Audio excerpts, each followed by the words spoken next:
Welcome, dear friends, to this tranquil moment by the cozy fireplace, where warmth and comfort envelop us. As the gentle glow dances in the background, let us embark on a journey into whimsical worlds where imagination knows no bounds. Thank you for choosing to spend your precious time here with us. It's a time to let go of worries and embrace the serenity of the moment. Relax, unwind, and let this story guide you into sweet dreams and peaceful slumber. Story 1. In a realm where wonder danced upon the wind, nestled deep within an enchanted forest, lay the quaint village of Willowbrook. Here, thatched cottages with whimsical gardens seemed plucked from storybook pages, and the air carried the faint scent of pine and honeysuckle. The forest surrounding Willowbrook was a tapestry of vibrant greens and browns, woven together with dappled sunlight that filtered through the dense canopy above. The village was a place where time seemed to pause, allowing the magic of the land to seep into every corner, every stone, and every heart that called it home. It was in this idyllic setting that young Iona lived with her beloved grandmother, Willow. Willow was no ordinary elder. She possessed a gentle magic that allowed her to commune with the forest creatures and understand the whispers of the trees. Her eyes, a deep shade of forest green, held stories of ancient times, and her laughter was like the gentle babbling of a brook. Iona cherished her grandmother's wisdom, eagerly soaking up the tales and lessons she imparted. She often sat by the hearth as Willow spun tales of the forest's history, her fingers knitting patterns that seemed to mimic the very magic she wielded. One crisp autumn morning, the air was filled with the scent of wood smoke and the earthy aroma of fallen leaves. Iona awoke to a peculiar sight. The usually vibrant and lush foliage outside her window had taken on a strange, muted hue, as if the very life force had been drained from the leaves. A chill, not of the season but of unease, crept into her bones. Puzzled, she hurried downstairs, her footsteps echoing softly on the wooden floors, to find Willow tending to her herb garden, a concerned frown creasing her brow. "Grandmother, have you noticed something amiss with the forest today?" Iona asked, her voice laced with curiosity and a hint of trepidation. Willow's eyes twinkled knowingly. She paused, her hands brushing gently over the lavender plants, their fragrance mingling with the crisp morning air. "Ah, my dear, you have sharp eyes indeed. A peculiar magic is afoot, one that has caused the very essence of nature to fade." The conversation was interrupted by the distant cawing of a raven, a harbinger of omens in their village lore. Iona's heart raced with excitement and apprehension. She had always dreamt of embarking on an adventure, and now, it seemed, destiny was calling. But what could cause such a thing? And how can we set it right? Willow patted her granddaughter's hand reassuringly, her touch warm and comforting. "Fear not, little one. The answers lie within the forest itself. We must seek counsel from those who dwell among the ancient boughs." With a wave of her gnarled hand, Willow summoned a flurry of glittering sparks that coalesced into a diminutive figure, a forest sprite named Tansy. The tiny creature dipped into a graceful curtsy, her gossamer wings fluttering like autumn leaves, catching the light as though they were spun from sunshine itself. "Greetings, wise Willow and young Iona," Tansy chimed in a voice as delicate as tinkling bells. "I have sensed the disturbance in the forest and come to offer what aid I can." Willow explained the strange occurrence, and Tansy's face grew grave, her usually bright eyes shadowed with concern. "This is indeed a dire matter. The very lifeblood of the forest is being siphoned away by a dark force. We must uncover the source before all fades to mere husks."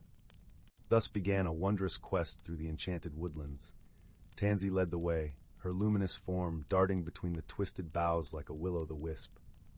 Iona marveled at the array of magical flora and fauna they encountered, towering trilliums that swayed in time to an unheard melody, mushroom rings that glowed with an ethereal radiance, and playful pixies that peeked from behind mossy trunks. As they delved deeper into the forest's heart, the signs of the mysterious blight became more pronounced. Once vibrant bushes drooped lifelessly, and the melodic trills of songbirds grew faint and strained. The forest, once a symphony of life, now hummed a discordant tune, its harmony disrupted. As they journeyed, Iona began to notice subtle changes within herself. Her senses heightened, attuning to the faintest rustle of leaves and the distant calls of creatures she had never before perceived. She felt a connection to the forest, a bond that seemed to pulse in time with her own heartbeat. The forest was not merely a backdrop to her life, but a living entity, intertwined with her very being. In a secluded grove, they paused, drawn by the sound of a distant melody. It was here they encountered Elion, a mysterious bard whose music resonated with the forest's fading essence. His harp, carved from the wood of an ancient tree, emanated a haunting tune that seemed to weep for the forest's plight. "What brings you to these forsaken woods?" Elion asked, his voice a deep, melodic rumble that echoed through the trees. Tansy explained their quest, and Elion nodded thoughtfully, his fingers still strumming a mournful tune. "The forest's song is dying, and with it, its magic. But there is a way to restore balance," he said, his eyes meeting Iona's with an intensity that sent a shiver down her spine. "A sacrifice of pure heart and unwavering spirit can reignite the forest's flame." Iona felt a stirring within her, a call to action that resonated with her newfound connection to the forest. "What must be done?" she asked, determination lighting her eyes. Elion smiled, a gentle, knowing smile. "You must journey to the heart of the forest, to the sacred grove. There you will find the source of the witherwood vine's power. Only by confronting it with courage and compassion can its grip be broken." As they continued their journey, Iona's thoughts were a whirl of anticipation and fear. She knew the path ahead would be fraught with challenges, yet she felt a sense of purpose, a resolve that strengthened with each step. She understood now that she was not alone. The forest was with her, its spirit intertwined with hers in an unbreakable bond. At last, they came upon a hidden glade, a place where the air was thick with enchantment. In the center stood an ancient gnarled oak, its bark twisted into a visage of anguish. Curled around its base was a thorny vine of unnatural hue, pulsing with a sickly greenish glow. The atmosphere was heavy, and the scent of decay lingered ominously. "The witherwood vine," Tansy gasped, her tiny form trembling. "A vile growth that leaches the very essence of life from all it touches." Iona felt a pang of sorrow for the suffering oak. Its once majestic branches drooped, and the leaves whispered tales of pain. "But how did such an evil take root here, and how can we stop its spread?" Willow approached the tree, laying a gentle hand upon its bark. Her touch was a balm, and the tree seemed to shiver with hope. "Fear not, Ancient One," she murmured. "We shall purge this blight from your roots." Closing her eyes, Willow began to chant in a low, lilting tongue, a melody that seemed to rise from the very soul of the earth. Tansy joined her, their voices weaving a tapestry of magic that shimmered in the air like gossamer threads. Slowly, the witherwood vine began to shrivel and wither, its sickly glow fading as tendrils of vibrant green life force flowed back into the oak. As the last of the vile growth crumbled to dust, the forest seemed to heave a collective sigh of relief. The once muted colors burst forth in a riot of autumnal splendor, and the air was filled with the joyous songs of birds and the rustling of rejuvenated leaves. The forest was alive again, its heart beating in time with the renewed rhythm of nature. As they made their way back to Willowbrook, the sun began to set, casting a golden hue over the forest path. Iona reflected on the day's events, her mind a whirl of emotions. The journey had taught her not only about the dangers that lurked in the shadows, but also about the strength that lay within her own heart. She realized that courage was not the absence of fear, but the resolve to face it, to push through uncertainty, and to stand firm against the encroaching darkness. Back in their cozy cottage, Iona sat by the hearth once more, the warm glow of the fire dancing in her eyes. Willow, ever perceptive, watched her granddaughter, sensing the quiet transformation that had taken place. "You see, my dear," Willow began, her voice a gentle melody, "even in the darkest of times, hope and light will always find a way to bloom anew." From that day forth, Iona vowed to safeguard the enchanted forest, learning the ancient ways from her grandmother and the wise creatures that dwelled within. She spent her days exploring the woods, her senses attuned to the forest's whispers and secrets. One day, as she wandered a path she had never taken before, she encountered an old storyteller named Rowan, a traveler who had come to Willowbrook to share tales of distant lands. His stories were rich with the lore of other realms, and he spoke of mysteries that made Iona's heart race with the thrill of discovery. Rowan, with his twinkling eyes and voice like the rustle of leaves, saw the spark of curiosity in Iona and took her under his wing, teaching her not just new stories, but also the art of listening to the world around her. Under Rowan's guidance, Iona learned to interpret the subtle signs of the forest, the way the wind carried secrets and the earth beneath her feet hummed with hidden truths. She discovered forgotten paths woven with enchantments and hidden groves where ancient spirits lingered. Her bond with the forest deepened, and with each step she grew more attuned to its rhythms, her heart a conduit for its ageless song. And though strange occurrences might still arise, she knew that with keen observation, a stout heart, and the guidance of those who understood the profound mysteries of the natural world, any challenge could be overcome. For in the realm of Willowbrook, magic was not a fleeting whisper, but a constant, wondrous symphony that echoed through the ages, reminding all who would listen that miracles often blossom in the most unexpected of places. And in Iona's heart, the forest's song played on, a testament to the enduring bond between nature and those who cherished its magic. Story 2. In the quiet hamlet of Willowmere, nestled at the edge of the whispering woods, there lived a young girl named Calla. Her days were filled with the simple joys of village life, but it was the evenings she loved most, when the world seemed to wrap itself in a soft, velvety hush, and the fireflies danced their luminous waltz across the twilight. Willowmere was a place of gentle magic, where the air was always tinged with the scent of honeysuckle, and the river sang a soothing lullaby as it wound its way through the fields. The trees whispered ancient secrets, and the breeze carried stories from distant lands. But lately, something unusual had been happening, a mystery that stirred the hearts and minds of its peaceful inhabitants. Every morning, as the first blush of dawn kissed the sky, the villagers would awaken to find strange, glittering patterns etched into the dew on the village green. They were delicate and intricate, like lace spun from starlight, and they shimmered with an otherworldly glow. No one knew who or what was behind these nightly creations. Curiosity soon turned to concern. Were these patterns a message? A warning? The villagers whispered among themselves, their imaginations weaving tales of mischievous sprites and secretive night-dwellers. But Calla, with her keen eyes and kind heart, felt certain there was nothing to fear. She decided it was time to uncover the truth.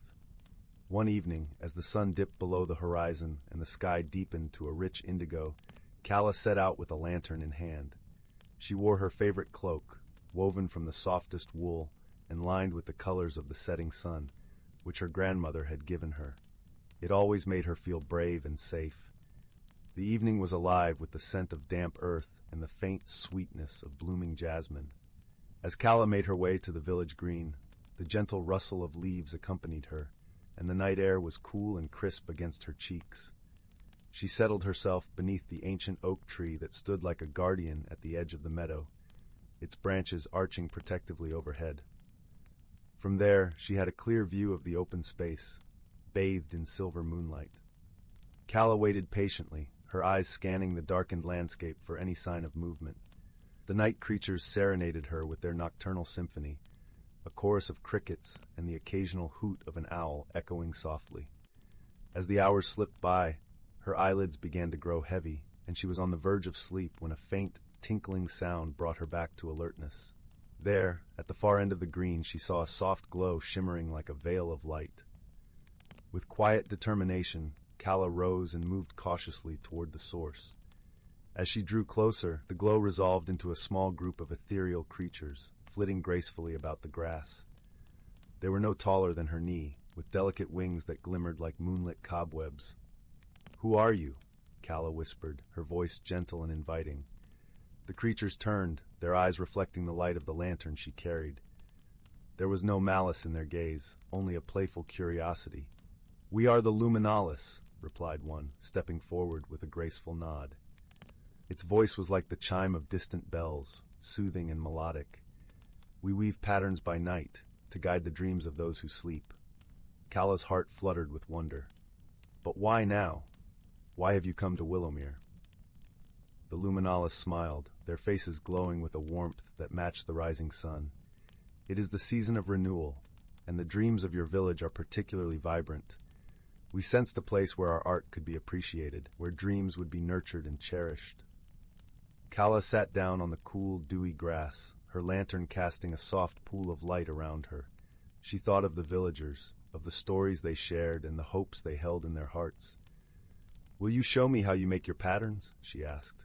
The Luminalis nodded, their wings fluttering with excitement. Together, they moved across the meadow, their movements fluid and harmonious. Kala watched in awe as they danced, their tiny feet barely touching the ground, leaving trails of shimmering dust in their wake. It was a ballet of light and shadow, an enchanting tapestry that unfolded beneath the stars. As the night wore on, Kala joined in their dance, her steps guided by the gentle touch of the Luminalis. She felt a sense of belonging, as if she had discovered a hidden part of herself, a connection to the magic that pulsed within the earth and sky. When the first light of dawn crept over the horizon, the Luminalis gathered around her. "We must go now," they said, their voices tinged with a hint of wistfulness. "The day calls to us as night calls to you." Kala nodded, understanding that this was their way. "Thank you," she said, her heart full of gratitude, "for sharing your art and your wisdom." The Luminalis smiled, their eyes twinkling with a secret joy. "Remember, Kala, that dreams are the seeds of tomorrow. Nurture them well, and they will grow into something beautiful." With that, the Luminalis took flight, their wings catching the light of the rising sun as they vanished into the morning mist.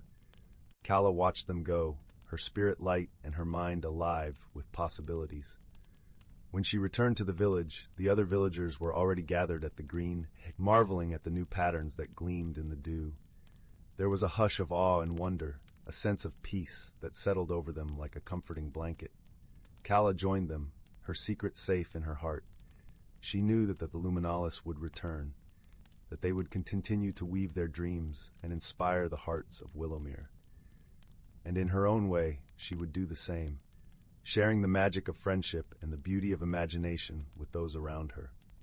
That afternoon, as the sun cast long, golden rays over Willowmere, she found herself wandering to the edge of the village, where the river curved gracefully through a grove of old willows.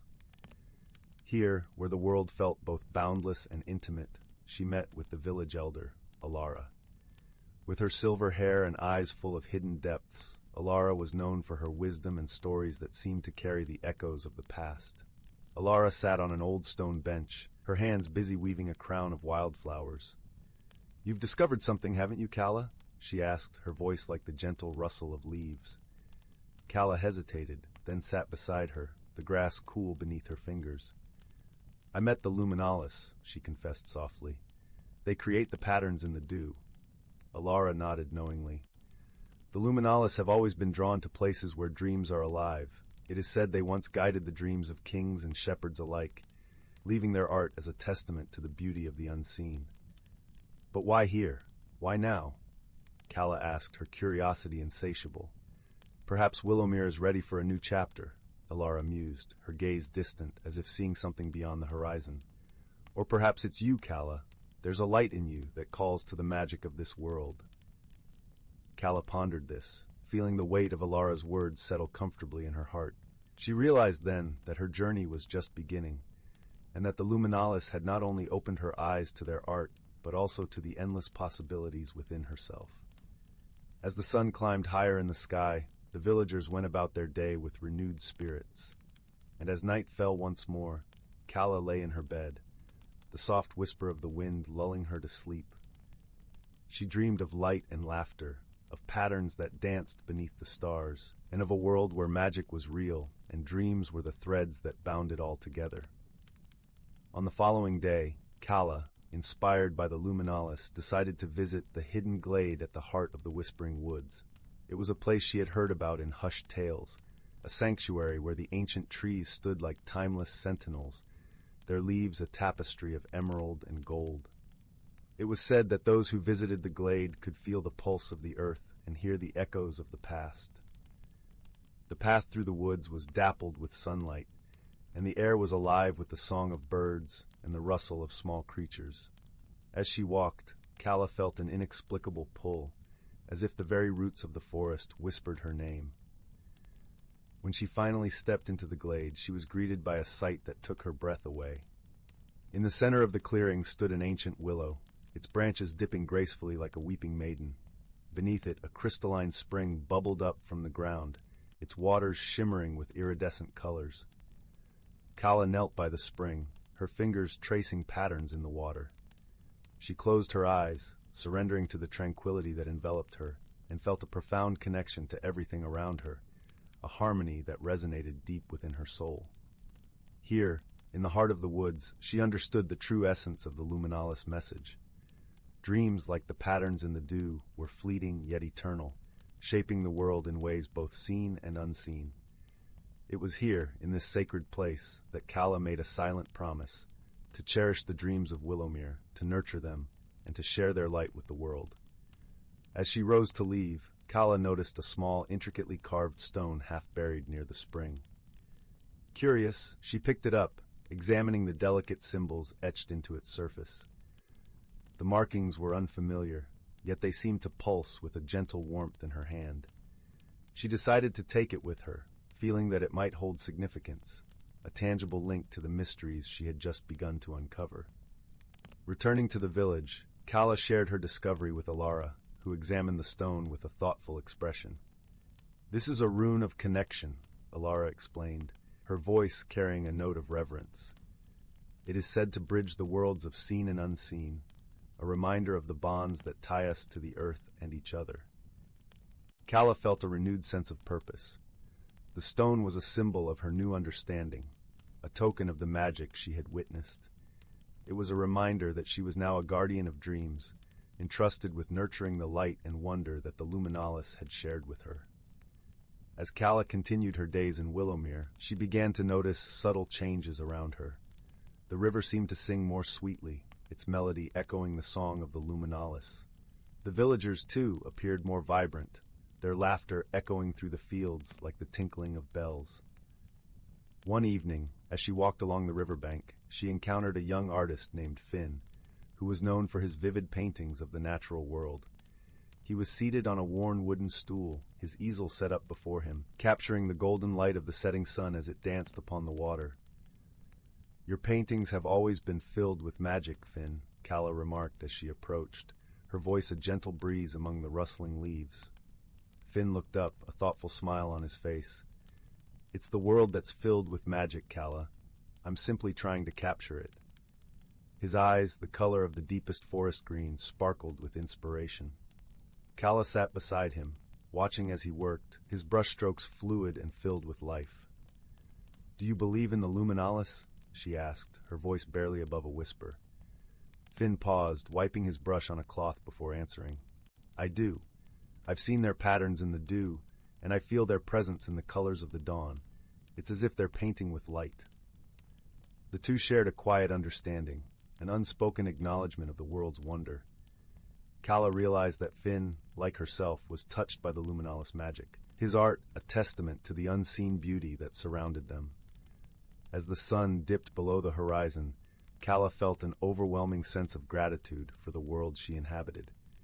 She understood that her journey was intertwined with that of Willowmere's, her dreams a thread in the tapestry of the village's future.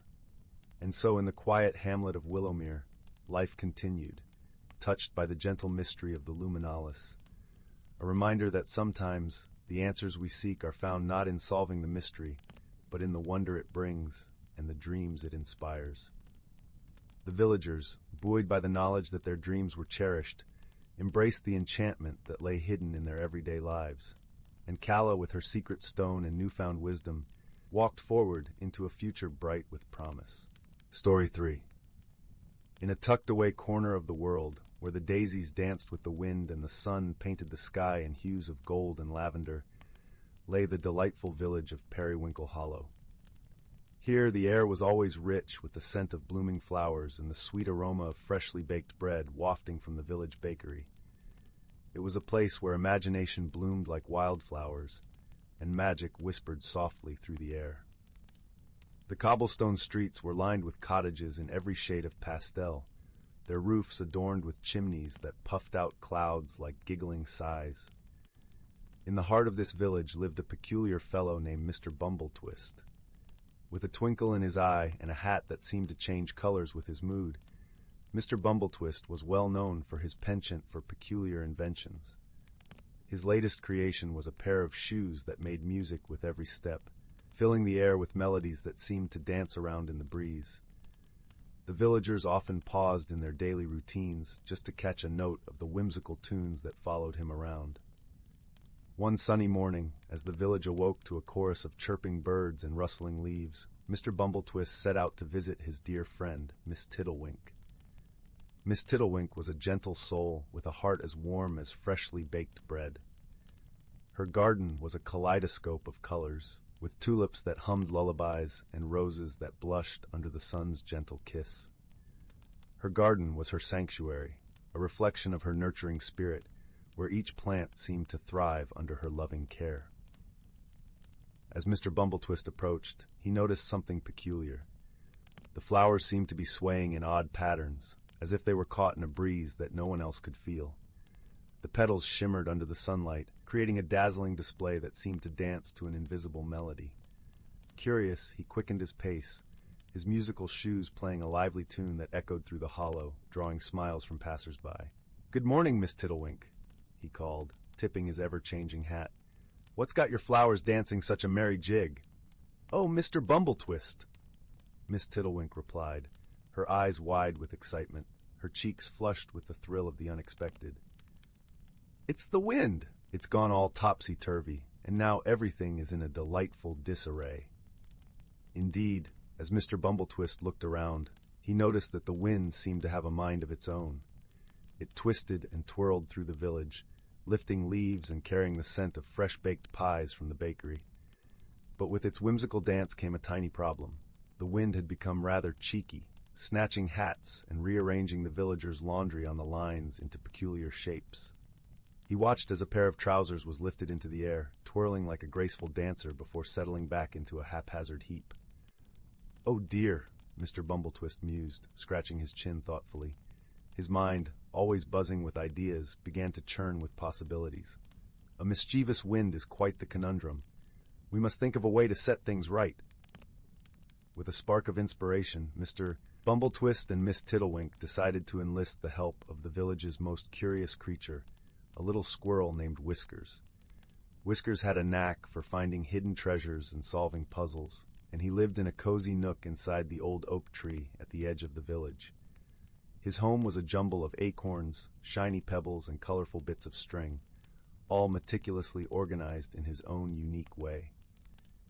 Together, they made their way to Whiskers' home, their journey accompanied by the cheerful symphony of Mr. Bumbletwist's shoes. As they approached, Whiskers poked his head out from his leafy haven, his eyes bright with curiosity, his tail flicking with excitement at the prospect of a new adventure. "Hello, Mr. Bumbletwist, Miss Tiddlewink. What brings you to my neck of the woods?" he chirped, twitching his whiskers with anticipation.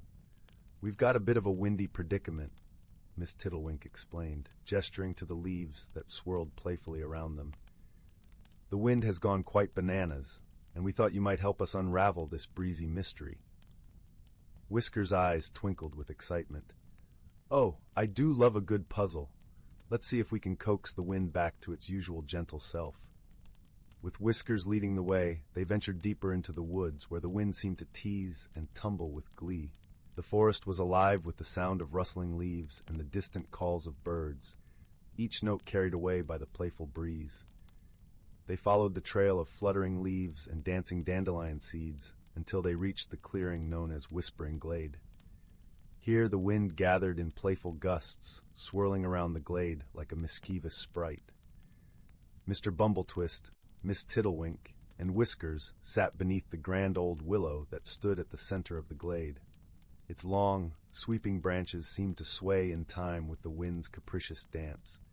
As they pondered, the wind playfully tugged at their hair and ruffled their clothes, as if eager for their attention. "I think," Whiskers began, his voice thoughtful, "that the wind might be in need of a song, a tune to guide it back to its gentle ways." Mr. Bumbletwist's eyes lit up with delight, his mind already composing a melody in response to Whiskers' suggestion. "A splendid idea, Whiskers. Perhaps my musical shoes can help us compose a melody that will soothe the wind." With a nod of agreement, Miss Tiddlewink suggested, "And my humming tulips can add their voices to the song. Together, we can create a lullaby for the wind." As they began to orchestrate their melody, a soft, harmonious hum began to resonate from the depths of the forest. Mr. Bumbletwist paused, his eyes widening in recognition. "Do you hear that?" he asked, his voice barely above a whisper. Miss Tiddlewink and Whiskers nodded, their expressions mirroring his awe. The sound was unlike anything they had ever heard. It was as though the forest itself was singing, a gentle symphony of rustling leaves, babbling brooks, and chirping crickets weaving together in perfect harmony. It was as if the forest had been waiting for this moment, ready to join the serenade and guide the wind back to its peaceful nature. Encouraged by this unexpected accompaniment, Mr. Bumbletwist tapped his feet in time with the forest's song, coaxing a gentle melody from his shoes that floated through the air like a tender embrace. The music was soft and soothing, a gentle caress to the errant wind. Miss Tiddlewink's tulips joined in, their hums weaving harmoniously with the tune. Whiskers added his own chorus, a soft and joyful chittering that rose like a sweet refrain. As the melody blossomed, the wind began to change its dance. It swirled more softly, its playful mischief giving way to a serene waltz. The leaves settled, and the air grew calm, as if the wind itself were sighing with contentment. With a final flourish of song, the wind gave one last gentle swirl, sending a shower of blossom petals cascading through the glade like confetti.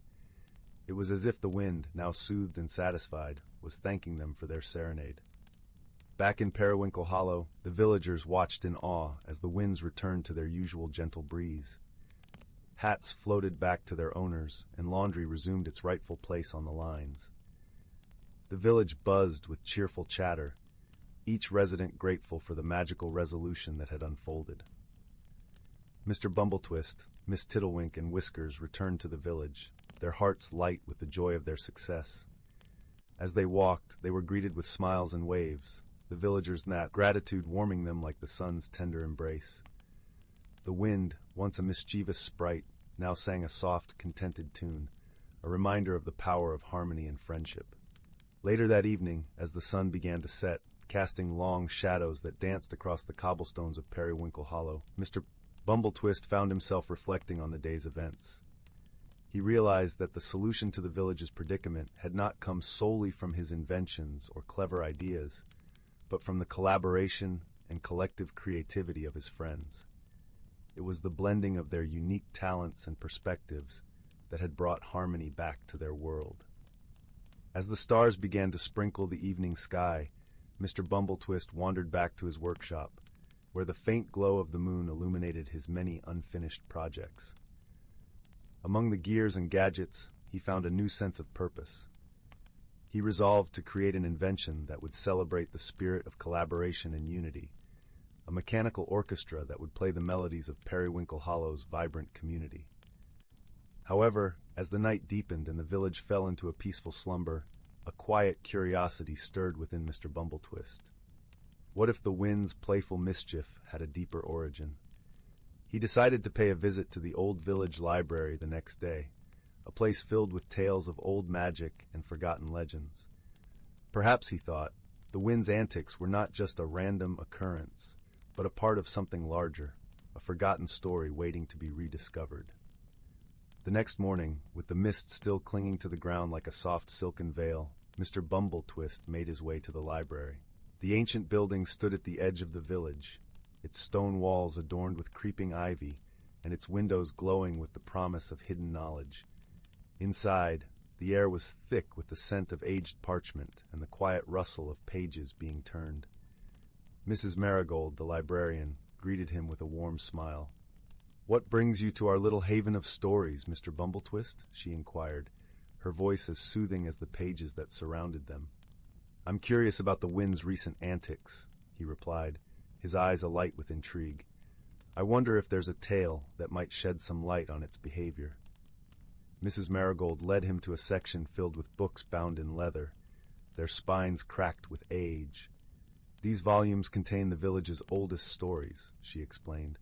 Perhaps you'll find what you're looking for here. Mr. Bumbletwist spent the morning immersed in the tales of old, his fingers tracing the faded ink of legends long forgotten. It was in a dusty tome, nestled between stories of dragonflies and moonlit dances, that he discovered the story of Zephyr, the playful wind spirit who once roamed the skies over Periwinkle Hollow. According to the legend, Zephyr's laughter brought life to the village, but when forgotten by the villagers, the spirit's joy turned to mischief. With newfound understanding, Mr. Bumbletwist realized that the wind's mischief was not a problem to be solved, but a spirit to be remembered and celebrated. He shared his discovery with Miss Tiddlewink and Whiskers, and together they decided to hold a festival in Zephyr's honor, a celebration of the wind's playful nature and its integral role in the tapestry of their village life. And so, under the twinkling starlight, the villagers gathered for the first Zephyr festival. They danced and sang, their voices mingling with the gentle breeze that now carried a song of joy and remembrance. The festival became an annual tradition, a time for the villagers to come together in a celebration of harmony, friendship, and the unseen magic that wove through their lives. In the whimsical village of Periwinkle Hollow, the wind and its newfound melody became a gentle reminder of the magic that friendship and creativity could weave. The villagers often spoke of that breezy day, their tales filled with laughter and wonder. As the sun set over the hollow, casting its golden glow over the rooftops, the world seemed a little more enchanted, and dreams were filled with the promise of delightful adventures yet to come. As the years passed, the festival grew in grandeur, drawing visitors from neighboring villages, curious to witness the enchanting celebration. The villagers of Periwinkle Hollow welcomed them with open arms, eager to share their stories and the magic of their home. Mr. Bumbletwist's mechanical orchestra, a marvel of gears and melody, became the heart of the festivities, its music a testament to the spirit of collaboration and unity that defined their village. And so, Periwinkle Hollow thrived, its streets filled with the laughter of children and the stories of old, its skies graced by the gentle whisper of Zephyr's playful breeze. The village stood as a beacon of harmony and imagination, a place where the wonders of magic and friendship were woven into the very fabric of everyday life. Story 4. Nestled between the Emerald Hills and the Sapphire Sea lay the quaint village of Willowmere. This village was known for its rolling meadows and the gentle hum of the river that wound its way through the heart of the town. The air always seemed to carry a faint scent of blooming lavender, and a sense of tranquility blanketed the cobblestone streets, their worn stones whispering stories of the countless souls who had traversed them. The village itself was a tapestry of life, where time-honored traditions thrived amidst the gentle rhythm of nature. Each morning, the baker's shop filled the air with the comforting aroma of fresh bread, drawing villagers into the warmth of its embrace. Children played in the open fields, their laughter harmonizing with the rustling leaves, while elders gathered under the shade of old willow trees, sharing tales of yesteryears over steaming cups of herbal tea. In this idyllic village lived a young woman named Marigold. She was known for her bright auburn hair that glowed like autumn leaves in the sunlight, and her kind, albeit shy nature. Her eyes, a deep green flecked with gold, mirrored the surrounding forests, revealing a hidden depth and curiosity. Marigold had always been a creature of habit, finding comfort in the predictability of her daily routines. Her days were a tapestry of familiar sounds, the rhythmic thump of her footsteps on the cobblestones, the gentle clatter of pottery in her small kitchen, and the melodic chirping of sparrows greeting each dawn. However, beneath her serene exterior, she harbored a deep-seated fear of change. Despite the beauty and peace surrounding her, Marigold felt a persistent unease about the unknown, and this unease often manifested as reluctance to step beyond the familiar boundaries of Willowmere. Marigold lived in a quaint cottage adorned with climbing ivy and vibrant flowers that spilled from window boxes. Inside her home was a reflection of her inner world, neat, organized, and filled with the warmth of well-loved books and hand-woven tapestries. Her favorite spot was a cozy nook by the window, where she often lost herself in stories of adventure and far-off lands, secretly yearning for a taste of the world beyond. One crisp autumn morning, as the first hints of a chill kissed the air, Marigold awoke to the sight of golden sunlight filtering through her lace curtains, casting intricate patterns on the wooden floor. The world outside was cloaked in hues of amber and rust, a final celebration of color before winter's embrace. It was then that she found a peculiar letter slipped beneath her door. The envelope was a soft ivory, edged with golden filigree, and her name was elegantly inked across the front. Curiosity piqued, she broke the wax seal and unfolded the letter, her fingers tracing the delicate script. It read, "Dear Marigold, the time has come for you to embark on a journey of growth and discovery. Await the whispering winds at the edge of Willowmere, where the great oak stands, and listen with an open heart, with warmth, the keeper of the seasons." Marigold's heart fluttered between excitement and apprehension. She pondered the meaning of the letter, the words echoing in her mind like a distant melody. But the allure of the unknown began to gently tug at her soul, a siren call that promised transformation and wonder. Gathering her courage, she decided to heed the mysterious message. She donned her woolen cloak, its deep green mirroring the forest, and made her way to the ancient oak that stood sentinel at the village's edge. The path to the oak was lined with wildflowers, their vibrant colors a stark contrast to the earth-toned world. As Marigold approached, the gentle rustling of leaves seemed to form words, murmuring secrets carried on the breeze. The air was crisp, full of the scent of damp earth and fallen leaves. She closed her eyes, letting the whispers swirl around her, and suddenly felt a warm, comforting presence beside her. Opening her eyes, she found herself face to face with a small, shimmering creature. It was a sprite, no larger than a sparrow, with wings like stained glass that caught the light in a kaleidoscope of colors. "Greetings, dear Marigold," the sprite chimed, its voice as melodic as a lullaby. "I am Zephyra, a guardian of the seasons. I've come to guide you on this wondrous journey."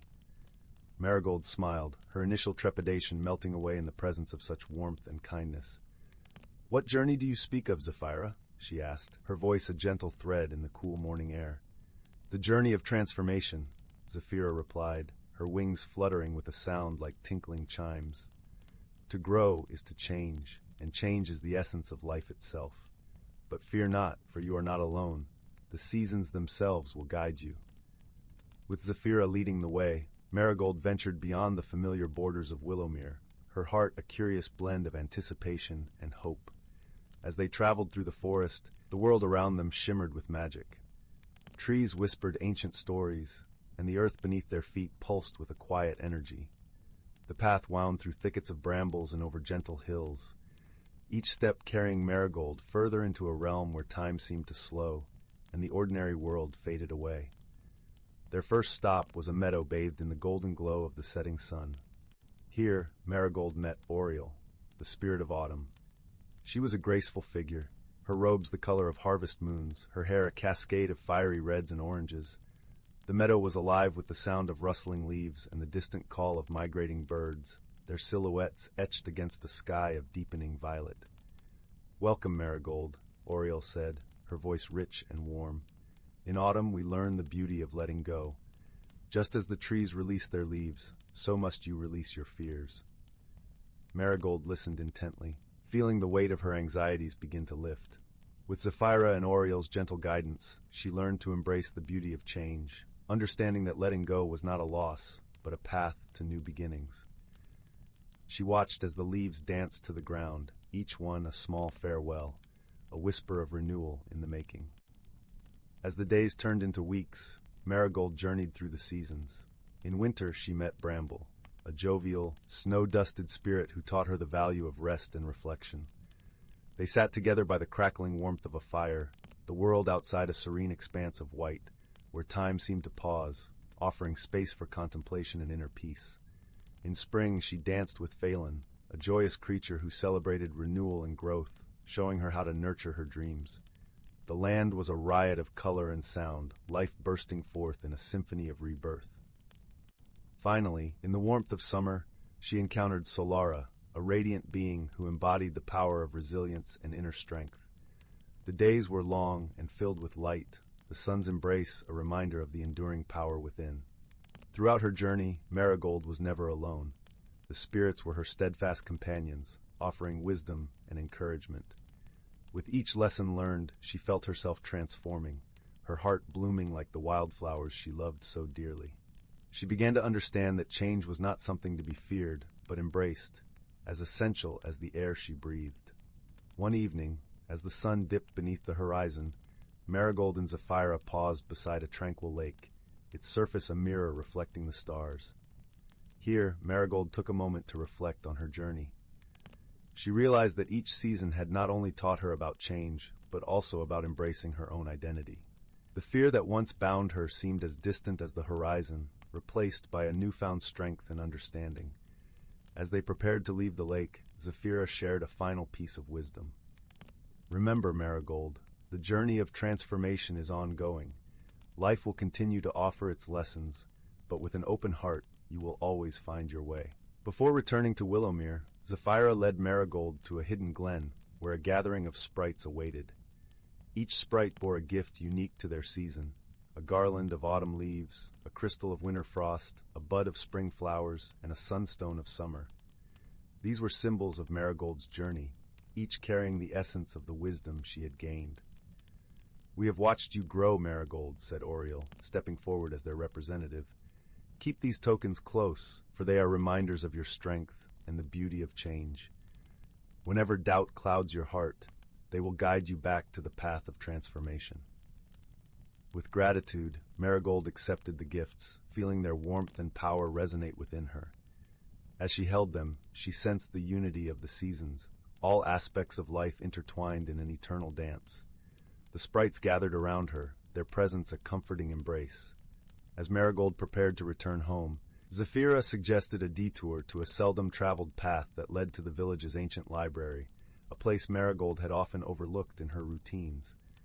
The library was an imposing stone structure, its walls hidden behind creeping vines and its entrance framed by arching willow branches.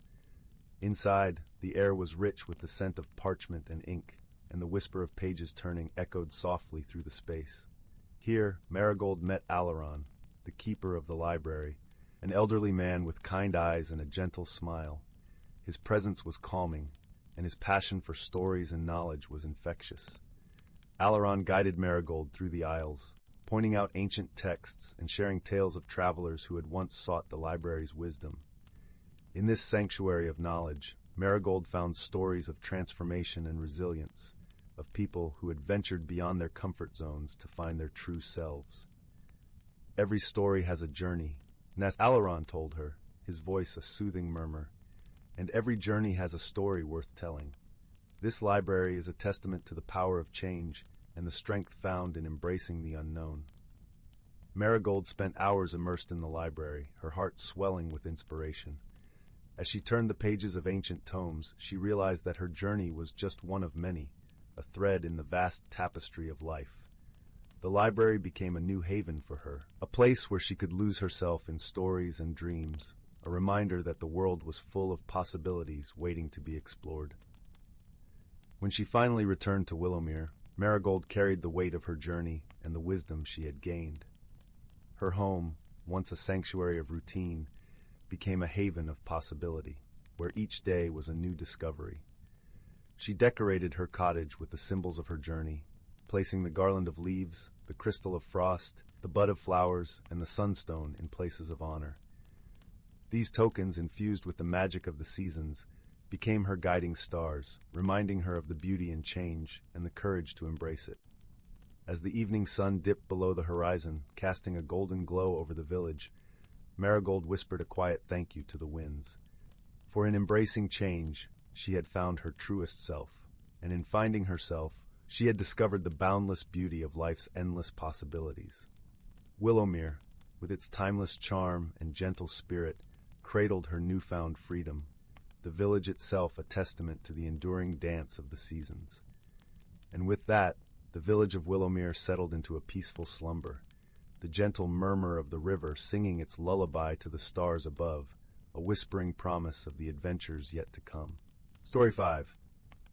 In the heart of a quaint little village, nestled between rolling hills and whispering woods, there stood an ancient stone cottage that had seen many generations come and go.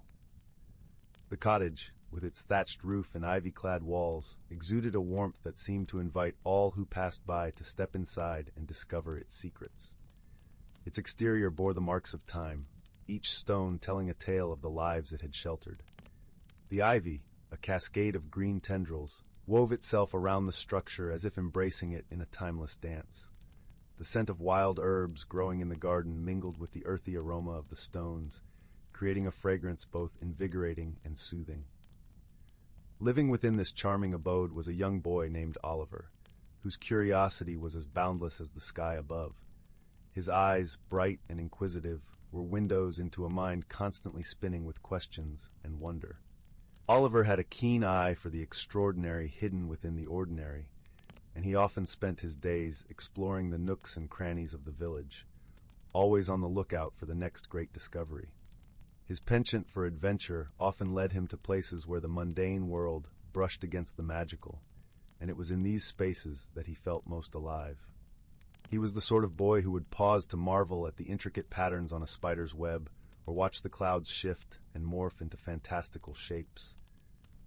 One crisp autumn morning, as the golden leaves danced in the breeze, Oliver ventured into the attic of his cottage, a place he had rarely explored. The air was thick with the scent of cedar and dust, and beams of sunlight pierced through the tiny window, casting a warm glow across the room. It was as if the attic itself were a forgotten world, suspended in time, waiting for someone to breathe life into its dusty corners. Among the forgotten relics of the past, old trunks, cobwebbed shelves, and faded photographs, Oliver found something peculiar, an intricately carved wooden box, no larger than a loaf of bread. The box was adorned with swirling patterns that seemed to shift and change with the light, capturing Oliver's imagination instantly.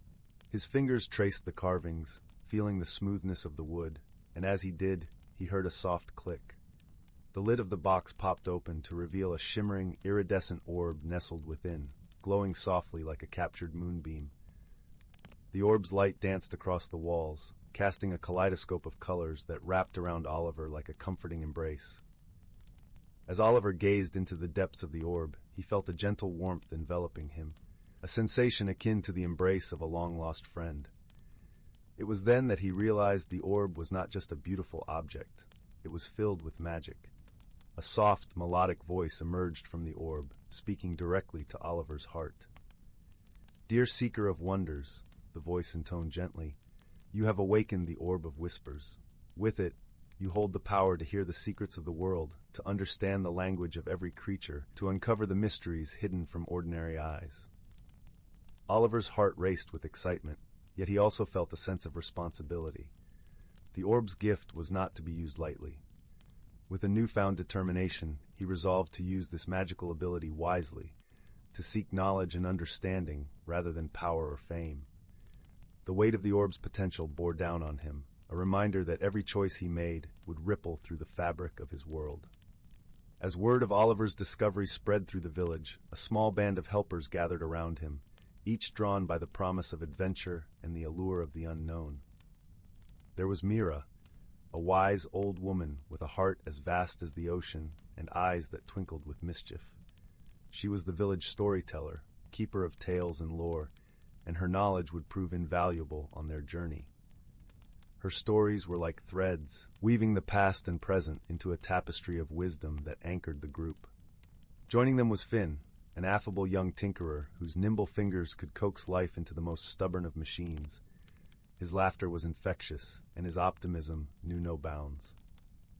Finn's creations, a mix of whimsy and ingenuity, were reflections of his boundless imagination and a testament to the beauty of possibility. Lastly, there was Luna, a gentle soul with a gift for understanding animals. Her quiet presence brought a sense of calm and comfort to all who knew her. Luna had a way of listening that went beyond words, her empathy bridging the gap between the human and natural worlds. Together, this unlikely quartet set out on a journey that would take them beyond the familiar confines of their village and into the heart of the enchanted forest that loomed at its edge. The forest was a place of ancient magic, where the trees whispered secrets to those who would listen, and creatures of legend roamed freely. Each step they took was a step into the unknown, a journey not just of distance, but of transformation. Before entering the forest, the group paused at the edge, where the village's boundary met the wild expanse of trees. Here, the colors of nature seemed to saturate into deeper hues, the greens of the leaves more vivid, the browns of the earth richer. It was as though the forest itself breathed with life, each gust of wind a gentle sigh that carried stories from times long past. Oliver took a deep breath, the aroma of pine and damp earth filling his senses, grounding him in the present moment. Their journey was not without its challenges. Deep within the forest lay the Grove of Echoes, a place said to hold the answers to the greatest mysteries. Yet the path to the grove was treacherous, and many had tried and failed to reach it. Shadows danced between the trees, and the air was thick with the scent of pine and earth. As the group ventured deeper, they encountered a series of trials designed to test their wisdom and unity. The first challenge was a riddle posed by a mischievous fox whose fur shimmered like liquid silver. "To pass, you must answer me this," the fox said, his voice smooth as silk. "What is always in front of you but can never be seen?" Oliver and his companions pondered the question, their minds racing. It was Mira, with her wealth of stories, who finally spoke. "The answer is the future," she declared softly. The fox nodded, a glimmer of approval in his eyes, and stepped aside to let them continue. As they moved forward, the forest seemed to close behind them, the path they had traveled disappearing as if to ensure their commitment to the journey ahead. Their next challenge came in the form of a mighty river, swift and wide, with no visible way to cross. It was Luna who discovered the solution, speaking softly to the birds that flitted above. With their guidance, the group crafted a bridge of woven branches, light enough to float, yet sturdy enough to bear their weight. As they crossed, Oliver noticed the water beneath them was alive with reflections of the sky, the clouds drifting across its surface like whispers of dreams. He felt a sense of awe at the beauty of nature's mirror, realizing that the river's current was akin to the passage of time, relentless and unstoppable. The final trial they faced was one of the heart. In a clearing bathed in moonlight, they found themselves confronted by their own fears and doubts, given form by the forest's magic. It was Finn's laughter, bright and unyielding, that dispelled the shadows, reminding them of the strength found in friendship and faith. At last, they arrived at the Grove of Echoes, a place of breathtaking beauty, where the air hummed with the resonance of ancient wisdom. In its center stood a crystal spring, its waters as clear as glass, reflecting the stars above. As Oliver approached the spring, the orb of whispers began to glow with a light that matched the brilliance of the stars. The voice of the orb spoke once more, gentle and serene. "Dear seeker, you have proven yourself worthy. The knowledge you seek is within your grasp. But remember, the greatest wisdom lies not in answers, but in the journey itself." With these words echoing in his heart, Oliver dipped his hands into the spring, feeling the cool, soothing water run through his fingers. He understood then that the true magic lay not in the orb or the answers it could provide, but in the friendships he had forged and the lessons he had learned. As the group made their way back to the village, the forest seemed to embrace them, its secrets now an open book to those who knew how to listen. They returned home, not as mere villagers, but as guardians of wonder, keepers of stories yet to be told. And so, in the gentle glow of the cottage fire, Oliver and his friends shared their tale, weaving a tapestry of wonder and wisdom that would warm the hearts of all who listened. In their story, the villagers found a reminder that the world is full of magic, waiting to be discovered by those with the courage to seek it. As the embers of the fire glowed softly, Oliver felt a deep sense of peace. The journey had changed him, leading him to a truth as eternal as the stars, that the greatest adventures are those shared with others, and that the most precious gifts are the bonds forged along the way. With a heart full of gratitude and wonder, Oliver drifted into a gentle slumber, dreaming of the endless possibilities that awaited just beyond the horizon. And in the quiet of the night, the orb of whispers rested beside him, its light a gentle reminder of the magic that lies within each of us, waiting to be awakened. As the sun's first light crept into the cottage, Oliver awoke to find the orb glowing softly beside him. as if encouraging him to continue his exploration. He realized that the journey had not ended, but had merely opened his eyes to a world teeming with untapped potential. The village, once a small corner of the world, now seemed like the beginning of countless adventures. Inspired by the orb's whispers, Oliver decided to document his journey, capturing each detail in a journal. He chronicled the trials, the laughter, the fears faced, and the triumphs celebrated. This journal, he hoped, would serve as a guide for future seekers, a beacon of hope and curiosity for those who dared to dream. As the seasons changed, so did Oliver. He became a fixture in the village square, sharing stories and wisdom with anyone willing to listen. The village transformed into a hub of creativity and learning, drawing visitors from far and wide who were eager to hear tales of the magical orb and its revelations. Mira, with her expansive repertoire of stories, took Oliver under her wing, teaching him the art of storytelling. Finn dedicated himself to building wondrous contraptions inspired by their adventures, while Luna continued to deepen her bond with nature, becoming a guardian of the forest's secrets. In time, Oliver's tales reached the ears of a wise traveler named Gareth, who hailed from a distant land. Gareth was a sage of considerable renown, and he sought Oliver's counsel about the Orb of Whispers. Their meeting was one of mutual respect and curiosity, and together they delved into the mysteries of the orb, unraveling insights that enriched both their worlds. Through these encounters, Oliver learned that the journey of discovery was never truly complete. Each story told, each person met, added another layer to the tapestry of his life. The Orb of Whispers, once a solitary gem in a box, became a symbol of connection, binding the village and its people to the wider world. And so, Oliver's story became a legend, a testament to the power of wonder and the magic of friendship. In the heart of the village, beneath the steady gaze of the ancient stone cottage, the legacy of Oliver and his companions continued to inspire generations, reminding them that every journey holds the promise of discovery, and every heart has the potential to awaken magic. Yet as Oliver matured, he realized there was one place he had yet to explore, the sea that lay beyond the western hills. Its waves called to him in his dreams, promising new horizons and mysteries unfathomable. With the blessing of his friends and the wisdom of the Orb of Whispers, he prepared for this new adventure, knowing that every journey, whether by land or sea, was a step toward understanding the infinite wonders of the world. Before setting sail, Oliver spent his final days in the village reflecting on the years that had passed. He wandered through the forest one last time, listening to the trees' ancient songs and bidding farewell to the creatures that had become his friends.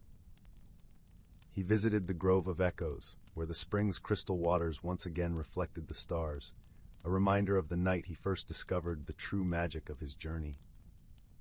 And so, with the dawn's light painting the sky in hues of hope, Oliver set sail, eager to write the next chapter of his story.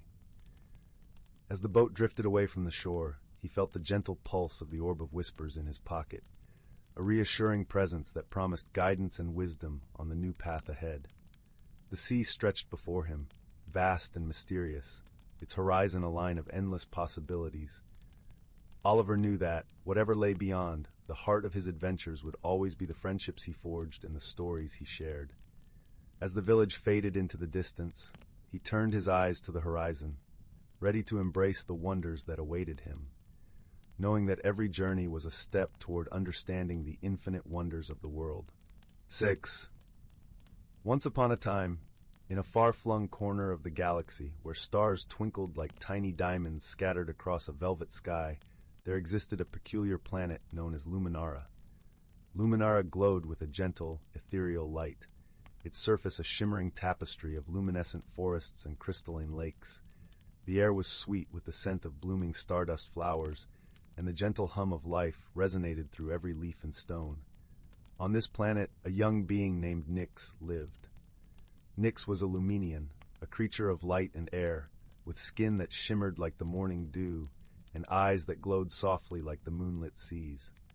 Nyx was as curious as they were kind, always eager to explore and learn about the universe beyond their radiant home. One day, as Nyx wandered through the glowing groves, a strange object fell from the sky, creating a gentle ripple through the air and a soft thud upon the ground. Nyx approached cautiously, their heart fluttering with both excitement and apprehension. The object, sleek and metallic, was a small spacecraft, and from its door emerged a being unlike any Nyx had ever seen. This newcomer was Ryle, a traveler from the distant and shadowy planet of Tenebrae. Ryle's form was cloaked in shades of deep indigo, and their eyes gleamed like twin stars in the night. They were a Tenebran, beings known for their wisdom and their connection to the shadows that cradled their world. Nyx and Ryle stared at each other, each a mystery to the other. The Luminarian saw the Tenebran as a figure of dark mystery, while Ryle viewed Nyx as a dazzling apparition of light. For a moment, they stood in silence, the air between them buzzing with the potential of new beginnings. Their first attempts at communication were fraught with misunderstandings. Nyx's bright gestures and melodic voice seemed incomprehensible to Ryle, who was used to the quiet, subtle language of shadows. Likewise, Ryle's whispered words and gentle, flowing movements were a puzzle to Nyx, accustomed to the vibrant expressions of their own kind. Despite these challenges, a shared determination to understand each other slowly began to build a bridge between them. With patience and creativity, they found common ground in the universal language of kindness and curiosity. Nyx showed Ryle the wonders of Luminara, the way the stardust flowers opened to the moonlight, the soft glow of the firefly-like creatures that danced through the night. Ryle, in turn, shared stories of Tenebrae, tales of shadowed valleys and skies filled with swirling nebulae. As they explored the planet together, they encountered many challenges.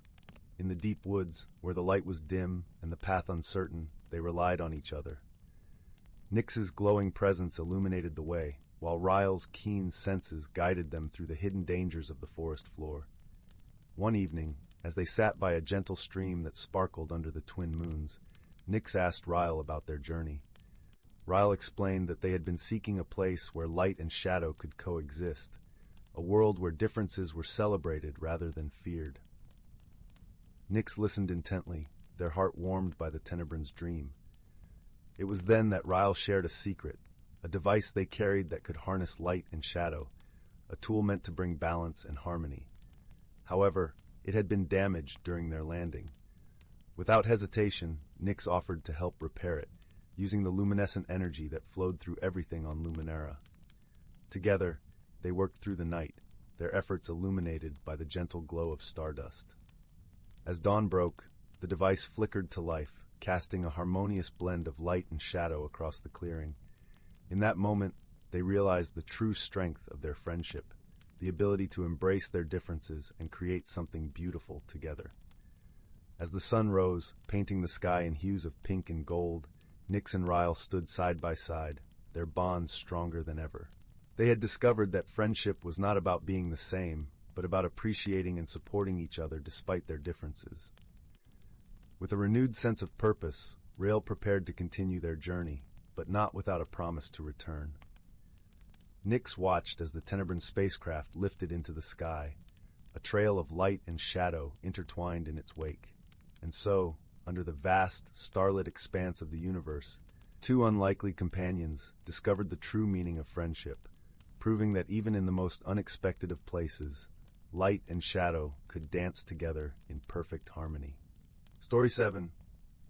Once upon a time, in a cozy village nestled among rolling hills, there lived a young sapling named Willow.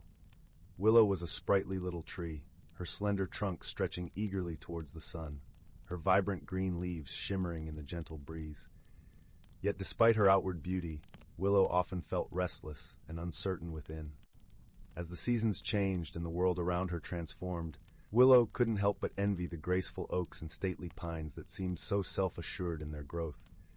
She longed to blossom into her truest self, but the path forward remained a mystery, hidden beneath the rich soil. One crisp autumn evening, as Willow's leaves turned to hues of amber and crimson, she was visited by a wise old oak named Narla.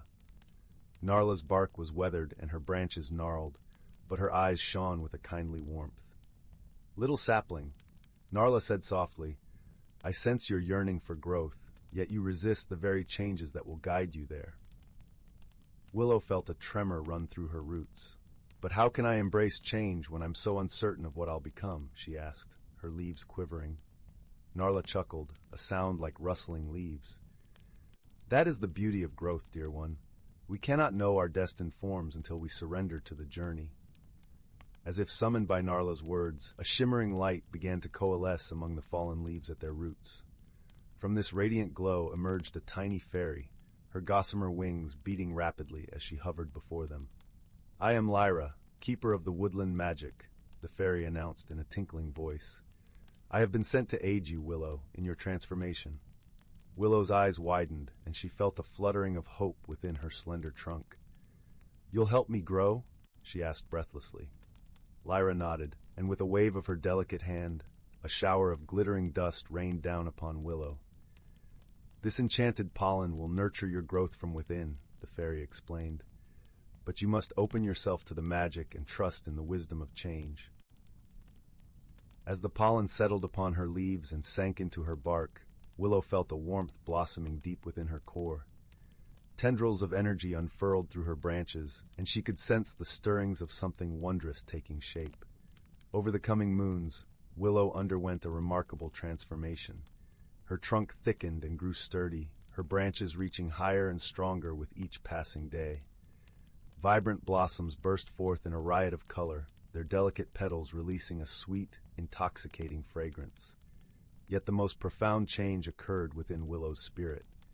As she embraced the magic of growth, she found herself shedding her former insecurities, her roots drinking deep of the earth's ancient wisdom.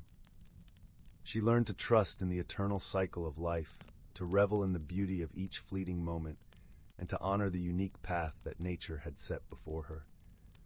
Narla and Lyra remained by Willow's side throughout her journey, offering guidance and encouragement when her faith wavered. The wise old oak shared tales of her own growth, reminding Willow that even the mightiest trees had once been but tender saplings. And Lyra's magical presence was a constant reminder of the wonders that awaited those who dared to bloom. As the seasons turned once more, Willow stood tall and resplendent, her blossoms giving way to a bountiful harvest of fruit. She had blossomed into a magnificent tree, her branches providing shelter and sustenance to all who sought refuge in her welcoming embrace. And though the path of growth had been challenging, Willow now understood that true transformation came not from emulating others, but from embracing one's truest essence. For within each seed lay the potential for boundless beauty, waiting to unfurl beneath the nurturing light of faith and acceptance. From that day forth, Willow resolved to share her hard-won wisdom with all who crossed her path, inspiring others to embark upon their own journeys of growth and self-discovery. And as the woodland magic danced upon the breeze, she knew that she had finally found her place in the eternal rhythm of nature's grand embrace. Story 8. In the heart of the whispering woods, where the sunlight filtered through a dense canopy of emerald leaves, a gentle symphony of life thrived in harmonious balance. The forest was a tapestry of vibrant greens and earth tones, woven with the sounds of rustling leaves, babbling brooks, and the soft hum of contented creatures. This was a place where the natural world held sway, its secrets and wisdom guarded by the ancient trees that stood sentinel over the land. Among the denizens of this enchanted realm was a wise old owl named Bramble. He was a dignified creature, his feathers flecked with the silver of countless moonlit nights. Bramble made his home in the hollow of an ancient oak, its gnarled branches stretching out like welcoming arms. From this high perch, he could survey the forest and all its inhabitants, his keen eyes missing nothing. Bramble was known throughout the forest as a keeper of stories and a bearer of wisdom, passed down through generations of owls. On quiet nights, when the moon was a luminescent pearl against the velvet sky, the creatures of the forest would gather beneath the oak to listen to Bramble's tales of old. These stories were not mere entertainment. They were lessons, woven with the threads of history and magic, teaching the forest folk about the delicate balance that sustained their world. One particularly serene evening, the forest was bathed in the warm glow of twilight, the air fragrant with the scent of pine and earth. A gentle breeze whispered through the leaves, carrying with it the promise of change. The creatures began to gather at the base of the old oak, settling into the soft moss that blanketed the forest floor. There was Thistle, the clever fox with a coat of fiery orange, who was known for her quick wit and kind heart. Beside her sat Willow, a gentle deer whose eyes shone with the wisdom of the woods. And perched on a nearby branch was Pippin, a lively squirrel with a bushy tail and an endless curiosity about the world. As the sun dipped below the horizon, painting the sky in hues of pink and gold, Bramble emerged from his hollow. His eyes gleamed with the knowledge of countless seasons, and his voice when he spoke was deep and resonant, like the murmur of a distant stream. "Gather close, my friends," Bramble began, his words carrying on the breeze. "Tonight I shall tell you the tale of the seasons' dance, and how each one brings its own magic to our forest home." The creatures settled in, their eyes wide with anticipation, as Bramble unfurled the story of the seasons' dance. "In the days long past," Bramble began, "the forest was young, and the seasons were but fledgling spirits, each with its own unique gift for the world. Spring, with her gentle touch, brought the promise of new beginnings, awakening the earth with the vibrant colors of blooming flowers and the sweet songs of returning birds. Her breath was a warm caress, coaxing life from the soil and filling the air with the heady perfume of blossoms. Summer followed in her wake, a radiant spirit whose laughter was the sun's golden rays. She painted the world in lush greens and filled the days with warmth and light. The forest thrived under her care, the trees heavy with fruit and the creatures basking in her generous embrace. Then came autumn, the artist, with his palette of crimson and gold. His cool touch transformed the forest into a tapestry of rich colors, a final celebration before the world would rest. He was a gentle guardian of change, his breeze carrying the rustle of falling leaves, each one a whispered promise of renewal. Finally, winter arrived, her cloak woven from the softest snowflakes, her breath a crisp, invigorating chill. She wrapped the world in a serene hush, the forest slumbering beneath a blanket of white. Yet within her stillness was a quiet magic, a time for reflection and dreams, as the earth prepared for the cycle to begin anew. Bramble paused, letting the story settle into the hearts of his listeners. The forest was silent, the only sound the soft sigh of the wind through the trees. "The seasons, you see," Bramble continued, "are not mere divisions of time, but symphony of life. Each one dances in its turn, bringing its own gifts and challenges, teaching us the importance of change and balance. For just as the forest thrives in harmony with the seasons, so too must we, the creatures of this world, adapt and grow, guided by the wisdom of nature." The creatures listened intently, their minds filled with images of the seasons' dance. They understood that the forest was a living tapestry, its beauty and resilience born from the interplay of its many parts. And they knew that they too were part of this wondrous cycle, their lives intertwined with the rhythm of the natural world. As the moon rose high in the sky, casting a silvery glow over the forest, Bramble concluded his tale. "Remember, dear friends, that we are all stewards of this land. With each season, we are given the opportunity to learn and grow, to cherish and protect the delicate balance that sustains us. Let us walk this path with gratitude and wisdom, for in doing so, we honor the magic of the forest and the spirit of the seasons." With those words, Bramble tucked his wings close and settled back into his perch, his heart full of the peace that comes from sharing the old wisdom. The creatures below murmured their thanks, their spirits buoyed by the gentle reminder of their place in the world. As they dispersed into the night, the forest seemed to breathe a sigh of contentment, the trees swaying in the moonlit breeze.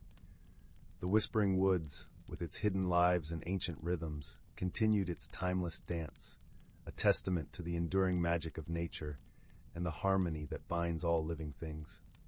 And so, with hearts full of wonder and a renewed sense of purpose, the creatures of the forest returned to their homes, the gentle wisdom of Bramble's tale guiding their dreams as they drifted into a peaceful slumber beneath the watchful gaze of the stars. Story 9. In the heart of the misty blue forest, where trees wore coats of moss and squirrels played hide-and-seek with the sunbeams, there lay a tiny, bustling village known as Twinklewood Hollow. This was no ordinary village, for its inhabitants were as unique and whimsical as the forest itself. You see, Twinklewood was home to a medley of magical creatures, each with their own delightful peculiarity.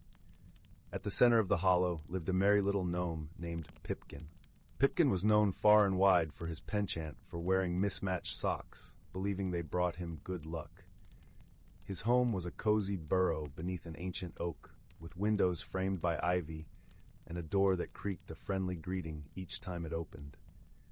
Pipkin's most cherished possession was a brass kettle that whistled the tune of Twinkle, Twinkle, Little Star whenever the tea was ready. Next door to Pipkin, in a treehouse woven from willow branches, lived a sprightly fairy named Flick. Flick had wings as delicate as a dragonfly's, shimmering in hues of lavender and gold.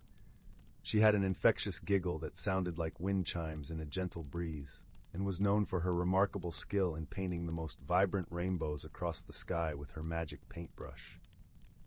A little further down the cobblestone path, one would find the abode of Terence, the talking tortoise. Terence was never in a rush, and he often reminded his friends that the best way to enjoy life was one slow step at a time. His shell was a patchwork of colors, each tile a memory from his travels around the world. Terence was a master storyteller, his tales as rich and layered as the forest floor in autumn. One sunny morning, as the dew sparkled on the meadow like 1,000 tiny diamonds, Pipkin, Flick, and Terence gathered at the village square. They were joined by a lively crowd of other villagers, including the melodic-voiced songbirds, the mischievous squirrel twins, and the wise old owl Hootsworth, who always wore spectacles perched precariously on his beak. The occasion was the annual Twinklewood Festival, a day filled with laughter, games, and feasting.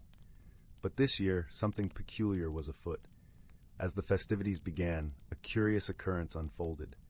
The air shimmered with a peculiar iridescent glow, and suddenly, every sound in the village turned into a melody. The rustling leaves sang a gentle lullaby, the bubbling brook played a merry jig, and even the clattering of dishes at the feast was transformed into a cheerful tune. At first, the villagers found this quite amusing. They danced to the melody of their chores and chuckled at the serenading sounds all around them. However, as the day wore on, it became apparent that this magical melody was more than just a harmless enchantment. Every spoken word was now a song, and trying to communicate became a comical opera of misunderstandings. "We need to solve this musical mystery," declared Pipkin, his words tumbling out in a lively aria that made the crowd giggle. Flick fluttered her wings excitedly, her voice a playful soprano. "Let's head to the Whispering Glade. Perhaps the trees can tell us what's causing this tuneful trouble." The villagers agreed, and off they went, a parade of singing, humming, and whistling creatures, weaving their way through the forest to the Whispering Glade. The glade was a special place where the oldest trees in the forest stood, their branches entwined like the fingers of old friends. It was said that these trees could speak if you listened closely enough. As they reached the glade, the villagers quieted, their melodic chatter turning into a harmonious hum. Pipkin stepped forward, his mismatched socks peeking out from beneath his trousers, and addressed the trees in a gentle ballad. "O wise trees, what is this magical melody that fills our village? Can you help us find a way to bring back our normal voices?" For a moment the glade was silent, save for the rustling leaves. Then, a deep, resonant voice emerged from the largest tree, its bark as gnarled and wise as time itself. Long ago, a playful sprite named Melody cast a spell upon these woods, leaving behind a treasure of musical enchantments. It seems you have stumbled upon one of her playful charms. Terence, in his slow and deliberate baritone, asked, "Is there a way to undo the spell, dear trees?" The elder tree responded with a gentle rustle. "Ah, yes.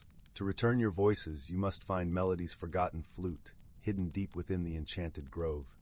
Play a tune of friendship, and the spell shall be undone." With newfound determination, Pipkin, Flick, and Terence set out towards the enchanted grove, a place known for its magical wonders and delightful surprises. The path was lined with flowers that opened and closed like little music boxes, and birds that flew in synchronized patterns, creating an aerial symphony. As they reached the grove, they were greeted by a sight that took their breath away. The trees here were not ordinary. Their trunks twisted into fantastical shapes, and their leaves glowed in every color imaginable. In the center of the grove stood a pedestal made of crystal, and atop it lay a flute, its surface shimmering like a moonlit lake. Flick, with her fairy grace, picked up the flute. "I think I know just the tune," she said, her voice a gentle melody. She placed the flute to her lips and began to play. The notes floated through the air, a sweet, simple tune that spoke of friendship and harmony. As the melody swirled around them, the iridescent glow that had filled the village began to fade, and the sounds returned to their natural state. Back in Twinklewood Hollow, the villagers cheered, their voices at last free from the musical enchantment. They gathered around Pipkin, Flick, and Terence, thanking them with heartfelt gratitude. Pipkin grinned, twirling one of his mismatched socks. "It's good to have our voices back, but I must admit it was quite an adventure." Flick giggled, her wings fluttering with joy. "Yes, and what a wonderful tune it turned out to be." Terence nodded slowly, a contented smile on his face. "Indeed, my friends, sometimes it takes a little magic to remind us of the music in our lives." As the sun set, casting a warm golden glow over Twinklewood Hollow, the villagers gathered for a feast beneath the stars. Laughter and the clinking of glasses filled the air, mingling with the gentle hush of the forest. The night ended with Pipkin and Flick leading everyone in a joyful dance, their feet tapping out a merry rhythm on the cobblestone streets. And so, with hearts full of joy and the bonds of friendship stronger than ever, the villagers drifted into happy dreams, comforted by the knowledge that even in a world of magic and melody, the greatest harmony of all was found in their togetherness. Story 10. Once upon a time, in the quaint village of Willowbrook, nestled amidst rolling hills and whispering woods, there lived a young girl named Maeve. Willowbrook was a place where time seemed to linger, and the air was perpetually scented with the sweet fragrance of blooming lavender and freshly baked bread. The village was known for its simplicity and the warmth of its people, yet it held a secret that only a few had ever discovered. Maeve had always been a curious child, with wide eyes the color of the summer sky and a heart that danced with the rhythm of the wind. She lived with her grandmother, Edna, in a cozy cottage at the edge of the village. Edna, an elderly woman with silver hair and a voice like honeyed tea, often shared tales of wonder and mystery with Maeve as they sat by the crackling fire each evening. One crisp autumn morning, as the leaves painted the village in hues of amber and gold, Maeve set out on her usual walk through the forest. The path was carpeted with fallen leaves that crunched softly under her feet, and the trees whispered secrets to one another as the wind gently swayed their branches. It was on this walk that Maeve discovered something truly extraordinary. Nestled between the gnarled roots of an ancient oak tree, she found a small, intricately carved wooden box. The box was adorned with delicate patterns that seemed to shimmer in the dappled sunlight. Maeve's fingers tingled with anticipation as she gently lifted the lid. Inside, she found a single, perfectly round marble, unlike any she had ever seen. It shimmered with an iridescent glow, capturing the colors of the forest and the sky, as if the universe itself had been bottled within. With the marble cradled in her hand, Maeve felt a gentle warmth spread through her, like the embrace of the sun on a chilly day. She sensed that this was no ordinary trinket. There was magic within, a magic that whispered of possibilities and adventures yet to come. That evening, as Maeve and Edna sat by the fire, she showed the marble to her grandmother. Edna's eyes widened in recognition, a soft smile playing on her lips. "Ah, you have found the marble of whimsy," she said, her voice a melodic blend of awe and nostalgia. "It is said that this marble holds the power to reveal hidden truths and grant the bearer a glimpse of their heart's greatest desire." Curiosity piqued, Maeve asked, "How does it work, grandmother?" Edna explained that the marble would guide Maeve on a journey, not just through the woods, but through her own heart and mind, revealing the wonders and challenges she needed to face. With Edna's blessing and a gentle nudge of encouragement, Maeve set off the next morning, the marble safely tucked in her pocket. Her journey began with a sense of wonder and excitement, the forest around her alive with possibility. She soon met her first helper, a wise old owl named Oliver, perched serenely on a branch. Oliver had a voice like a gentle breeze and eyes that twinkled with knowledge. "Hello, young traveler," he hooted softly. "I see you carry the marble of whimsy. What is it you seek?" Maeve thought for a moment before replying, "I seek to understand the magic of the marble and what it can teach me." Oliver nodded, his feathers ruffling softly. Follow the path of light and listen to the whispers of the forest. They will guide you. As Maeve ventured deeper into the woods, the light danced through the trees, casting playful shadows and illuminating her path. She soon encountered a babbling brook, where a family of otters played joyfully in the water. The otters, with their sleek fur and mischievous eyes, greeted Maeve warmly. One of the otters, a particularly lively one named Finn, approached with a gleeful splash. "Welcome, traveler. Care to join us for a swim?" Maeve laughed, the sound echoing through the trees. "I would love to, but I'm on a journey to discover the magic of this marble." Finn's eyes sparkled with understanding. "Ah, the marble. It teaches us to find joy in the simplest moments. Remember, Maeve, sometimes the greatest wisdom is found in laughter and play." With each step of her journey, Maeve learned something new. She encountered a gentle deer named Luna, who taught her the importance of patience and listening to one's heart. Luna's presence was calming, and her words were like a soothing lullaby. Maeve's journey was not without its challenges. She came across a tangled thicket, dense and dark, that seemed impossible to pass. But remembering the lessons from her new friends, she paused, closed her eyes, and listened. The whispers of the forest guided her, revealing a hidden path through the brambles, and she emerged on the other side with a newfound sense of clarity. As the sun began to set, painting the sky in shades of rose and gold, Maeve returned home, her heart full of the wisdom she had gathered.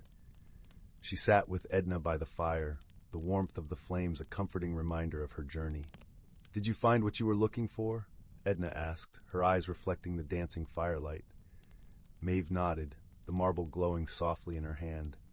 "I discovered that the magic was not just in the marble, but in the journey itself, in the friends I met and the lessons I learned."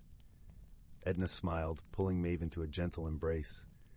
"The greatest magic lies within you, dear one. Always remember that."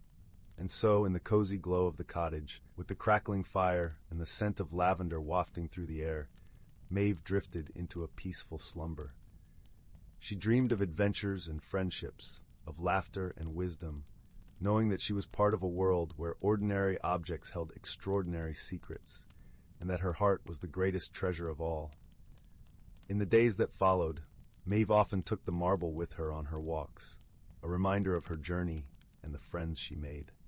She shared her stories with the villagers, spreading the joy and wisdom she had found in the forest.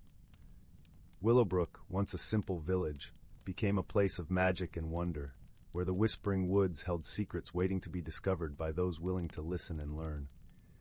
And in this way, Maeve's story became a part of the village's tapestry, a tale of discovery and wonder passed down through generations, reminding all who heard it that the greatest adventures often lie in unexpected places, and the truest magic is found within. Story 11. In the heart of the ancient whispering woods, where the sun's rays danced playfully through a canopy of emerald leaves, there lived a community of creatures whose lives were woven intricately with the threads of nature. This forest, older than time itself, was a sanctuary of harmony, where each creature, great and small, played its part in maintaining the delicate balance of life. As the first light of dawn filtered through the mist, a gentle rustle echoed through the trees. This was the time when the forest awoke, stretching and yawning as the dew-kissed leaves sparkled like 1,000 tiny diamonds. The air was filled with the sweet scent of pine, mingling with the earthy aroma of the rich, dark soil, a scent that seemed to whisper secrets of ages past. The creatures of Whispering Woods were not ordinary animals. They were guardians of their realm, each possessing a touch of magic that connected them to the forest in profound ways. Among them was Bramble, a wise old hare with eyes like amber pools that held the knowledge of generations. His fur, a soft tapestry of grays and browns, seemed to shimmer with an inner light as he moved gracefully through the underbrush. Bramble was known as the Keeper of Seasons, the one who ensured the forest transitioned smoothly through the cycles of life and change. He had learned from his ancestors the art of listening to the whispers of the wind and reading the patterns of the stars. Each year, as the seasons changed, he led his fellow creatures in a ritual of renewal, a celebration of the cyclical dance of nature. On this particular morning, Bramble felt a stirring in the air, a gentle nudge from the world around him. It was time for the gathering, a sacred meeting of all the forest's inhabitants to prepare for the coming of autumn. The leaves had begun their slow transformation, tinged with hues of gold and crimson, and the air carried a hint of crispness that spoke of the changes to come. With a hop and a bound, Bramble made his way to the glade at the center of the forest, where a great ancient oak stood as a sentinel of time. Its gnarled branches reached out like welcoming arms, embracing the creatures that gathered beneath its mighty boughs. There were squirrels with bushy tails and bright eyes, foxes with coats of fiery red, and birds of every color who filled the air with their melodious songs. As the forest's denizens assembled, a hush fell over the glade, a quiet reverence for the wisdom that Bramble would share. He stood before them, his voice as soft as the rustle of leaves, yet carrying the weight of ancient knowledge. "Friends," he began, "the time has come for us to prepare for the turning of the wheel, for the season of autumn is upon us. We must work together to ensure the harmony of our home endures." The creatures listened intently, for they knew the importance of Bramble's words. Each one understood their role in the grand tapestry of life, and how their actions could tip the balance either towards harmony or discord. As the sun climbed higher in the sky, Bramble spoke of the tasks that lay ahead. The squirrels would gather and store nuts and seeds, ensuring a bounty for the colder months. The birds would take to the skies, spreading the forest's seeds far and wide to sow the promise of new life. The foxes would patrol the borders, keeping watch and maintaining the peace. But it was not just physical tasks that Bramble spoke of. He reminded them of the magic that flowed through the forest, a gentle current that connected all living things. It was this magic that would guide them, if only they listened with their hearts and trusted in the wisdom of the ages. As the gathering came to a close, the creatures dispersed, each carrying the weight of their responsibilities with a sense of pride and purpose. Bramble remained beneath the oak, his heart full of gratitude for the community that surrounded him. Days turned into weeks, and the forest slowly transformed into a tapestry of autumnal splendor. The leaves blazed like fire against the azure sky, and the air was filled with the sweet, spicy scent of fallen foliage. The forest thrummed with life, each creature playing their part in the great symphony of the seasons. Yet, as the days grew shorter and the nights colder, a new challenge emerged. A fierce storm, unlike any the forest had seen in decades, approached from the north.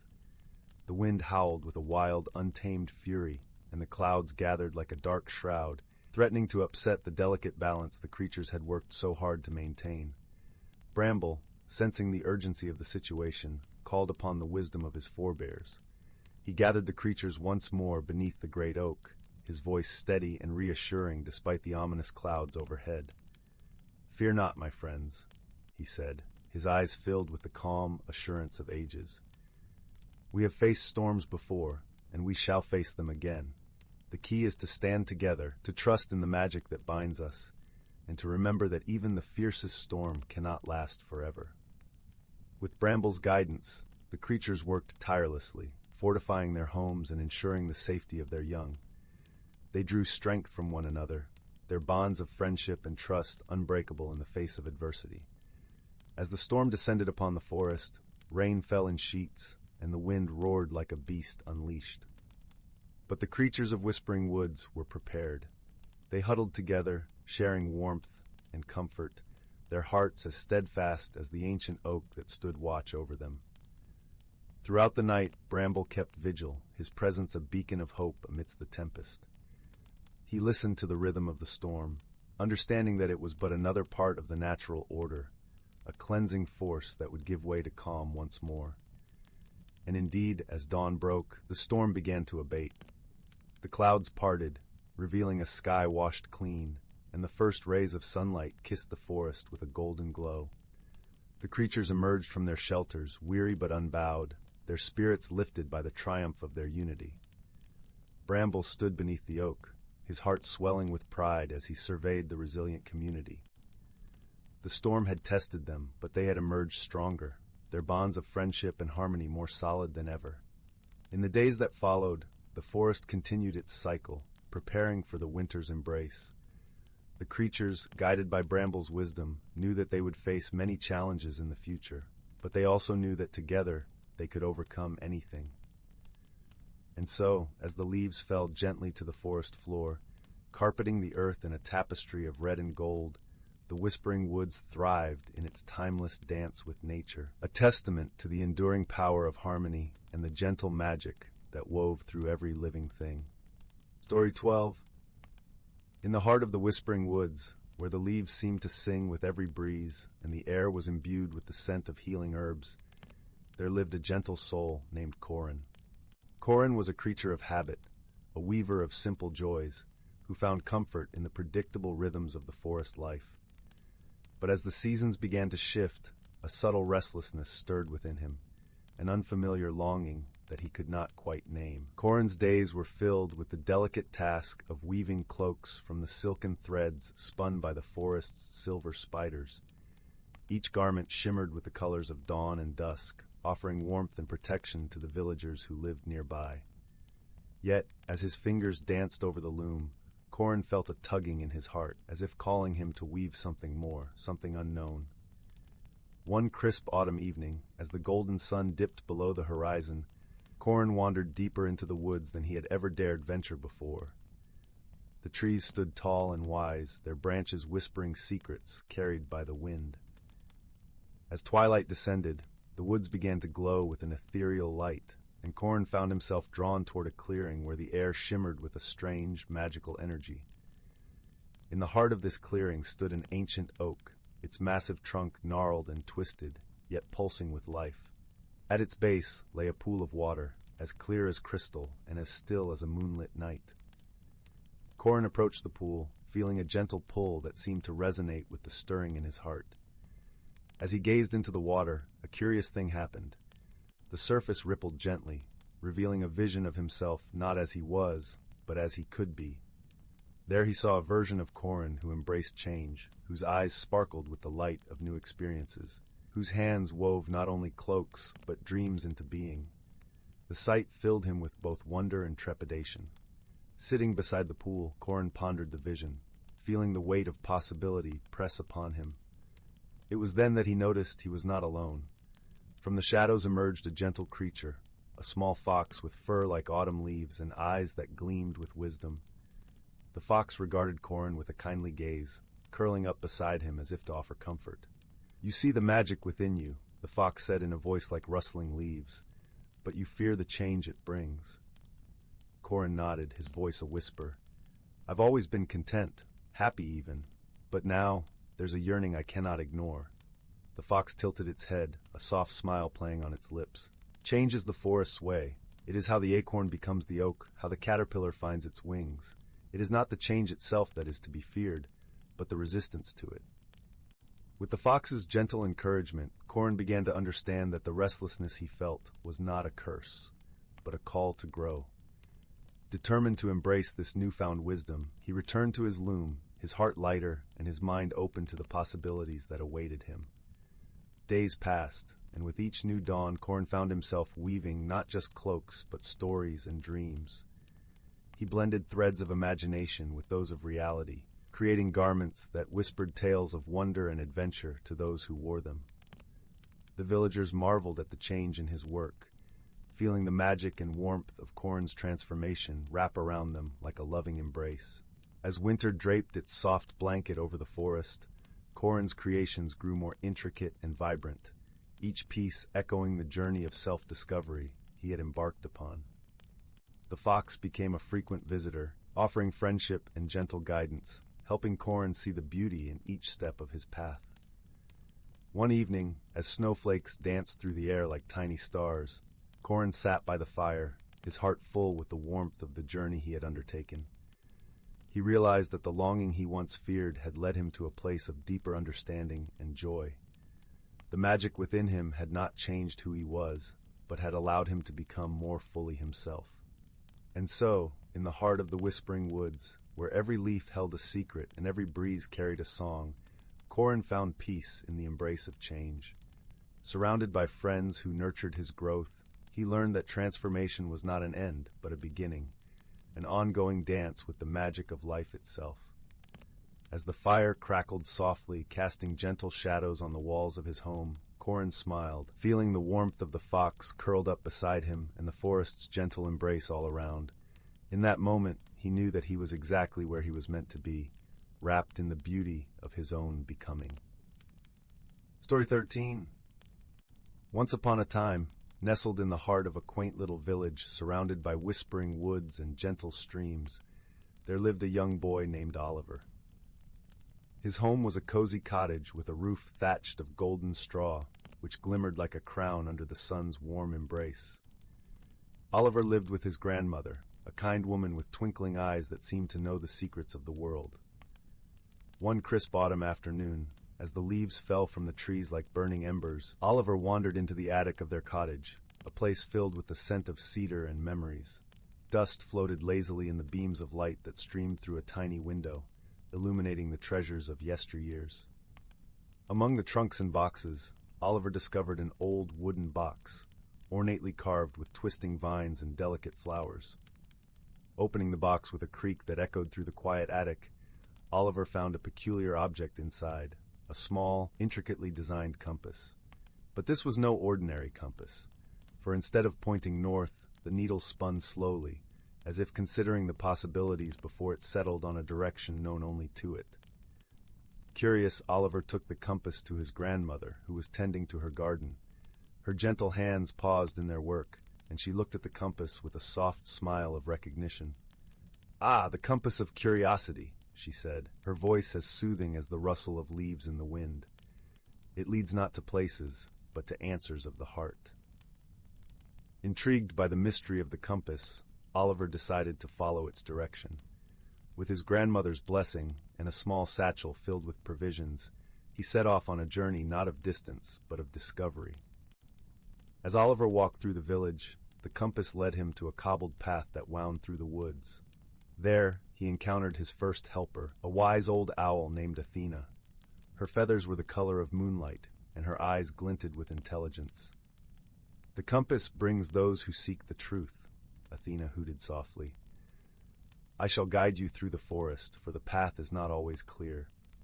Together they ventured deeper into the woods, where the air was perfumed with the scent of pine and earth. The trees whispered secrets of old as they passed, and the sunlight danced through the branches, creating patterns on the ground that seemed to shift and change with each step. As the day turned to evening, they reached a glade where the compass pointed to a small, babbling brook. There Oliver met his second helper, a gentle deer named Lumina. Her coat shimmered like starlight, and her eyes were pools of calm. "The water speaks in riddles," Lumina said in a voice as soft as the breeze. "Listen, and you may find what you seek." Oliver knelt by the brook, listening to the gentle murmur of the water. It spoke of patience and understanding, of the need to look beyond the surface to see the truth beneath.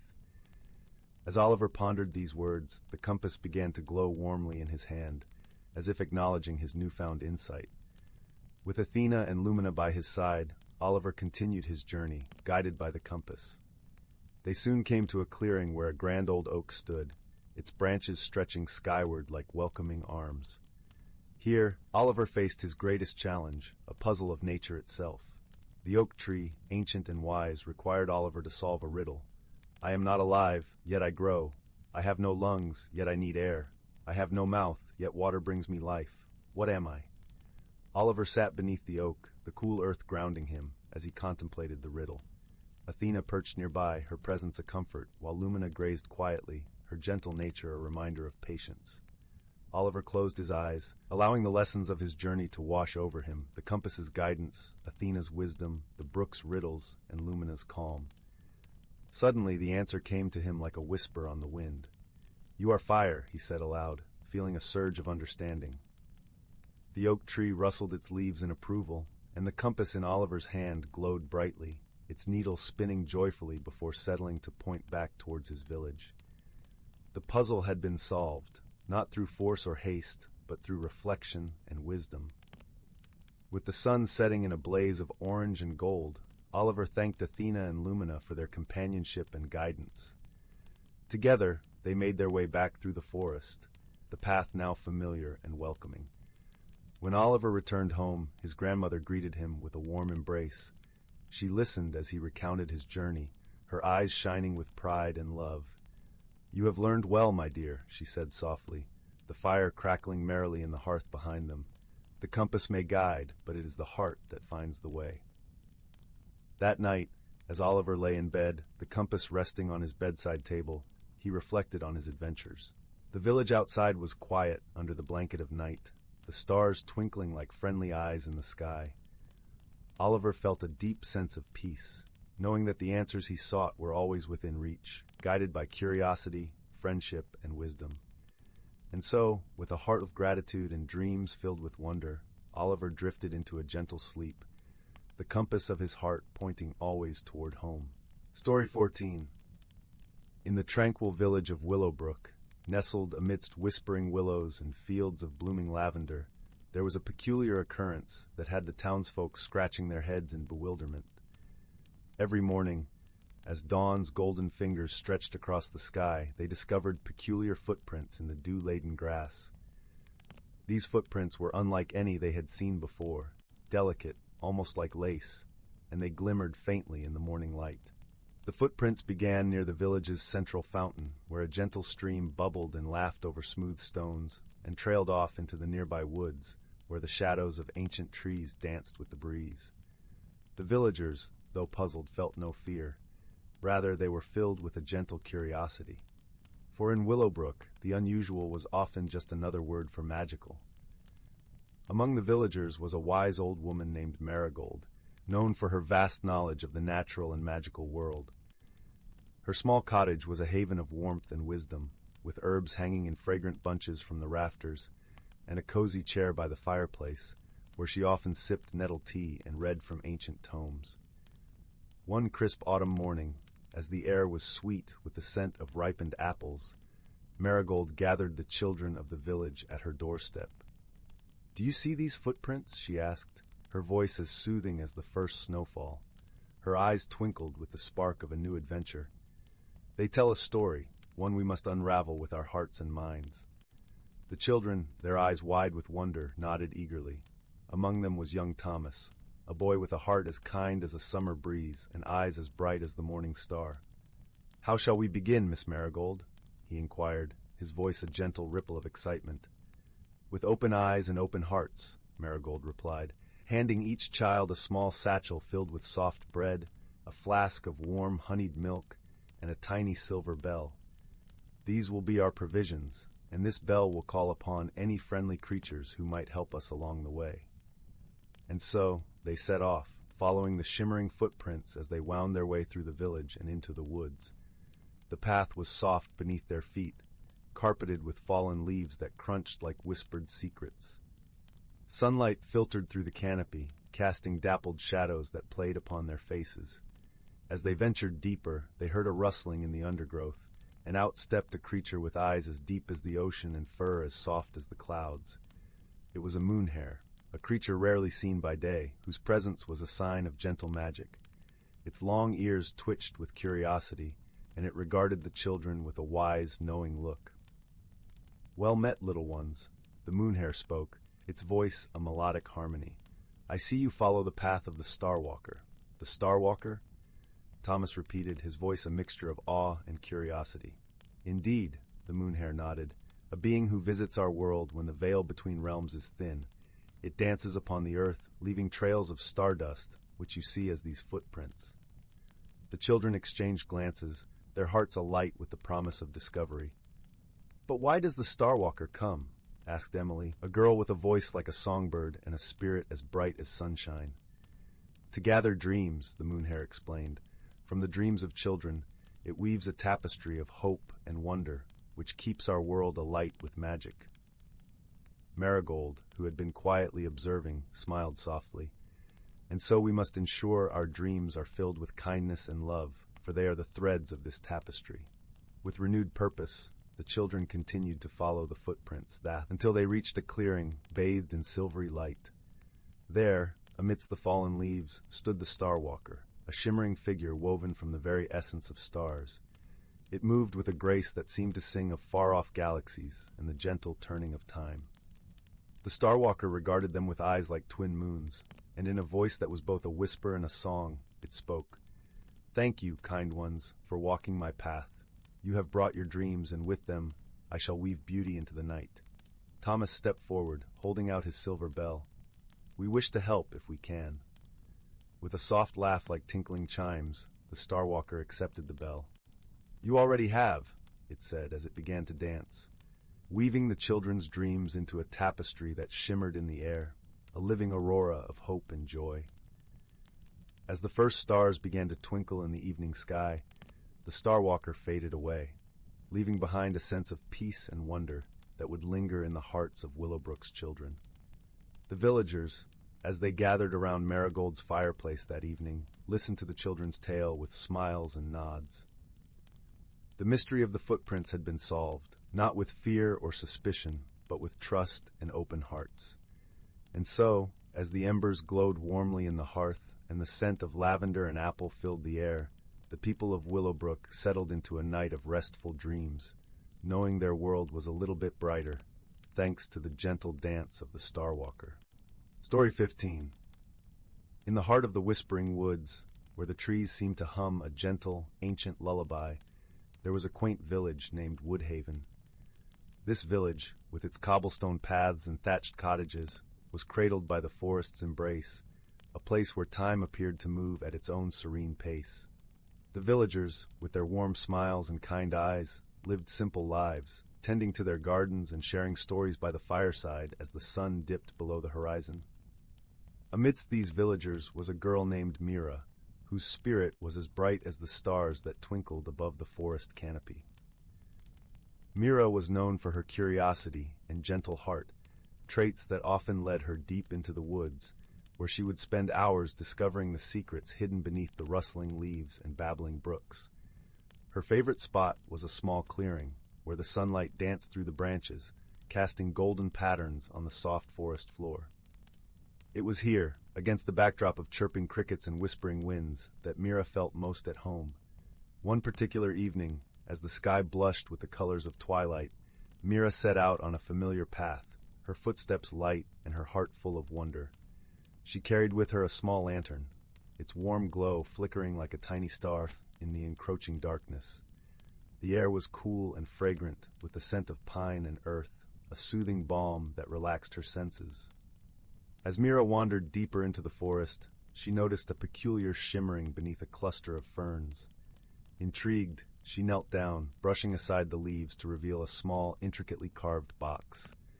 Its surface was adorned with delicate patterns of vines and flowers, and it seemed to hum softly, a sound that resonated with the very soul of the forest.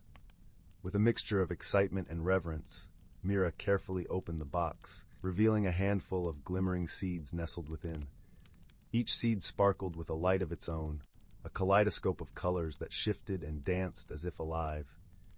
Mira knew, without a doubt, that this was a treasure of great significance. She felt a sudden rush of warmth in her heart, a feeling that these seeds were meant for her, a gift from the forest itself. With gentle hands, she closed the box and held it close, feeling a connection to the magic that pulsed through the woods around her. That night, as Mira sat by her bedroom window, the moonlight casting its gentle glow upon her face, she pondered the mystery of the seeds. She decided that she would plant them in her favorite clearing, a place where they could grow undisturbed, nurtured by the forest's natural magic. The following morning, with the sun casting its first golden rays over Woodhaven, Mira set out with the box of seeds and a small spade. She made her way to the clearing, her heart light with anticipation.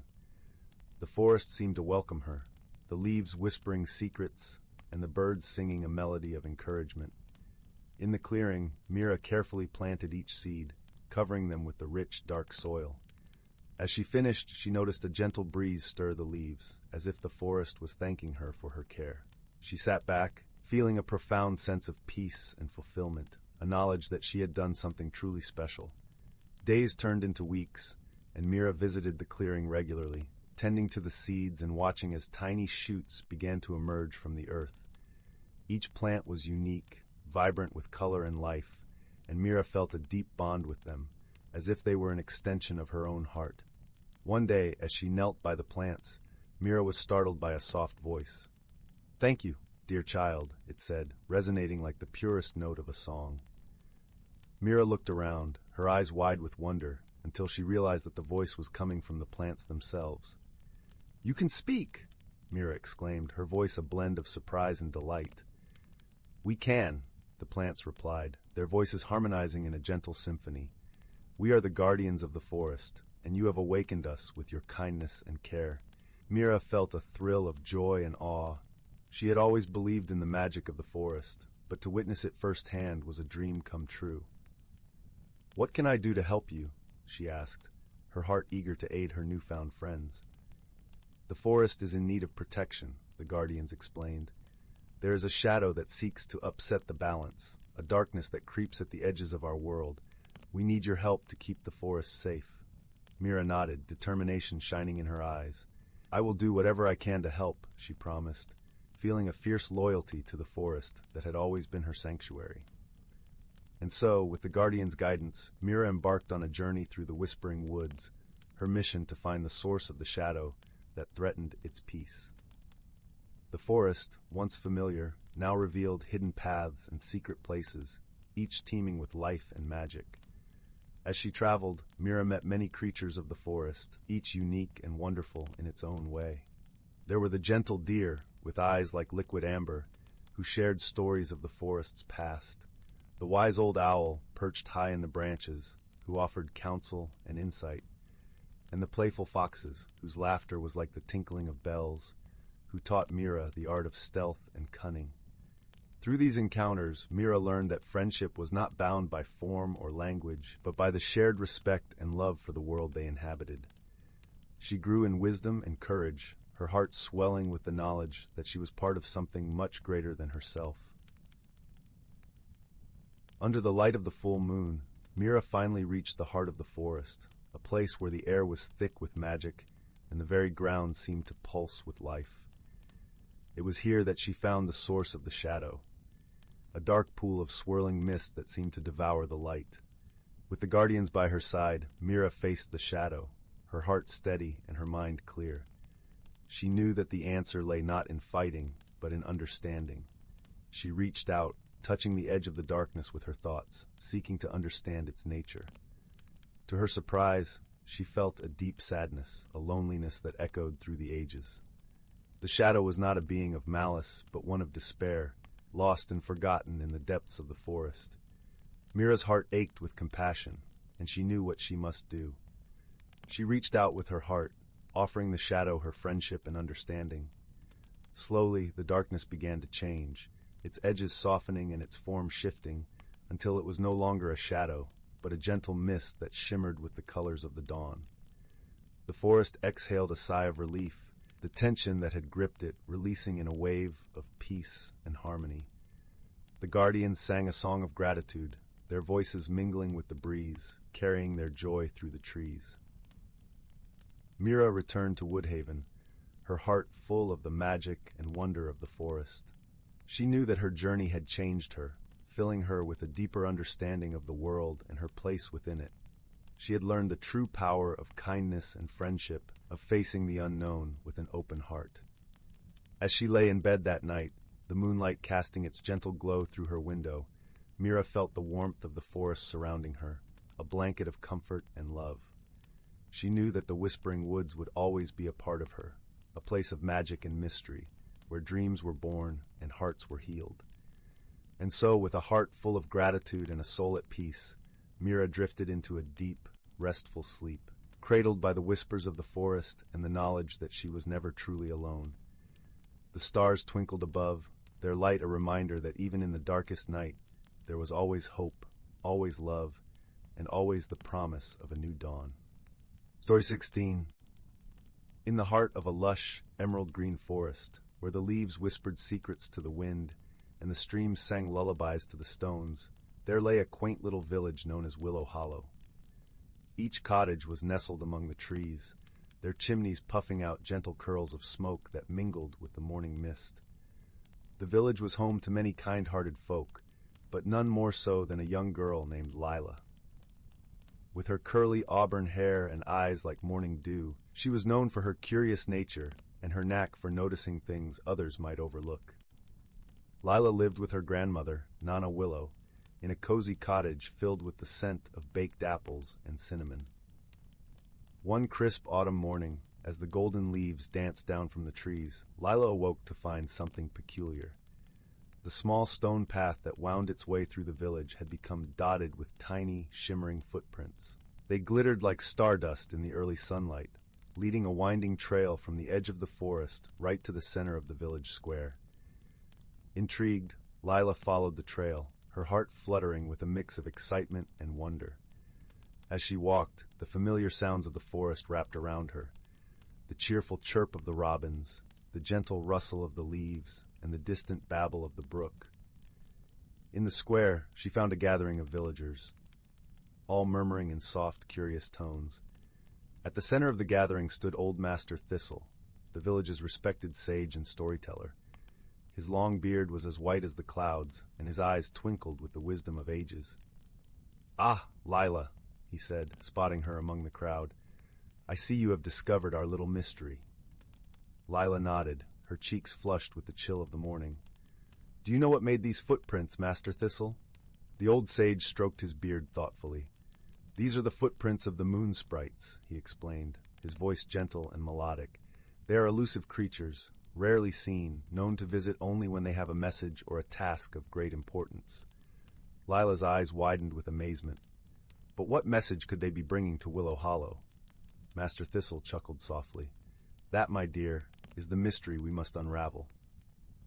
With a newfound sense of purpose, Lila decided to set out on a quest to uncover the meaning behind the moon sprite's visit. She began by observing the footprints more closely, noting how they seemed to sparkle with a faint luminescence, even in the daylight. She wondered if there might be a clue hidden within their glimmering trails. As the day wore on, Lila visited her forest friends for guidance. She first approached Bella, the wise old owl who perched high in the oak tree near her home. Bella blinked her large amber eyes and hooted softly as Lila explained the situation. "The moon sprites are gentle, but they are also playful," Bella said, her voice soft as a whisper. "Perhaps they wish to lead you to something that cannot be seen with the eyes alone." Inspired by Bella's words, Lila thanked her and continued on her way. She considered the possibility that the footprints might not lead to a place, but rather to an idea or a feeling. She decided to follow the trail once more, this time with her heart as well as her eyes. As the sun dipped below the horizon, painting the sky in hues of pink and gold, Lila found herself back at the village square. The footprints seemed to circle around the ancient stone well at the center, a well said to be enchanted by the forest's magic. Kneeling beside the well, Lila placed her hands on the cool, moss-covered stones and closed her eyes. She listened intently, letting the sounds of the forest fill her mind, and there, in the quiet stillness, she felt a gentle nudge of intuition. "The well," she whispered to herself, "it's not just a place of water, it's a place of connection." With her heart alight with understanding, Lila realized that the moon sprites had come to remind the villagers of their connection to the forest and to one another. The well, a symbol of life and sustenance, was also a reminder of the bonds they shared through their stories and their care for the land. As the first stars began to twinkle in the night sky, Lila shared her revelation with the gathered villagers. Her voice was filled with warmth and certainty as she spoke of the importance of gratitude and unity, of cherishing the magic of their home and the friendships that bound them. The villagers listened, their hearts touched by Lila's wisdom and the gentle message of the moon sprites. Together, they decided to hold a gathering by the well each month, a time to share their stories and renew their bonds with one another and the forest. As the evening drew to a close, Lila stood by the well, looking up at the moonlit sky. She felt a sense of peace and fulfillment, knowing that she had helped to uncover not just a mystery, but a deeper truth about the magic of connection. And so, with the village wrapped in the comforting embrace of night, Lila returned to her cottage. She snuggled into her warm bed, the soft rustling of the trees lulling her to sleep, her heart filled with the gentle glow of friendship and the wisdom of the moon sprites. Story 17. In the heart of a quaint village nestled between emerald hills and shimmering streams, there lived a young woman named Anwen. The village was a tapestry of cobblestone paths and thatched roof cottages, surrounded by fields that sang with the rustle of corn and wildflowers. Each morning, the sun would rise with a gentle glow, painting the sky with hues of soft gold and lavender, while the air carried the sweet scent of blooming honeysuckle. Anwen, with her chestnut hair and kind, searching eyes, felt a restlessness that stirred her heart like the autumn leaves in a playful breeze. She had always been content with the simple rhythms of village life, yet a whispering desire for change tugged at her soul. Despite this yearning, a fog of uncertainty clouded her path, making her hesitant to step beyond the familiar embrace of her home. Her days were spent tending to her small garden, where sunflowers stood like watchful sentinels and lavender bushes swayed in fragrant harmony. Though she loved her garden dearly, the whispers of adventure echoed in her mind, like the distant call of a lark.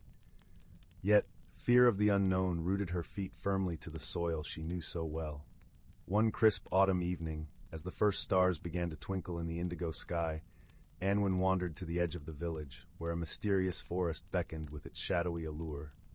The villagers often spoke of the forest's enchantment, where ancient trees whispered secrets and streams shimmered with an otherworldly light. It was said that the forest held the power of transformation for those who dared to enter. Curiosity nudged Anwen closer to the forest's edge, where she paused, her heart fluttering like the wings of a timid butterfly. As she stood there, a soft voice broke the evening's quietude. "The forest is a mirror, dear Anwen," said an old woman, emerging from the shadows. Her name was Eira, a wise and gentle soul known for her understanding of nature's mysteries. Eira's presence was like a warm embrace, her eyes twinkling with a knowing light. "It reflects the heart's desires and fears," she continued, her voice as soothing as the rustle of leaves. "But within its depths you may find what you seek." Anwen hesitated, the weight of her uncertainty like a pebble in her shoe. Sensing her hesitation, Eira placed a reassuring hand on her shoulder. "Remember, the forest's magic is not to be feared. It is a guide to your own heart." With these words echoing in her mind, Anwen took a deep breath, the crisp air filling her lungs with courage. She stepped into the forest, its cool shadows wrapping around her like a cloak. The path was dappled with moonlight, and the air hummed with the gentle symphony of crickets and whispering leaves. As she ventured deeper, the forest seemed to come alive around her. The trees swayed in a rhythm of their own, and the soft glow of fireflies danced like tiny stars fallen to earth. Anwen's heart, once heavy with doubt, began to lighten with each step, as if the forest was gently coaxing her fears away. In the heart of the forest, she stumbled upon a small clearing bathed in silver moonlight. There, a shimmering pool lay cradled among the roots of an ancient oak. The water mirrored the sky above, a perfect reflection of a universe vast and infinite. Anwen knelt by the pool, drawn to its serene beauty, and peered into its depths. The surface rippled gently, and as she gazed, she saw not her reflection but a vision of her heart's deepest desire. She saw herself, vibrant and free, exploring lands beyond her own, her spirit alight with the joy of discovery. The image filled her with a warmth that chased away the last vestiges of fear, revealing the truth she had known all along. The change she feared was not an end, but a beginning. In that moment, the forest surrounding her seemed to shimmer with approval, as if acknowledging the transformation within her heart. The gentle rustle of leaves was a symphony of encouragement, and the fireflies danced in joyous celebration of her newfound clarity. With the dawn's first light filtering through the trees, Anwen made her way back to the village, her steps light and unburdened. The path, once shrouded in shadow, now seemed to welcome her with open arms. As she emerged from the forest, Eira awaited her with a knowing smile. "You have found your way," Eira said softly, her eyes filled with warmth. "The forest's magic is within you now." Anwen nodded, a serene smile gracing her lips. She understood now that the change she had feared was not something to resist, but to embrace. Her heart, once bound by uncertainty, was now free to soar on the wings of possibility. In the days that followed, Anwen began to make plans for her journey beyond the village, her spirit alight with anticipation. Her friends and neighbors, inspired by her courage, gathered to bid her farewell, their hearts full of support and admiration. As she set out on her new adventure, the village faded into the distance, but the warmth of their love remained with her, a constant companion. She carried with her the lessons of the forest, where magic had mirrored her inner growth and revealed the beauty of personal discovery. And so Anwen's journey began, guided by the wisdom of the forest and the gentle strength of her own heart. She traveled far and wide, her days filled with the wonders of new places and the kindness of strangers. Through it all, she remembered Ira's words and the transformative power of the forest, knowing that true change comes not from fear, but from the courage to embrace the unknown. In this way, Anwen discovered that the world was as vast and beautiful as the dreams she had always dared to dream, and that the greatest magic lay within her all along. And so, her story became a gentle reminder that personal growth is a journey of the heart, where every step is an opportunity to discover the magic within. Story 18. In the heart of a timeless forest, where ancient trees whispered secrets to the wind and the ground was carpeted with soft moss, there stood a quaint, ivy-clad cottage. This was the home of a young woman named Leora, who lived a life of gentle routine amidst nature's embrace. Leora was a creature of habit, finding comfort in the predictable rhythm of her days. Each morning she would gather dew-kissed herbs, and each evening she would sit by the hearth, crafting potions and remedies for the woodland creatures. But as the days grew shorter and the air turned crisp with the onset of autumn, Leora felt a stirring in her heart, a restlessness she couldn't quite name.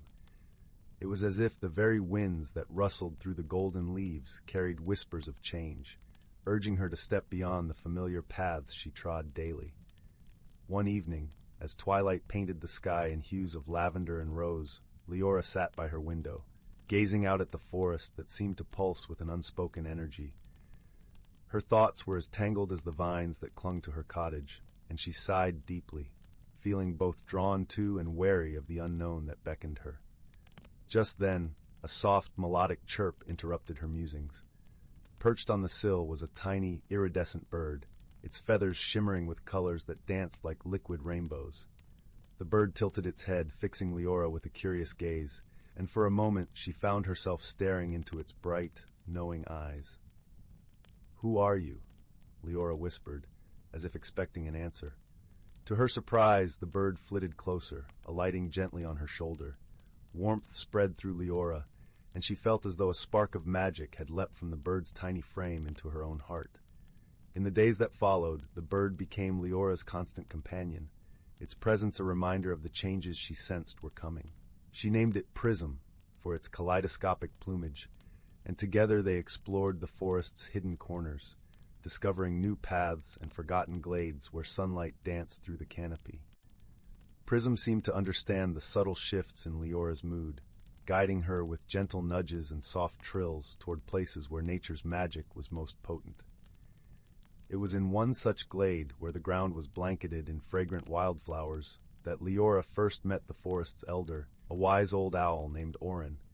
Orin perched on a low branch, his eyes like twin moons, serene and all-seeing. "Welcome, Leora," he hooted, his voice as deep and soothing as the rustle of leaves in a summer breeze. "You have been seeking something, have you not?" Leora nodded, her heart thudding softly in her chest. "I feel something changing within me, Orin, but I don't know what it is or what I'm meant to do." The owl blinked slowly, as if pondering her words. "Change is the dance of life, young one," he said. "It is both a gift and a challenge. To grow, we must often leave the safety of what we know." Prism chirped in agreement, its wings fluttering gently as if to encourage her onward. "But how do I know what path to take?" Leora asked, her voice tinged with uncertainty. "You must learn to listen," Orin replied, "not just with your ears, but with your heart.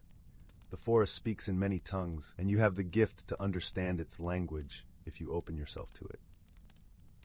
With that, Orin spread his great wings and took flight, leaving Leora and Prism alone in the glade. As the days turned into weeks, Leora took Orin's words to heart, practicing the art of listening. She attuned herself to the whispers of the wind, the songs of the brook, and the rustle of the leaves. Slowly, she began to sense the forest's rhythms and secrets, and with each discovery, she felt a little more at ease with the changes stirring within her. One crisp morning, as a gentle fog wove its way between the trees, Leora and Prism wandered to a part of the forest she had never seen before. There, beneath the boughs of an ancient oak, she discovered a pool of water so still and clear it seemed to mirror the sky itself. Drawn by its tranquil beauty, Leora knelt beside the water and gazed into its depths. As she looked, her reflection began to shift, revealing not just her familiar features, but also a vision of who she might become.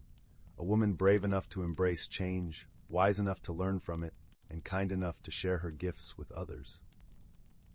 The image faded as a gentle breeze rippled the water's surface, but its message lingered in Leora's heart. She understood now that change was not something to fear, but a journey of discovery, a chance to grow into the person she was meant to be. With this newfound clarity, Leora returned to her cottage, her steps light and sure. She began to experiment with new potions, blending herbs and essences in ways she had never tried before.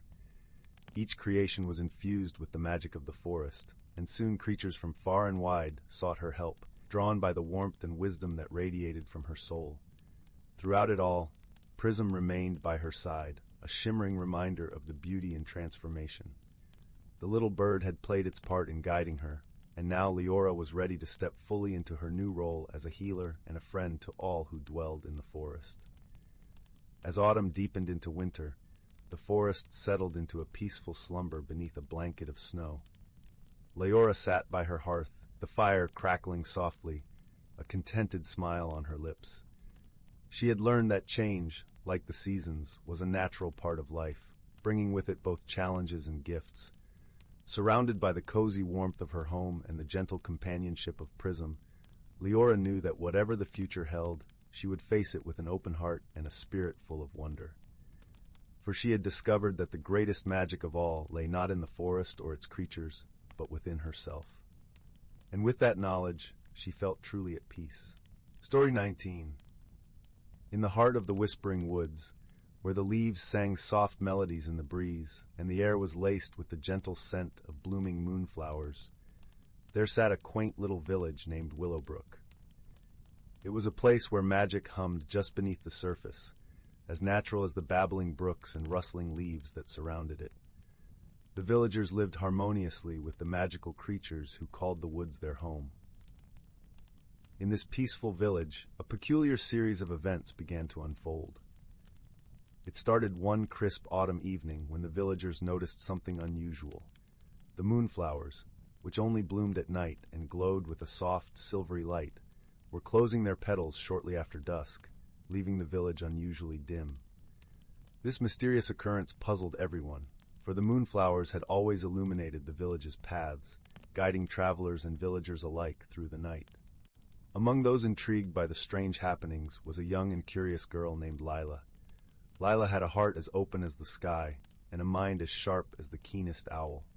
Her days were often spent exploring the woods with her best friend, a wise old fox named Fennel, whose golden eyes held the secrets of the forest.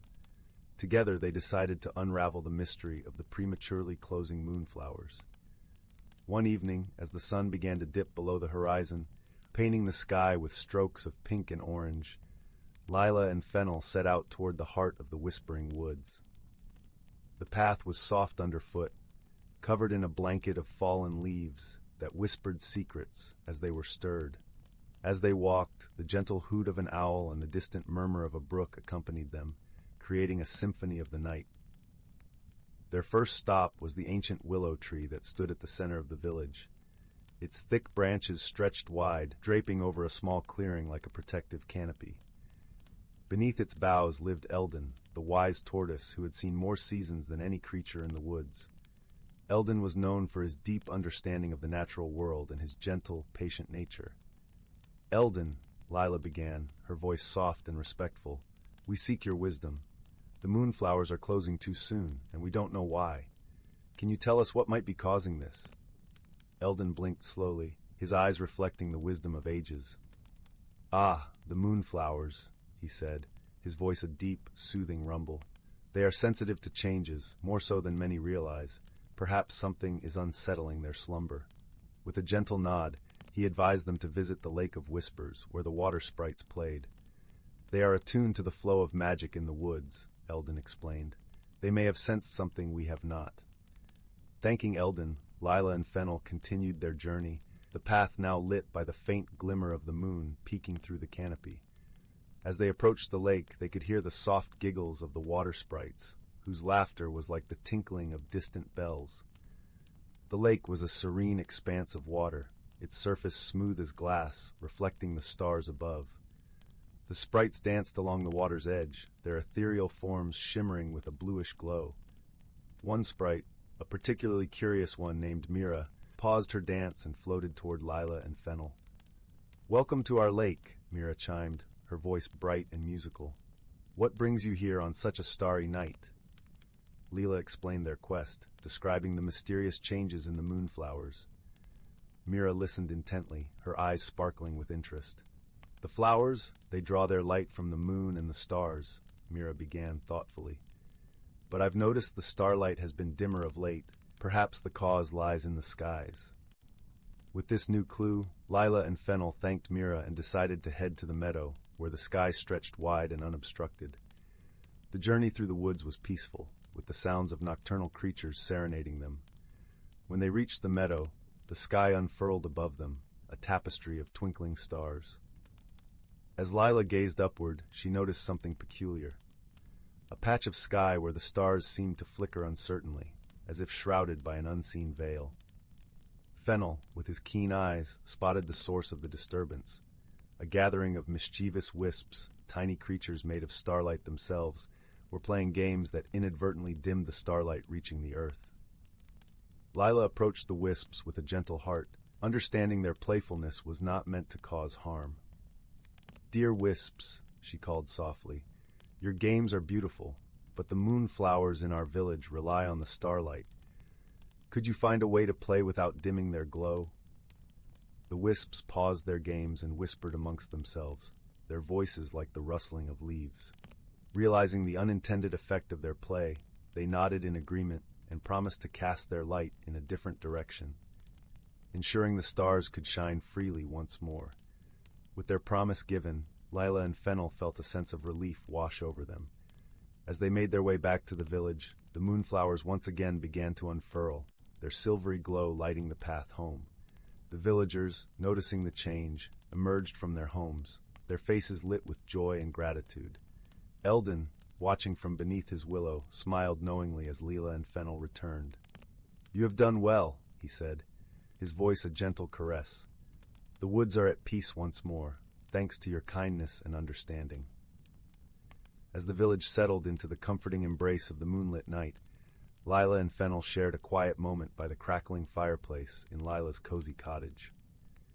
The mystery had been solved, not through force or magic alone, but through gentle observation, understanding, and friendship. In the heart of the whispering woods, where the moonflowers now bloomed as they should, the village of Willowbrook rested easy, enveloped in the warmth of resolved mysteries and the promise of another peaceful day to come. Story 20. In the heart of the whispering wood, where the trees stretched skyward with leaves like emeralds, there lay a quaint village named Willowbrook. It was a place where the air always smelled faintly of honey and lavender, and the gentle gurgle of a nearby brook seemed to sing lullabies to the villagers. The streets were cobbled with smooth stones that warmed under the sun, and each cottage was crowned with a thatched roof covered in moss and wildflowers. In one such cottage, beneath a ceiling that held the stories of countless years, lived a young girl named Lila. Lila had a heart as warm as the hearth that crackled in the corner of her home, and eyes like bright blue pebbles found in a stream. She spent her days exploring the forest, befriending the woodland creatures, and helping her neighbors with small tasks, from picking herbs to mending fences. One crisp autumn morning, as the mist curled lazily around the trunks of the trees, Lila noticed something peculiar. The village's beloved clock tower, which stood proudly in the center of Willowbrook, had ceased its cheerful chimes. The clock, a gift from an ancient woodcarver, had always been as reliable as the sun rising in the east. Its absence left a strange silence hanging in the air, as if the village itself was holding its breath. Concerned, Lila decided to investigate. She wrapped herself in a cloak the color of ripe plums, its fabric whispering around her as she made her way to the clock tower. As she walked, the forest seemed to lean in closer, the leaves rustling secrets and the path beneath her feet soft and welcoming. Upon reaching the base of the tower, Lila found the door ajar, creaking softly as it swung on its hinges. Inside, the tower was filled with the rich scent of aged wood and the faintest hint of oil from the clock's inner workings. Sunlight streamed through small windows, casting patterns on the floor like lace. As she ascended the spiral staircase, her fingers brushed against the cool stone walls, and her heart beat in time with the quiet echoes of her steps. At the top, she discovered the clock's intricate mechanisms, silent and still, as if caught in a spell of slumber. Lila's gaze fell upon a small, mischievous creature nestled among the gears, a sprightly sprite with wings like stained glass, shimmering in hues of blue and green. The sprite looked up with wide eyes, a touch of guilt painting its tiny features. "Oh dear," Lila murmured softly, kneeling beside the sprite. "Have you found yourself in a bit of a tangle?" The sprite nodded, its wings fluttering nervously. It had been curious about the clock's workings and had accidentally snagged a wing on one of the cogs, halting the entire mechanism. "Don't worry," Lila reassured, her voice as gentle as a lullaby. "We'll have you free in no time." With careful hands, Lila untangled the sprite's wing, her touch as light as a breeze. The sprite chirped happily, fluttering its wings in a joyous dance once it was free. In gratitude, it sprinkled a dusting of golden magic over the gears, which began to hum and whir back to life. The clock resumed its ticking, the sound like a heartbeat restoring life to the village. As the hands moved, the familiar chimes rang out, filling the air with their melodic tones. Down below, villagers paused in their tasks, smiles spreading as the music washed over them. With the mystery solved and the village's heart once again beating in time, Lila made her way back down the tower. The sprite followed her, flitting about like a joyful butterfly. Together, they stepped into the sunlight, where the trees leaned in to listen to the tale of the clock tower and its mischievous visitor. That evening, as the stars sprinkled the sky like sugar, the villagers gathered in the square to celebrate. Lanterns hung from the trees, casting warm glows, and the air was filled with laughter and the scent of fresh-baked bread. Lila, with the sprite perched on her shoulder, shared the story of the day's adventure.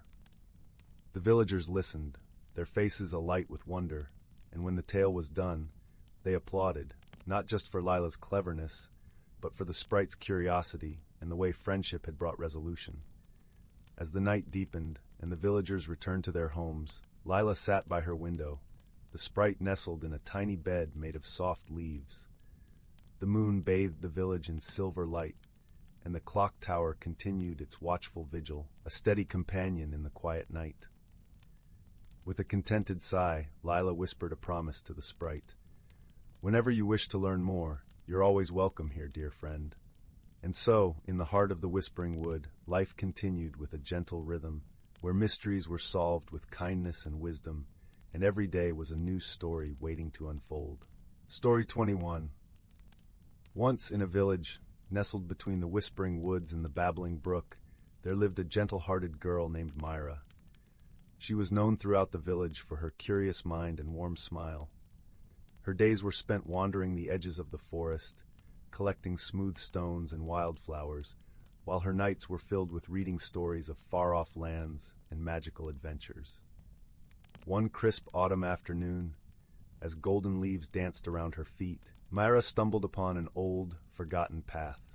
It was cloaked in a carpet of fallen leaves and seemed to hum with a quiet, inviting magic. Intrigued, she followed the path, her footsteps echoing softly in the stillness of the woods. The path led her to a small, sun-dappled clearing where an ancient oak tree stood, its gnarled branches stretching toward the sky. At the base of the tree, half buried in the earth, was a silver locket. It was tarnished with age, yet it shimmered with a strange inner light. Myra picked it up, feeling a gentle warmth spreading through her fingers. As she opened the locket, a soft glow enveloped her, and she heard a gentle voice, like a breeze through the leaves. "I am the keeper of secrets," the voice whispered. "This locket holds the magic of understanding." Myra was both startled and fascinated. "What do you mean?" she asked aloud, though she saw no one around. "The locket allows you to hear the secret thoughts of the world around you," the voice explained. "But remember, with this gift comes the responsibility to listen with kindness and act with wisdom." Feeling a mixture of awe and responsibility, Myra slipped the locket around her neck. She felt a connection to everything: the rustling leaves, the murmuring brook, even the distant chirping of crickets. Each sound now carried a whisper of truth and story. Eager to explore her newfound ability, Myra set off deeper into the woods. She soon encountered a squirrel chattering noisily on a branch. But instead of the usual scuttling sounds, she heard, "Oh, how I wish I could reach that highest acorn." Moved by the squirrel's plight, Myra gathered some nearby twigs and built a small ramp up the trunk. The squirrel scampered up with delight, turning to chatter a heartfelt, "Thank you." As Myra continued her journey, she met a wise old turtle by the brook. The turtle mumbled, in a slow, thoughtful manner, "I wish the sun would warm my shell, but the clouds never part." Sitting beside the turtle, Myra listened to the world around her. She noticed a gentle breeze and an opening in the canopy above. "If we move a little to the left, the sun will find you," she suggested with a smile. The turtle slowly moved and indeed found the warm embrace of the sun. "Blessings upon you, child," he said in his leisurely way. "Patience brings its own rewards." As the sun began to dip below the horizon, casting long shadows over the forest, Myra realized it was time to return home. Along her way, she pondered the lessons she had learned, how simple acts of understanding and kindness could transform the world around her. Back in her cozy cottage, with the crackling fire casting a warm glow, Myra held the locket close. She knew she had been given a gift far greater than any treasure. The locket was a reminder that listening was an act of love, and understanding was the truest form of magic. And so, with the gentle voice of the Keeper of Secrets now a comforting presence in her heart, Myra drifted into a peaceful sleep, dreaming of new adventures and the many voices of the world waiting to be heard. In the quiet of the night, the village seemed to hum with a harmony that came from being seen and heard, a gentle promise of peace and connection that wrapped around Myra like a soft, reassuring blanket. Story 22. In a village nestled between velvety green hills and a winding silver river, there stood a quaint little shop called Whimsy's Wonders. It was a place where the ordinary met the extraordinary, where each object, no matter how mundane it seemed, held a secret waiting to be discovered. The shop was run by an elderly woman named Miss Whimsy, whose eyes twinkled with the knowledge of countless hidden wonders. One soft, golden afternoon, as the sun dipped lazily towards the horizon, a young girl named Clara ventured into the shop. Clara had hair the color of autumn leaves and an insatiable curiosity that often led her on small adventures around the village. Today, she felt drawn to Whimsy's wonders by an inexplicable sense of anticipation. The moment Clara stepped through the door, a gentle chime rang out, and she was enveloped by the warm, inviting scent of cinnamon and old books. Miss Whimsy, seated behind a counter cluttered with trinkets, smiled kindly at Clara. "Welcome, dear," she greeted, her voice as soothing as a lullaby. "Feel free to explore. The wonders here often find those who need them most." Clara nodded, her eyes wide with wonder, and began to wander through the shop. Shelves lined with peculiar items stretched up to the ceiling, each one begging to be touched, examined, and understood. Her fingers brushed over ornate boxes, delicate glass animals, and polished stones that seemed to hum with quiet energy. Eventually, Clara's gaze landed on a small, unassuming mirror propped against a stack of dusty books. Its frame was intricately carved with swirling patterns that seemed to dance in the soft glow of the shop's lanterns. As Clara picked it up, she noticed something remarkable. The reflection in the mirror shimmered with a faint silvery light, and the world beyond the glass appeared more vibrant and alive. Intrigued, Clara turned to Miss Whimsy. "What is this mirror?" she asked, her voice tinged with awe. Miss Whimsy's eyes twinkled with a secret only she knew. "That, my dear, is the Mirror of Marvels. It reveals not just the world as it is, but also the hidden magic within it. It can show you paths unseen and truths that lie beneath the surface. But remember, it does not change the world, only how you see it." Clara cradled the mirror in her hands, feeling a tingle of excitement. She knew she had to discover what adventures awaited her through this newfound lens. With Miss Whimsy's blessing, she left the shop, the mirror of marvels tucked safely under her arm. As Clara walked through the village, she held the mirror up to her eyes. The familiar landscape transformed before her. The trees whispered ancient secrets, the river sparkled with the laughter of water sprites, and the sky was painted with shades of dreams. Eager to explore further, Clara decided to visit the enchanted forest on the outskirts of the village, a place rumored to be filled with wonders and mysteries. As she journeyed deeper into the woods, the path seemed to shift and change, guiding her to a hidden glade bathed in dappled sunlight. In the center of the glade stood a wise old owl perched on a gnarled oak tree, its feathers a patchwork of soft browns and grays.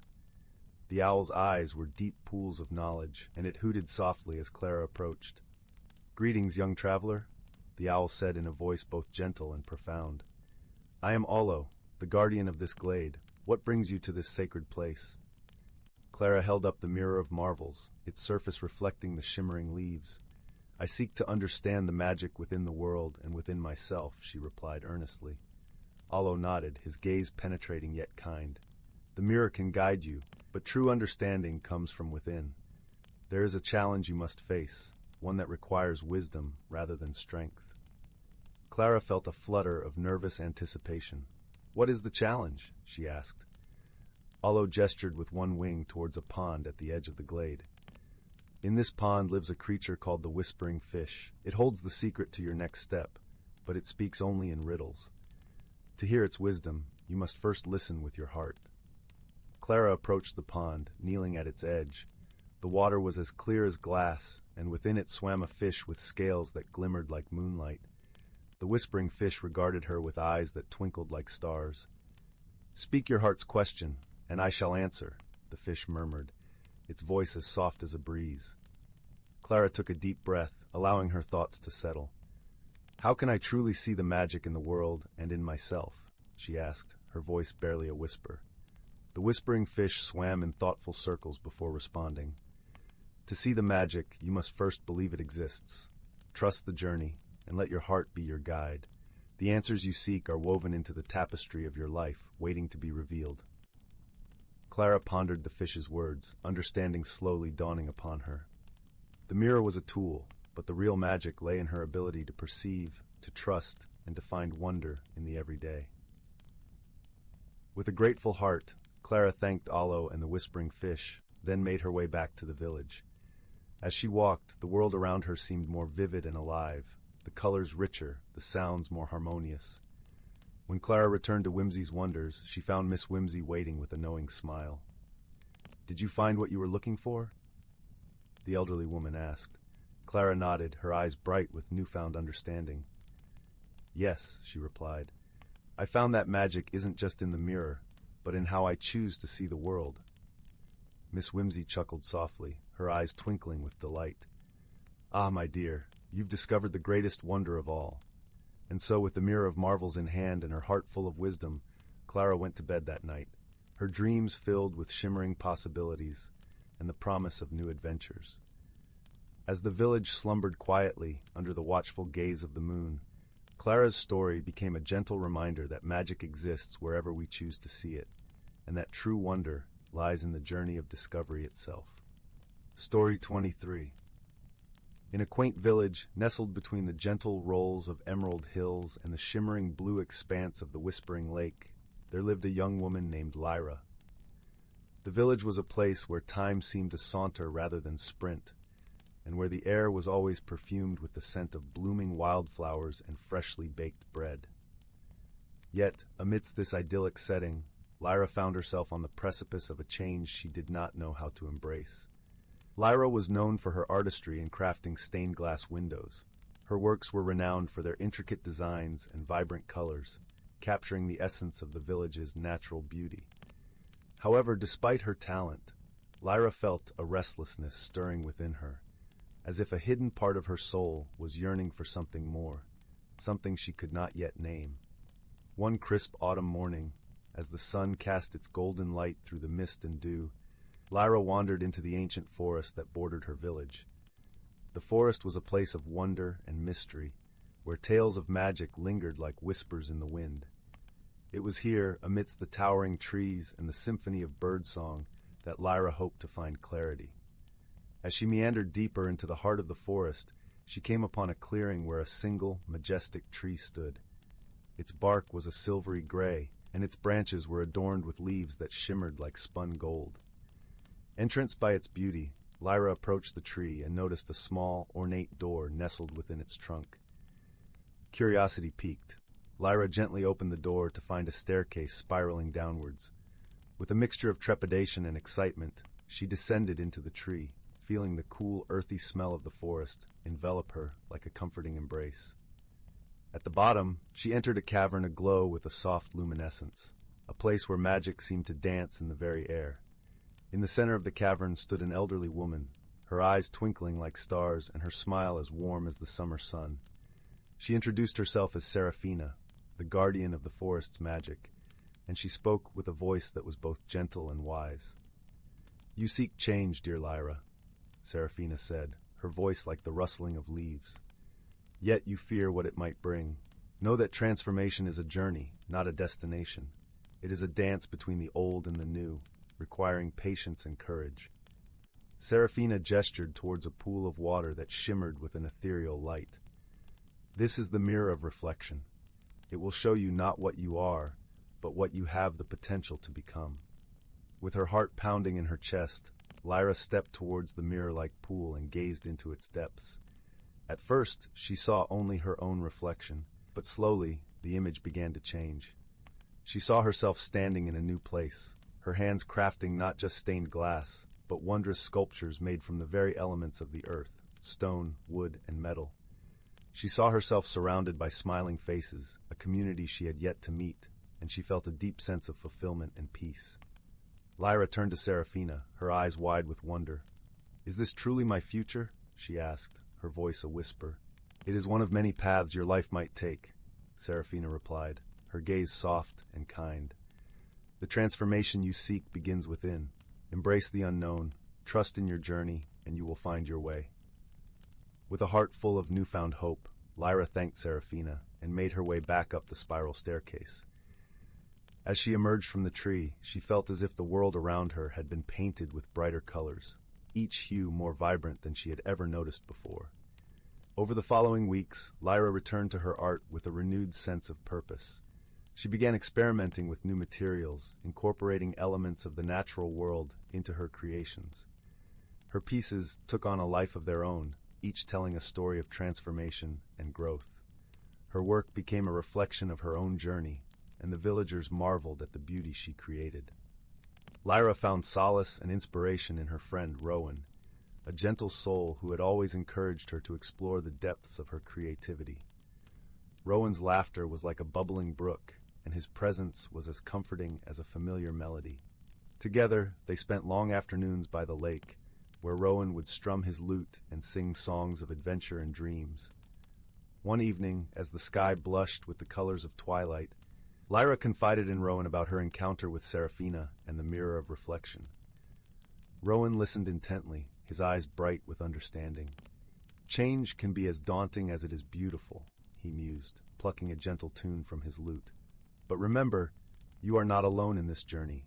Your friends, your art, and even the magic of the forest are here to guide you." As the seasons turned and winter's chill gave way to the warmth of spring, Lyra discovered that the more she embraced change, the more she grew. Her art flourished, and so did her spirit. She began to see the world not as a place of limitations, but as a canvas of endless possibilities. The lessons Lyra learned through her experiences were woven into the very fabric of her life. She realized that transformation was not just about becoming something new, but also about honoring the person she had always been. With each step she took, she carried with her the wisdom of the past and the promise of the future. In time, Lyra's journey led her to a bustling town beyond the hills, where her art was celebrated and cherished by many. Yet no matter where her path took her, she always carried the whisper of the forest and the warmth of her village in her heart. And so, Lyra's story became one of courage, discovery, and the beauty of transformation, a reminder that within each of us lies the power to embrace change and create a life that is as vibrant and wondrous as the world around us. In the quiet moments, when the stars twinkled like diamonds in the velvet sky, Lyra would sit by the crackling fire, her heart full of gratitude and peace. She understood now that the journey of transformation was a dance of harmony between who she was and who she was becoming, and that true magic was found in the courage to embrace her own potential. And in those moments, beneath the canopy of the night, Lyra felt a profound sense of belonging, not just to the world around her, but to herself. Story 24. In the heart of the whimsical whispering woods, where the trees swayed to the rhythm of a gentle breeze, and the air was filled with the sweet scent of honeysuckle and clover, there existed a quaint little village called Larkspur Hollow. This was no ordinary village. It was a place where magic was as common as the morning sun. The cobblestone paths sparkled with a dusting of fairy glitter, and the houses were painted in the most vibrant hues, each roof adorned with shimmering wind chimes that sang soft melodies with every gust of wind. The residents of Larkspur Hollow were as enchanting as their home. There was Finnegan, the ever-jolly gnome, who wore a hat that changed color with his mood, and who could whistle any bird out of its nest for a friendly chat.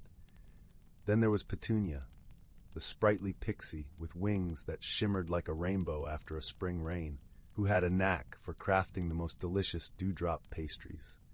And let's not forget Barnaby, the wise old owl who served as the village librarian, his feathers as soft as the moss that carpeted the forest floor. One crisp autumn morning, just as the golden leaves began their gentle descent to the earth, a peculiar problem arose. It began when the villagers noticed that the sunflowers, which usually turn their faces to follow the sun, were facing the wrong way. Instead of basking in the sunlight, they were curiously turned toward the shadowy part of the woods, where the light dared not tread. This curious occurrence sparked a mixture of concern and intrigue among the villagers. "Why, I've never seen such a thing!"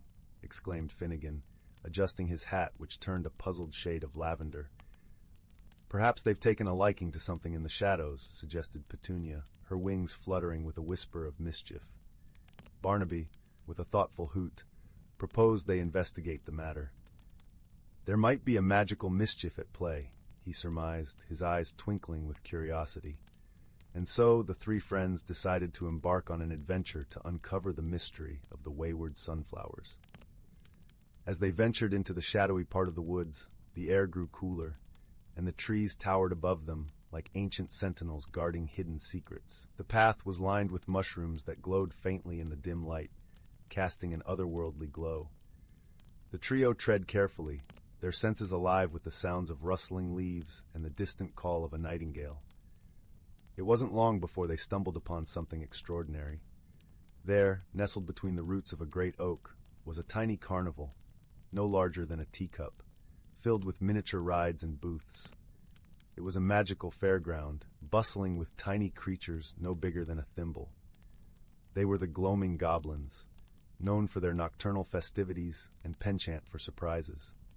The goblins, with their jolly laughter and festive attire, were busy preparing for their annual festival of lights, a celebration that filled the forest with a warm, inviting glow. The sunflowers, it seemed, were enchanted by the goblins' luminescent festivities, drawn to the joy and merriment that radiated from this hidden carnival. Realizing the sunflowers' newfound affection for the goblins' celebration, Finnegan, Petunia, and Barnaby knew they had to find a way to balance the sunflowers' love for the sunlight with their fascination for the goblins' nocturnal glow. "Perhaps a bit of magic and cooperation is all we need," Petunia suggested, her eyes alight with inspiration. With a plan in mind, the trio approached the gloaming goblins and explained the situation. The goblins, delighted by the attention and eager to help their towering neighbors, agreed to move their festival to a sunnier spot where both the sunflowers and the goblins could enjoy the warmth of the sun and the magic of the night. Together, the villagers and the goblins set to work. They chose a glade where the sunlight streamed through the canopy by day and the moonlight danced by night. The sunflowers, now able to bask in the sun's rays and enjoy the glow of the goblins' festivities, turned their bright faces to the sky, their petals shimmering with delight. To celebrate their newfound friendship, the goblins invited all of Larkspur Hollow to join them for the festival. As twilight fell, the glade came alive with twinkling lights and joyful laughter. Finnegan, with his hat now a cheerful shade of gold, danced with the goblins. Petunia fluttered through the air, leaving trails of sparkling pixie dust that twinkled like stars. And Barnaby, with a contented hoot, watched over the festivities, his heart warmed by the camaraderie and joy that filled the air. As the night wore on, the villagers and goblins shared stories and laughter, the boundaries between their worlds blurred by the wonder of this shared magical experience. The sunflowers, now content and at peace, swayed gently in the breeze, their vibrant faces glowing as if to say thank you for this newfound harmony. And so, with a little creativity, cooperation, and magic, the village of Larkspur Hollow and the gloaming goblins not only solved the mystery of the wayward sunflowers, but also forged a lasting bond of friendship. As the Festival of Lights continued to illuminate the forest, the villagers drifted into a peaceful slumber, their dreams filled with the promise of more whimsical adventures to come. In the heart of the Whispering Woods, under a blanket of twinkling stars, the gentle hum of the festival lulled the forest to sleep, leaving behind a sense of warmth and wonder that lingered long after the last light of the carnival had faded into the night. Story 25. Once upon a time, in a quaint little village nestled between emerald hills and amber fields, there was a small, unassuming clock shop owned by an elderly craftsman named Mr. Pomeroy. The shop was a treasure trove of ticking wonders, each clock lovingly crafted with intricate designs and gentle chimes that sang the hours in soft melodies. Visitors to the shop often felt as though they were stepping into another world, one where time flowed as smoothly as a mountain brook. The shop had a secret, however, one known only to Mr. Pomeroy and his young apprentice, a curious girl named Anya. Anya had come to the shop a few years prior, her eyes bright with wonder and hands eager to learn the delicate art of clockmaking. She had a particular fondness for the oldest clock in the shop, a grand-grandfather clock that stood proudly in the corner, its face adorned with golden sunbursts and silver moons. This clock was like no other, for it held within it a hidden magic. Its pendulum, crafted from the rarest of crystals, could, with each swing, whisper the secrets of time itself. It had the power to reveal lost moments, forgotten dreams, and even glimpses of the future. Yet this magic was subtle, and only revealed itself to those who listened closely with open hearts. One quiet evening, as dusk settled over the village and the shop's windows glowed warmly in the fading light, Mr. Pomeroy called Anya to his side.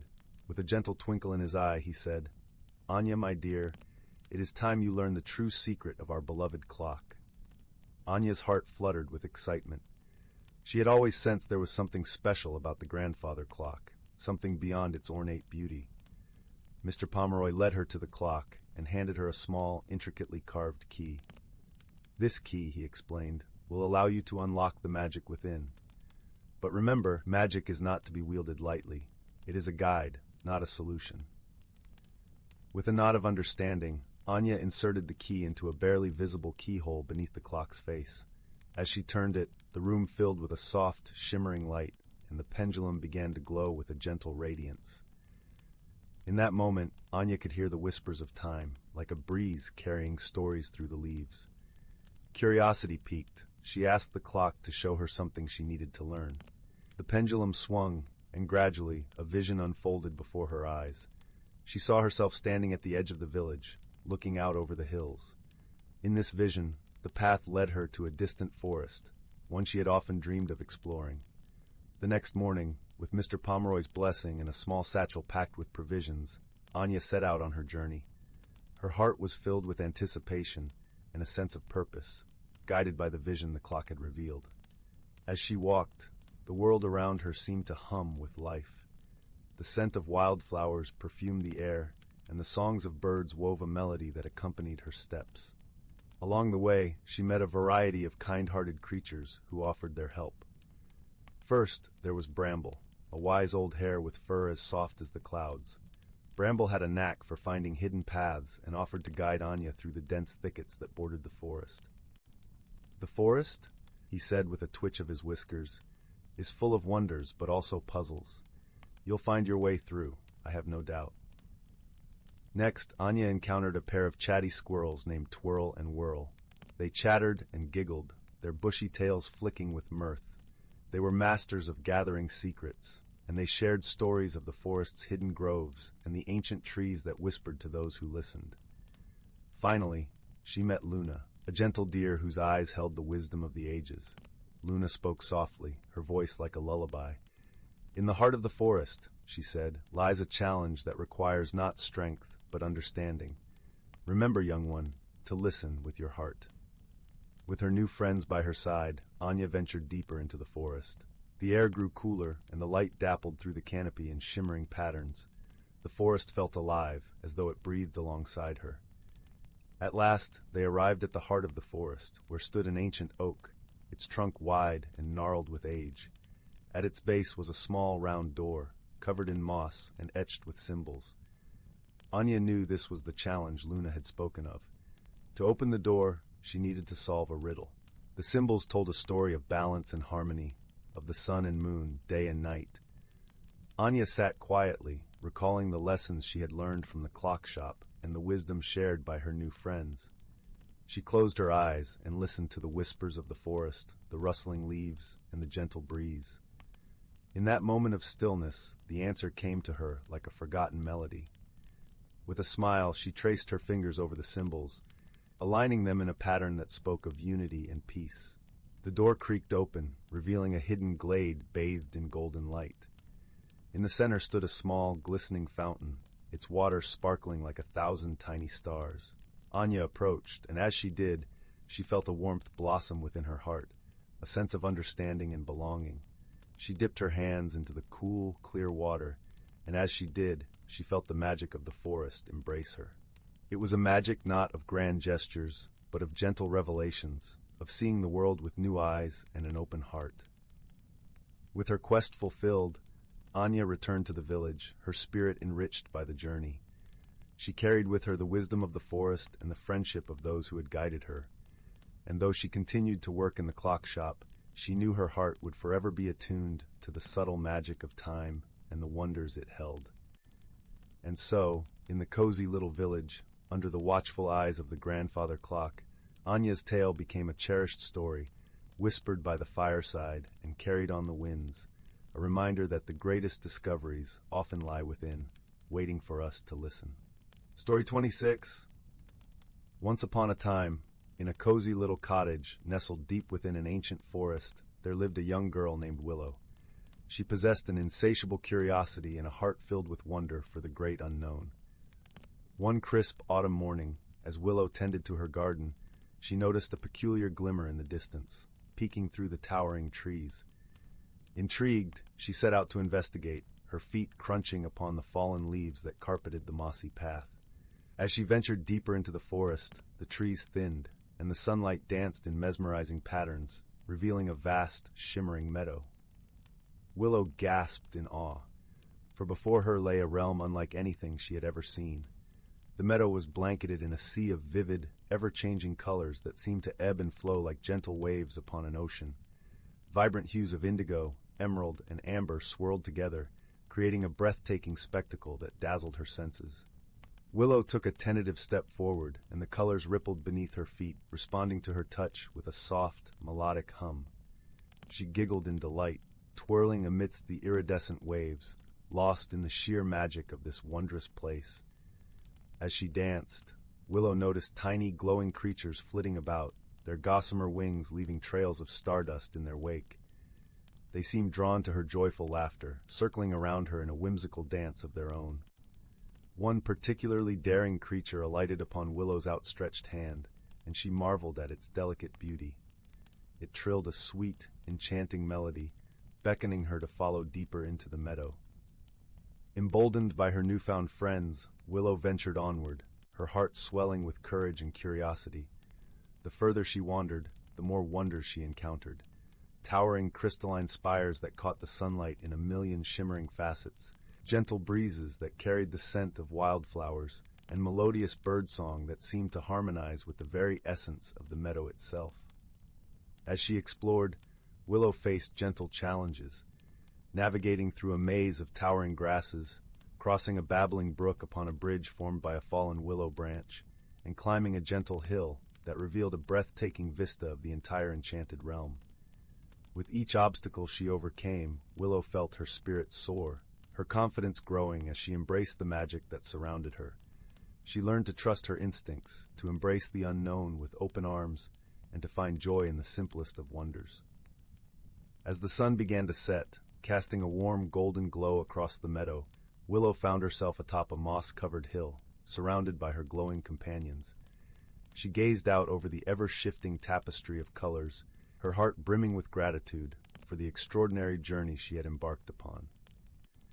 In that moment, Willow understood that true courage lies not in the absence of fear, but in the willingness to embrace the unknown, to explore the wonders that lie beyond the familiar, and to find beauty in the most unexpected of places.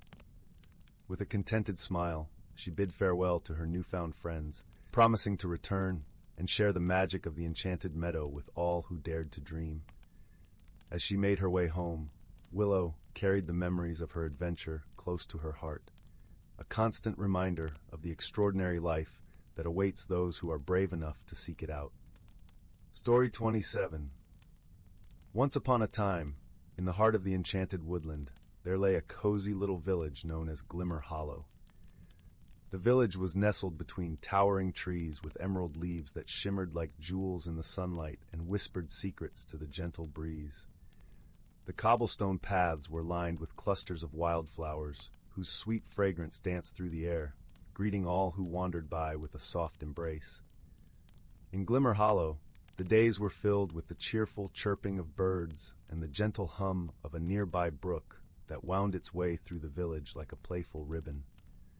The villagers were a merry bunch, always ready to lend a hand or share a story by the warmth of their hearths. It was a place where magic was not just a tale from olden times, but a part of everyday life, where fairies fluttered like twinkling stars and where wise old owls shared their knowledge with those who sought it. One crisp autumn morning, as the leaves began their transformation into a tapestry of gold and crimson, a peculiar mystery began to unfold in Glimmer Hollow.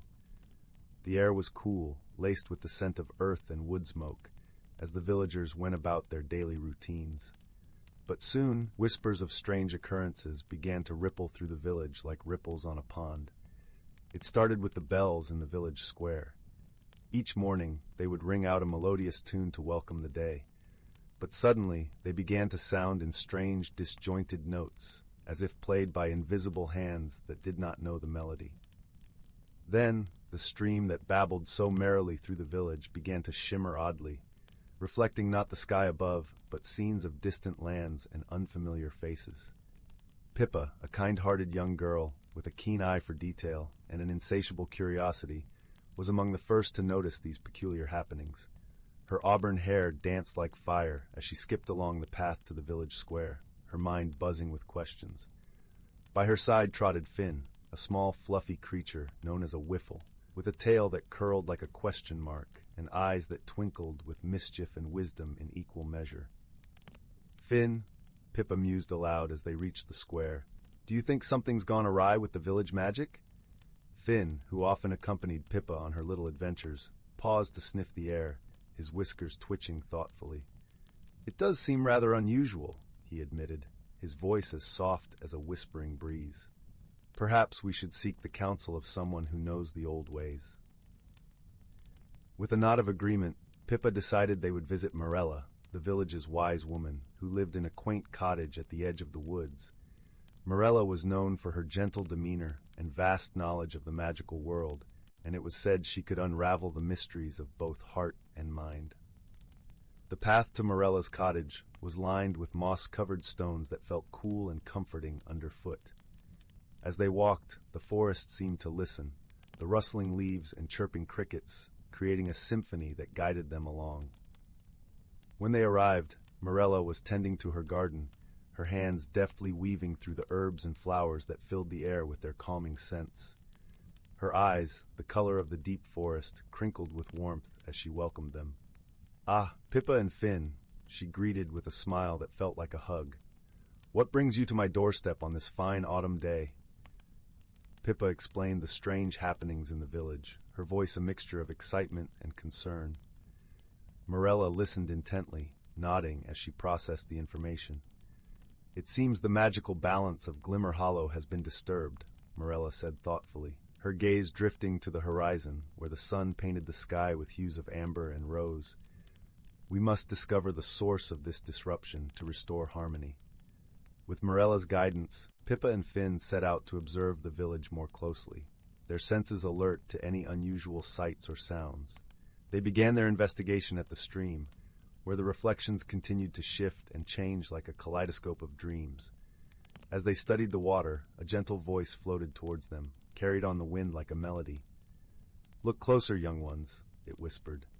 Startled but intrigued, Pippa and Finn leaned in, and there, beneath the surface, they caught a glimpse of a small, shimmering creature, a water sprite, her form as delicate as a dew-laden cobweb. The sprite's eyes, as bright as the morning sun, met theirs, and she offered a knowing smile. "The stream shows what lies beyond our sight. It is a mirror of possibilities." Pippa pondered this, her mind weaving through the tapestry of clues. Could the stream be trying to reveal something hidden from us? She wondered aloud. Finn, ever the keen observer, nodded. Perhaps the bells and the stream are connected, both signaling something that has changed in our world. With renewed determination, they decided to explore the village square once more. As they approached, the bells began to ring, their notes forming an unfamiliar tune that seemed to dance on the edge of Pippa's memory. "Listen," Morella's voice echoed in Pippa's mind. "Sometimes the answers lie within us, waiting to be rediscovered." Pippa closed her eyes, letting the music of the bells wash over her. And then, like the dawning of a new day, she remembered. The tune was a song her grandmother had often sung, a lullaby that spoke of unity and peace. "It's a song of harmony," Pippa exclaimed, her heart alight with realization. "Perhaps the village has forgotten to sing it, and the magic is reminding us." With Morella, Finn, and the villagers gathered around, Pippa began to hum the melody, her voice weaving through the air like a gentle breeze. One by one, the villagers joined in, their voices blending in a harmonious chorus that resonated through Glimmer Hollow. As the song reached its crescendo, the bells chimed in perfect unison, their melody ringing clear and true. The stream settled, its reflections once again mirroring the serene landscape of the village, as if the land itself sighed with contentment. The mystery unraveled. Pippa and Finn were hailed as heroes, though they modestly insisted it was the unity of the village that had restored balance. Morella nodded in agreement, her eyes twinkling with pride. True magic lies in the bonds we share and the wisdom we carry within. And so, the village of Glimmer Hollow returned to its tranquil rhythm, the strange occurrences now a cherished memory of a time when friendship and music mended the threads of magic. As the sun dipped below the horizon, casting a golden glow over the peaceful village, Pippa and Finn sat by the brook, their hearts light and their spirits high, knowing that together they had solved the gentle mystery of their enchanted home. And with that, the enchanted woodland settled into a peaceful slumber, under the watchful eyes of the guardian stars, safe in the knowledge that harmony had been restored once more. Story 28. On a quiet, mist-laden evening in the heart of a quaint village nestled between rolling emerald hills and the gentle murmur of a winding river, a young woman named Mira sat by the window, her thoughts drifting like the soft, swirling fog outside. The air was crisp yet comforting, carrying the faint scent of pine and the distant melody of crickets harmonizing with the flow of the river. Mira had always felt a gentle pull towards the stories her grandmother used to tell, tales of their ancestors who were said to have been keepers of an ancient tradition, protectors of a mystical legacy passed down through generations. As the fire crackled warmly in the hearth, Mira's curiosity about her heritage began to stir like the embers glowing in the dark. The village, with its cobblestone paths and moss-covered stone walls, was rich with stories whispered by the elders. Mira decided it was time to discover her own place in these tales. And so, with the first light of dawn peeking over the hills, she set out towards the old family cabin, nestled deep in the woods, a place she had visited only once as a child but remembered vividly for its sense of mystery and wonder. As Mira entered the forest, the sun danced through the leaves, creating a dappled path of light that guided her through the towering trees. The air was filled with the earthy scent of moss and the sweet fragrance of wildflowers, painting the woods in vibrant hues of green and gold. Birds sang their morning songs, welcoming her as she ventured deeper into the heart of her family's past. Upon reaching the cabin, Mira was greeted by the sight of its weathered wooden walls, standing steadfast against the test of time. The door creaked open with a gentle push, revealing a cozy interior filled with the warmth of memories. Dust motes floated lazily in the sunbeams streaming through the windows, and the scent of aged wood and herbs filled the air. In the center of the room stood an ornate wooden chest, intricately carved with symbols and patterns that seemed to dance under the light. Mira approached it with a sense of reverence, her fingers tracing the lines that felt both foreign and familiar. As she opened the chest, the hinges sighed softly, revealing a collection of artifacts wrapped in velvet cloth. Among them lay a delicate pendant, its surface etched with the same symbols as the chest. As Mira lifted it, she felt a gentle warmth spread through her fingertips, as if the pendant recognized her touch. There was also an old, leather-bound journal, its pages yellowed with age and filled with the elegant script of her ancestors. As she read through the journal, Mira discovered tales of courage and unity, stories of how her forebears had used the pendant to guide and protect the village in times of need. The pendant, a symbol of wisdom and peace, had been a beacon of hope and a reminder of the strength found in community and friendship. As Mira closed the journal, a newfound understanding blossomed within her heart. She realized that her heritage was not just about the artifacts or the stories, but about the values they embodied: compassion, resilience, and the deep connections that bind people together. She understood that the legacy she had inherited was a living one, meant to be cherished and shared. With a heart full of gratitude and a sense of belonging, Mira returned to the village. The sun was setting, casting a golden glow over the hills and painting the sky in hues of pink and orange. As she walked along the cobblestone paths, she felt the gentle embrace of her ancestors in the evening breeze, whispering their encouragement and pride. Mira knew that she was not alone. She was a part of a tapestry woven with love and wisdom, threads of the past intertwining with the present. She felt at peace, knowing that she carried with her the strength and guidance of those who had come before, a legacy that would continue to flourish through her actions and choices. As the stars twinkled in the night sky and the village settled into a peaceful slumber, Mira sat by the riverbank, the pendant resting gently against her heart. The water shimmered under the moonlight, flowing serenely as if echoing the stories she had learned and the path she had chosen. In that moment, Mira understood that she was home, not just in the village, but within herself, embraced by the timeless legacy of her ancestors, ready to guide her as she crafted her own story, one filled with kindness, wisdom, and an unending sense of belonging. Story 29. Once upon a time, in the heart of an ancient forest where sunlight filtered through a thick canopy of emerald leaves, there existed a world both hidden and harmonious. This magical realm was home to creatures not unlike those known to humans, yet they held secrets and wisdom passed down through countless generations. The forest was a symphony of rustling leaves, chirping birds, and the gentle babble of a crystal-clear brook that wound through towering oaks and whispering pines. At the center of this lush expanse stood the great elder tree, its bark gnarled with age and wisdom, its branches stretching like welcoming arms. It was here that the creatures of the forest gathered to share stories and seek guidance. The elder tree was not just a silent observer, but a living library of the forest's history, its roots entwined with the memories of every creature that had ever lived within its shade. Among the forest's inhabitants was a wise old tortoise named Thistle, whose shell bore the intricate patterns of time's passage. Thistle was known far and wide for his gentle nature and the stories he told of the forest's beginnings. He spent his days ambling slowly through the underbrush, his keen eyes observing the subtle changes in the seasons. One crisp autumn morning, As the leaves turned to hues of gold and crimson, Thistle sensed a shift in the air. The winds carried whispers of concern, and the normally vibrant songs of the sparrows seemed subdued. It was as if the forest itself were holding its breath. Thistle, with the wisdom of ages, knew that this change needed understanding. He slowly made his way to the base of the elder tree, where a gathering of forest creatures awaited. Squirrels, their fur fluffed against the chill, chattered softly, while owls perched silently, their eyes wide and watchful.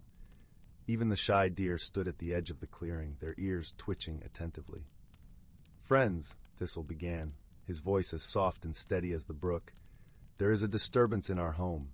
The balance that we cherish seems to be tipping. We must seek to understand and restore it." A gentle murmur of agreement rippled through the assembly. The wise old owl, known for her sharp vision and even sharper mind, hooted softly, "Perhaps the winds can tell us more. They have seen the far reaches of the forest and beyond." Thistle nodded, and with a slow, deliberate motion, he turned his gaze to a small group of foxes. "Will you, dear foxes, journey to the hilltop where the winds gather strength? Listen to their stories and bring back what you discover." The foxes, agile and quick, nodded eagerly. Their fur was as warm and rich as the earth itself, and they moved with a grace that seemed to blend with the very fabric of the forest. As they set off, Thistle and the others settled in to wait, the air filled with the rustling of leaves and the scent of pine. Meanwhile, the foxes trotted lightly through the forest, their paws scarcely making a sound on the bed of fallen leaves. The path to the hilltop was familiar, yet every journey felt new with the changing seasons. They passed beneath the arches of ancient branches, their shadows dancing in the dappled sunlight. Upon reaching the hilltop, the foxes paused, their eyes closed as they listened to the wind. It swept over them, carrying tales of distant lands and the echo of a storm brewing far beyond the horizon. The foxes listened intently, their ears pricked and alert. The wind spoke of imbalance, of a disruption in the cycle that governed the forest's harmony. With this newfound knowledge, the foxes raced back to the heart of the forest, their hearts alight with urgency and purpose. When they returned to the elder tree, the gathering of creatures leaned in, eager to hear what the winds had revealed. "The winds speak of a storm," the lead fox said, her voice clear and bright. "A storm that is not born of nature's rhythm, but of something else, something that disrupts the delicate balance." A hush fell over the assembly as Thistle pondered this news. His eyes, wise and knowing, surveyed the faces of his friends, each one a piece of the forest's living tapestry. "We must act with care," he said finally. "The storm is a symptom of an imbalance in our world. We must find the source and restore harmony before it is too late." The creatures nodded, understanding that the task ahead would require unity and wisdom from all. They decided to seek the counsel of the forest's eldest inhabitants, the ancient stones, whose silent vigil had seen the ages pass. The stones were scattered throughout the forest, their surfaces etched with the marks of time and weather. Thistle, accompanied by a curious raccoon with a penchant for discovery, ventured to the clearing where these stones rested, half buried in moss and lichen. As they approached, the raccoon reached out to touch the cool, smooth surface of the nearest stone. "What stories do you hold?" she wondered aloud, her voice a gentle whisper. To their surprise, the stone seemed to respond, its surface shimmering faintly as if caught in a dream. Thistle closed his eyes, feeling the ancient energy flow through him, a connection as old as the earth itself. "The forest once knew a time of great change," the stone seemed to say, its voice a deep rumble felt rather than heard. "A time when the balance was threatened by the greed of those who took without giving. It was the unity of the forest's creatures that restored harmony. Remember this wisdom, for it is the key to your salvation."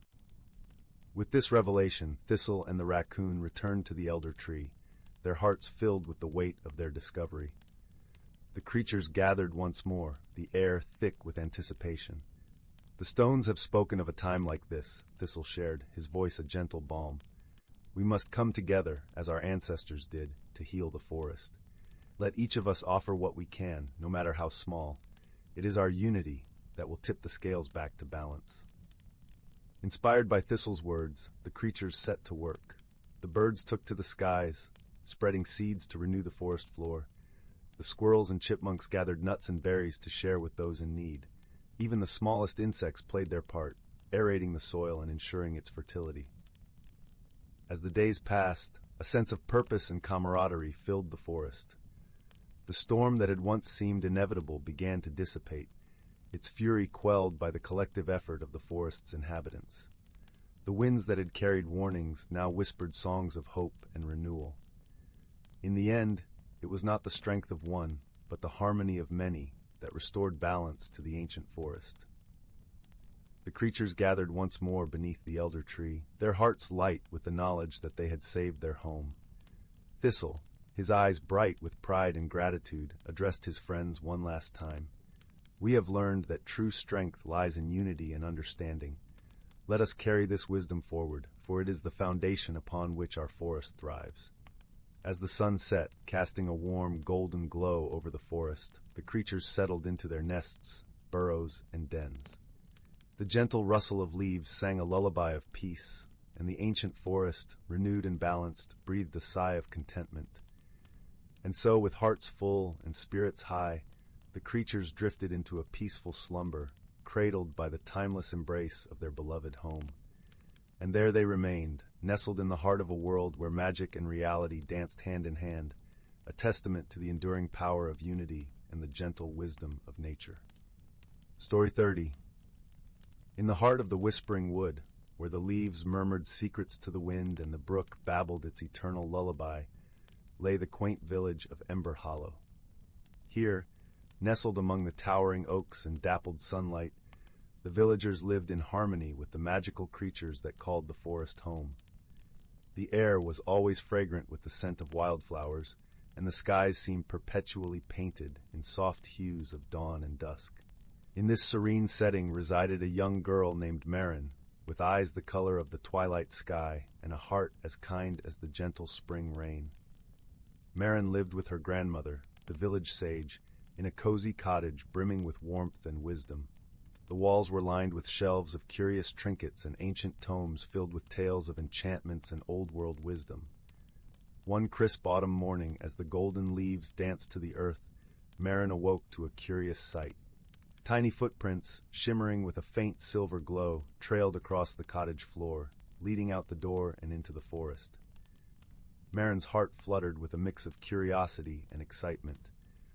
Her grandmother, with a twinkle in her eye, suggested that perhaps the forest sprites were up to their playful tricks. "Be gentle and patient, dear Marin," her grandmother advised, "for the forest has its secrets, and it shares them only with those who listen closely." With a cloak wrapped snugly around her shoulders, Marin set off into the forest, following the luminous footprints. The air was crisp, carrying the scent of pine and earth, while the canopy above filtered the sunlight into a soft, golden glow. As she walked, she was joined by her dear friend, an owl named Orion, whose feathers shimmered with a moonlit sheen.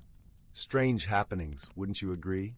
Orion hooted softly, his voice a comforting melody in the quiet wood.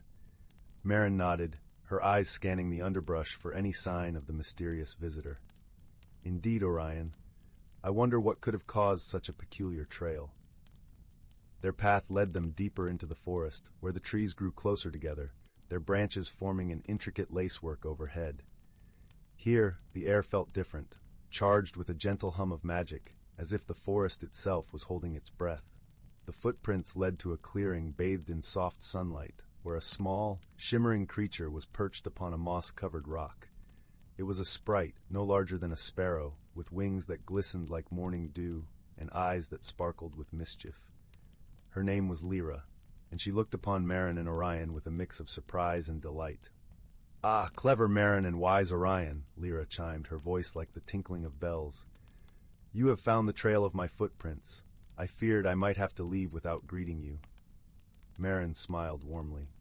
"We are glad to have found you, Lyra. But tell us, what brings you to Ember Hollow with such urgency?" Lyra fluttered her wings, sending a cascade of silvery light across the clearing. "I come with news from the heart of the forest. A rare blossom, the moonlit bloom, has appeared, and with it, a mystery. It only blooms once every 100 years and is said to bring a blessing to those who solve its riddle." Intrigued, Marin asked, "What sort of riddle does this blossom present?" Lyra's eyes twinkled like stars. The moonlit bloom is guarded by a gentle breeze that carries whispers of its secret. To unravel its riddle, one must listen to the song of the forest and understand the language of the wind. Marin and Orion exchanged a knowing glance. They understood that this task required not just cleverness, but also a deep respect for the magic that wove through the forest's veins. "Will you guide us to the moonlit bloom, Lyra?" Marin asked, her voice as soft as the rustling leaves. "Indeed I will," Lyra replied with a graceful nod. "Follow the path where the sun kisses the earth and the breeze dances with the leaves." With Lyra leading the way, Marin and Orion ventured further into the forest, their hearts filled with anticipation. The path wound through glades and over bubbling streams, each step resonating with the quiet music of nature. As they neared the heart of the forest, a gentle breeze began to stir, carrying with it a melody so faint and delicate that one had to be completely still to hear it. They arrived at a secluded grove where the moonlit bloom stood, its petals glowing with an ethereal light. The breeze circled around them, whispering an ancient song that spoke of time and patience, of harmony and balance. Marin closed her eyes, allowing the melody to wash over her. She focused on the rhythm of the song, and slowly the meaning began to unfurl in her mind like the petals of the bloom itself. The riddle, she realized, was not one of words, but of understanding the symphony of life around her. "To solve the riddle, we must appreciate the beauty of the moment," Marin said softly. "The moonlit bloom blesses those who embrace the simple, quiet joys of living in harmony with the world." Orion nodded, his eyes reflecting the gentle wisdom of ages. It is a reminder that true magic lies not in grand gestures, but in the subtle dance of nature's wonders. As they stood there in the glow of the moonlit bloom, a sense of peace enveloped them, and the forest seemed to sigh in contentment. The mystery was not just about solving a riddle, but about embracing the quiet magic that surrounded them every day. With their hearts full and spirits light, Marin, Orion, and Lyra made their way back to Ember Hollow. The villagers marveled at the tale of the moonlit bloom, and the forest seemed to hum with a deeper, richer song. Marin knew that the true treasure they had found was the understanding that wisdom and friendship, like the gentle breeze, could unravel even the most enchanting mysteries. As the sun dipped below the horizon, casting the forest in a soft twilight glow, Marin and her grandmother sat by the crackling fireplace, a gentle warmth enveloping them. Marin's heart was light, filled with the joy of discovery and the comfort of knowing that she was part of a world where magic and harmony walked hand in hand.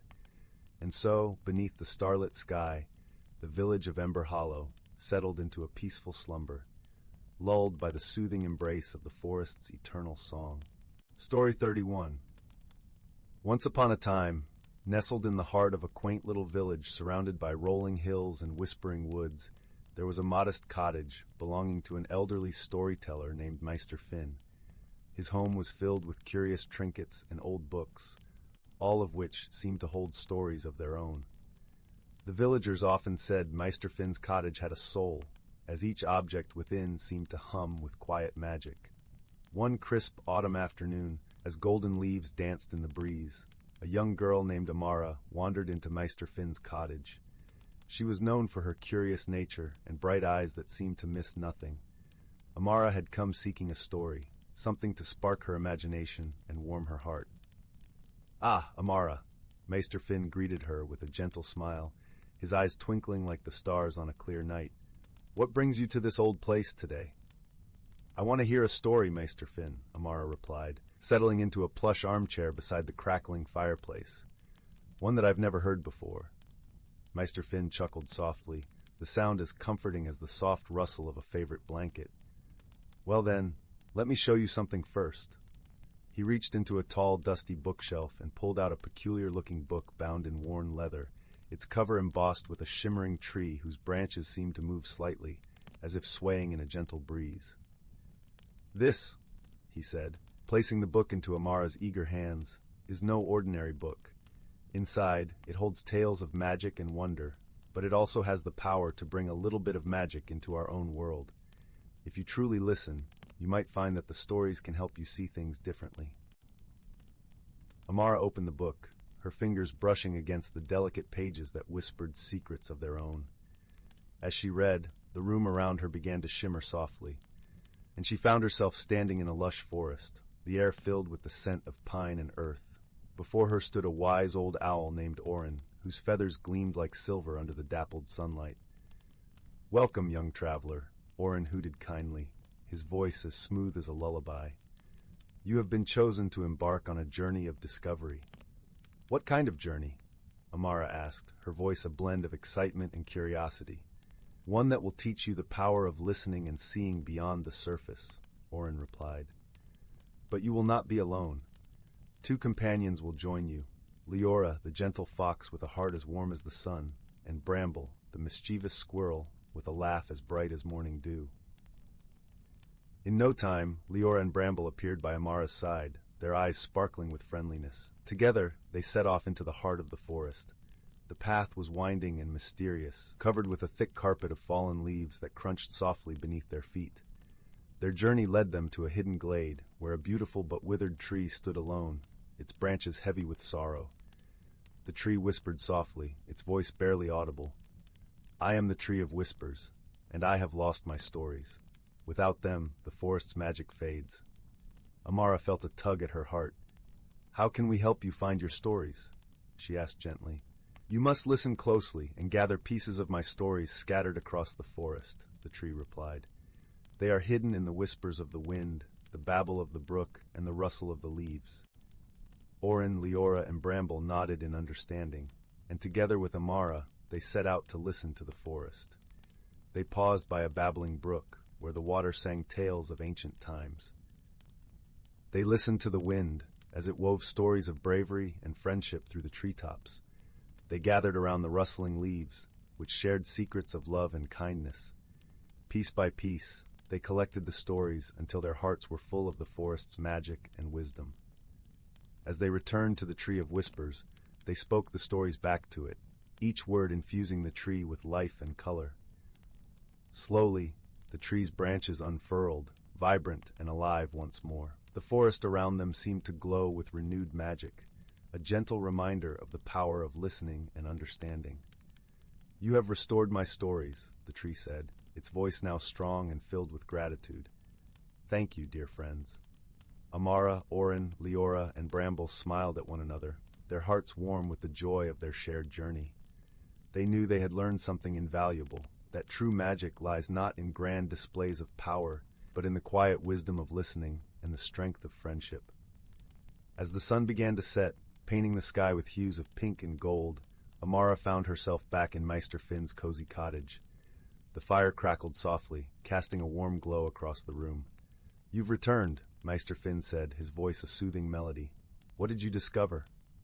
Amara closed the book gently, her eyes sparkling with newfound understanding. "I learned that sometimes the most powerful stories are the ones we can hear all around us, if we just take the time to listen." Meister Finn nodded, his heart swelling with pride. "And that, my dear Amara, is the true magic of storytelling." With a grateful heart and a mind full of wonder, Amara bid Meister Finn farewell and stepped back into the village, the world around her now brimming with whispers of magic waiting to be heard. And so, in that small village surrounded by rolling hills and whispering woods, the stories continued to be told, each one a gentle reminder of the beauty found in listening, understanding, and friendship. As the stars began to twinkle in the night sky, Amara lay in her bed, the gentle rustle of leaves lulling her to sleep, and in her dreams, she wandered once more through the enchanted forest, her heart forever open to the magic of the world around her. Story 32. In the heart of the whispering woods, where the trees murmured secrets to the wind and the brook sang a gentle lullaby, there lay a quaint little village known as Luminara. The villagers there lived in harmony with magical creatures, and every evening the sky was painted with hues of lavender and gold, as if the sun itself was bidding farewell in the most tender of ways. It was a place where the air was perpetually sweet with the scent of honeysuckle, and the cobblestone paths were warmed by the sun's embrace. The cottages, with their thatched roofs and ivy-draped walls, stood like old friends huddled together under the vast, starry dome of the sky. One night, as the villagers were settling into their cozy homes, a peculiar thing happened. A soft, silvery glow began to emanate from the woods, pulsing like the rhythm of a gentle heartbeat. It wasn't alarming, but rather curious, like a whisper beckoning to be heard. The villagers, wrapped in their quilts and sipping on chamomile tea, exchanged intrigued glances over flickering candlelight. At the heart of this mystery was a young girl named Mira. With her curious eyes and a heart open to wonder, she was known for her ability to see the world in ways others did not. Mira lived with her grandmother, a wise woman whose stories of old filled their home with warmth and magic. "I wonder what the glow is," Mira mused aloud, her voice soft against the crackling of the fireplace. Her grandmother, sitting in her rocking chair, smiled knowingly. "The woods hold many mysteries, dear one. Perhaps they are inviting you to uncover this one." With her grandmother's gentle encouragement, Mira decided to embark on a journey to the woods the next morning. As dawn painted the sky in soft pinks and golds, Mira set out, her basket filled with fresh-baked bread and a flask of warm cocoa for the journey. The forest was alive with the morning symphony, the birds chirping their sweet serenades, and the leaves rustling in a gentle dance. As Mira walked, her senses were enveloped by the rich scent of moss and the delicate fragrance of wildflowers. It wasn't long before she came upon the source of the silvery glow. In a small clearing, nestled between ancient oaks and a bubbling brook, stood a circle of luminous mushrooms. They shimmered with a gentle light, casting ethereal patterns on the forest floor. As Mira knelt to take a closer look, she noticed a tiny figure nestled among the mushrooms. It was a pixie, with wings that sparkled like dew-kissed spiderwebs in the morning sun. The pixie looked up at Mira with wide, emerald eyes. "Hello, little one," Mira greeted softly, her voice as gentle as a summer breeze. The pixie fluttered its wings, creating a melodious hum in the air. "Greetings, kind Mira. I am Lumina. Thank you for coming." Mira, surprised that the pixie knew her name, tilted her head in curiosity. "Why is the forest aglow, Lumina?" Lumina's voice was as delicate as a chime. "The glow is a call for help. Our home, the Circle of Light, is losing its magic. We need someone with purity of heart to restore it." Mira felt a warm sense of purpose blooming within her. "How can I help?" Lumina explained that the magic of their circle was tied to the harmony of the forest, which had been disturbed by an imbalance. "The wise owl of the ancient grove might hold the answers," Lumina suggested. Thanking Lumina, Mira promised to return with a solution. She set off deeper into the woods, her heart guided by an unseen compass of hope. The path was bathed in dappled sunlight, and each step felt like a note in a gentle melody that led her to the ancient grove. The grove was a place of profound wisdom, where time seemed to slow, and the air was infused with a serene stillness. Perched majestically on an ancient branch was the wise owl, his feathers a tapestry of browns and grays, his eyes shimmering with the depth of ages. "Welcome, Mira," the owl hooted softly, his voice resonating like a gentle echo in the sanctuary of trees. Mira bowed her head respectfully. "Wise owl, the pixies need my help. The magic of their circle is fading. Can you tell me why?" The wise owl closed his eyes for a moment, as if drawing upon the well of knowledge within him. "The balance of the forest has been tipped by the loss of a single yet vital element. The nightingale's song, which once echoed through these woods, is missing." Mira remembered the sweet melody of the nightingale, a lullaby that used to cradle the woods to sleep each night. "How can we bring it back?" she asked earnestly. "The nightingale," the wise owl explained, "left because its favorite tree was felled by a storm. You must plant a new tree, one that will welcome the nightingale home." With newfound clarity, Mira thanked the wise owl and hurried back to the village. She shared her tale with the villagers, who were moved by her determination. Together they gathered around the spot where the old tree once stood, planting a young sapling that reached eagerly towards the sky. As the sun dipped below the horizon, the villagers sang a gentle, harmonious song, their voices weaving a tapestry of warmth and hope. The melody drifted through the air, carrying an invitation for the nightingale to return. That evening, as the villagers gathered once more under the starlit sky, a familiar melody filled the air. The nightingale had returned, its song a balm that soothed the forest and restored the magic of the pixie circle. Mira returned to the clearing where Lumina and her kin awaited. The mushrooms glowed brighter than ever, their light dancing joyfully with the nightingale's song. "Thank you, dear Mira," Lumina whispered, her voice filled with gratitude. "You have restored the balance." Mira smiled, her heart full of contentment. It was the kindness of many that brought the magic back. As she made her way home, the forest seemed to hum with a newfound harmony, a gentle reminder that even the smallest voices could create the most profound echoes when joined together. And so, in the heart of Luminara, the villagers drifted into peaceful slumber, knowing that the Whispering Woods would always be a place of wonder and magic, where mysteries were solved through friendship and love. Story 33. In the quiet expanse of the Nebulae Woods, nestled between the twinkling stars of the Lyria system, there existed a small, verdant planet known as Mirth. The planet's lush, emerald forests were woven with vibrant hues of violet and azure, and the air was perpetually imbued with the sweet scent of blooming starflowers. On this tranquil world lived a gentle creature named Loomis, a being of light who seemed to shimmer like a sunrise. Loomis had a heart as tender as the softest breeze and spent his days nurturing the flora and fauna of the forest, ensuring that every leaf and petal thrived under his care. His gentle touch and melodic voice were beloved by all who dwelled in the woods, from the tiniest dew sprites to the towering treetop dwellers.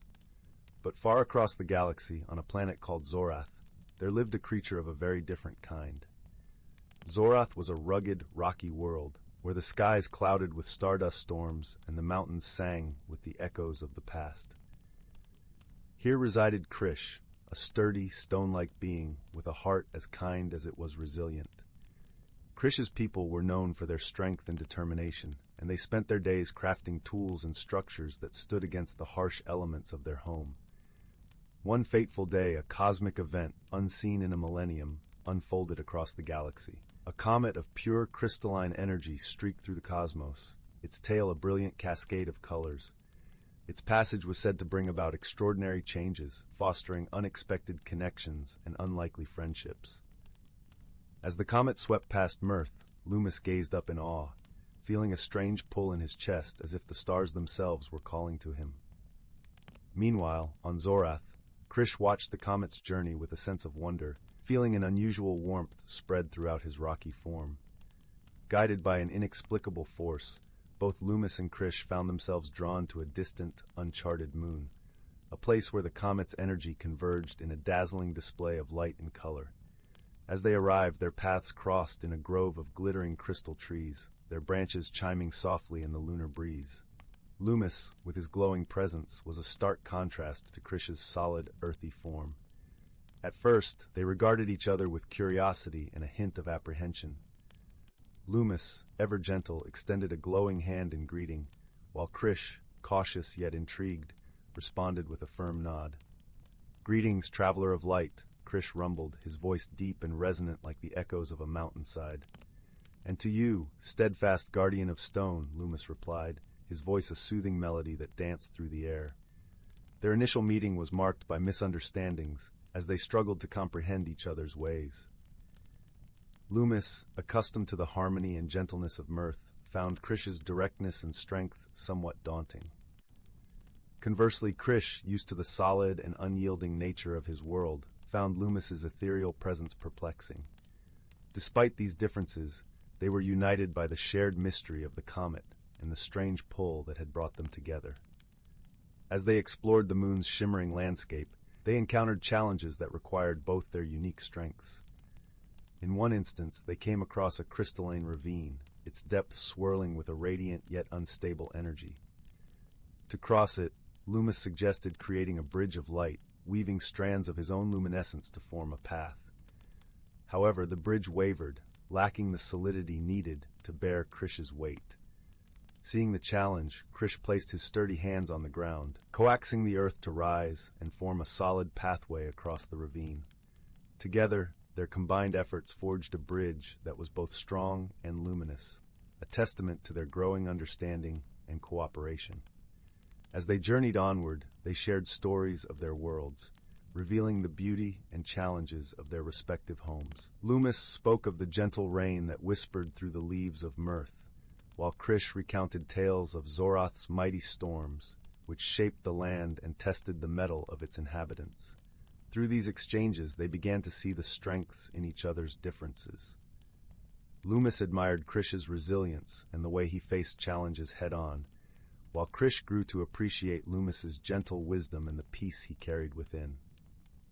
One evening, as the twin moons of the distant planet rose in the sky, they settled by a crystal pool that mirrored the vastness above. The air was filled with the soft hum of stardust drifting lazily through the stillness. In this serene setting, Loomis and Krish found themselves reflecting on their journey and the unlikely bond that had formed between them. "Loomis," Krish began, his voice softer than usual, "I never imagined that a creature of light could teach a being of stone so much about strength." "And I," Loomis replied, his luminescence casting gentle patterns on the ground, "never thought that one so solid could possess a heart so compassionate." Their eyes met, and in that moment of shared understanding, they realized that friendship was not about sameness, but about embracing and learning from differences. Together, they had forged a bond as enduring as it was unexpected, one that transcended the stars and the worlds they called home. As the comet's energy began to wane, signaling the end of their time on the moon, Loomis and Krish knew it was time to return to their own planets. Yet they parted not with sadness, but with the warmth of a newfound friendship that would light their paths wherever they went. Back on Mirth, Loomis continued to nurture the forest, his heart aglow with the strength and resilience he had learned from Krish. And on Zoroth, Krish faced each new day with a gentler spirit, carrying with him the peace and wisdom imparted by Loomis. Though separated by light years, they remained connected by their shared experiences and the bond they had forged. For in the vast expanse of the universe, they had discovered that true friendship was a light that could bridge even the greatest of distances. And as the stars twinkled above, Loomis and Krish knew that no matter where their paths might lead, they would always find each other in the glow of the night sky, where their hearts and stories would forever be intertwined. Story 34. In a quaint little village nestled at the foot of the Whispering Pines, there stood a time-worn cottage, its chimney ever so slightly askew, and its windows framed by ivy that swayed in the gentle breeze. Inside this cozy abode lived a kind-hearted girl named Lila. Her hair was a cascade of chestnut curls, and her eyes sparkled like the morning dew kissing the meadow grass. Lila was known throughout the village for her curiosity and her penchant for discovering the hidden wonders in the world around her. One crisp autumn morning, as the air was filled with the earthy scent of fallen leaves and the sun cast a golden glow upon the landscape, Lila set out to explore the old cobblestone path that wound its way into the heart of the forest. Her wicker basket swung lightly on her arm, filled with apples picked fresh from the orchard. As Lila ventured deeper into the forest, the whispers of the pines grew softer, and the sunlight danced through the canopy, creating patterns of light and shadow on the forest floor. It was there, amidst the rustling leaves and the distant call of a woodpecker, that Lila stumbled upon something peculiar, a small, unassuming stone nestled amid the roots of an ancient oak. This stone was unlike any other Lila had seen. It shimmered with an iridescent glow, as if capturing the light of 1,000 sunsets within its smooth, cool surface. Intrigued, Lila picked up the stone, its touch sending a gentle warmth through her fingers. Little did she know, this stone was the heart of the forest, an enchanted relic said to possess the power to reveal the unseen beauty of the world to those who held it with a pure heart. As she cradled the stone, a soft melodic voice echoed in her mind. "Lila," it whispered kindly, "hold me close and journey with me, and together we shall see the wonders that lie beyond the veil of the ordinary." With a heart full of wonder, Lila accepted the invitation. As she held the stone close, the forest around her began to transform. The leaves shimmered with hues of emerald and sapphire, and the air was filled with the sweet melody of nature's symphony.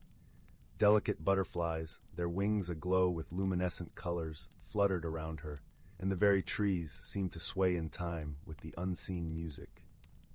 Guided by the stone, Lila ventured further, her path illuminated by the gentle glow of the heart of the forest. Along the way, she encountered a pair of helper characters who would accompany her on this wondrous journey. The first was a wise old owl named Orin, whose feathers were as soft as the clouds and whose eyes twinkled with the wisdom of ages. Orin perched on a low-hanging branch and nodded warmly at Lila, offering his guidance with a gentle hoot. The second was a sprightly squirrel named Pip, whose boundless energy and infectious laughter brought a sense of joy and lightness to their travels. Pip scampered along the branches above, occasionally showering Lila with acorns that bounced playfully off her shoulders. Together, the trio ventured deeper into the forest, where the heart of the forest revealed hidden wonders. A brook that sang as it flowed over pebbles, a grove where flowers blossomed in colors unseen, and a meadow where the stars danced in the daylight sky. Their journey, however, was not without its challenges. As they reached the enchanted glade, they found the path barred by a shimmering curtain of mist, thick with magic and mystery. To pass through, they needed to solve the riddle of the forest, a task that required wisdom rather than force. The riddle was inscribed upon an ancient stone tablet, its surface worn smooth by time, but still legible under the gentle glow of the heart of the forest. What is it that binds us all, unseen yet ever present, gentle yet strong? Lila pondered the riddle, her brow furrowed in thought. Orin, with his vast knowledge, offered a clue. Think of what connects us to each other and the world around us. Meanwhile, Pip chattered excitedly, drawing Lila's attention to the forest creatures who gathered at the edge of the glade, watching them with hopeful eyes. With a smile, Lila realized the answer. "It's love," she whispered softly. "Love binds us all." As the words left her lips, the mist began to dissolve, revealing the path beyond. The heart of the forest pulsed with a warm, gentle light, affirming the truth of her answer. With newfound understanding, Lila, Orin, and Pip continued their journey, their hearts light and their spirits high. They discovered that the true magic of the heart of the forest lay not in its ability to reveal hidden wonders, but in the way it opened their hearts to the beauty and love that surrounded them every day. As evening fell, painting the sky with hues of lavender and gold, Lila returned to her cottage, her heart aglow with the warmth of friendship and the joy of discovery. She placed the heart of the forest on her windowsill, where it cast a gentle, comforting light that filled the room. Tucked beneath her quilt, Lila drifted into a peaceful slumber, her dreams filled with the wonders of the forest and the love that connects all living things. And so the heart of the forest continued to shine, a beacon of magic and hope, a reminder of the beauty that lies beyond the ordinary, waiting to be discovered by those who seek it with a pure heart. And thus, wrapped in the soft embrace of night, the tale of Lila and the heart of the forest came to a gentle close, leaving behind a sense of wonder and warmth that would linger in the hearts of all who heard it. Story 35. Once upon a time, in the heart of a lush emerald forest, there lay a quaint little village known as Fiddlefern Hollow. This village was unlike any other, for it was inhabited by a delightful collection of quirky creatures, each with their own unique charm and peculiarities.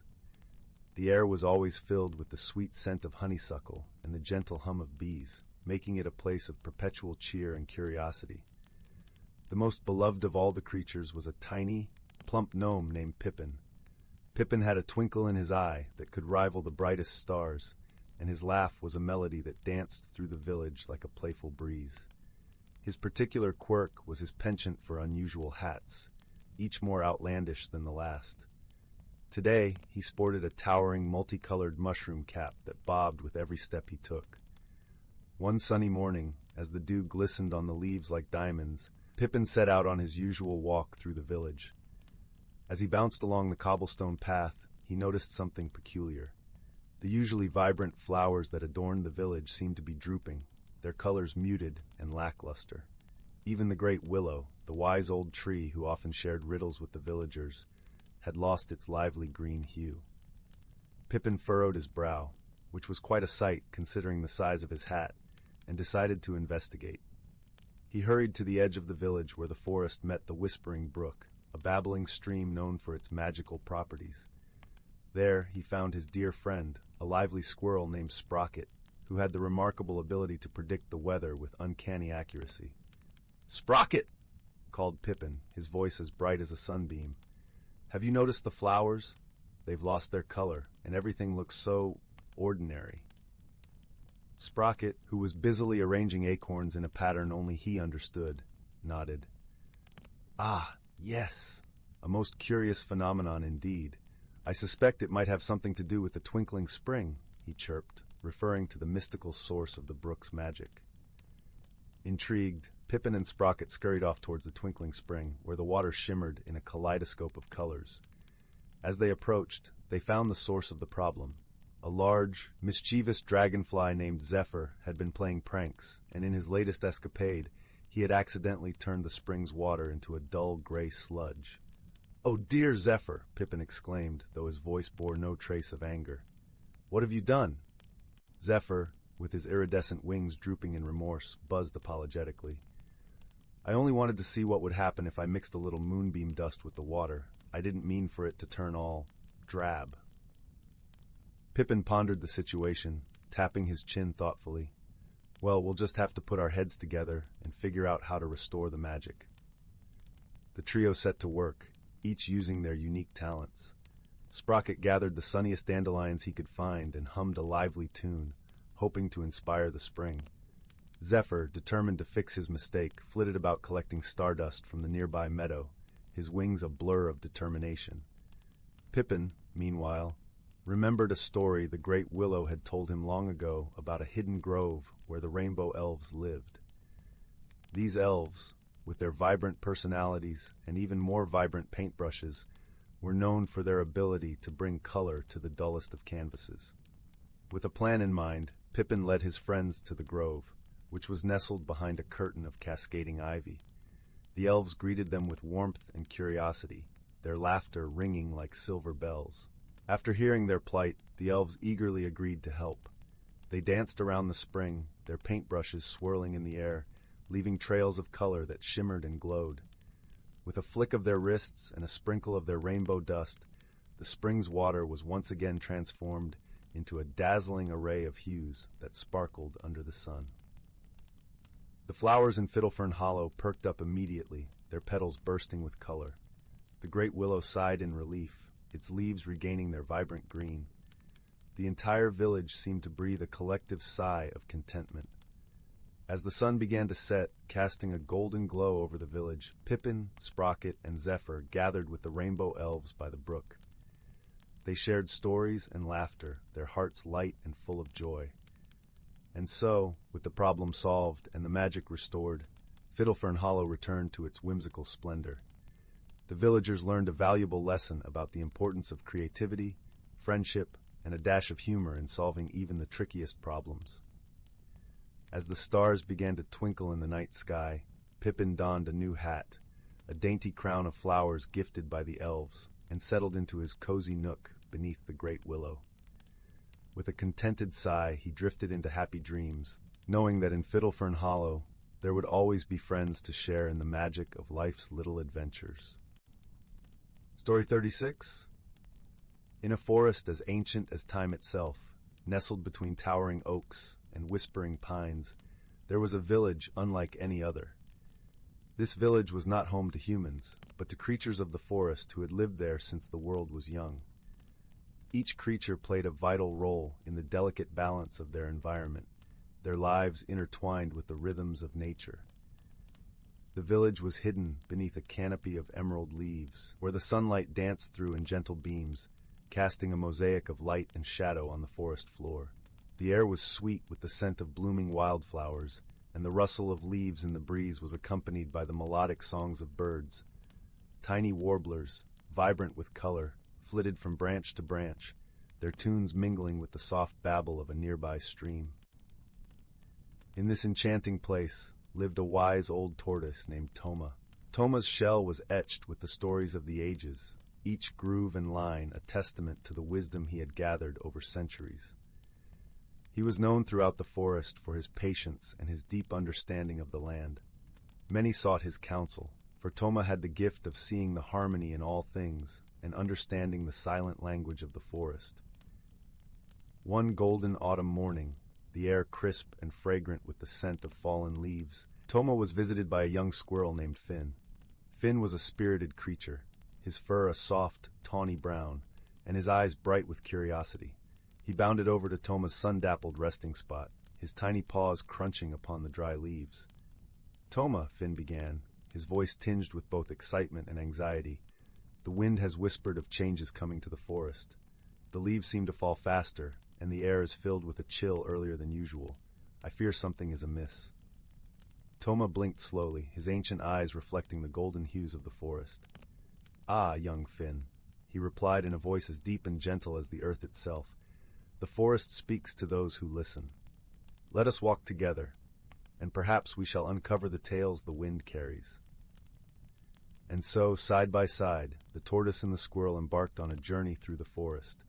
They moved past the gnarled roots of old trees, where mushrooms sprouted in clusters like miniature umbrellas, their caps glistening with morning dew. They crossed the stream, its waters clear and cool, teeming with darting fish and the occasional splash of a frog leaping from the bank. As they traveled, the forest revealed its secrets. They came upon a gathering of deer, their graceful forms silhouetted against the amber sky. The deer were conversing in low murmurs about the early frost that had begun to touch the edges of the meadow. Toma nodded thoughtfully, acknowledging their concerns, and continued on. The journey led them to the heart of the forest, where stood an ancient oak, its trunk wide and knotted, its branches sprawling like the arms of a giant embracing the sky. Here, the air was thick with magic, a palpable energy that shimmered in the light. Beneath the oak's mighty boughs awaited Silva, the wise owl, whose feathers were as gray as storm clouds, and whose eyes held the secrets of the night.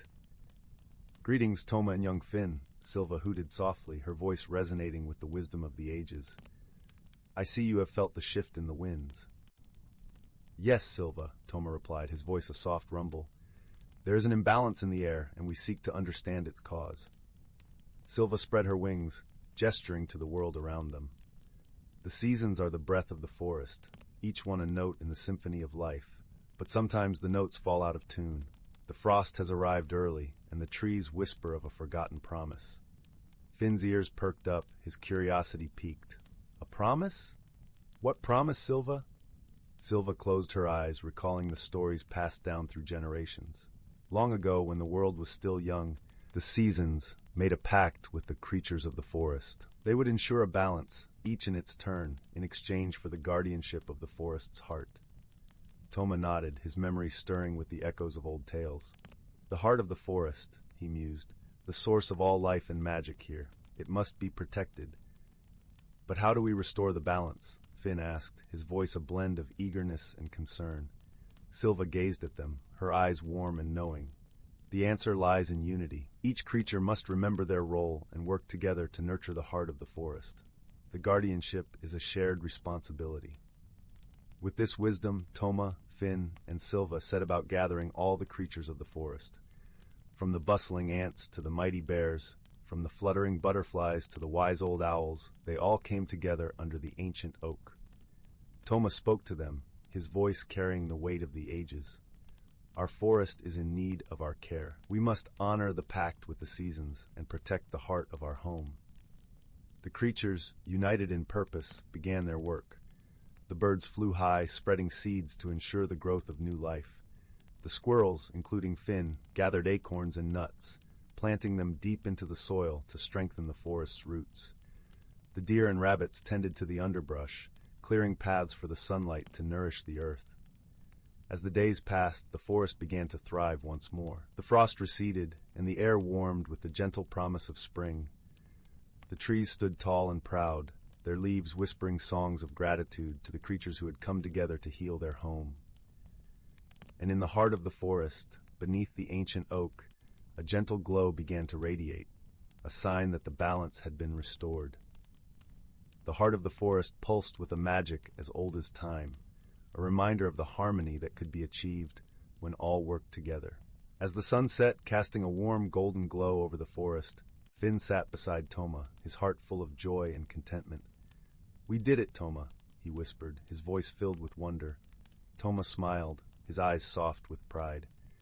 "Yes, young Finn. Together we have reminded the forest of its promise, and it has reminded us of ours. And so, under the watchful gaze of the ancient oak, the creatures of the forest settled into a peaceful slumber, their dreams filled with the songs of the seasons and the whispers of the wind, a testament to the enduring power of unity and the timeless wisdom of the forest. Story 37. In the heart of an ancient forest, where the air was sweet with the scent of pine and the earth was a tapestry of emerald moss, there lay a hidden realm unseen by the hurried eyes of humankind. This was a place where the whispers of the wind carried tales older than time itself, and the sun kissed the canopy with fingers of golden light that danced like sprites at play. Here, the creatures of the forest lived in a harmony as delicate and intricate as a spider's web glistening with morning dew. Among them was a wise old owl named Astra, whose feathers were as soft as silk and eyes as bright as polished amber. Astra was the keeper of the forest's secrets, her wisdom a beacon for those who sought guidance under the shadow of the ancient oaks. One crisp autumn morning, as the leaves turned to russet and gold, Astra flew silently over the forest, her wings cutting through the cool air with the grace of a whisper. Below, the squirrels were busy gathering acorns, their bushy tails flicking with purpose as they prepared for the coming winter. The forest floor was a symphony of rustling leaves and the gentle crunch of footsteps on the path of fallen foliage. Astra's keen eyes spotted a young fox named Finn, whose coat shimmered like the amber leaves around him. Finn was known for his curious nature and kind heart, always eager to learn the ways of the forest. But today, he wore a troubled expression, one that Astra had seen before in creatures faced with dilemmas beyond their understanding. With a gentle swoop, Astra landed on a low-hanging branch, her presence a soothing balm to Finn's worried mind. "Good morning, Finn," she hooted softly, her voice as calming as the rustle of leaves in a gentle breeze. "What troubles you on this fine autumn day?" Finn looked up, his eyes reflecting the golden hues of the forest. "Oh, Astra," he sighed, "the stream has stopped singing. Its gentle murmur that once lulled the forest to sleep is now but a whisper. The fish seem lost, and the plants along its banks thirst for its touch." Astra nodded, her gaze thoughtful. "The stream is the lifeblood of our forest," she mused, "and its song is a melody that ensures our harmony. We must discover what silences it and restore its voice." Together, Astra and Finn set off along the winding path that traced the stream's course. As they journeyed, the forest revealed its secrets to them. The scent of damp earth mingled with the crispness of fallen leaves, the soft rustle of creatures scurrying in the underbrush, and the gentle caress of a breeze that carried the promise of winter. It wasn't long before they reached a clearing where the stream had once flowed freely, its waters now reduced to a trickle. There, they found a gathering of beavers, their small faces etched with determination as they worked tirelessly to fortify a dam. The dam, built with such care, was both a marvel and a puzzle. It was the source of the stream's silence. Finn approached the beavers, his voice gentle and understanding. "Good day, friends. Your dam is a magnificent creation, but the forest misses the stream's song. Is there a way to share the water's gift with all who depend on it?" The leader of the beavers, an elder named Willow, paused in her work and nodded wisely. "We built this dam to protect our home from the coming cold, but we had not realized the impact beyond our lodge. Let us find a balance, for the harmony of the forest is a song we all sing." With Astra's guidance and Finn's encouragement, the forest creatures came together to find a solution. The beavers, with their clever paws, crafted small openings in the dam, allowing the stream to flow once more. Its waters gurgled and sang as they danced over rocks and around bends, weaving through the forest like a ribbon of life. In gratitude, the fish returned to their playful games, and the plants along the banks drank deeply, their leaves unfurling in joy. The forest thrummed with life, each creature contributing to the melody of balance and unity. As the sun dipped below the horizon and the sky blushed with twilight hues, Astra and Finn sat by the edge of the stream, its song a gentle lullaby that wrapped around them like a warm shawl. "We each have a role in the symphony of nature," Astra said softly, her voice a soothing echo in the dusk. "When we listen and learn from one another, we find the harmony that sustains us all." Finn nodded, his heart light with understanding and gratitude. "Thank you, Astra, for your wisdom," he said, his voice a promise carried on the evening breeze. And so, under the watchful eyes of the stars, the forest settled into the embrace of night, secure in the knowledge that its harmony had been restored, not through force or conflict, but through the gentle power of wisdom and friendship. Story 38. In the heart of the whispering woods, where the ancient trees leaned in close to share their secrets, there stood a quaint little village named Eldergrove. The village was known for its cobblestone paths lined with wildflowers that swayed gently in the breeze, and the warm glow of lanterns that twinkled like stars at dusk. The people of Eldergrove were as kind-hearted as the village was enchanting, living harmoniously with the magical creatures who called the woods their home. On this particular evening, the sky was painted with shades of lavender and gold, and the air was filled with the sweet scent of blooming honeysuckle. Beneath the great oak tree in the village square, a gathering was forming. The villagers whispered to one another, their voices barely rising above the rustling leaves, for something peculiar had been happening. For several nights in a row, the village had been visited by a curious phenomenon. At the stroke of midnight, a soft, tinkling melody would fill the air, and the villagers would awaken to find their gardens rearranged, with flowers blooming in vivid new patterns and vegetables growing in curious shapes. It was a gentle mystery, one that left everyone both puzzled and charmed. Among the villagers was Mira, a young woman with eyes as bright as the morning sun, and a curious mind that often wandered beyond the borders of the known world. Mira loved nothing more than to solve puzzles and uncover the secrets of the woods, guided by her keen observation and gentle spirit. Determined to uncover the source of the nightly enchantments, Mira decided to seek the counsel of an old friend, a wise owl named Oren, who lived in the tallest tree at the edge of the forest. Oren was known for his vast knowledge and his ability to see beyond what met the eye. As the evening settled into a deep indigo, Mira made her way through the forest, the path illuminated by the soft glow of fireflies dancing around her. The air was cool and crisp, carrying the distant call of nightingales. When she reached the great tree, she found Oren perched on a branch, his feathers ruffled by the gentle breeze. "Greetings, Mira," Oren hooted warmly, his eyes twinkling with the light of 1,000 stars. "What brings you to my part of the woods on this fine night?" "Oren," Mira began, her voice as soft as the moonlight filtering through the leaves, "our village has been visited by a magical melody at midnight, and each morning we find our gardens transformed.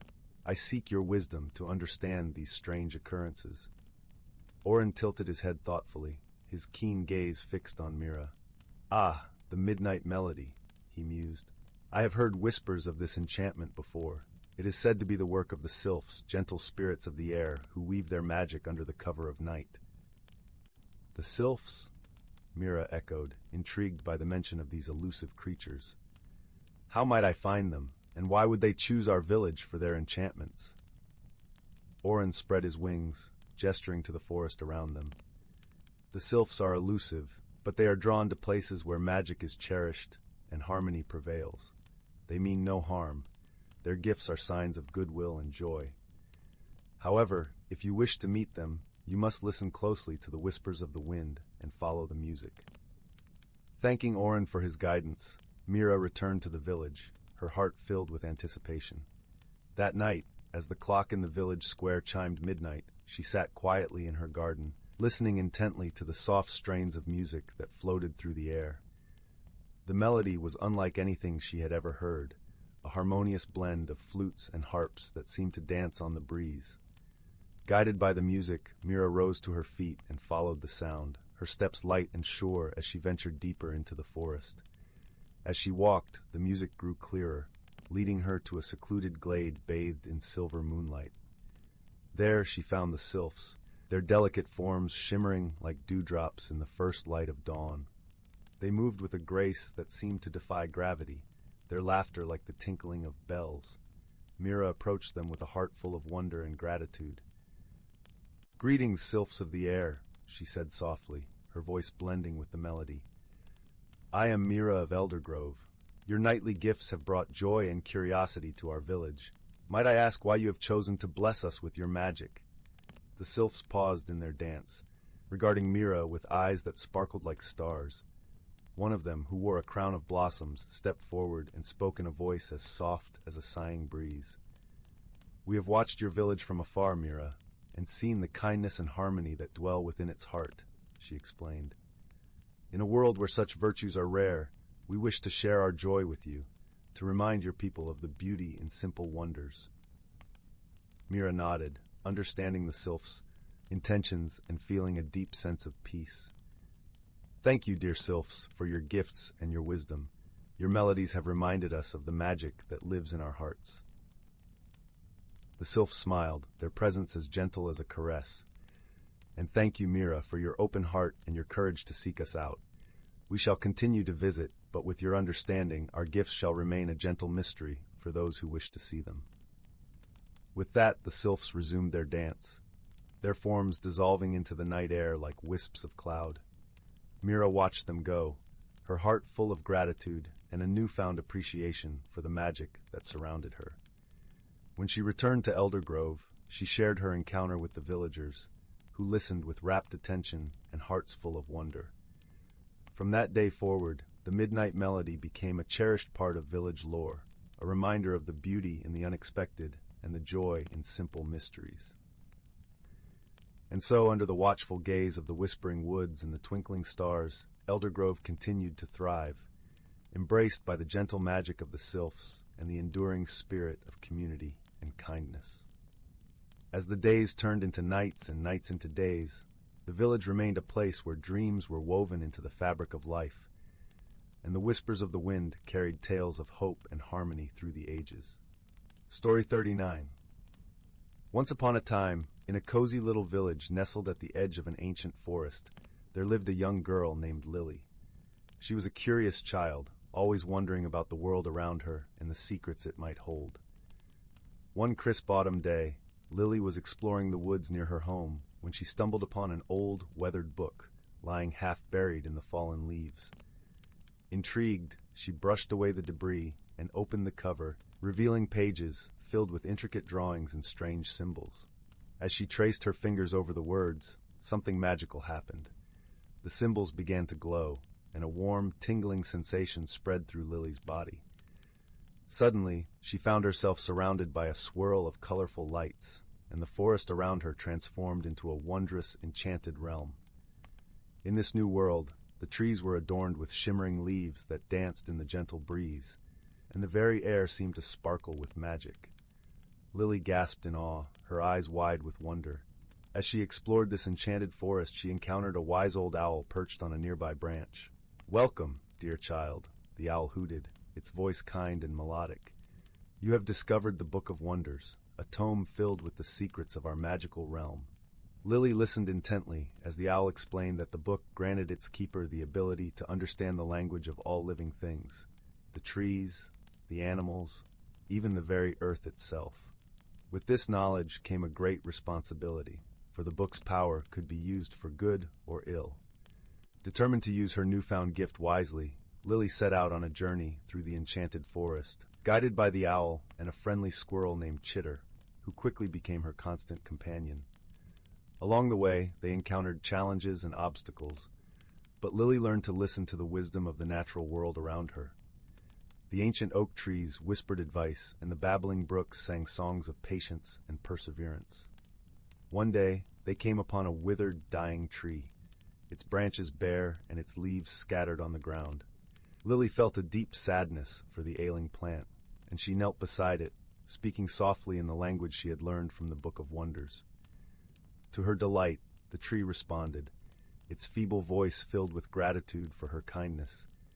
It explained that a dark, malevolent force had been draining the life from the forest, and if left unchecked, all would wither and fade. Lily knew she had to act, but force and violence were not the answer. Guided by the wisdom of her animal friends and the whispers of the forest, she realized that the key lay in understanding and compassion. With the Book of Wonders in hand, she traveled deep into the heart of the enchanted realm, where she found the source of the darkness, a lost and lonely spirit, bitter and resentful, lashing out at the world it no longer understood. Instead of confronting the spirit with anger or fear, Lily approached it with empathy and kindness. She spoke to it in the language of the forest, sharing the beauty and wonder of the natural world and offering a path to healing and redemption. Slowly, the darkness began to dissipate, and the spirit's resentment gave way to understanding. As it embraced the lessons of the Book of Wonders, the forest around them bloomed with new life, the trees bursting with vibrant colors, and the air filled with the sweet sense of renewal. Lily's journey had not only changed the enchanted realm, but it also transformed her own heart. She had learned the power of compassion, the importance of listening to the wisdom of the natural world, and the strength that comes from understanding others. As she returned home, the Book of Wonders tucked safely in her arms, Lily knew that her adventures had only just begun. The world was full of wonders waiting to be discovered, and she was ready to embrace them all with an open heart and a curious mind. From that day on, Lily carried the lessons of the enchanted forest with her, sharing her knowledge and spreading kindness wherever she went. And whenever she opened the Book of Wonders, she was reminded of the magic that lived within us all, the magic of wonder, wisdom, and the unbreakable bonds of friendship. Story 40, Story 41, Story 42, Story 43, Story 44. Once upon a starlit night, a young girl named Lily stood by her bedroom window, gazing wistfully at the velvety sky. Though only 9 years old, she felt a yearning for something more, a pull towards the great unknown that echoed in her restless heart. In the small village where Lily lived, changes came rarely, and life followed the steady rhythm of the seasons. But Lily's curious spirit longed to spread its wings and explore the vast world that lay beyond the rolling hills and ancient forests surrounding her home. Little did she know, a magical journey awaited her, one that would teach her the true meaning of growth and transformation. One evening, as Lily wandered through the woods, she stumbled upon an enchanting sight, a glittering pool nestled among the towering oaks. Mesmerized by its ethereal beauty, she knelt beside the water's edge, and that's when she saw it, a tiny glowing speck dancing upon the surface. With a delicate touch, Lily cupped the speck in her hands, and it unfurled into a dazzling sprite, no bigger than her thumb. The sprite's gossamer wings shimmered like crystal, and its eyes twinkled with ancient wisdom. "Greetings, young one," spoke the sprite in a voice as soft as moonbeams. "I am Zephyr, a guardian of these woods, and I sense the yearning in your heart." Lily gasped, her eyes wide with wonder. "How is this possible? Are you magic?" Zephyr chuckled, a sound like tinkling bells. "Magic exists all around us, dear child, if only we open our eyes to its wonders." From that moment on, Zephyr became Lily's guide, introducing her to the hidden magical realms that coexisted with the world she knew. Together they explored enchanted glades where pixies danced among the wildflowers, and ancient trees whispered secrets of bygone eras. Yet as wondrous as these experiences were, Lily's true transformation unfolded within her heart and mind. Zephyr's gentle teachings helped Lily understand that growth was not merely a physical change, but a journey of the spirit. With each new adventure, Lily learned valuable lessons: patience from the steady trickle of a stream, resilience from the oak that weathered storms, and courage from the brave little sparrow that took flight. And just as the natural world around her shifted with the seasons, so too did Lily's perspectives and dreams evolve. Lily's dearest friend, a kind-hearted boy named Ethan, bore witness to her remarkable journey. Though he could not see the magical beings, he supported Lily's explorations, offering a listening ear and a shoulder to lean on when the path grew challenging. One autumn day, as the leaves turned to fire and the air grew crisp, Zephyr appeared with a somber expression. "My time in these woods is nearing its end," the sprite said, her voice tinged with melancholy. "But fear not, little one, for the true magic lies within you now." Lily's eyes shimmered with unshed tears, but she nodded, understanding that all things must change and grow. With a tender smile, Zephyr continued, "The seeds of wisdom I have planted in your heart will blossom into something extraordinary. Embrace the uncertainties of life, for they are windows to new discoveries and personal growth." As the sprite faded into the dappled sunlight, Lily felt a warmth blossoming in her chest, a newfound confidence and appreciation for the journey that lay ahead. In the years that followed, Lily's thirst for knowledge and experience only deepened. She pursued her dreams with unwavering determination, yet always remained grounded in the lessons Zephyr had imparted, to embrace change with grace, to find beauty in the smallest wonders, and to nurture the magic within her own heart. And though the enchanted realms faded from her sight, the magic lived on in Lily's open mind, her compassionate spirit, and her unwavering belief in the transformative power of growth and self-discovery. Story 45. Story 46. In a quaint village nestled between rolling hills and shimmering streams, lived a young girl named Anwen. The village was a place where time seemed to stand still, with cobblestone paths winding through fields of lavender and cottages that wore ivy like a cozy shawl. The air was perpetually perfumed with the scent of wildflowers, and the gentle hum of bees served as a constant lullaby. Anwen was a curious soul with eyes like pools of warm amber, always reflecting the wonder she found in the world around her. She lived with her grandmother, Ira, in a small cottage that stood at the edge of the village, where the forest began its symphony of rustling leaves and birdsong. Ira was a storyteller, her tales as vibrant and colorful as the quilts she sewed during the quiet evenings. One day, as the sun dipped below the horizon, painting the sky in hues of pink and gold, Anwen sat by the flickering fireplace, listening to her grandmother recount stories of their ancestors. Ira spoke of a time when the people of their lineage were known as the Keepers of the Light, protectors of an ancient legacy that had been passed down through generations. Once, Ira began, her voice soft as the firelight danced in her eyes, our ancestors were entrusted with a sacred artifact, a luminous stone that held the power of unity and wisdom. It was said that the stone glowed when the people of the village were united in purpose and love. Anwen's heart swelled with a desire to learn more about this mysterious stone. What happened to it? She asked, her voice barely above a whisper, as if speaking too loudly might chase the story away.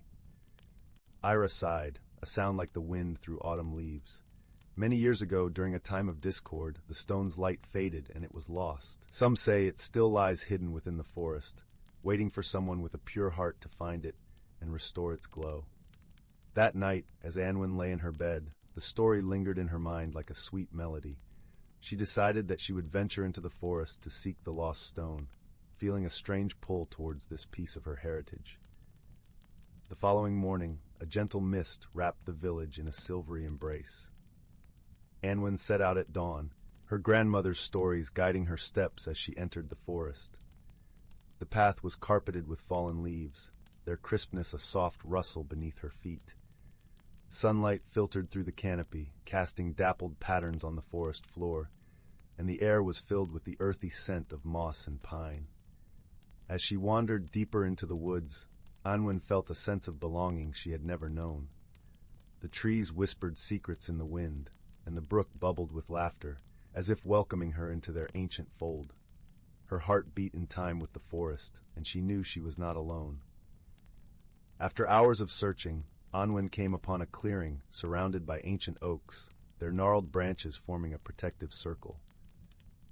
In the center of the clearing lay a small mound of stones, covered in moss and wildflowers. Something shimmered faintly beneath the earth, catching the light as she approached. With gentle hands, she uncovered the stones, revealing a luminous rock that seemed to pulse with a gentle inner glow. The stone was warm to the touch, and as she held it, Anwen felt a wave of peace wash over her. It was as if the stone sang a song only her heart could hear, a song of unity, love, and the strength that comes from togetherness. Returning to the village, Anwen felt a newfound connection to her home and her people.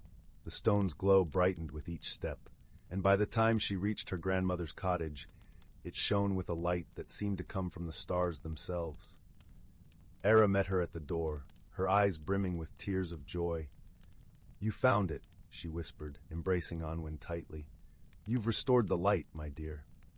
Word spread quickly through the village, and soon everyone gathered around the stone, their hearts lightened by its gentle radiance. The people celebrated not just the return of the artifact, but the unity it represented. Under the starlit sky, they shared stories and laughter, their voices weaving a tapestry of love and kinship. As the village drifted into a peaceful slumber, Anwen lay in her bed once more, the stone resting on her bedside table, its glow a comforting beacon in the night. She realized that the true magic of the stone lay not just in its light, but in the way it had brought her closer to her roots, her community, and the legacy of wisdom and love that coursed through her veins. And so, in the heart of the village, beneath the watchful eyes of the ancient oaks, the stone continued to glow, a symbol of the enduring power of unity, the wisdom of the past illuminating the path to a brighter future. With a contented sigh, Anwen closed her eyes, letting the warmth of the story, the glow of the stone, and the love of her people lull her into a restful sleep, dreaming of the adventures yet to come. Story 47. Story 48. Story 49. Story 50. Story 51. In the heart of an ancient forest where the whispering pines reached toward a sky as vast as dreams, there existed a world often hidden from human eyes. A world where the air was rich with the scent of pine needles and the gentle rustle of leaves played a soothing melody. Sunlight, filtered through a canopy so dense it seemed woven from emerald silk, danced upon the forest floor in dapples of gold. This was a place where creatures small and great lived in harmony, their lives woven together like the intricate patterns of a spider's web. Among them was a wise old tortoise named Tiberius, whose shell was mottled with the colors of earth and time. He had seen many seasons come and go, and his gentle nature was known far and wide. One crisp morning, as autumn began to paint the world in hues of amber and crimson, Tiberius made his slow, deliberate journey to the grand oak, a tree so ancient that its roots were said to cradle the very heart of the forest. It was here that the creatures gathered to share news and stories, and where Tiberius would offer his wisdom. The forest was alive with the sounds of preparation for the coming winter. Squirrels chattered energetically as they buried acorns beneath a blanket of fallen leaves, and the air was filled with the soft murmur of wind brushing through branches. A delicate mist hung in the air, wrapping the forest in a gentle embrace. As Tiberius approached the grand oak, he was greeted by a chorus of welcomes. There was Lyra, the clever fox with fur as bright as the morning sun, and a family of rabbits whose ears twitched with curiosity. High above, the birds looked down, their feathers ruffled into fluffy coats against the chill. "Good morning, friends," Tiberius rumbled, his voice deep and warm like the earth itself. "I have come to speak of the changing seasons and the magic they bring." The creatures settled around him, eyes bright with anticipation. Tiberius began to tell them of the magical phenomena that tied the forest to the rhythm of the seasons.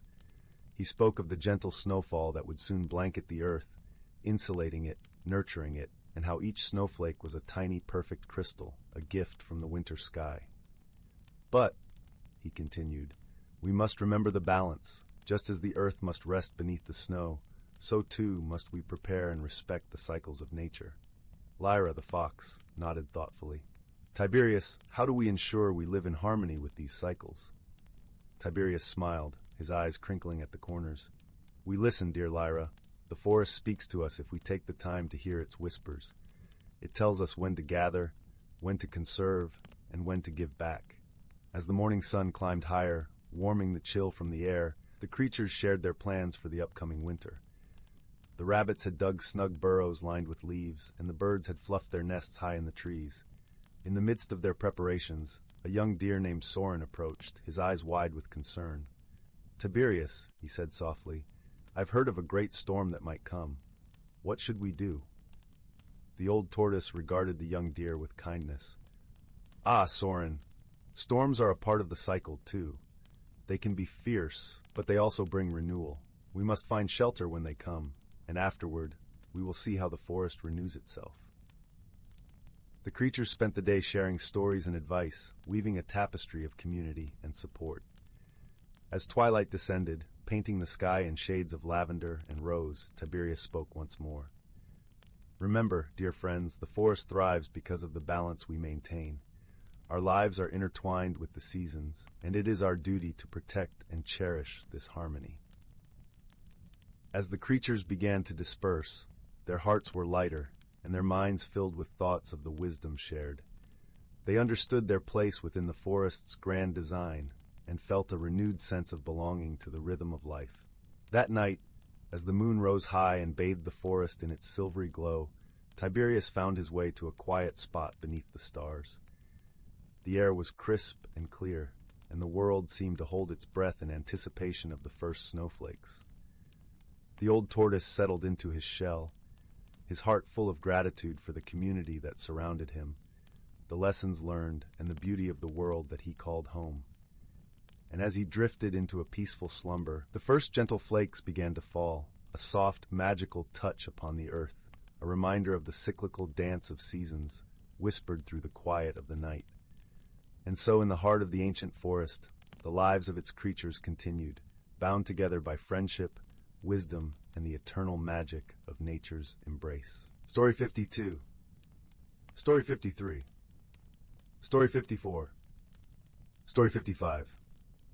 Story 56. In the heart of a serene, undulating valley, where the whispering winds carried tales of old and the stars blinked knowingly from a vast, velvety sky, lay the quaint village of Bramble Hollow. Nestled among lush emerald hills and kissed by the gentle glow of twilight, the village was a place where dreams were nurtured and stories were cherished. The villagers of Bramble Hollow were a kind and gentle folk, each with their own unique talents and quirks. But perhaps the most intriguing among them was a young girl named Lila. Lila had a heart as vast as the sky and an imagination that soared even higher. Her days were spent exploring the winding forest trails and her nights in the company of well-loved books and the comforting crackle of the hearth. One blustery autumn evening, as the leaves danced to an unseen melody and the air was thick with the scent of earth and spice, Lila sat by her window, gazing out at the silvery moonlight that bathed the village. Her thoughts wandered to the tales of her grandmother, a wise woman who had once told her of hidden worlds and magical places, waiting just beyond the veil of the ordinary. It was in this moment of quiet contemplation that Lila's eyes caught a glimmer from the corner of her room. Curiosity piqued, she turned to find a small, intricately carved wooden box she had never seen before. The box was adorned with delicate patterns of leaves and vines, and in its center lay a single, luminous opal that seemed to pulse with a gentle, otherworldly light. With a tender touch, Lila lifted the lid, revealing a soft, shimmering fabric inside, a cloak unlike any she had ever seen. The cloak shimmered like stardust woven into a tapestry of twilight, its colors shifting and dancing with every movement. As her fingers brushed the fabric, a warmth spread through her, as if the cloak itself welcomed her touch. Determined to uncover the mystery of this magical garment, Lila wrapped the cloak around her shoulders. In an instant, a gentle breeze swept through the room, and Lila felt herself being drawn into a world that lay just beyond the edges of her reality. The room faded away, replaced by a vibrant forest, alive with colors and scents that defied description. The trees towered above her, their leaves whispering secrets in a language only the wind could understand. The ground beneath her feet was soft and welcoming, a carpet of moss and fallen leaves that cushioned her steps.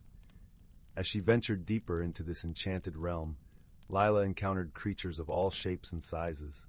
A family of curious foxes with eyes like liquid amber, a chorus of birds whose songs wove the very fabric of the air, and a gentle deer with antlers that glistened like frost-kissed branches. Each creature greeted her with a nod or a song, as if acknowledging her as one of their own. It was here, amidst the symphony of the forest, that Lila met Finn, a sprightly squirrel with fur that shimmered like copper in the sun. Finn was a mischievous soul, forever darting between branches and leaves, his laughter like the tinkling of tiny bells. "Welcome, Lila," Finn chattered, his eyes twinkling with delight. "We've been waiting for you. The forest has a task for you, if you're willing to accept." "A task?" Lila asked, intrigued and eager to help. Finn nodded, his expression turning earnest. "The heart of our forest is in danger. Shadows have crept in, threatening to dim the light that nurtures our world. We need your help to find the source and restore the balance." Lila's heart swelled with a mix of trepidation and determination. She had always longed for an adventure, and here it was, unfolding before her, like the pages of a beloved story. With Finn as her guide, Lila set off into the depths of the forest, the magical cloak swirling around her with each step. They journeyed through sun-dappled glades and over babbling brooks, the air rich with the scent of pine and the earthy sweetness of the forest floor. As they traveled, Finn shared tales of the forest's history, of the ancient magic that flowed through its roots and branches, binding all creatures in a delicate harmony. But the further they ventured, the more apparent it became that something was amiss. The trees grew sparse, their leaves tinged with an unnatural pallor. The air grew still, heavy with an oppressive silence that weighed upon Lila's heart. It was in this desolate part of the forest that they encountered Eldon, a wise old owl with feathers as white as snow and eyes that held the wisdom of ages. Eldon perched upon a gnarled branch, his gaze steady and kind. "You've come far, young one," Eldon hooted softly. "The shadows are strong here, but so too is the light within you. Remember, true strength lies not in might, but in understanding and compassion." Buoyed by Eldon's words, Lila pressed onward, her resolve unwavering. She and Finn journeyed to the heart of the forest, where the darkness gathered like a storm, swirling and pulsing with a life of its own. There, in a clearing surrounded by ancient oaks, they found the source of the shadow, a once vibrant tree, now twisted and blackened, its leaves withered and brittle. It was a sorrowful sight, a stark reminder of the balance that had been upset. Lila approached the tree, her heart aching with empathy for its plight. She laid a gentle hand upon its trunk, feeling the coldness of the shadow that had taken hold. But beneath it, she sensed a flicker of warmth, a glimmer of the tree's former vitality. With Finn by her side, Lila closed her eyes and focused on the warmth within. She envisioned the tree as it once was, full of life and light, its branches reaching skyward in joyful abandon. She poured all her love and hope into that vision, willing the shadow to retreat. Slowly, the darkness began to lift, like mist rising from a sunlit meadow. The tree shuddered, its branches stretching as if awakening from a long slumber. Color returned to its leaves, a vibrant green that shimmered in the dappled light. As the last of the shadows faded, the forest breathed a collective sigh of relief. The air was filled with the sweet scent of blossoms, and the sound of birdsong echoed joyfully through the trees. Eldon appeared once more, his eyes twinkling with pride. "You have done well, Lila. The forest is grateful for your courage and kindness. Remember, the light within you is a gift to be shared with the world."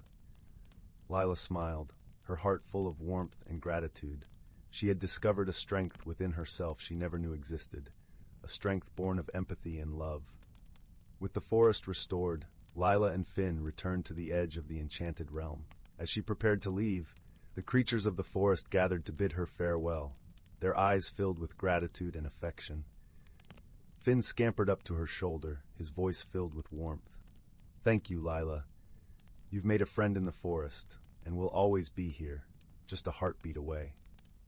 Touched by their friendship, Lila wrapped the cloak around her once more, feeling the familiar warmth envelop her. The forest faded from view, and she found herself back in her room, the wooden box resting on her lap. The cloak lay across her shoulders, its magic now a part of her own. Lila knew that the world was full of hidden wonders, and that the strength to make a difference lay within her heart. As she settled into bed, the gentle glow of the moonlight cast comforting shadows on the walls, and the soft rustle of the leaves outside lulled her into a peaceful slumber.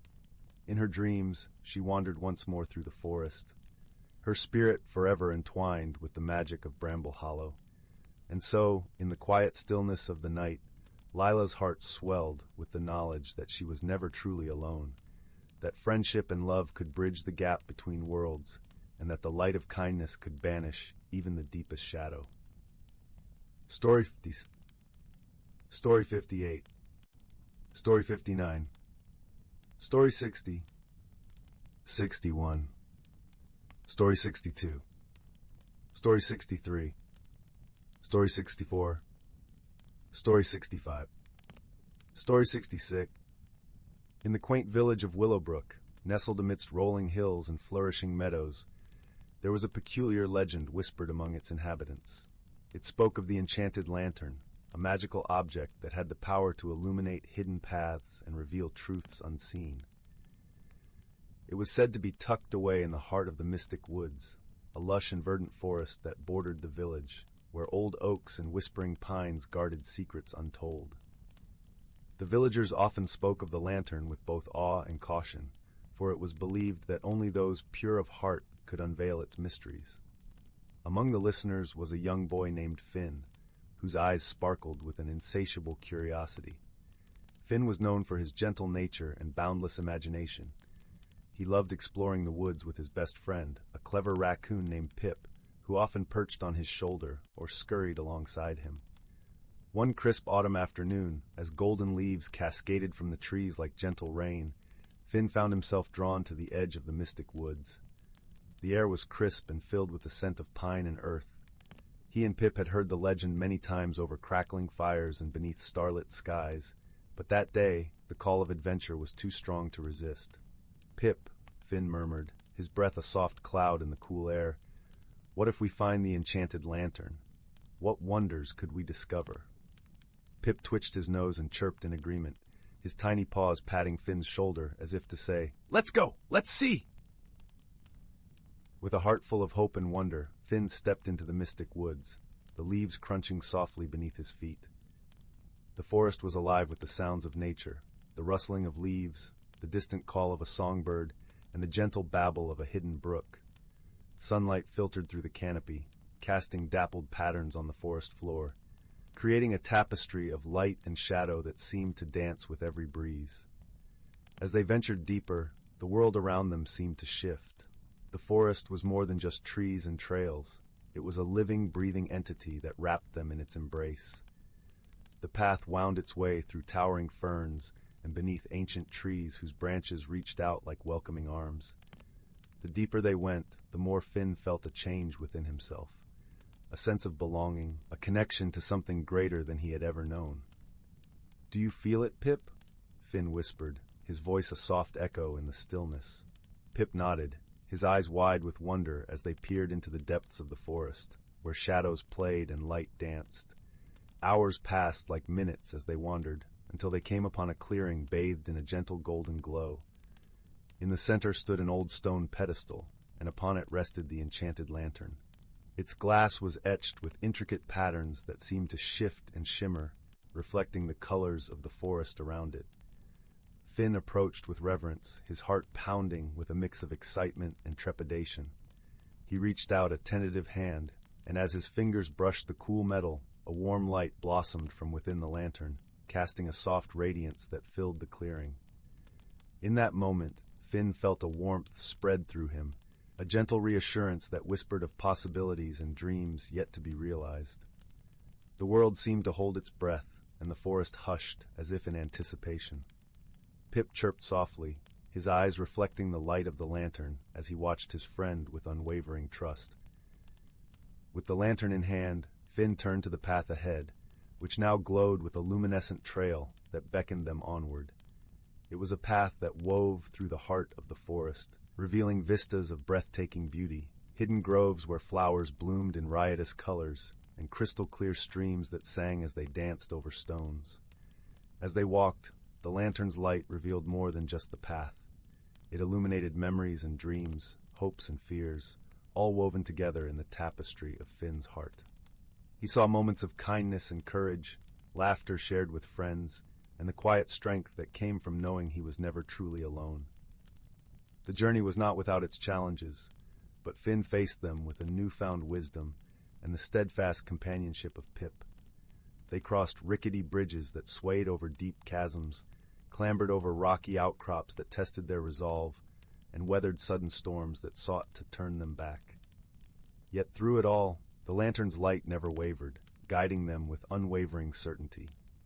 As they ventured further, they discovered a hidden world within the forest, a place where the magic of nature thrived in harmony.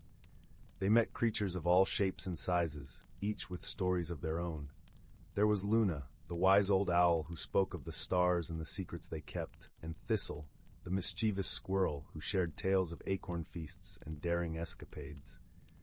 In this hidden world, Finn and Pip forged friendships that defied expectations. They learned that true friendship knew no bounds, that it was a bond that transcended differences and celebrated the unique gifts each brought to the world. Through their journey, they came to understand that the greatest magic lay not in the lantern itself, but in the connections they made along the way. The days turned into weeks, and the forest became a second home, a place of peace and discovery. Yet, as all journeys do, theirs too had to find its end. One evening, as the sun dipped below the horizon and painted the sky in hues of lavender and gold, Finn and Pip found themselves back at the edge of the mystic woods. The enchanted lantern, now a part of their story, rested gently in Finn's hands. He knew that its light was meant to be shared, that it was a gift for all who sought its wisdom. With a heart full of gratitude, he placed the lantern back upon its pedestal, where it would await the next seeker of dreams. As they made their way home, the village welcomed them with open arms, the warmth of familiarity and love wrapping around them like a cozy blanket. Finn's journey had changed him in ways he could not have imagined. He carried with him the lessons of the forest, the importance of friendship, the courage to face the unknown, and the magic that dwells within every heart. And so, with Pip by his side, Finn returned to the world he knew, forever changed by the journey he had taken. The enchanted lantern remained in the heart of the mystic woods, a beacon of hope and wonder, its light waiting to guide those with the courage to seek it. In the quiet of the night, beneath a sky strewn with stars, Finn and Pip lay in the warmth of their home, knowing that the magic of their adventure would live on in their hearts and in the stories they would share. And as they drifted into a peaceful slumber, the gentle glow of the lantern lit the path for the dreams yet to come, promising new adventures, new friendships, and the enduring magic of a kind heart. Story 67. Once upon a time, in a far-flung corner of the galaxy, where stars twinkled like tiny diamonds scattered across a velvet sky, there existed a peculiar planet known as Luminara.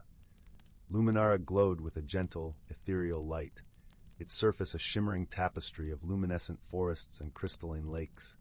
The air was sweet with the scent of blooming stardust flowers, and the gentle hum of life resonated through every leaf and stone. On this planet, a young being named Nyx lived. Nyx was a Luminian, a creature of light and air, with skin that shimmered like the morning dew, and eyes that glowed softly like the moonlit seas. Nyx was as curious as they were kind, always eager to explore and learn about the universe beyond their radiant home. One day, as Nyx wandered through the glowing groves, a strange object fell from the sky, creating a gentle ripple through the air and a soft thud upon the ground.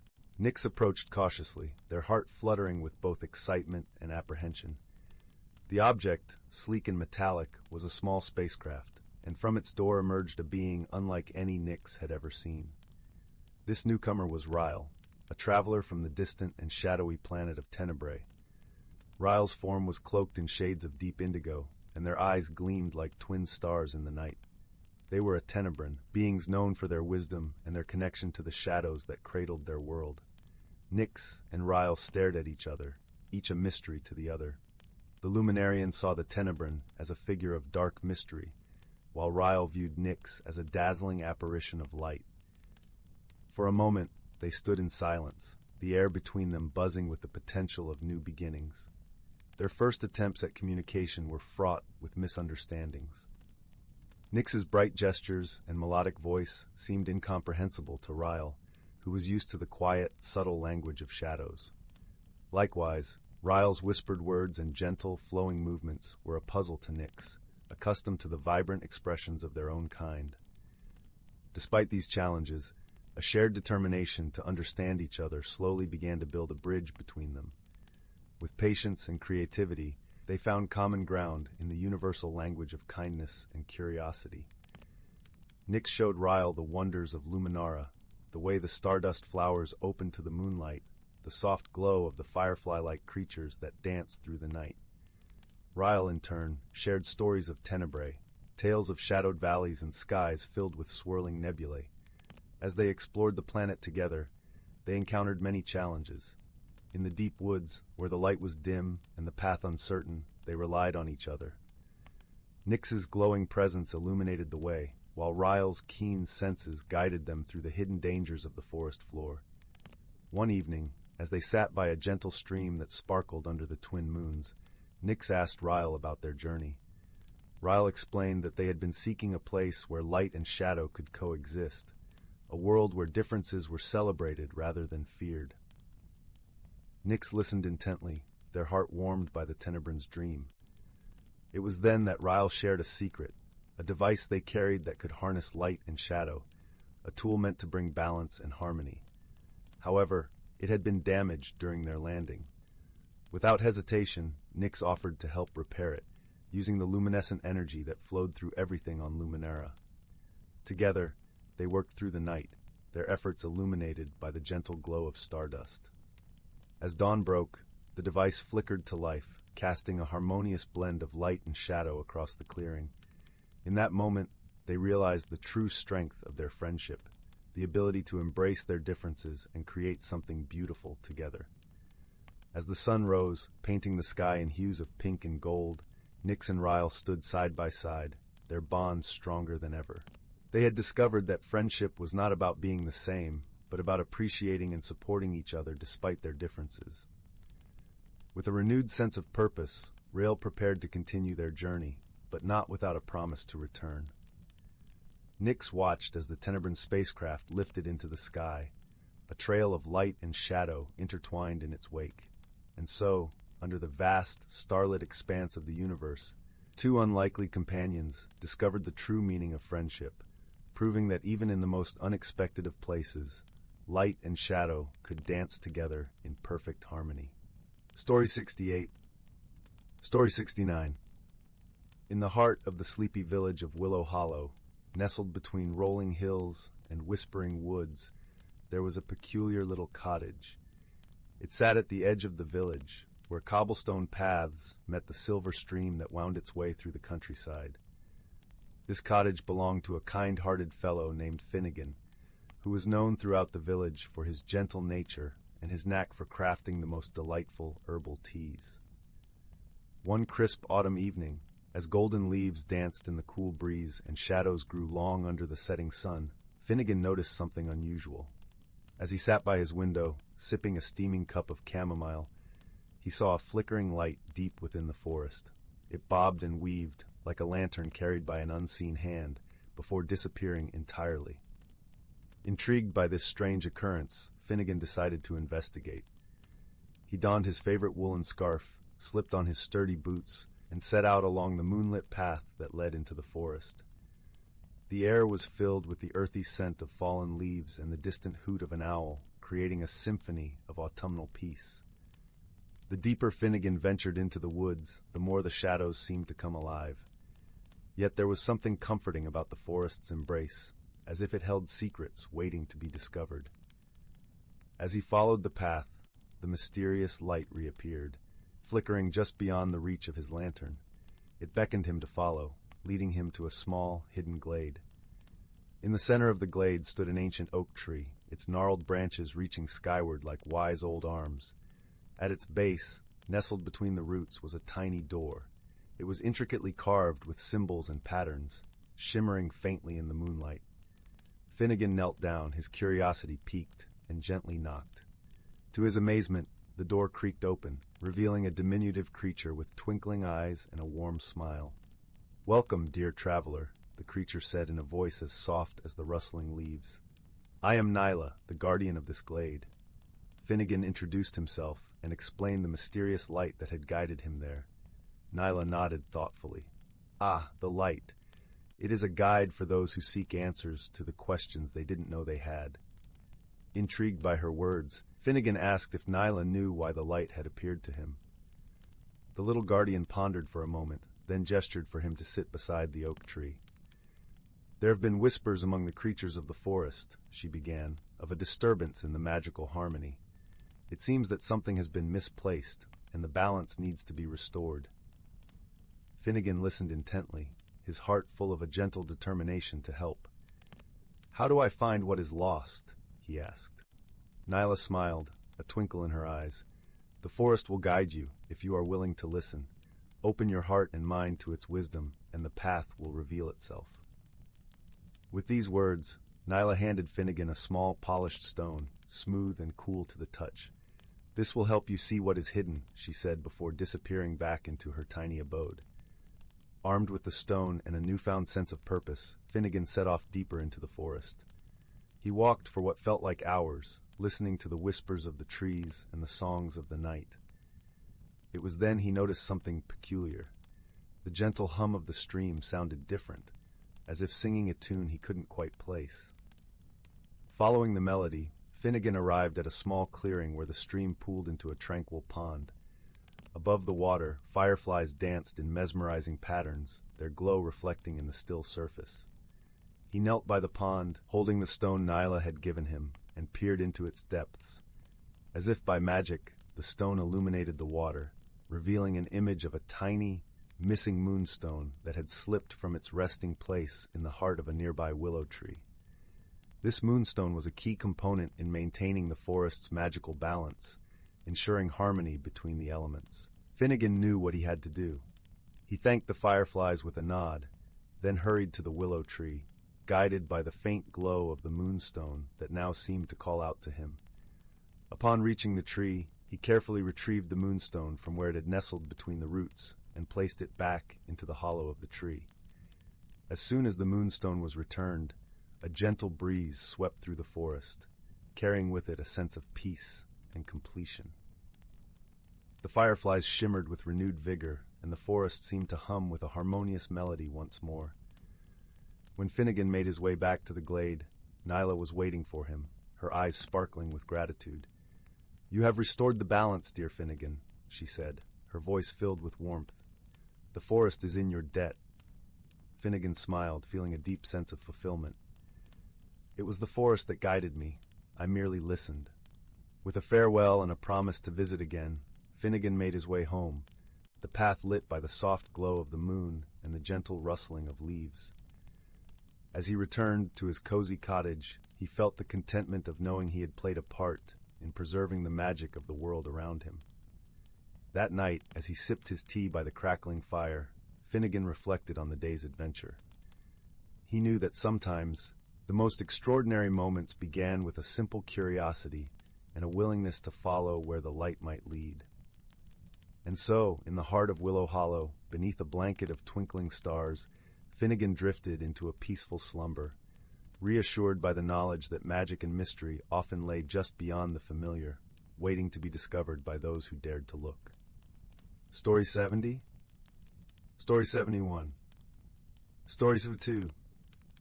Story 73.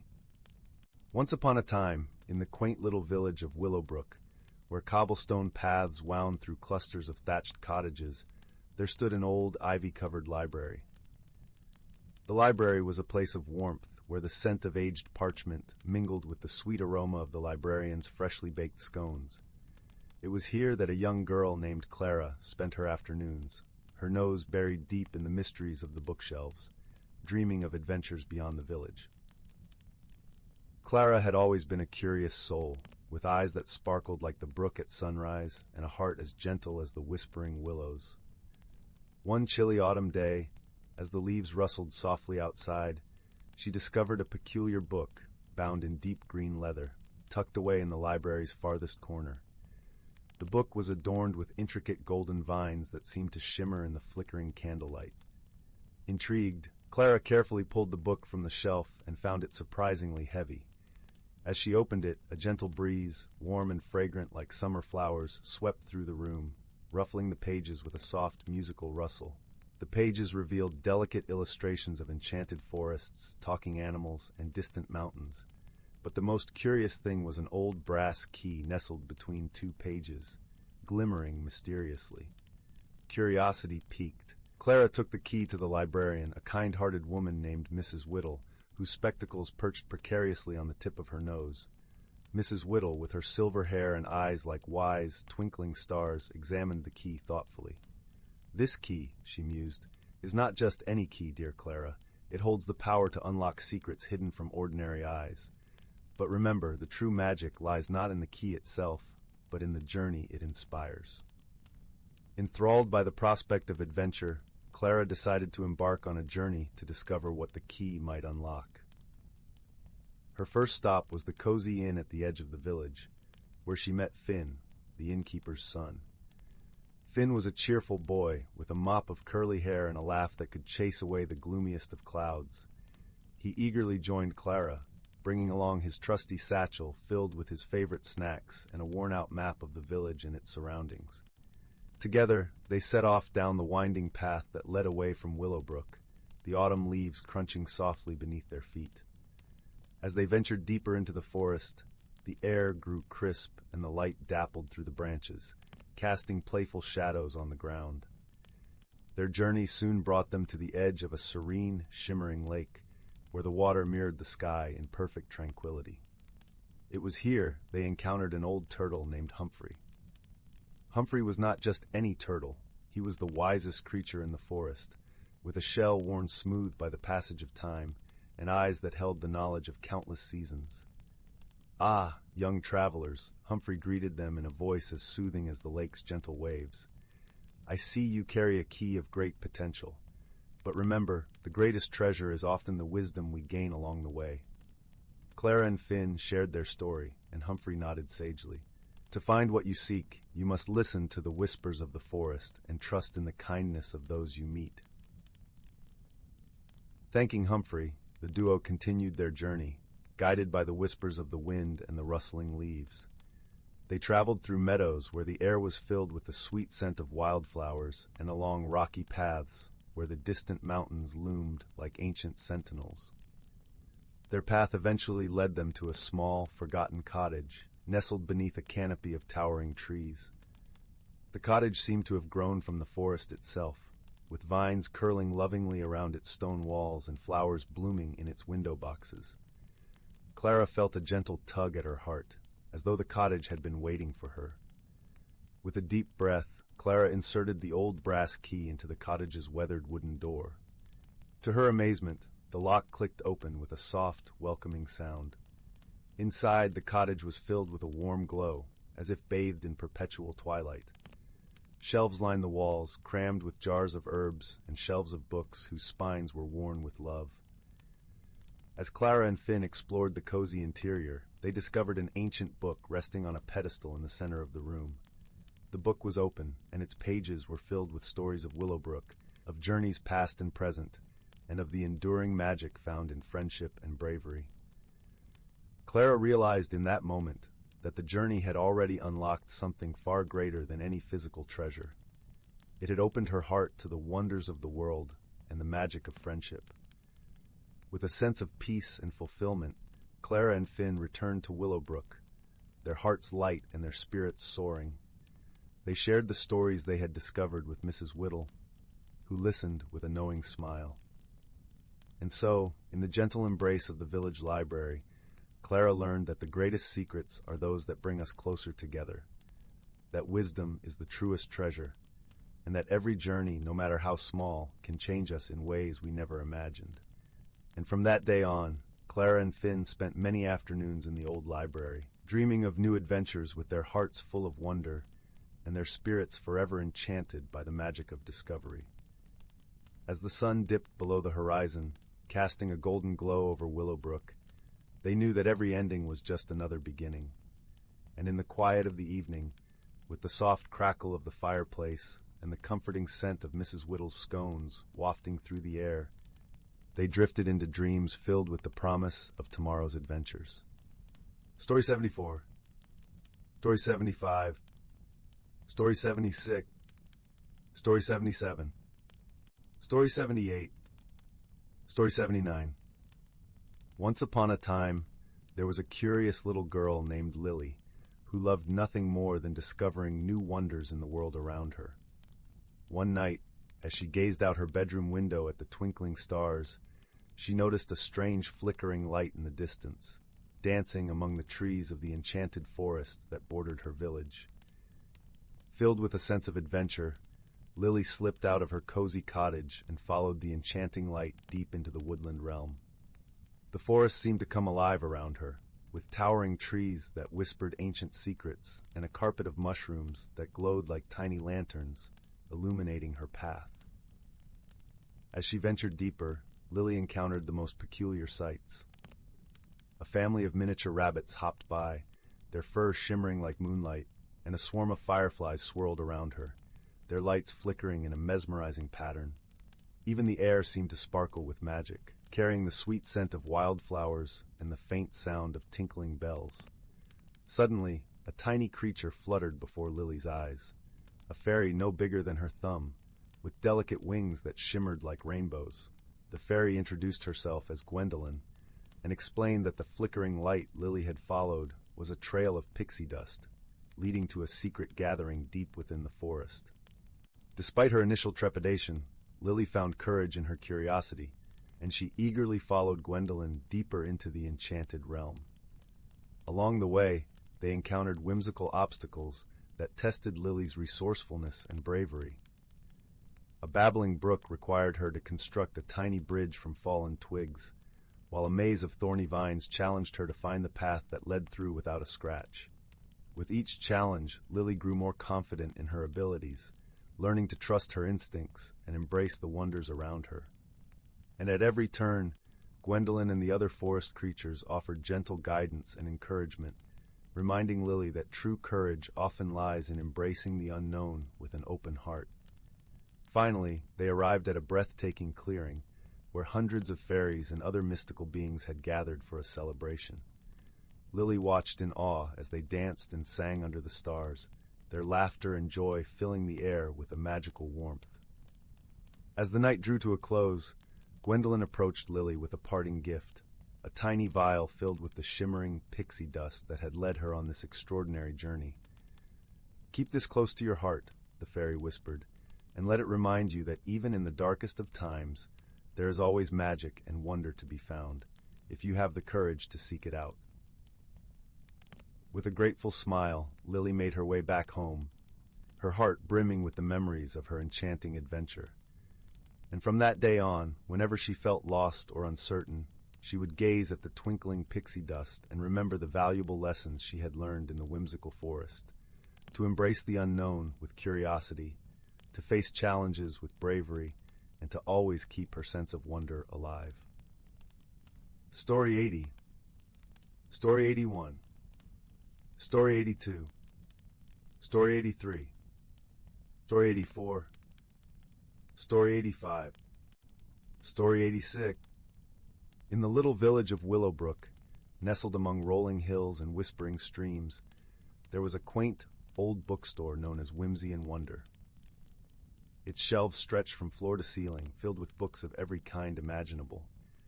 The air inside was always warm, filled with the comforting scent of aged paper and polished wood. It was here that a young girl named Clara found herself spending most of her afternoons, losing herself in the pages of adventure and mystery. One particularly drizzly afternoon, as raindrops stitched a delicate pattern on the windows, Clara stumbled upon a dusty, leather-bound book tucked away in a shadowed corner. Its cover was embossed with faded gold letters that read, "The Book of Whispers."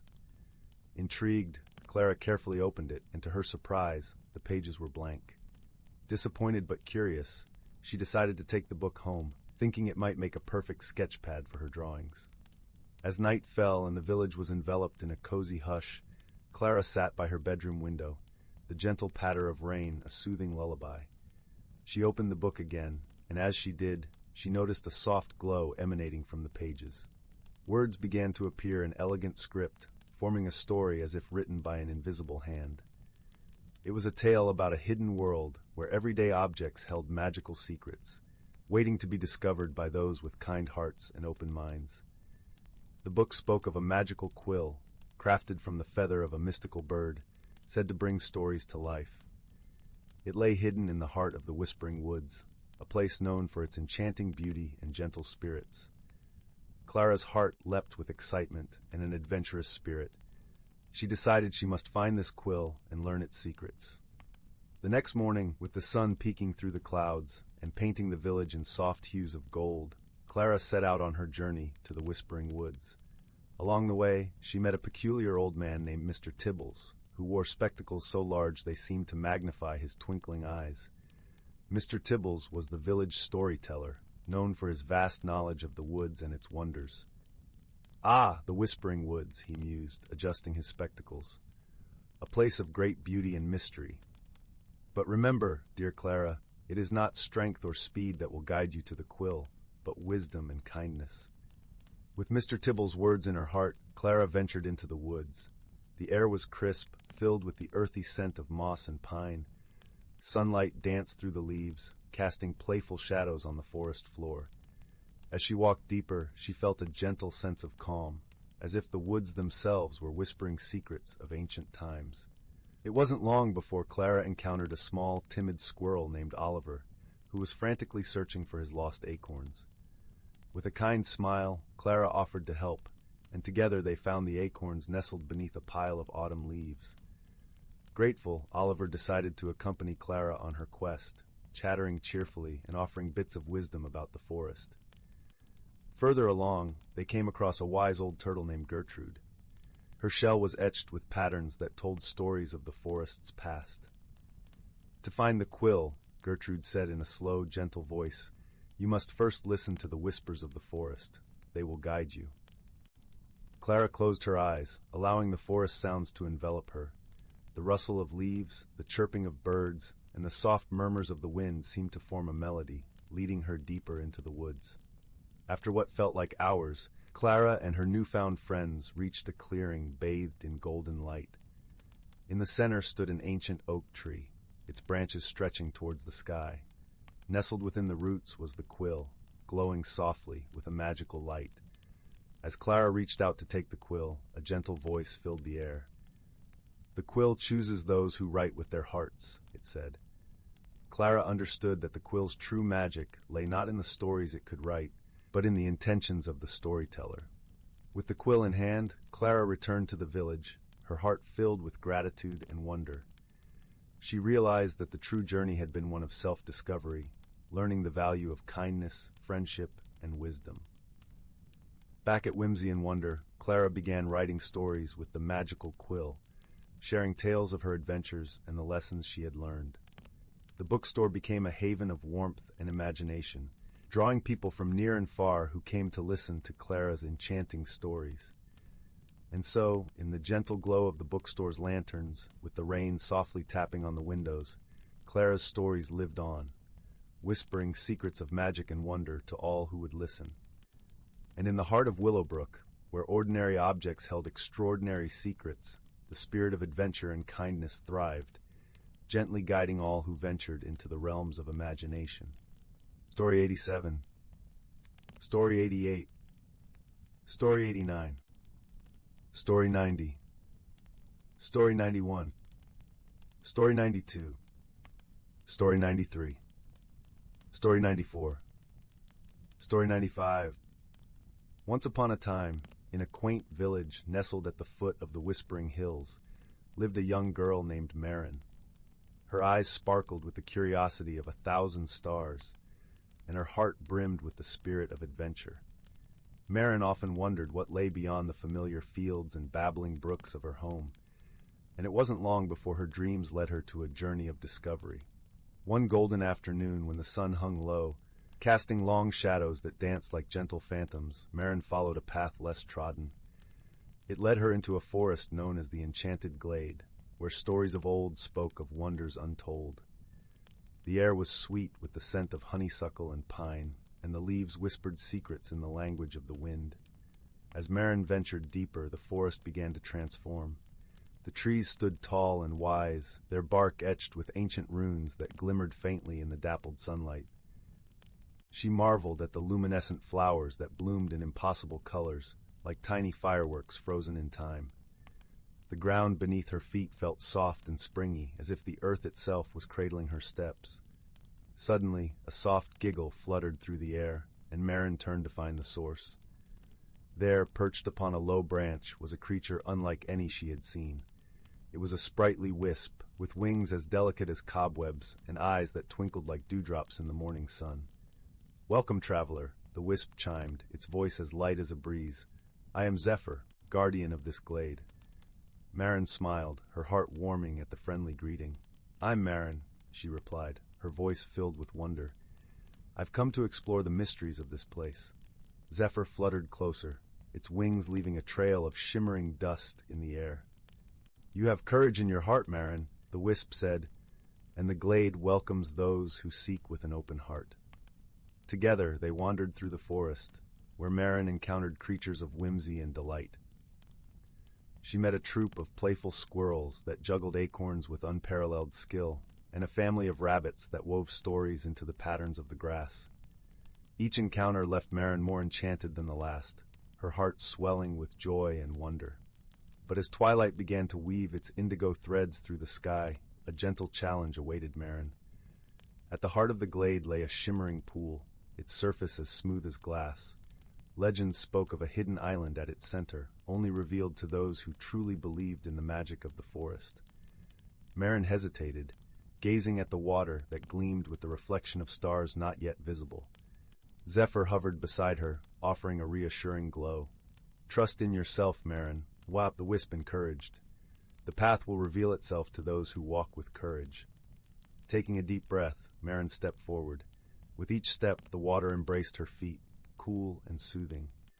She walked with unwavering faith, her heart a compass guiding her toward the unknown.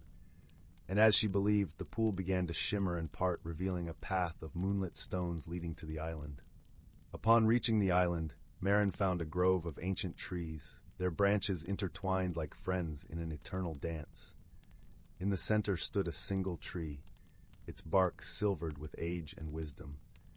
Marin placed her hand upon it, feeling the pulse of the forest's heartbeat beneath her palm. In that moment, she understood that the true magic of the glade lay not in the wonders she had seen, but in the courage it had inspired within her.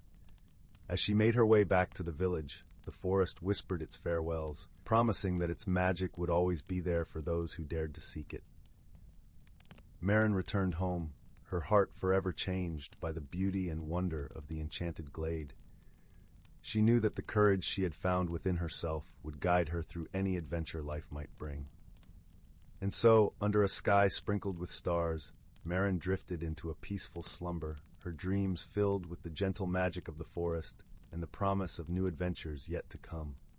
And in her dreams, the glade awaited, always ready to welcome her with open arms and the soft, soothing whispers of the trees.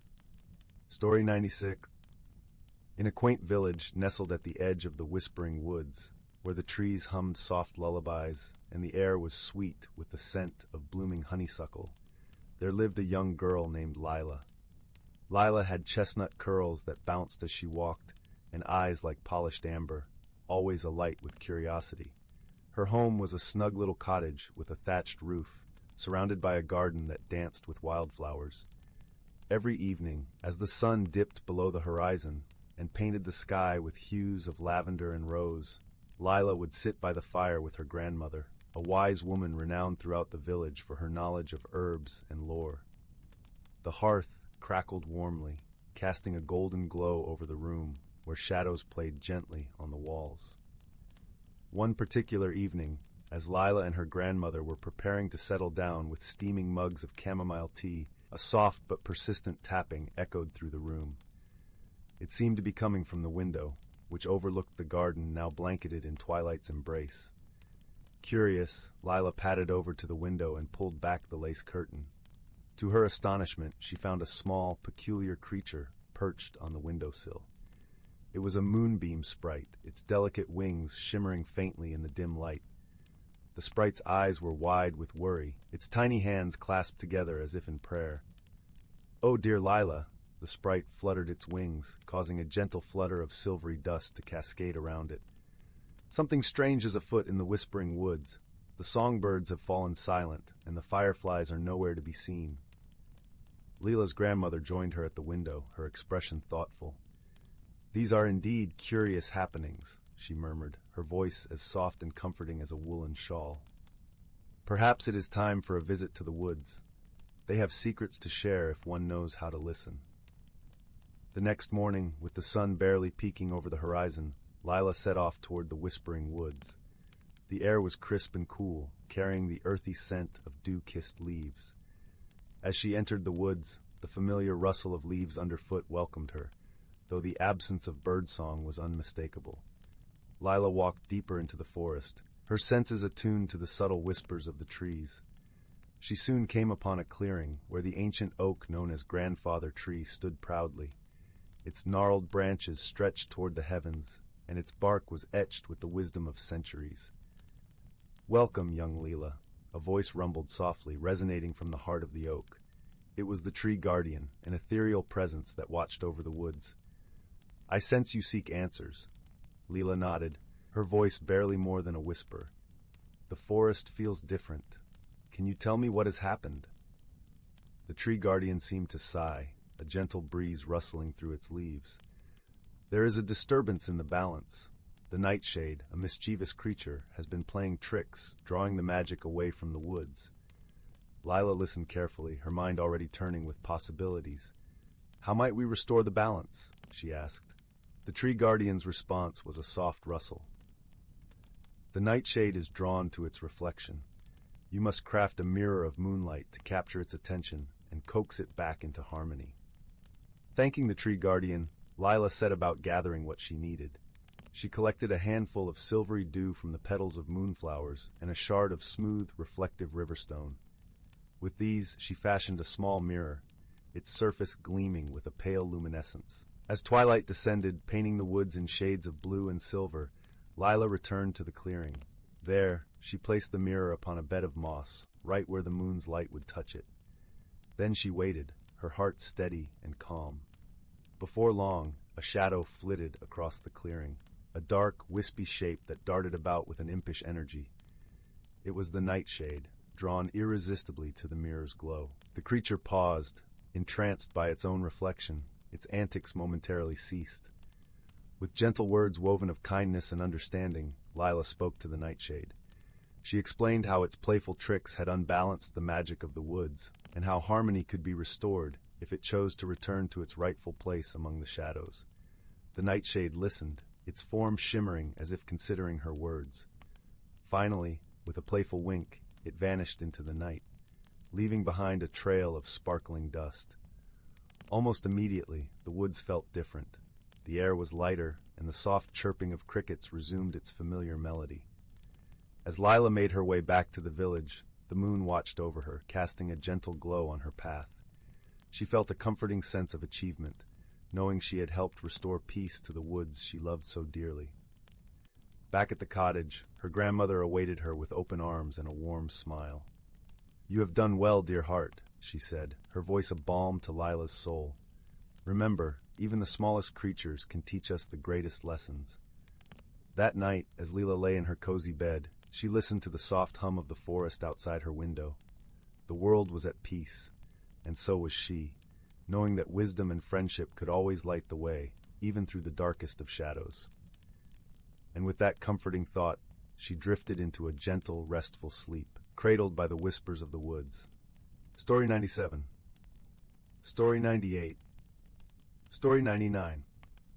In a quaint village nestled between rolling hills and lush meadows, where the air was always tinged with the scent of blooming wildflowers, there lived a young girl named Mabel. She had a heart as gentle as the whispering wind, and a curiosity that twinkled in her eyes like stars in the night sky. Mabel's days were spent exploring the nooks and crannies of her surroundings, finding joy in the simplest of things, a bubbling brook, the rustle of leaves, or the way sunlight danced upon the cobblestone paths. One crisp autumn morning, while the village still slumbered under a blanket of mist, Mabel wandered into the forest at the edge of the farthest field. The forest was a place of secrets and stories, where the trees held whispers of ages past. As she meandered along a path dappled with golden leaves, she stumbled upon something curious, a small weathered chest, partially buried beneath the roots of an ancient oak. With delicate fingers, she brushed away the earth and carefully pried open the chest. To her astonishment, lying within was a beautifully carved wooden flute, its surface smooth and shimmering with a faint, otherworldly glow. Mabel's heart fluttered with a mix of excitement and wonder. She lifted the flute to her lips, and as she played a soft, lilting melody, the air around her shimmered like a mirage on a summer's day. From the shimmering air stepped a kindly old tortoise, his shell adorned with intricate patterns that seemed to tell stories of faraway lands. He introduced himself as Tolwyn, the guardian of the Whispering Woods. "Ah, young one," he said in a voice as soothing as the forest itself. You have discovered the flute of echoing dreams. It has the power to awaken hidden truths and guide the heart to its deepest desires. Mabel's eyes widened with wonder as Tolwyn explained that the flute's magic was not in granting wishes, but in revealing the paths one must take to achieve them. Eager to learn more, Mabel joined Tolwyn on a journey through the forest, guided by the gentle music of the flute. As they walked, they met a variety of endearing creatures who offered their wisdom. There was Whimsy the squirrel, who taught Mabel the importance of patience by showing her the art of gathering acorns, one by one, to prepare for the winter. Then, there was Leora the owl, whose keen eyes saw beyond the surface, teaching Mabel to look deeper into her own heart for answers. Their journey was not without its challenges. There came a time when Mabel and her companions reached a wide, rushing river with no bridge in sight. Mabel felt a pang of fear, uncertain of how to cross. But as she played a soft note on the flute, the river began to calm, and shimmering stepping stones emerged, forming a path. It was then that Mabel realized the flute's magic lay in harmonizing with the world around her, helping her to see solutions that had been there all along. With each step they took, Mabel's understanding of herself and the world deepened. She learned that true strength lay not in force, but in wisdom, patience, and the gentle guidance of friends. As their journey drew to a close, Mabel found herself back at the ancient oak, the flute resting in her hands, its glow now a part of her own heart. She thanked Tolwyn, Whimsy, and Leora for their companionship and wisdom. With a promise to always cherish the lessons she'd learned, Mabel returned to the village, the flute safely nestled in the chest, waiting for the next curious heart to discover its secrets. And so, Mabel's days continued, filled with adventures and the gentle music of the flute that echoed through her spirit. The village, too, seemed to hum with a newfound harmony, as if the trees themselves whispered of the young girl who had learned to listen to the quiet magic of the world. In the warmth of her home, with the crackling fireplace casting a golden glow, Mabel would often share her tales with others, her voice a soothing balm that carried them to a place where dreams danced like fireflies in the night. And as the stars twinkled above, the village slept peacefully, cradled in the gentle embrace of wonder and the promise of new beginnings with each dawn. In the heart of an ancient forest, where the whispers of time brushed through the leaves and the sunlight danced in dappled patterns on the forest floor, there lived a community of creatures whose lives were woven together like the roots of the towering trees. This forest, known only to those who listened to the secrets of the earth, was a sanctuary where magic and reality intertwined as naturally as the river's flow. The creatures of this forest were gentle beings, each unique yet connected by the threads of their environment. There was Silva, the wise old owl, whose feathers shimmered like silver under the moonlight, and whose eyes held the knowledge of countless seasons. Her perch was an ancient oak, its gnarled branches stretching high above the canopy, offering a vantage point from which she could observe the world below. Beneath her, nestled in the soft moss that blanketed the forest floor, was a family of rabbits. The youngest among them, a curious little one named Thistle, was known for his playful spirit and boundless curiosity. His fur was the color of autumn leaves, and he moved with a nimbleness that spoke of his youth and his wonder for the world. Every year, as spring whispered its promise of renewal, the forest came alive with a symphony of sights and sounds. The babbling brook that wound through the trees became a ribbon of laughter, its banks adorned with clusters of wildflowers that swayed in the gentle breeze. The air was sweet with the fragrance of blooming honeysuckle, and the sunlight, warm and golden, filtered through the canopy in soft beams that kissed the earth. This particular spring, however, brought with it a peculiar phenomenon. As the first rains of the season fell, their droplets seemed to glisten with an ethereal glow, casting a rainbow of colors across the forest. It was said among the creatures that these were not ordinary rains, but the tears of joy from the spirit of the forest, celebrating the harmony and balance that had been preserved through the ages. Silva, with her keen wisdom, gathered the creatures for a meeting beneath her oak. The air was filled with anticipation as they assembled, each eager to hear the owl's insights. Her voice, when she spoke, was soft yet resonant, like the rustle of leaves in a gentle wind. Dear friends, she began, these magical rains are a gift, a reminder of our bond with this forest, but they are also a call to action. We must ensure that our home remains in balance, that we nurture and protect the delicate harmony that sustains us all. The creatures nodded in understanding, their hearts swelling with a shared sense of purpose. Thistle, ever curious, tilted his head and asked, "But how do we do that, Silva?" With a kind smile, Silva replied, "By listening to the wisdom of our ancestors and the whispers of the forest. We must remember that every action has an echo. The way we care for our home today will shape the world for the generations to come." As the days passed, the creatures set about their tasks, each contributing in their own way to the health of their shared home. The squirrels, with their swift movements and keen eyes, gathered seeds and nuts, ensuring that new life would sprout in the coming seasons. The deer, graceful and watchful, pruned the underbrush, allowing sunlight to reach the seedlings, struggling towards the sky. Even the brook, with its ceaseless flow, played its part, carrying nutrients across the land and quenching the thirst of all who dwelled nearby. The forest thrived under the care of its inhabitants, the magic of the rain seeping into every root and branch, every feather and paw.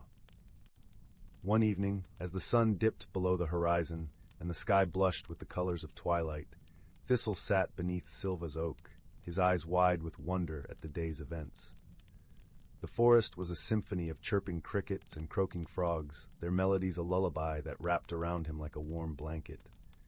"Silva," he said, his voice soft yet filled with awe, "I've learned so much. The forest is full of stories, isn't it?"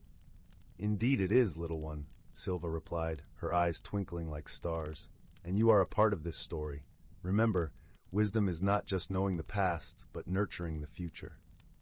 Thistle nodded, his heart filled with a sense of belonging. As he nestled against the soft moss, his eyes grew heavy with sleep. The forest, with its ancient magic and timeless wisdom, cradled him in its embrace, whispering promises of dreams yet to come. And so the ancient forest continued to thrive, its creatures living in harmony with the land and each other. Through their gentle care and shared wisdom, the balance was preserved, and the magical rains of spring became a cherished legend, passed down through the generations.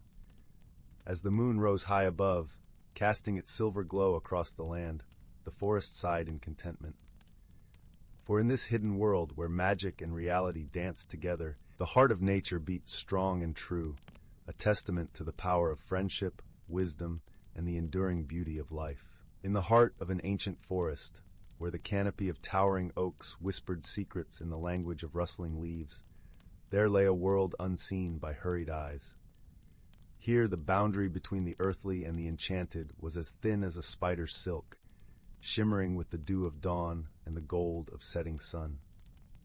This was a realm where the natural creatures lived hidden lives, weaving tales of harmony and balance in concert with the rhythm of the seasons. As the first blush of spring unfurled across the forest, a gentle awakening stirred among its denizens. The air was laced with the sweet scent of blooming wildflowers, and the babble of brooks was a lullaby for all who dwelled within. Among them was a wise old tortoise named Berwin, whose shell was etched with the stories of centuries. Berwin moved slowly, but his mind was sharp as the breeze that danced through the budding branches. Berwin had a special bond with a young squirrel named Leora. Her fur was the color of autumn leaves, and her eyes sparkled with curiosity. Leora loved to scamper through the treetops, her heart beating in time with the flutter of new leaves. She was always eager to learn, and Berwin, with his ancient wisdom, was her favorite teacher. One bright morning, as the sun cast dappled patterns on the forest floor, Leora found Berwin near a gnarled oak, basking in the warmth. "Berwin," she chattered, her voice as lively as the songbirds, "why do the seasons change? And what makes the weather dance between sun and rain?" Berwin opened his eyes slowly, a smile creasing his leathery face. "Ah, Leora, that's a tale old as the forest itself," he began, his voice deep and soothing, like the murmur of distant thunder. "The seasons are the breath of the earth. Each one has its time and purpose, a harmony that holds the world together." He gestured with a slow movement of his head towards the sky, where clouds drifted lazily. "It is said that the winds carry whispers from the ancients, and with them the magic that changes leaf to bloom, bloom to fruit, and fruit to rest. This magic, dear Leora, is the balance we all must keep. Leora listened, her eyes wide with wonder. But how do we keep this balance, Berwin? Through respect and care, my dear, Berwin replied. Each creature, no matter how small, plays a part. The bees that dance from flower to flower, the roots that drink from the earth, and even the rain that nourishes us all. We live not just for ourselves, but for the world around us. As spring gave way to the golden hues of summer and the forest buzzed with life, Leora took Berwin's words to heart. She watched as the bees hummed their tireless song, gathering nectar with a precision that only nature could command. She marveled at the way the sun's warmth coaxed the sweet scent of pine into the air, a fragrance that mingled with the laughter of brooks and the rustle of leaves. The forest was a tapestry of life, each thread vibrant and essential. Leora learned to listen to the whispers of the wind, to feel the pulse of life beneath her paws. She understood the importance of her place within this delicate dance. As the sun began to dip lower in the sky, painting the forest in hues of amber and sienna, the whispers of change rustled through the leaves once more. The air grew crisp, and the scent of earth and wood smoke mingled, signaling the approach of autumn. One evening, as the moon hung low and round like a lantern, Leora found Berwin nestled beneath a canopy of red and gold. "Berwin, the air feels different, and the forest is changing again," she observed, her voice now tinged with the wisdom she had gathered through the seasons. Berwin nodded, his eyes reflecting the gentle glow of the moon. "Yes, Leora, the earth is preparing to rest, and soon the world will be blanketed in the quiet of winter. It is a time for reflection and renewal." Leora settled beside him, the crisp leaves crunching softly beneath her. "And when will spring return, bringing its magic and life?" "In time, dear Leora," Berwin said softly. "The world turns in its gentle rhythm, a cycle that teaches us patience and trust. We must honor the gifts of each season, for they are the heartbeats of the earth." As the stars twinkled like fireflies in the vast expanse above, Leora understood the deep truth in Berwin's words. The forest, with all its hidden lives and magical phenomena, was a testament to the power of balance and harmony. Each season brought its own gifts and lessons, a reminder that life was a wondrous journey, best traveled with kindness and wisdom. With this knowledge cradled in her heart, Leora curled up beside Berwin, their breaths mingling in the cool night air. Together they listened to the lullaby of the forest, a melody as timeless as the stars above. And so, beneath the watchful gaze of the moon, the ancient forest continued its eternal dance. A sanctuary of peace and magic, where creatures great and small lived in harmony with the world and each other. In the heart of the whispering woods, where the trees sang softly to the rhythm of the wind, nestled a quaint village named Willowbrook. It was a place where the sky stretched in hues of lavender and gold at dusk, and mornings were greeted with the gentle caress of mist. The villagers were warm-hearted, and each day was filled with the comforting hum of a community in harmony with nature. In this village lived a young woman named Anwen. Anwen was known for her gentle spirit and thoughtful nature, but she carried a burden within her heart, a fear of change. She found solace in routines, like the familiar path through the woods she walked each morning, the comforting scent of her grandmother's lavender-scented shawl, and the melodic chimes of the village clock tower marking the hours. However, the winds of change were blowing gently but persistently through Willowbrook, whispering secrets of transformation that Anwen could not ignore. A new season was approaching, one that promised new beginnings, and Anwen found herself standing at the edge of this change, anxious and uncertain. One crisp autumn morning, while Anwen was wandering through the woods, she stumbled upon a peculiar sight, a ring of mushrooms glowing with a soft, ethereal light. It was a fairy ring, a rare and magical phenomenon that was said to appear only to those with open hearts and yearning souls. Drawn to its quiet luminescence, Anwen stepped closer, feeling a strange yet comforting warmth enveloping her. The ground beneath the fairy ring shimmered like stardust, and from it rose a gentle, wise spirit named Era. With eyes like sparkling dew and a voice as soft as the rustle of leaves, Era greeted Anwen warmly. "Fear not, dear Anwen," said Era, her presence as soothing as a lullaby. "For every change holds a promise of growth. The path of transformation is woven with threads of magic and wisdom, and you are not alone on this journey. Anwen, though hesitant, felt a flicker of hope kindling within her. She had heard tales of spirits guiding those in need, but never did she imagine experiencing such an encounter herself. Ira extended a hand, inviting Anwen to join her on a walk through the woods, a journey that would mirror the transformations she feared. As they walked together, Ira shared stories of the trees, each one unique, bending and stretching towards the sun, their colors shifting with the seasons, a reflection of the beauty and change. Just as the trees embrace the changing winds, Ira explained, so too can you find strength in adapting to life's gentle turns. Along their path, they encountered an array of woodland creatures, an industrious squirrel gathering acorns, a family of deer moving gracefully through the underbrush, and a chorus of birds harmonizing with the breeze. Each creature, Ira pointed out, had its own way of adapting to the shifting seasons, finding joy and purpose in the process. Anwen began to see the world around her with new eyes, noticing the subtle transformations in the forest, and in herself, with a sense of wonder rather than apprehension. The magic of the woods mirrored the magic within her, a quiet strength lying dormant, waiting to awaken. As twilight descended, painting the sky in soft shades of indigo, Anwen and Era returned to the fairy ring. There, Era offered a parting gift, a pendant shaped like a leaf, its surface shimmering with the colors of the forest.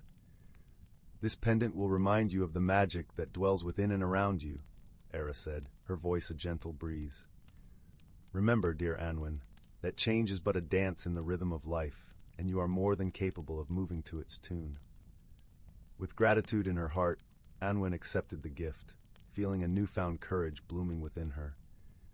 She knew that the path ahead would not always be easy, but she was ready to embrace the changes that life would bring, trusting in the wisdom she had gained.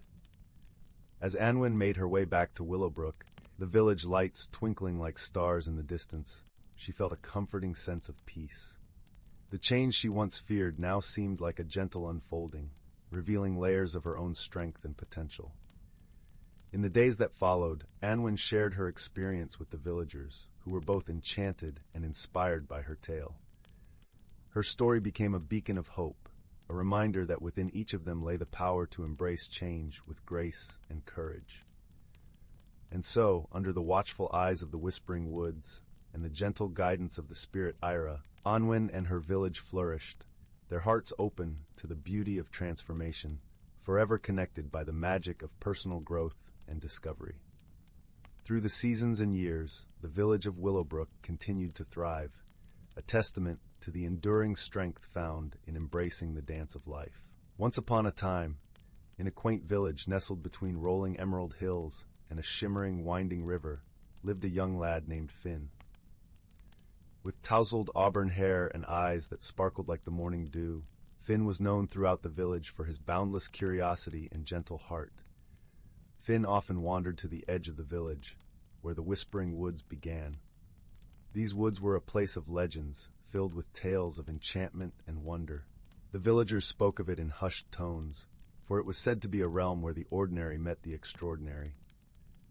One golden afternoon, as the sun dipped low in the sky and painted the world in hues of amber and rose, Finn felt a tug at his heart, a call to explore the unknown depths of the whispering woods. Clad in his favorite cloak, as soft as the down of a fledgling bird, Finn set off with a sense of excitement bubbling within him. The air was crisp and carried the scent of pine and earth, mingled with a hint of something sweet and unnameable. As he ventured deeper, the trees stretched taller, their leaves whispering secrets to one another. Shafts of sunlight danced through the branches, creating patterns on the forest floor that seemed to guide Finn onward. Before long, Finn came upon a glade bathed in a gentle silvery light. In its center stood a tree unlike any he had ever seen. Its bark shimmered like mother of pearl, and its leaves were delicate as lace, whispering with the softest breeze. At the foot of this magnificent tree, a circle of toadstools formed a perfect ring, each cap a brilliant shade of violet. As Finn marveled at the beauty around him, a soft rustle caught his attention. Out from the underbrush hopped a creature so whimsical it seemed plucked from a dream. It was a rabbit, yet not quite. Its fur sparkled as if dusted with stardust, and its eyes twinkled with an intelligence that belied its small size. "Greetings, young adventurer," the rabbit said in a voice like the tinkling of tiny bells. "I am Thistle, keeper of the Whispering Woods. What brings you to our enchanted glade?" Finn, though surprised, felt a warmth in his heart at Thistle's gentle demeanor. "I seek to explore and learn, dear Thistle," he replied, his voice soft and sincere. "I wish to understand the wonders of this place." Thistle nodded, his whiskers twitching with delight. "Then you shall," he said, "but remember, true exploration requires courage and a willingness to see with more than just the eyes." With that, Thistle bounded away, leaving a trail of twinkling lights in his wake. Finn followed, his heart beating with a mix of anticipation and joy. The path wound through the woods, leading Finn to a series of gentle challenges. First, he encountered a brook, where stepping stones gleamed like polished gems. As he crossed, each stone played a note, creating a melody that filled the air with a tranquility that soothed his soul. Next, a clearing opened up before him, where flowers of every hue swayed in a harmonious dance. Finn paused, admiring their beauty, when a breeze carried their soft voices to him.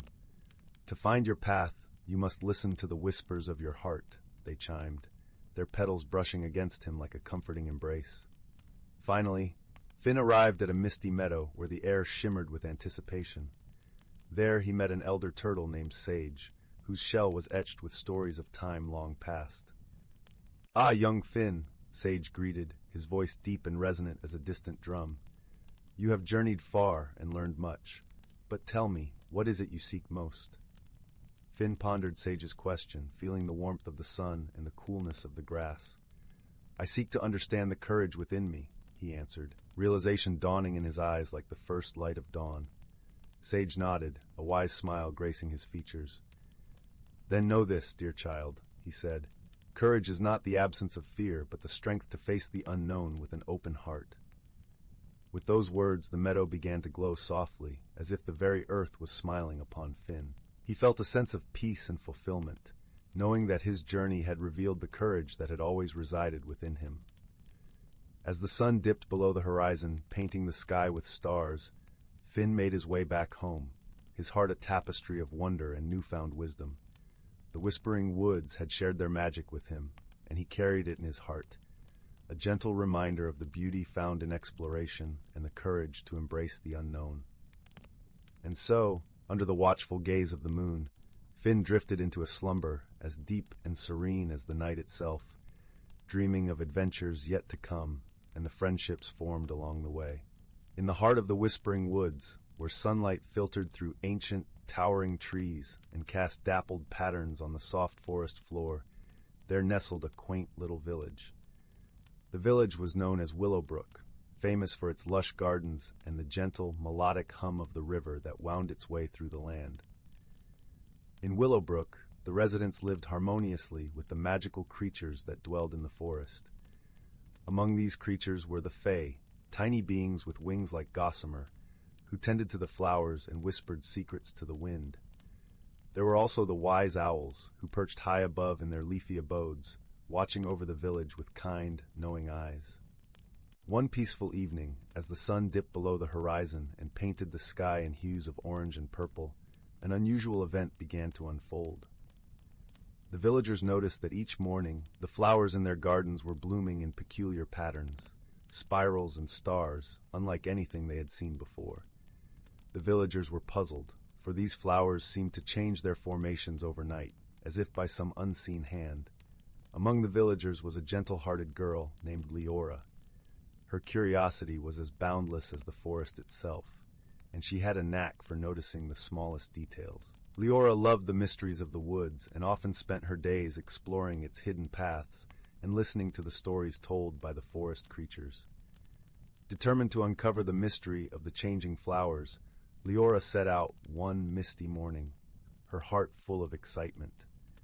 She wandered through the village, her senses alive with the scent of fresh earth and the sound of leaves whispering in the breeze. As she approached the edge of the village, she was greeted by the soft, musical laughter of the Fae, who flitted around her like a shower of glittering rain. "Good morning, Leora," sang a Fae with wings that shimmered like pearls. What brings you to the woods today? Good morning, dear friends, Leora replied with a smile. I'm hoping to solve the mystery of the enchanted flowers. Have you seen anything unusual in the forest? The Fae exchanged knowing glances, their eyes twinkling with mischief and delight. Perhaps you should speak with Elderwise, suggested another Fae, her voice as gentle as a lullaby. He knows many things and might have the answers you seek. Eager to visit Elderwise, the wise old owl, Leora thanked the Fae and made her way deeper into the forest. The air was cool and fragrant with the scent of pine and wildflowers, and as she walked, the ground beneath her feet felt like a soft, comforting carpet of moss. Elderwise's home was a grand, ancient oak tree, its bark gnarled and wise, and its branches spreading wide like welcoming arms. Leora approached the tree with reverence and called up into the leafy heights. Elderwise, wise owl of the forest, may I speak with you? From high above, a gentle hoot echoed through the branches, followed by the soft rustling of feathers. Elderwise descended gracefully, his eyes as deep and mysterious as the night sky fixed kindly upon her. Ah, young Leora, he said, his voice a warm, resonant melody. What brings you to my tree this fine day? Leora explained the strange occurrences in the village gardens, her voice filled with wonder and a touch of concern. Elderwise listened intently, nodding his head with understanding. Ah, the flowers, he mused, his gaze turning thoughtful. I have heard whispers of a playful spirit who roams the woods at night. This spirit, known as the petal weaver, delights in creating beauty in the most unexpected ways. Leora's eyes widened with intrigue. The petal weaver? How fascinating! But why would this spirit visit our village? Elderwise chuckled softly, a sound like the rustling of autumn leaves. The petal weaver is drawn to places where love and harmony dwell. Your village, with its kind hearts and gentle ways, is a beacon to such a spirit. Perhaps it seeks to share its joy with you all. Leora nodded, her heart swelling with warmth at the thought. Thank you, Elderwise. I shall share this with the villagers. Perhaps we can find a way to welcome the petal weaver. With a grateful heart, Leora made her way back to the village, her mind alive with ideas. As evening fell and the stars began to twinkle in the clear night sky, the villagers gathered in the square, eager to hear what she had discovered. Leora shared Elderwise's wisdom, her voice soft and soothing as she spoke. The petal weaver means us no harm. It seeks to share its joy and art with us.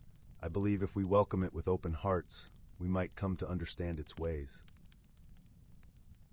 The villagers nodded, their faces alight with understanding and acceptance. That night, they decided to leave small gifts of appreciation in their gardens, tiny lanterns, delicate ribbons, and fragrant herbs, hoping to show the petal weaver their gratitude. As the moon cast its gentle glow over Willowbrook, the petal weaver appeared, unseen by human eyes, but sensed in the gentle rustling of petals and the soft shimmer of moonlight on the flowers. It saw the villagers' gifts and felt their warmth and gratitude. The next morning, the village awoke to a wondrous sight. Each garden was a tapestry of breathtaking beauty, with flowers arranged in patterns that spoke of joy and friendship. The air was filled with a sense of magic and peace, and the villagers knew their hearts had made a new friend. From that day on, the petal weaver became a cherished part of Willowbrook's lore, its visits bringing delight and wonder to the village. And Leora, with her gentle spirit and love for the mysteries of the world, continued to explore the forest, knowing that the greatest magic of all was the love and kindness shared among friends. As the fire crackled softly and the shadows danced on the walls, the tale of Willowbrook and the petal weaver lulled the village into a restful slumber, their dreams filled with the colors and fragrances of a world where magic and friendship intertwined like the petals of a never-ending blossom. In the quaint village of Willowbrook, nestled amongst rolling hills and whispering woods, there lived a gentle-hearted girl named Lila. She was known for her curiosity and a particular fondness for stories that spoke of magic and wonder. Lila's favorite place was the village's small yet enchanting library, where she spent many afternoons among the dust-mottled shelves, lost in tales of faraway lands. One breezy autumn day, as golden leaves danced in the crisp air, Lila discovered a book unlike any she had seen before. It was tucked away in a forgotten corner, its cover worn with age but shimmering subtly in the dim light. Intrigued, she carefully opened the book, and to her amazement, A delicate silver key slipped from its pages, landing softly on the wooden floor with a gentle chime. The librarian, an elderly woman with twinkling eyes named Mrs. Wren, noticed Lila's find. "Ah," she said, her voice smooth as honey, "you've discovered the key of whispers. It is said to unlock secrets that lie beneath the surface of what we perceive." With Mrs. Wren's encouragement, Lila took the key home, her heart fluttering with excitement and a hint of apprehension. That night, as moonlight bathed her room in a silvery glow, Lila examined the key closely. It felt warm in her hand, almost alive, whispering promises of hidden wonders. The following morning, with the key safely tucked in her pocket, Lila set off on a path through the woods behind her home. She walked for some time, guided by an inexplicable pull, until she reached an ancient oak with a gnarled trunk and sprawling branches. At its base, half buried beneath the carpet of fallen leaves, lay a small, intricately carved wooden door, just the right size for the key. Holding her breath, Lila inserted the silver key into the lock. With a gentle click, the door swung open, revealing a staircase spiraling downwards, illuminated by warm, flickering lights. Heart pounding with a mix of fear and excitement, Lila descended into the unknown. At the bottom, she found herself in a vast, underground chamber filled with an array of curious objects. A globe that spun on its own, a harp playing a soft, melodic tune, and jars of swirling colors that danced in their containers. But it was the mirror at the far end of the room that caught her attention. Its surface shimmered like the surface of a tranquil lake under the morning sun. As Lila approached, the mirror's reflection began to shift, showing not her own image, but a scene of the village she so dearly loved. However, in the reflection, the village was dull and colorless, the joy and life seemingly drained away. Beside the mirror stood two peculiar figures. The first, a tiny plump gnome with a bushy beard and a perpetual grin, introduced himself as Binkle. The second, a slender, graceful fairy whose wings sparkled like dew-kissed petals at dawn, was named Era. "Welcome, Lila," Binkle said with a jovial tone, his eyes twinkling with mischief. "This mirror reveals the heart of Willowbrook. It seems your village is in need of a little magic." Ira nodded, her voice soft and melodic. "Something has dimmed the spirit of Willowbrook, and only someone with a pure heart and wise mind can restore its light." Layla, feeling a sense of purpose welling within her, asked, "How can I help?" "The answer lies in understanding," Ira replied. "You must learn to see beyond the surface, to listen to the whispers of the world around you." With their guidance, Lila embarked on a journey through the chamber, each object a lesson in perception and insight. The globe taught her that the world is interconnected, each action creating ripples that affect the whole. The harp revealed the harmony in diversity, where different notes blend to create a beautiful melody. The jars of colors showed her the beauty in differences, how each shade adds to the richness of life. As Lila absorbed these lessons, the mirror's reflection began to change, colors slowly seeping back into the village scene. Yet, there was still a lingering shadow, a reminder of something unresolved. Binkle and Ira encouraged Lila to look deeper, to find the source of the shadow. With newfound wisdom, she realized the shadow was born of misunderstandings and fears that had crept into the hearts of the villagers, causing them to lose sight of the kindness and unity that once defined their home. Determined to dispel the shadow, Lila returned to Willowbrook, where she began sharing the lessons she had learned. She spoke with her neighbors, fostering conversations that brought to light hidden fears and misconceptions. Slowly, understanding blossomed, like a garden nurtured by the warmth of the sun. As the villagers opened their hearts, the shadow began to lift, and the mirror in the chamber below the oak reflected a vibrant, lively Willowbrook once more. The air was filled with laughter, and the village thrummed with the gentle pulse of community and love. With her mission complete, Lila returned to the ancient oak, where Binkle and Ira awaited her. The silver key glowed warmly in her hand, a symbol of the journey she had undertaken and the changes she had inspired. "You have done well, Lila," Ira said, her voice like a soft breeze. "Remember, the greatest magic lies within the heart, in kindness and understanding." Binkle added with a wink, "And never forget the wonders that can be found when you dare to look beyond."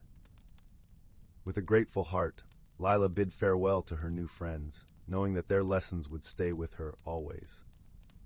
As she walked back to her village, the sun setting in a blaze of colors, she felt a deep sense of peace and fulfillment. The silver key, now a cherished keepsake, found its place on Lila's bedside table, a reminder of the extraordinary adventure that began with a single, unexpected discovery. And as she drifted to sleep that night, the warmth of friendship and the promise of new wonders cocooned her in a comforting embrace, the whispers of magic echoing softly in her dreams.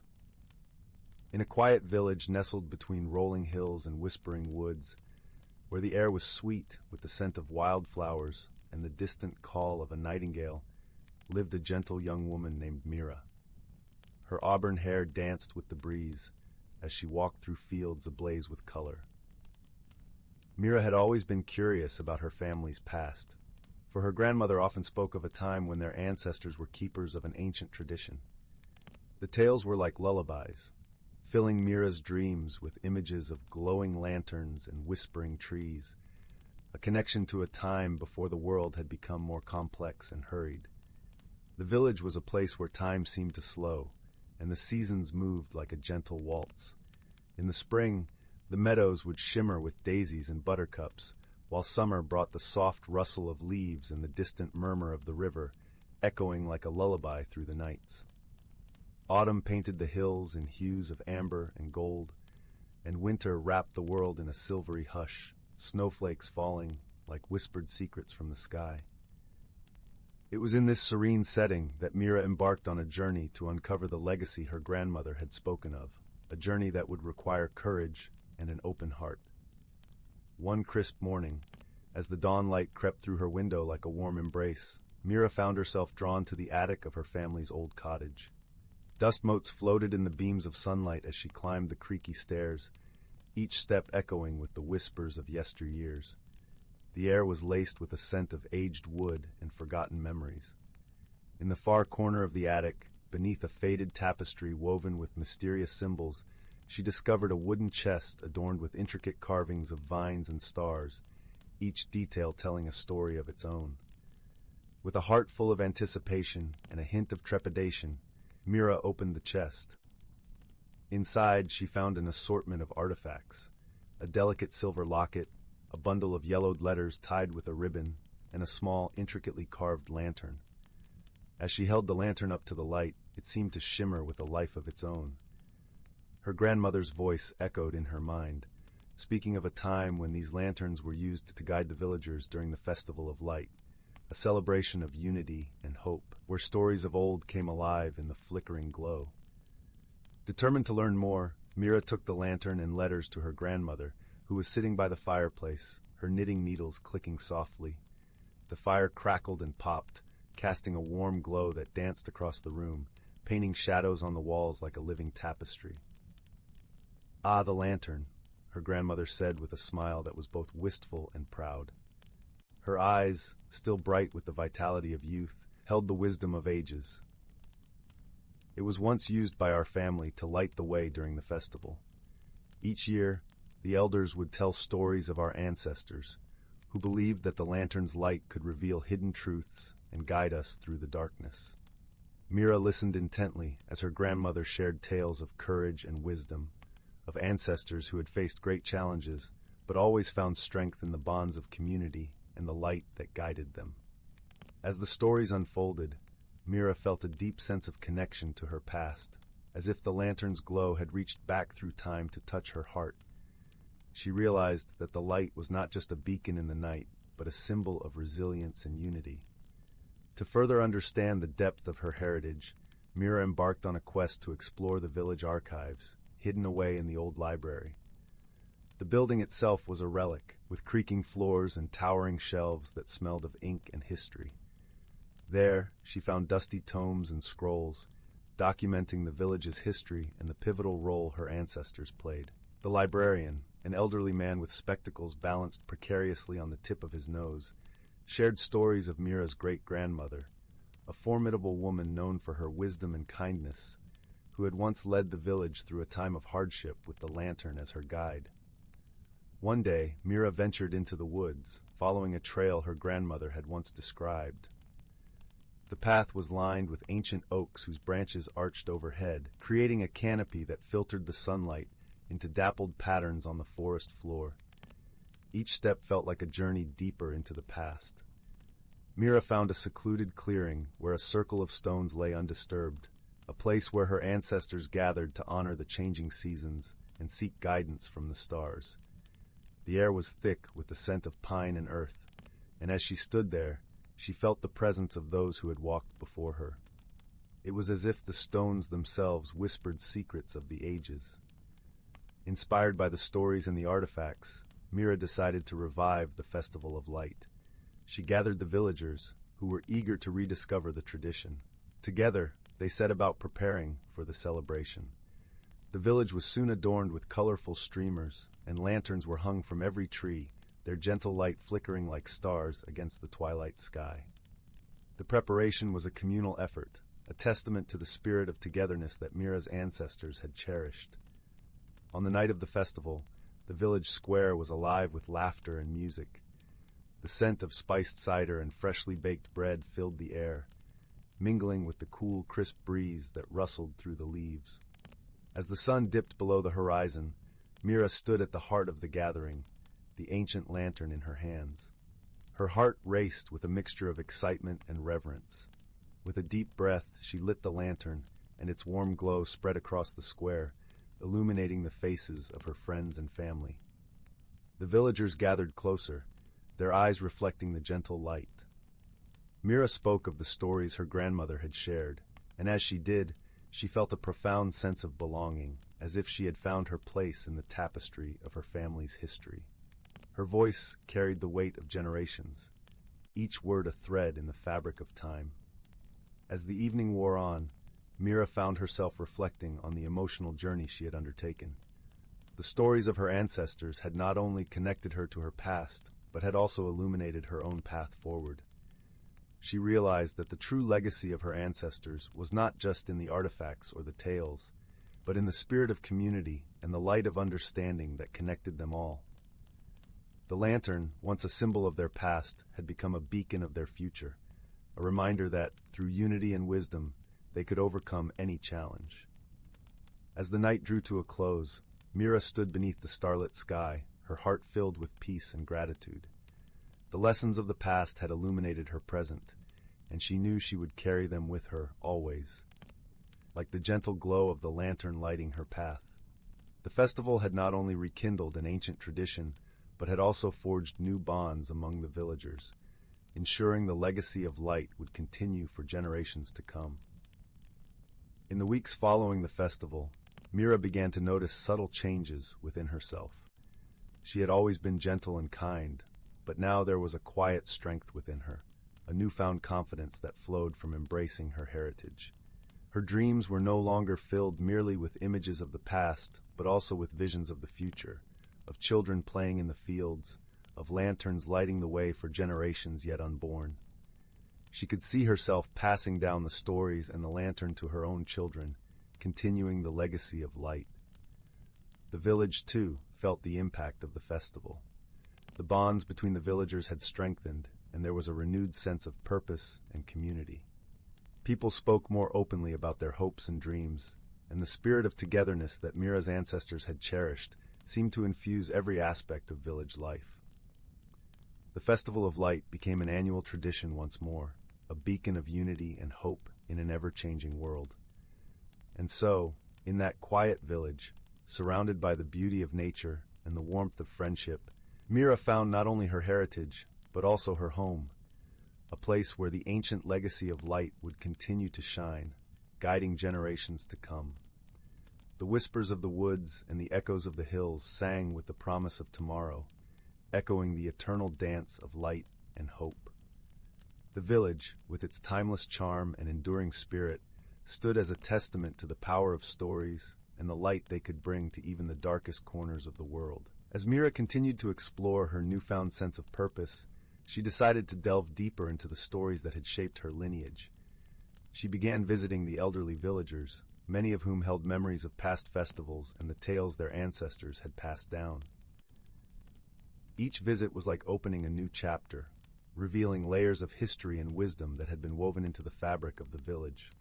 One afternoon, Mira visited old Alara, a woman whose eyes sparkled with the mischief of a child despite her years. Alara's cottage was a treasure trove of artifacts, from faded photographs to hand-woven tapestries. As Mira sat by the hearth, Alara recounted a legend not written in any book, a tale of a hidden grove, a sacred place where the first lantern was lit by the village's founding matriarch, guided by a celestial deer whose antlers glowed with the light of the stars. Intrigued, Mira felt a pull towards this mystical grove. With Alara's directions and a heart brimming with curiosity, she set out to find it. The path was treacherous, winding through dense thickets and over moss-covered stones, but Mira pressed on. Her journey led her to a hidden clearing where moonlight filtered through the trees, casting an ethereal glow on a circle of ancient stones. In that moment, Mira felt the presence of the celestial deer, not as a physical being, but as a spirit that embodied the light and wisdom of her ancestors. Standing in the grove, Mira made a silent vow to honor the legacy of those who had come before her. She gathered a few smooth stones and arranged them in a small cairn, a humble monument to the enduring light that had guided her footsteps. As she turned to leave, she felt a warmth in her chest, a reassurance that the past, present, and future were all connected by an unbreakable thread of light and love. With each step back to the village, Mira carried a renewed sense of purpose, knowing that the stories and traditions of her ancestors were not just echoes of the past, but living legacies that illuminated the path forward. The village, with its quiet resilience and enduring spirit, would continue to thrive, its heart beating in time with the gentle glow of the lanterns, a testament to the power of unity and hope in a world that was constantly changing. In the heart of the whispering woods, where the trees wore cloaks of emerald leaves and the air was sweet with the scent of honeysuckle, a quaint village lay nestled amidst the gentle hills. This village, wrapped in the tender embrace of nature, was home to creatures both ordinary and magical, living together in harmony. One evening, as the golden sun dipped below the horizon, casting a warm glow over the land, a peculiar event occurred. The villagers awoke to find that all the colors in their world had shifted. The sky was a soft lavender instead of blue, the grass was a vivid shade of turquoise, and the roses in the village gardens bloomed in hues of vibrant orange and indigo. The change was not alarming, but it was certainly curious. Among the villagers was young Aiden, a thoughtful boy with eyes the color of a summer storm and a heart full of curiosity. His best friend, a small, wise fox named Bramble, trotted by his side, her fur a fiery red that seemed to shimmer in the twilight. Together they were known for their adventures throughout the whispering woods, often unraveling small mysteries and helping their neighbors. Perplexed by the sudden color change, Aiden and Bramble decided to visit the village's revered sage, the gentle owl known as Elder Moonfeather. His home was a cozy hollow in a towering oak tree, lined with soft moss and illuminated by the glow of dozens of tiny fireflies. As they approached, Elder Moonfeather greeted them with a warm hoot, his eyes twinkling like twin stars. "Ah, Aiden and Bramble, what brings you to my humble abode on such a peculiar evening?" Aiden explained the situation, describing the kaleidoscope of colors that had transformed their village. Elder Moonfeather listened intently, nodding his feathery head. "Such a phenomenon is rare indeed," he mused, "but not unheard of. Long ago, a similar event occurred, and it was said to be the work of the Prism Spirit." Bramble's ears perked up at the mention of the Prism Spirit, a legendary creature known for weaving rainbows across the sky. "Do you think the Prism Spirit is responsible for this?" she asked, her voice full of wonder. Elder Moonfeather chuckled softly. "The Prism Spirit is known to play tricks, but never with ill intent. It is likely a playful reminder of the beauty and change. To understand its message, you must visit the Crystal Cavern, where the spirit dwells." Determined to solve the mystery, Aiden and Bramble set off at dawn, guided by the gentle light of the morning sun. The path to the Crystal Cavern wound through the heart of the forest, where every leaf whispered secrets of the past, and every shadow danced in harmony with the light. As they traveled, they encountered various woodland creatures who offered guidance. A family of deer pointed the way with graceful nods, while a chorus of birds sang tunes that filled the air with music, lifting their spirits and keeping them on course. Finally, Aiden and Bramble reached the entrance of the crystal cavern, a majestic archway draped with ivy and glistening with dew. Inside, the cavern sparkled with countless crystals, each reflecting light in a dazzling array of colors. At the heart of this wondrous place, the prism spirit awaited. The spirit, a luminous being woven from the colors of the rainbow, greeted them with a radiant smile. "Welcome, young seekers. I trust you have enjoyed the vibrant transformation of your world?" Aiden nodded, his curiosity piqued. "We have, but we seek to understand your message. Why have you changed the colors of our village?" The prism spirit's laughter was like the tinkling of wind chimes. "Sometimes, the world needs a gentle reminder of the beauty found in change and diversity. Colors, like life, are ever-changing, and each hue brings its own joy. My gift to your village is a celebration of this truth." Bramble, wise in her own right, added, "And perhaps your gift encourages us to see the world anew, with fresh eyes and open hearts." "Precisely," the prism spirit replied, glowing with approval. "Embrace the changes, and you will find beauty where you least expect it." With their questions answered and their hearts full, Aiden and Bramble thanked the prism spirit and began their journey home. As they walked, the colors of the forest seemed even more vibrant, each shade telling a story of its own. When they returned to the village, they shared the prism spirit's message with their friends and neighbors. The villagers, inspired by the revelation, began to see their world in a new light, appreciating the tapestry of colors that had painted their lives. As the sun set once more, casting its gentle glow over the land, Aiden and Bramble sat by the edge of the village, watching the colors of the sky shift and blend like a living masterpiece. They realized that, like the changing colors, each day brought its own unique beauty, and it was up to them to embrace it with open hearts and curious minds. And so, with a sense of peace and wonder, they drifted into sleep, comforted by the knowledge that the world was a place of endless possibility, just waiting to be discovered. In the heart of an ancient forest, where the towering trees wore cloaks of emerald leaves and whispered secrets with the wind, there existed a hidden realm teeming with life and magic. The air was perfumed with the scent of pine and moss, and the ground was soft beneath a blanket of fallen leaves, gently crunching underfoot like a soft symphony. Sunlight filtered through the canopy in golden beams, creating patches of warmth that danced on the forest floor, while shadows played in the cooler, deeper parts. Here, amid the rustle of leaves and the melodious calls of forest birds, lived creatures both ordinary and extraordinary. Among them was a gentle doe named Lyra, whose steps were as light as the falling leaves. Her coat was the soft brown of sun-dappled earth, and her eyes were as deep and warm as the forest itself. Lyra was beloved by all the forest dwellers for her wisdom and kindness, always ready to lend an ear or share a piece of advice. One crisp autumn morning, as the forest was painted in hues of amber and gold, a chill breeze carried the first whispers of winter. Lyra sensed a change approaching, a shift in the balance of the forest's harmony. Concerned, she set off to consult Elder Maple, the oldest and most revered tree in the forest, whose branches stretched wide like arms welcoming the sky. As Lyra approached Elder Maple, the tree's leaves rustled softly, a welcome and a promise of guidance. "Dear Lyra," the tree intoned, its voice a deep, comforting rumble, "the winds of change are upon us, and with it comes the challenge of maintaining our delicate harmony." The doe listened intently, her ears twitching in earnest attention. "How can we ensure balance, Elder? What must we do?" she asked, her voice as gentle as a breeze through the leaves. Elder Maple's branches swayed thoughtfully. "Each season brings its own magic and responsibility," it explained. "The task of this season is to prepare for the coming winter. But more than gathering and storing, we must also ensure that every creature finds its place, its part in this cycle." With gratitude in her heart, Lyra set off to spread Elder Maple's wisdom. She trotted through the forest where the air was sweet and crisp, sharing the message with every creature she met. She spoke to the busy squirrels, their cheeks full of acorns, and the songbirds, perched high above, their feathers ruffled against the cool breeze.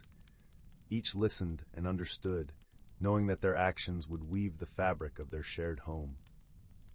As the days grew shorter and the nights cooler, the forest community came together in a flurry of activity. The squirrels gathered nuts with renewed vigor, guided by Lyra's gentle encouragement. The birds, taking heed of her words, sang the songs of the changing season, their melodies a reminder of the cycle of life. In the evenings, when the sky turned to a tapestry of twilight colors, Lyra would gather with her friends by a quiet brook. The water shimmered beneath the moonlight, and a gentle mist rose from its surface, carrying with it the earthy scent of damp leaves. Here, by the brook's edge, they shared stories of the forest, tales of old told by their ancestors. One such evening, as the stars twinkled like scattered jewels in the sky, a young fox named Finn approached Lyra. His fur was a vibrant red, and his eyes sparkled with curiosity and the eagerness of youth. "Lyra," he began, his voice tinged with a hint of anxiety, "as the forest prepares for winter, I find myself unsure of where I fit in. What is my role in this grand tapestry?" Lyra smiled warmly, her gaze soft and assuring. "Dear Finn," she replied, "every creature has a place and purpose, just as every leaf has its branch, and every branch its tree. You are a guardian of stories, a keeper of our history.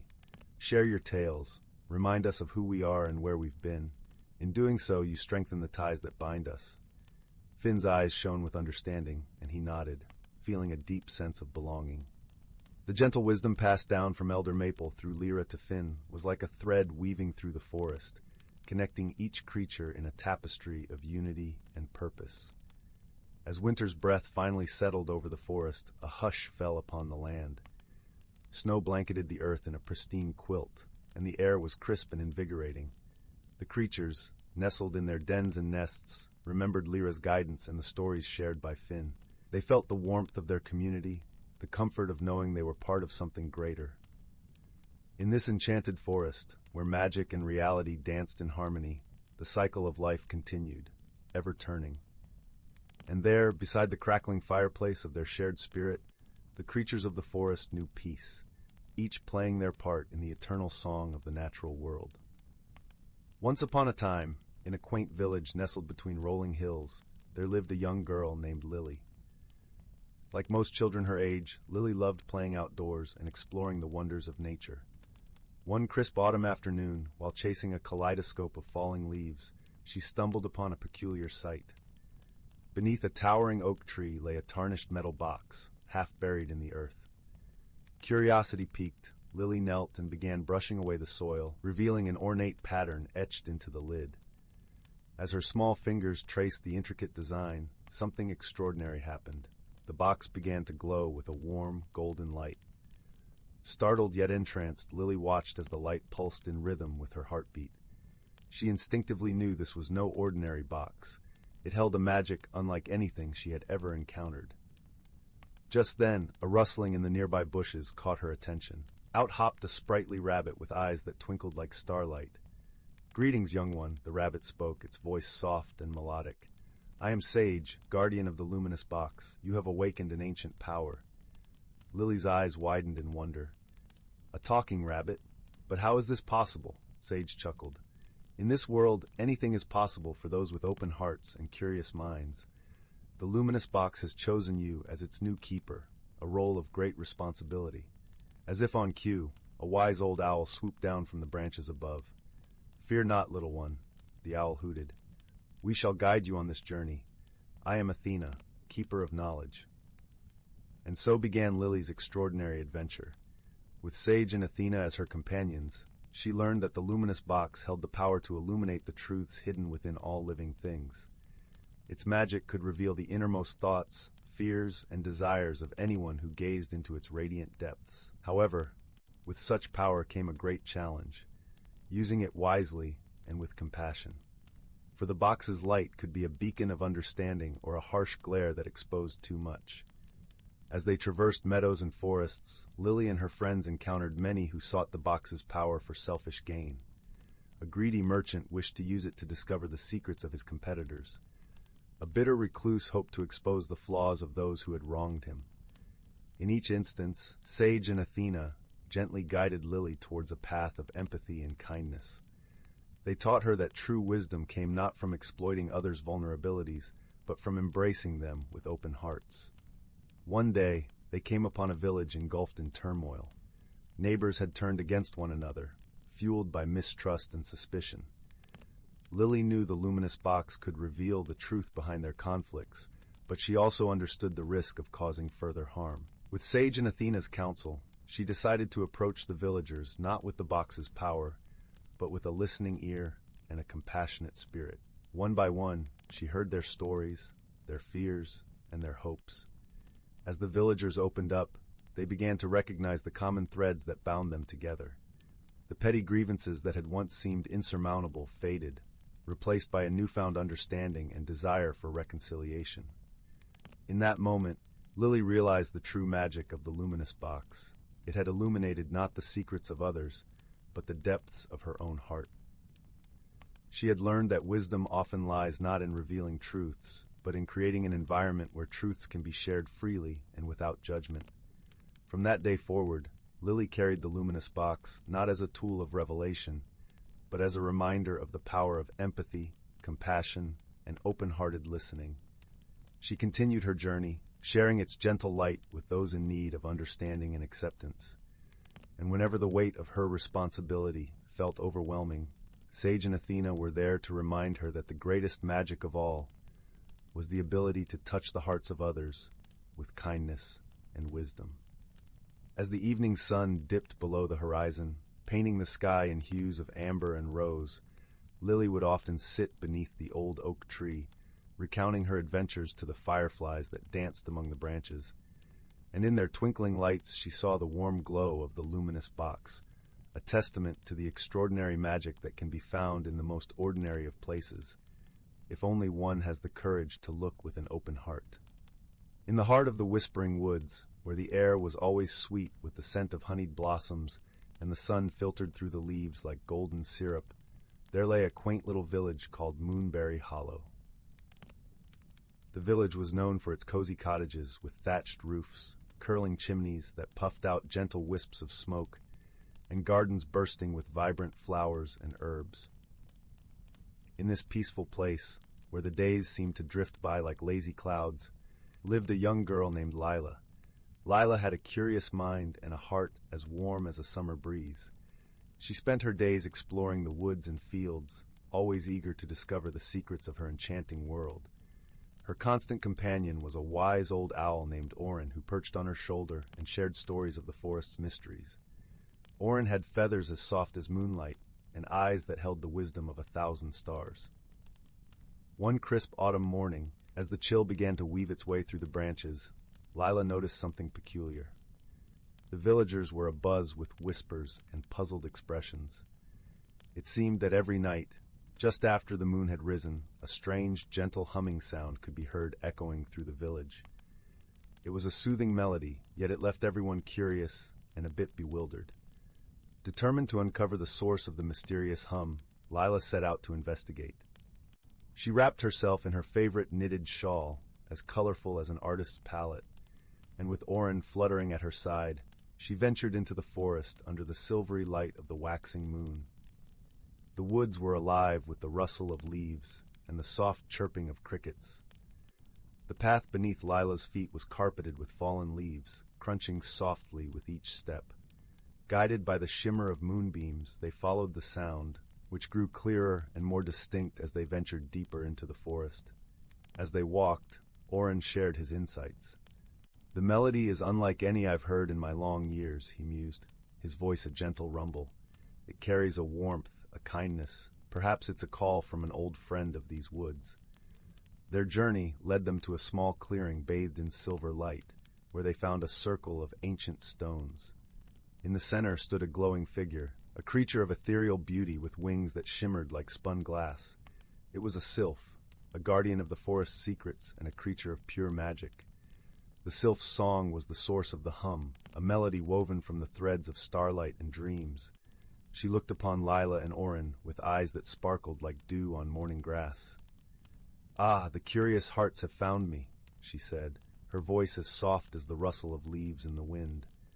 Lila stepped forward, her heart filled with wonder. "Why do you sing, dear sylph? Your song has enchanted our village, and we wish to understand its purpose." The sylph smiled, a gentle curve of lips that spoke of ancient wisdom. I sing to awaken the forest, to remind it of the joy of life as the seasons change. My song is a gift, a lullaby for the earth and all who dwell upon it. But why now? Lila asked, her eyes wide with curiosity. Why at this time? The sylph's wings fluttered softly, casting a shimmering light across the clearing. This is a time of transition, a time for the world to prepare for the quiet slumber of winter. My song helps the creatures of the forest gather their strength and find their rest. Understanding dawned on Lila like the first light of dawn. The sylph's song was a gentle reminder of the cycles of nature, a call to embrace the changes with grace and serenity. It was a lesson in harmony, in living in tune with the world around them.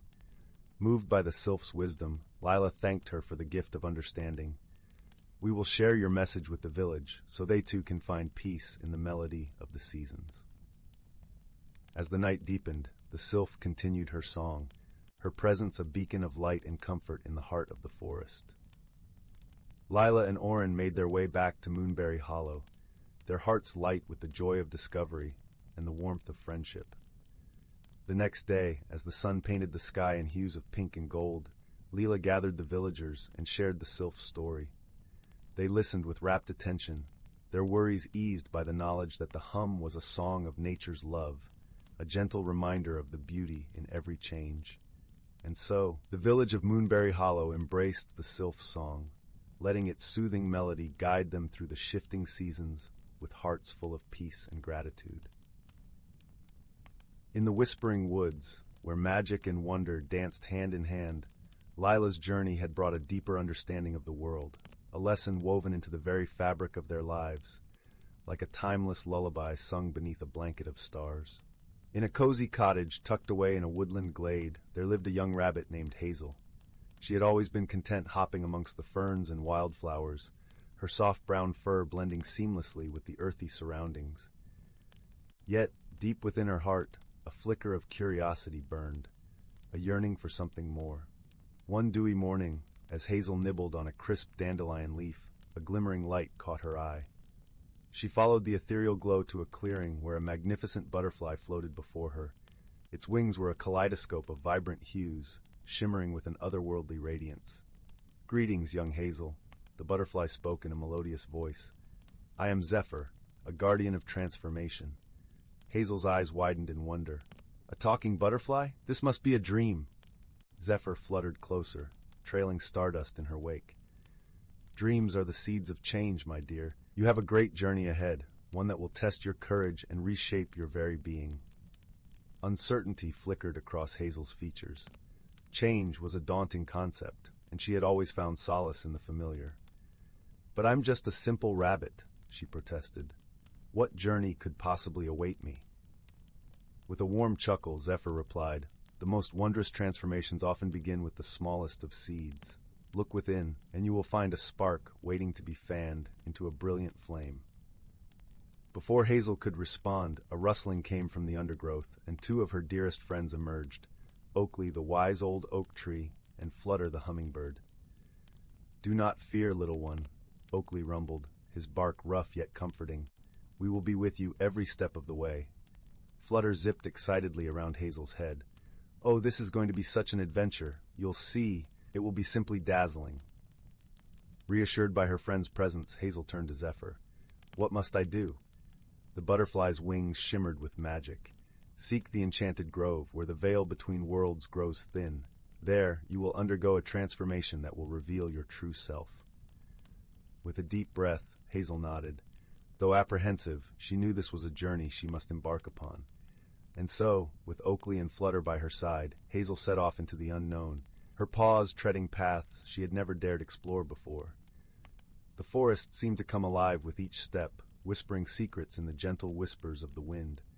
After many twists and turns, they arrived at the Enchanted Grove, a vibrant meadow where moonbeams danced across a shimmering stream. Hazel gazed in awe at the ethereal beauty surrounding her. Suddenly, a warm glow emanated from within her, and she felt her body beginning to shift and change. Her fur transformed into downy feathers of the richest brown, and her paws melded into delicate wings. Oakley and Flutter watched in wonderment as their friend emerged from her cocoon, reborn as a magnificent owl. Hazel stretched her wings, reveling in her newfound form, and took to the skies with a joyous hoot. As she soared above the treetops, bathed in the soft moonlight, Hazel realized that the spark Zephyr had spoken of was her own inner strength and resilience. The journey had been one of self-discovery, revealing the beauty and grace that had been within her all along. With a grateful heart, Hazel descended to her friends, her eyes shining with wisdom. "Thank you," she said, her voice now a gentle coo. "Without your guidance and unwavering support, I may never have found the courage to spread my wings." Oakley and Flutter beamed with pride, for they knew that their friend had blossomed into her truest, most radiant self. From that day forth, Hazel took to the night skies, her keen eyes ever watchful for those in need of guidance. And whenever a fellow creature felt lost or uncertain, she would share the lessons she had learned. That change, though daunting, can be an opportunity for growth and transformation, and that true beauty lies not in physical form, but in the courage to embrace one's authentic self. Once upon a time, nestled in the heart of an ancient forest, there lay a little village named Willow Glen. The village was surrounded by trees so tall that their tops seemed to brush the clouds, and every morning the air was filled with the sweet scent of pine and the gentle rustle of leaves whispering secrets to the wind. The villagers were kind-hearted folk, living in harmony with nature and each other, in cottages that seemed to have sprouted from the earth itself. In this peaceful hamlet lived a young girl named Lila. Lila was known for her curiosity and her penchant for adventure. Her hair was like spun gold, catching the sunlight in a halo around her head, and her eyes sparkled like the clear blue lake that lay on the village's outskirts. Lila's best friend was a gentle, wise old tortoise named Thistle. Thistle had a shell that glistened like polished stone, and he carried with him the wisdom of the ages, speaking in a slow, deliberate manner that always seemed to calm the winds and hush the forest creatures. One crisp autumn morning, as the leaves turned to hues of amber and gold, Lila and Thistle set out on their usual walk along the forest path. The air was cool and invigorating, filled with the earthy scent of fallen leaves. Lila loved this time of year, when the world seemed to be painted in shades of warmth, and the forest was alive with the songs of migrating birds preparing for their long journey south. As they walked, Lila noticed something unusual. A faint glimmer caught her eye from beneath a pile of leaves. Curiosity piqued. She knelt down and brushed the leaves aside, revealing a small, intricately carved wooden box. It was adorned with patterns of swirling vines and flowers, and at its center was an emblem of a tree with deep roots and flourishing branches. "Thistle, look at this!" Lila exclaimed, her voice tinged with wonder. "What do you think it is?" Thistle regarded the box with his wise old eyes, blinking slowly. "It seems to be a very special box, Lila. Perhaps it holds a secret waiting to be discovered." With trembling fingers, Lila opened the lid, and inside she found a delicate silver key, its bow shaped like a tiny, intricate tree. The key gleamed in the dappled sunlight, and Lila felt a strange warmth spreading through her as she held it. She sensed that this key was no ordinary object. It was imbued with magic. "What do you suppose it unlocks?" Lila mused aloud, her imagination already conjuring images of hidden doors and secret worlds. "There is only one way to find out," Thistle replied, ever the voice of calm reason. "We must search and see what lies ahead." And so began their journey, a quest to uncover the mystery of the silver key. Lila and Thistle wandered through the forest, following paths both familiar and new. The trees whispered encouragement as they passed, and the forest seemed to guide them with a gentle hand. As the afternoon sun dipped lower in the sky, casting long shadows across their path, they reached a part of the forest that Lila had never seen before. It was a grove of ancient oaks, their trunks thick and gnarled, their branches twisting and reaching toward the heavens like the arms of giants. In the center of the grove stood a massive tree, larger than any Lila had ever encountered. Its bark was a deep, rich brown, and it exuded a sense of timelessness and majesty. Lila approached the tree, drawn by an invisible force. As she laid her hand on its trunk, she felt a gentle thrumming beneath her fingers, as if the tree had a heartbeat of its own. "Do you feel that, Thistle?" Lila whispered, her voice filled with awe. Thistle nodded slowly. This tree is ancient and wise, Lila. It holds many secrets within its bark. Just then, Lila noticed something extraordinary. Set into the trunk of the tree was a small, ornate lock, crafted in the same style as the key she held. Her heart raced with excitement as she inserted the key and turned it. There was a soft click and the lock fell away, revealing a hidden door. With bated breath, Lila pushed the door open, and she and Thistle stepped inside. They found themselves in a hidden world, a place of wonder and magic. The air was filled with the scent of wildflowers and the gentle hum of bees. Sunlight filtered through the canopy above, casting patterns of light and shadow on the forest floor. Before them lay a path lined with flowers of every color imaginable, their petals glistening like jewels. The path wound its way through the trees, leading deeper into this enchanted realm. As they walked, Lila marveled at the beauty around her.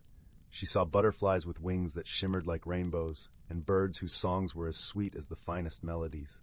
The forest creatures here were unlike any she had seen before, gentle and curious, coming close to greet her and Thistle with friendly eyes. "It's as if this place is waiting for us," Lila said, her voice filled with wonder. "Yes, Lila," Thistle agreed. "I believe this world has been hidden away, waiting for someone who possesses both the key and the heart to appreciate its wonders." The path led them to a clearing where a crystal-clear spring bubbled forth from the earth. The water sparkled in the sunlight, and as Lila and Thistle approached, they saw their reflections gazing back at them, smiling and serene. "This place is magical, Thistle. I feel different here," Lila said, her voice soft with emotion. "Perhaps it is the magic of the forest, or perhaps it is the magic within you that is awakening," Thistle replied with a knowing smile. They spent the afternoon exploring this hidden world, discovering its secrets and marveling at its beauty. As the sun began to set, painting the sky with hues of pink and gold, Lila and Thistle made their way back to the door in the ancient tree. "Do you think we can return here?" Lila asked, a note of longing in her voice. "I believe so, Lila," Thistle said. "As long as you hold the key and the desire in your heart, this place will remain open to you." With a final glance at the enchanted forest, Lila and Thistle stepped through the door and back into their own world. The door closed softly behind them, the lock once again hidden from view. As they walked home, the stars began to twinkle in the night sky, and Lila felt a deep sense of peace and contentment. She knew that she had discovered something truly special, a place where magic and wonder flourished, a hidden world that had awakened something within her. From that day on, Lila and Thistle often returned to the enchanted forest, each visit bringing new discoveries and deepening their friendship.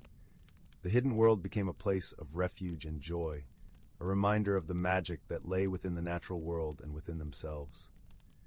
And as the years passed, Lila grew into a wise and compassionate young woman, her heart forever touched by the magic of the forest and the gentle wisdom of her dear friend Thistle. She learned that the greatest treasures were not always those that could be seen or touched, but those that lay within the heart, waiting to be discovered. And so, in the quiet village of Willow Glen, beneath the ancient trees and the starry sky, Lila found her own kind of magic, a magic that would stay with her always, as warm and comforting as a crackling fire on a cold winter's night. Title: The Whispering Grove. Underneath the pale glow of the moon, nestled in the heart of the Whispering Woods, there was a grove known only to a few. Cloaked in mystery and enchantment, this grove was said to hold the secrets of the forest, whispered by the tall, ancient trees that stood like guardians around its periphery. It was here that the story of a young girl named Leora began, a tale spun with magic, friendship, and self-discovery. Leora was a gentle soul, with eyes the color of a clear summer sky, and hair that tumbled down her back like a cascade of golden leaves. She lived on the outskirts of the woods, in a quaint cottage with her grandmother, who often spoke of the wonders hidden in the forest. Though Leora had heard these tales countless times, she had never ventured beyond the familiar paths, until one fateful night when the winds carried a peculiar melody to her ears. It was a soft, haunting tune that seemed to call her name, weaving through the branches and rustling the leaves. Curiosity ignited within her, a flame that refused to be extinguished.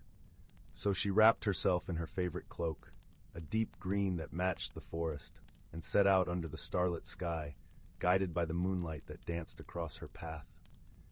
As she wandered deeper into the woods, the air around her began to change, filled with the scent of pine and earth, mingled with a hint of something sweet and elusive. The trees stood taller here, their bark rough and ancient, their leaves whispering secrets she could almost understand. Her heart beating with a mix of excitement and trepidation, Leora followed the melody until she found herself standing at the edge of the whispering grove. Bathed in the moon's gentle glow, the grove was a sight to behold. Flowers of every hue blossomed in wild abundance, their petals glistening with dew like tiny jewels. A narrow stream wound its way through the clearing, its waters shimmering like liquid silver, and in the center of it all stood an ancient oak, its branches stretching wide, as if embracing the sky. As Leora stepped into the grove, the melody grew stronger, resonating through her very being. She felt a warmth spread from her heart, as if the grove itself welcomed her presence. It was then she noticed a small, curious object resting at the base of the oak tree, a locket, its surface etched with intricate designs that seemed to pulse with a life of their own. Drawn to it, Leora knelt beside the locket, her fingers tracing the delicate patterns. As she touched it, a gentle warmth spread through her hand, and she felt a connection, as if the locket knew her. With a soft click, the locket opened, revealing a tiny glowing ember inside. The light was mesmerizing, a soft, golden glow that seemed to pulse in time with her heartbeat. In that moment, the world around her shifted. The grove was no longer just a clearing in the woods. It was alive with magic. The trees whispered in a language she could almost grasp. The flowers swayed in rhythm with an unseen breeze, and the stream sang a tune of its own. Leora felt a sense of belonging, as if she had found a hidden part of herself in this enchanted place. But as she marveled at the wonders around her, she noticed she was not alone. From behind the oak emerged a creature unlike any she had ever seen, a fox, but not just any fox. Its fur was a deep, lustrous red with a tail tipped in gold and eyes that gleamed with intelligence and warmth. The fox regarded her with a gentle curiosity, as if assessing her worth. "Welcome, Leora," the fox spoke, its voice soft and melodic, echoing the grove's whispers. "I am Auri, guardian of the Whispering Grove. You have found the heart of the forest." Leora blinked in surprise. "The heart of the forest?" she repeated, her voice a hushed whisper. Auri nodded, stepping closer. "The locket you hold is the source of the grove's magic. It connects all things within the forest. It chose you, Leora, for you have a heart as kind and pure as the grove itself." Leora felt a warmth spread through her chest, a sense of purpose she had never known before. "But why me?" she asked, her voice laced with wonder and doubt. "Because you listen," Auri replied with a gentle smile. "Few hear the forest's whispers, but you do. You have a gift, Leora, and with it, you can help the forest and those who dwell within it." As the night wore on, Auri shared tales of the grove and its magic, of the balance that must be maintained, and the creatures that depended on it. Leora listened, her heart swelling with a sense of duty and determination. She understood now that the journey she had embarked upon was more than she had ever imagined. It was a calling.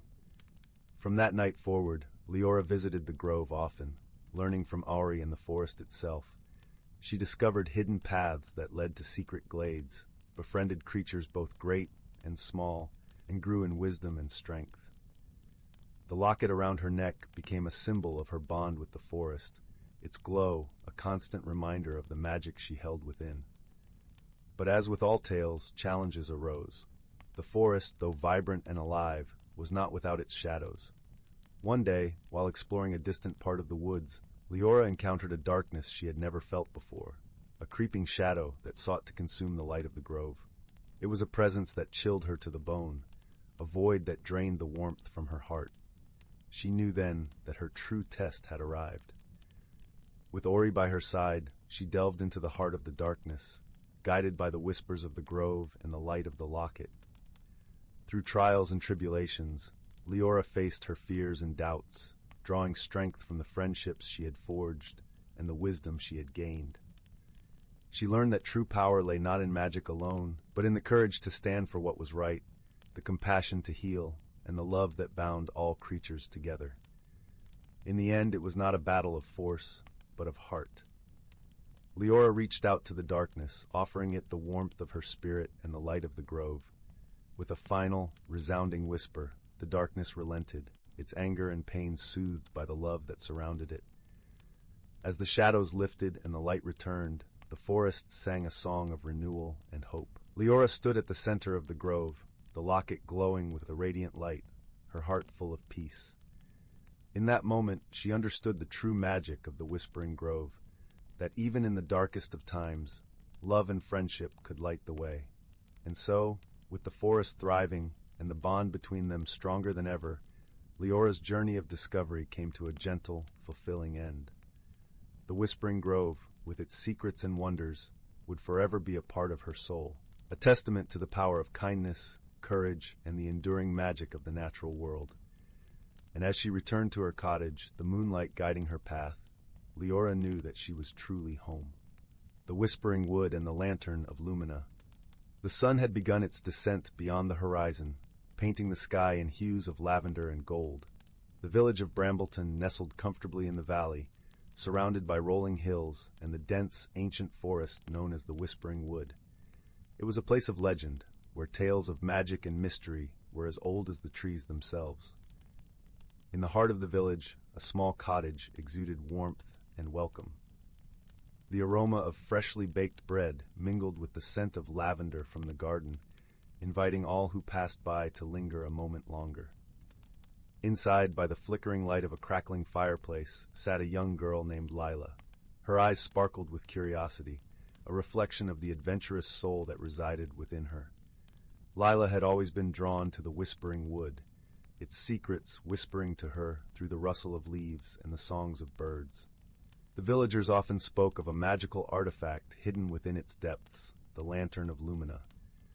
Legend had it that this lantern possessed the power to illuminate the truth, revealing hidden paths and unseen wonders.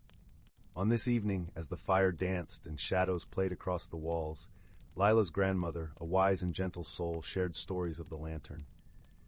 "It is said," she began, her voice a soothing melody, "that the Lantern of Lumina was forged from the first light of dawn, capturing the essence of hope and truth.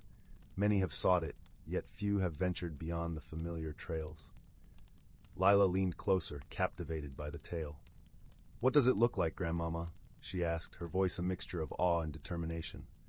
"Ah, my dear," her grandmother replied, "it is said to be a simple lantern, yet when it is lit, its light is like no other, a soft, gentle glow that warms the heart and guides the lost." Lila's imagination soared, picturing the lantern's glow illuminating the darkened paths of the Whispering Wood. As the fire crackled and the evening deepened, she made a quiet vow to herself. She would find the Lantern of Lumina and discover its secrets. The following morning dawned crisp and clear, the air carrying the scent of pine and earth. Lila set out with a small satchel, filled with provisions and a map her grandmother had drawn, a map detailing what little was known of the forest's hidden trails. Her heart brimmed with excitement and a hint of apprehension. The path into the Whispering Wood was dappled with sunlight, the trees towering above like ancient guardians. As Lila ventured deeper, the forest began to hum with life. The chatter of squirrels, the distant call of a woodpecker, and the whisper of leaves created a symphony that accompanied her every step.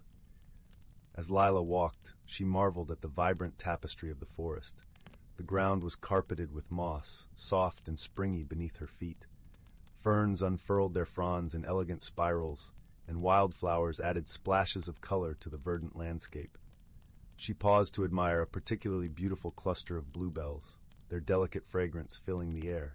It was then that Lila noticed a small creature watching her, a fox with eyes as bright as amber.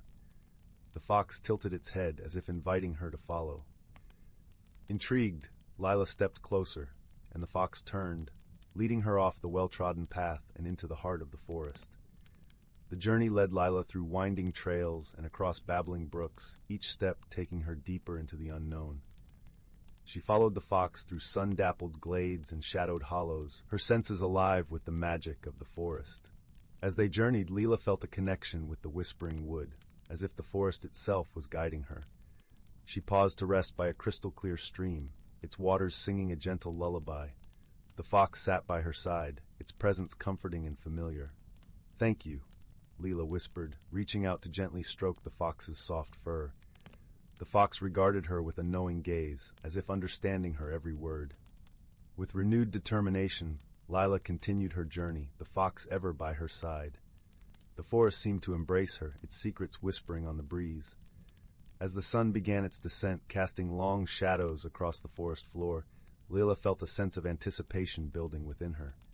It was then that she saw it, a soft, ethereal glow emanating from a clearing ahead. Her heart quickened as she approached, the fox leading the way. In the center of the clearing stood the lantern of Lumina, its gentle light casting a warm, inviting glow. Lila's breath caught in her throat as she reached out, her fingers brushing the cool metal of the lantern. The light within flickered and danced, illuminating the clearing with a soft, golden radiance. In that moment, Lila understood the true power of the lantern. It was not merely a guide through the forest, but a beacon of hope and truth. As she held the lantern, Lila felt a profound sense of peace and clarity. The forest around her seemed to come alive, its beauty and wonder revealed in the lantern's glow.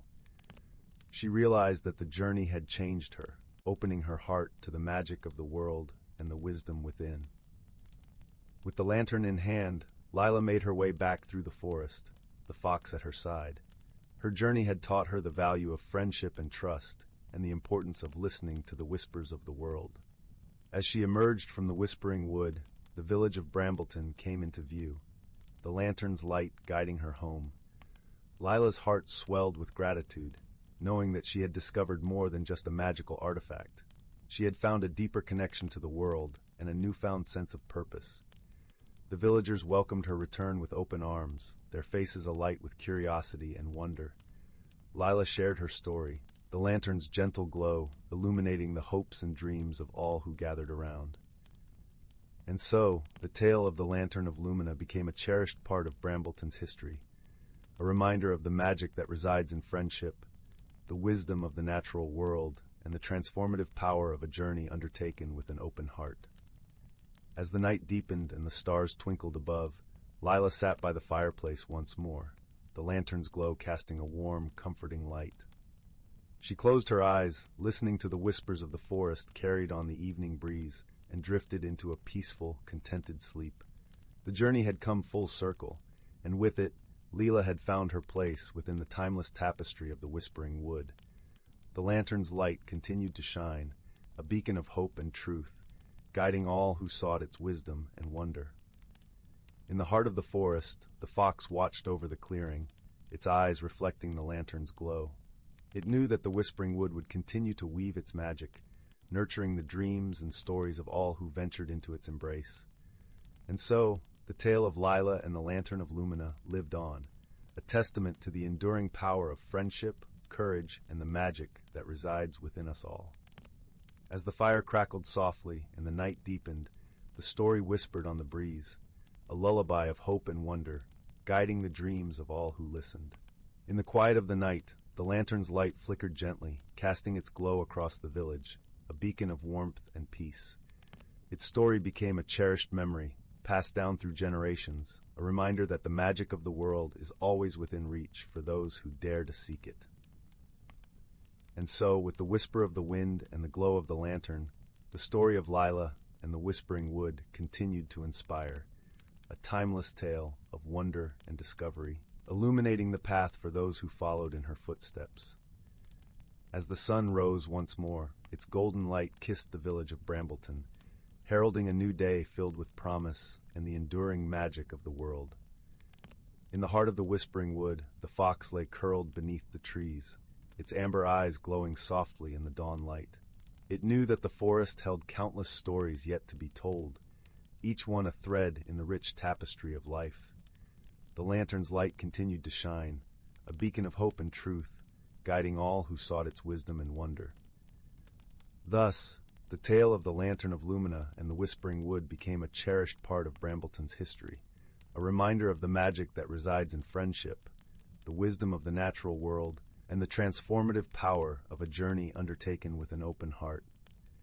And in the quiet moments of the night, when the stars twinkled like diamonds in the sky, the whispers of the forest could still be heard, carrying the story of Lila and the lantern of Lumina to all who listened. A timeless lullaby of hope and wonder, guiding the dreams of those who dared to dream.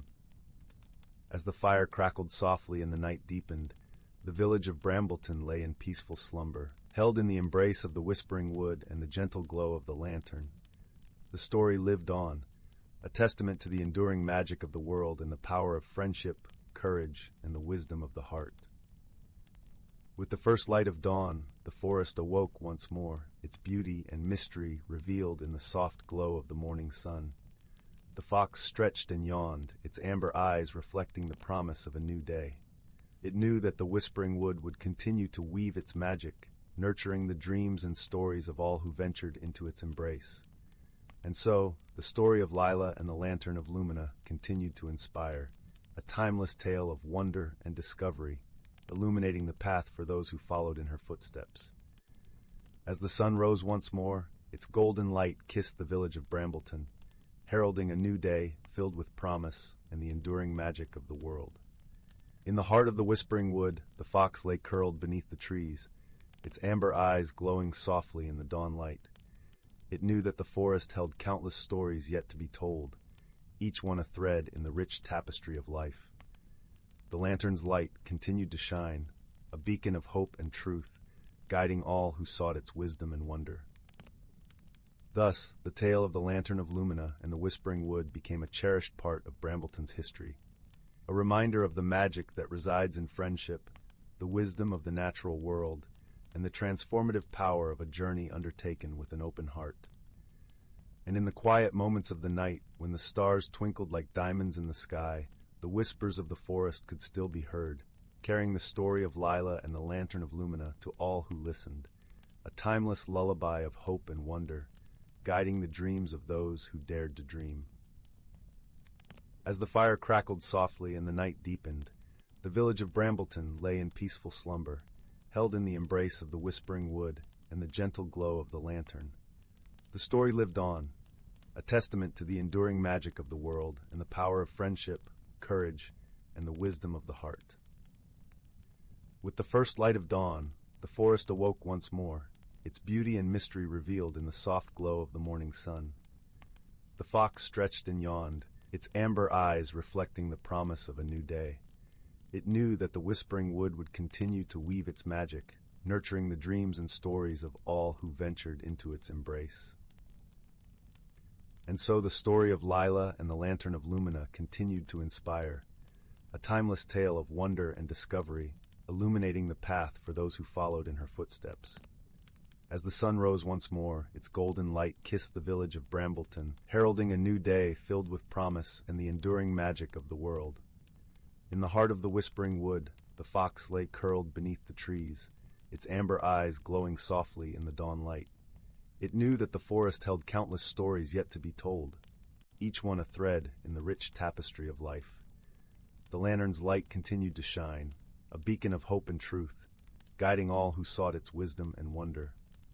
Thus, the tale of the Lantern of Lumina and the Whispering Wood became a cherished part of Brambleton's history, a reminder of the magic that resides in friendship, the wisdom of the natural world, and the transformative power of a journey undertaken with an open heart. And in the quiet moments of the night, when the stars twinkled like diamonds in the sky, the whispers of the forest could still be heard, carrying the story of Lila and the Lantern of Lumina to all who listened, a timeless lullaby of hope and wonder, guiding the dreams of those who dared to dream. As the fire crackled softly and the night deepened, the village of Brambleton lay in peaceful slumber, held in the embrace of the whispering wood and the gentle glow of the lantern. The story lived on, a testament to the enduring magic of the world and the power of friendship, courage, and the wisdom of the heart. With the first light of dawn, the forest awoke once more, its beauty and mystery revealed in the soft glow of the morning sun. The fox stretched and yawned, its amber eyes reflecting the promise of a new day. It knew that the whispering wood would continue to weave its magic, nurturing the dreams and stories of all who ventured into its embrace. And so the story of Lila and the Lantern of Lumina continued to inspire, a timeless tale of wonder and discovery, illuminating the path for those who followed in her footsteps. As the sun rose once more, its golden light kissed the village of Brambleton, heralding a new day filled with promise and the enduring magic of the world. In the heart of the whispering wood, the fox lay curled beneath the trees, its amber eyes glowing softly in the dawn light. It knew that the forest held countless stories yet to be told, each one a thread in the rich tapestry of life. The lantern's light continued to shine, a beacon of hope and truth, guiding all who sought its wisdom and wonder. Thus, the tale of the Lantern of Lumina and the Whispering Wood became a cherished part of Brambleton's history, a reminder of the magic that resides in friendship, the wisdom of the natural world, and the transformative power of a journey undertaken with an open heart. And in the quiet moments of the night, when the stars twinkled like diamonds in the sky, the whispers of the forest could still be heard, carrying the story of Lila and the Lantern of Lumina to all who listened, a timeless lullaby of hope and wonder, guiding the dreams of those who dared to dream. As the fire crackled softly and the night deepened, the village of Brambleton lay in peaceful slumber, held in the embrace of the whispering wood and the gentle glow of the lantern. The story lived on, a testament to the enduring magic of the world and the power of friendship, courage, and the wisdom of the heart. With the first light of dawn, the forest awoke once more, its beauty and mystery revealed in the soft glow of the morning sun. The fox stretched and yawned, its amber eyes reflecting the promise of a new day. It knew that the whispering wood would continue to weave its magic, nurturing the dreams and stories of all who ventured into its embrace. And so, the story of Lila and the Lantern of Lumina continued to inspire, a timeless tale of wonder and discovery, illuminating the path for those who followed in her footsteps. As the sun rose once more, its golden light kissed the village of Brambleton, heralding a new day filled with promise and the enduring magic of the world. In the heart of the whispering wood, the fox lay curled beneath the trees, its amber eyes glowing softly in the dawn light. It knew that the forest held countless stories yet to be told, each one a thread in the rich tapestry of life. The lantern's light continued to shine, a beacon of hope and truth, guiding all who sought its wisdom and wonder. Thus, the tale of the Lantern of Lumina and the Whispering Wood became a cherished part of Brambleton's history, a reminder of the magic that resides in friendship, the wisdom of the natural world, and the transformative power of a journey undertaken with an open heart. And in the quiet moments of the night, when the stars twinkled like diamonds in the sky, the whispers of the forest could still be heard, carrying the story of Lila and the Lantern of Lumina to all who listened, a timeless lullaby of hope and wonder, guiding the dreams of those who dared to dream. As the fire crackled softly and the night deepened, the village of Brambleton lay in peaceful slumber, held in the embrace of the whispering wood and the gentle glow of the lantern. The story lived on, a testament to the enduring magic of the world and the power of friendship, courage, and the wisdom of the heart. With the first light of dawn, the forest awoke once more, its beauty and mystery revealed in the soft glow of the morning sun. The fox stretched and yawned, its amber eyes reflecting the promise of a new day. It knew that the whispering wood would continue to weave its magic, nurturing the dreams and stories of all who ventured into its embrace. And so the story of Lila and the Lantern of Lumina continued to inspire, a timeless tale of wonder and discovery, illuminating the path for those who followed in her footsteps. As the sun rose once more, its golden light kissed the village of Brambleton, heralding a new day filled with promise and the enduring magic of the world.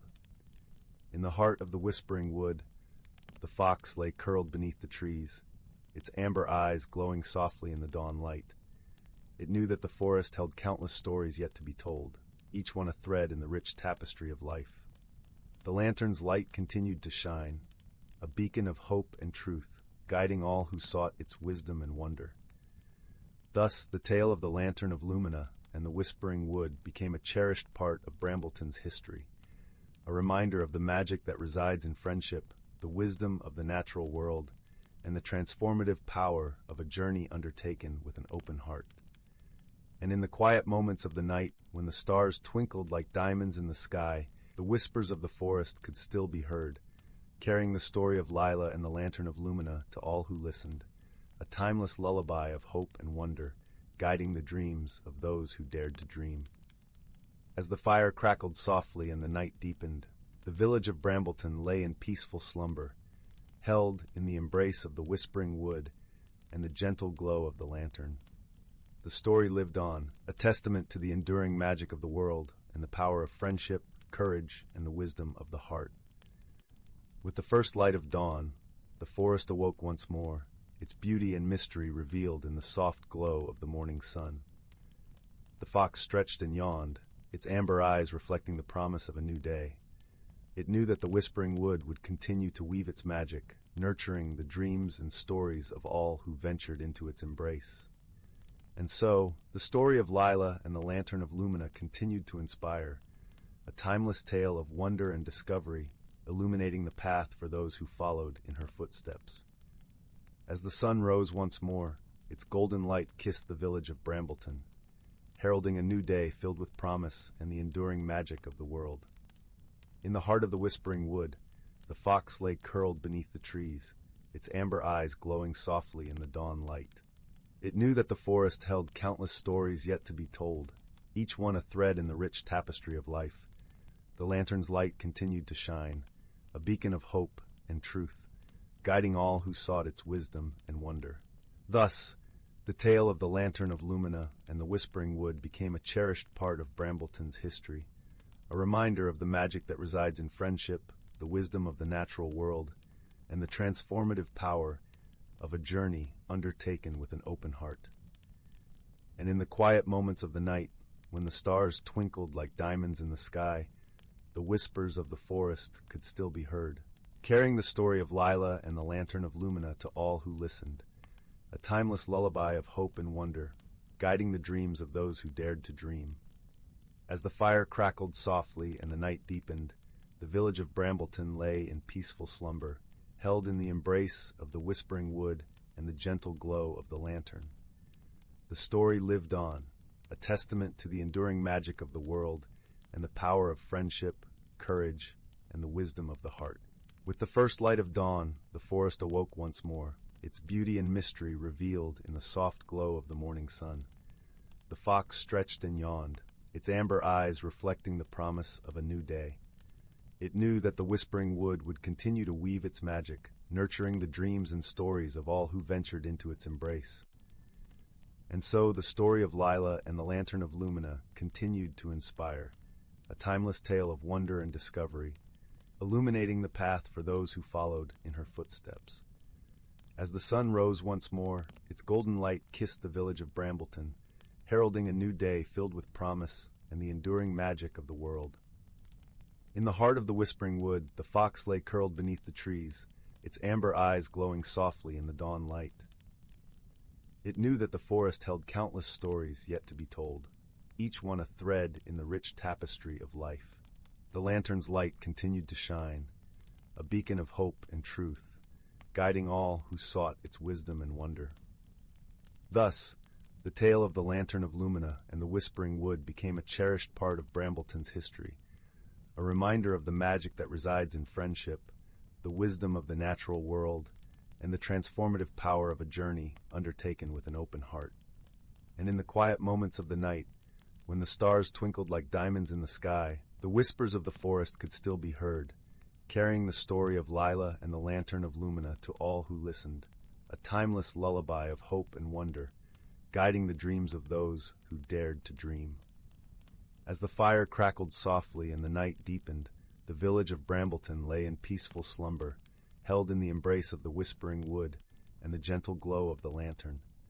The story lived on, a testament to the enduring magic of the world and the power of friendship, courage, and the wisdom of the heart. With the first light of dawn, the forest awoke once more, its beauty and mystery revealed in the soft glow of the morning sun. The fox stretched and yawned, its amber eyes reflecting the promise of a new day. It knew that the whispering wood would continue to weave its magic, nurturing the dreams and stories of all who ventured into its embrace.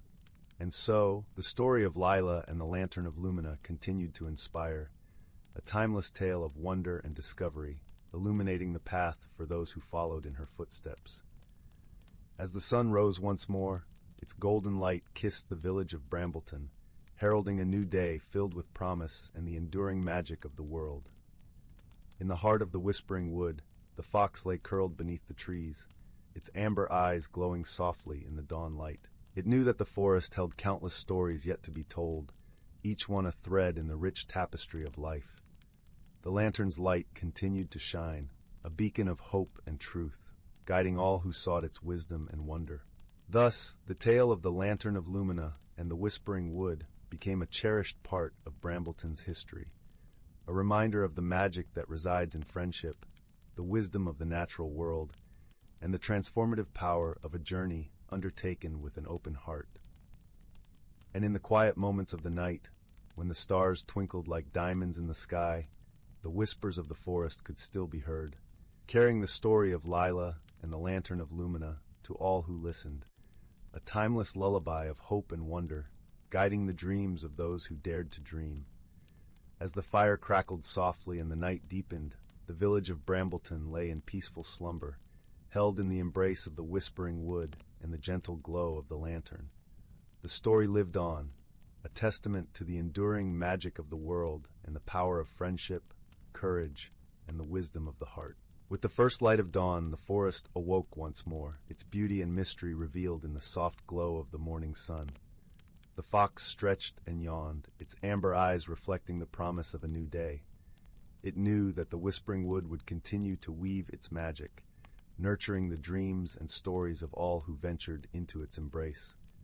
And so the story of Lila and the Lantern of Lumina continued to inspire, a timeless tale of wonder and discovery, illuminating the path for those who followed in her footsteps.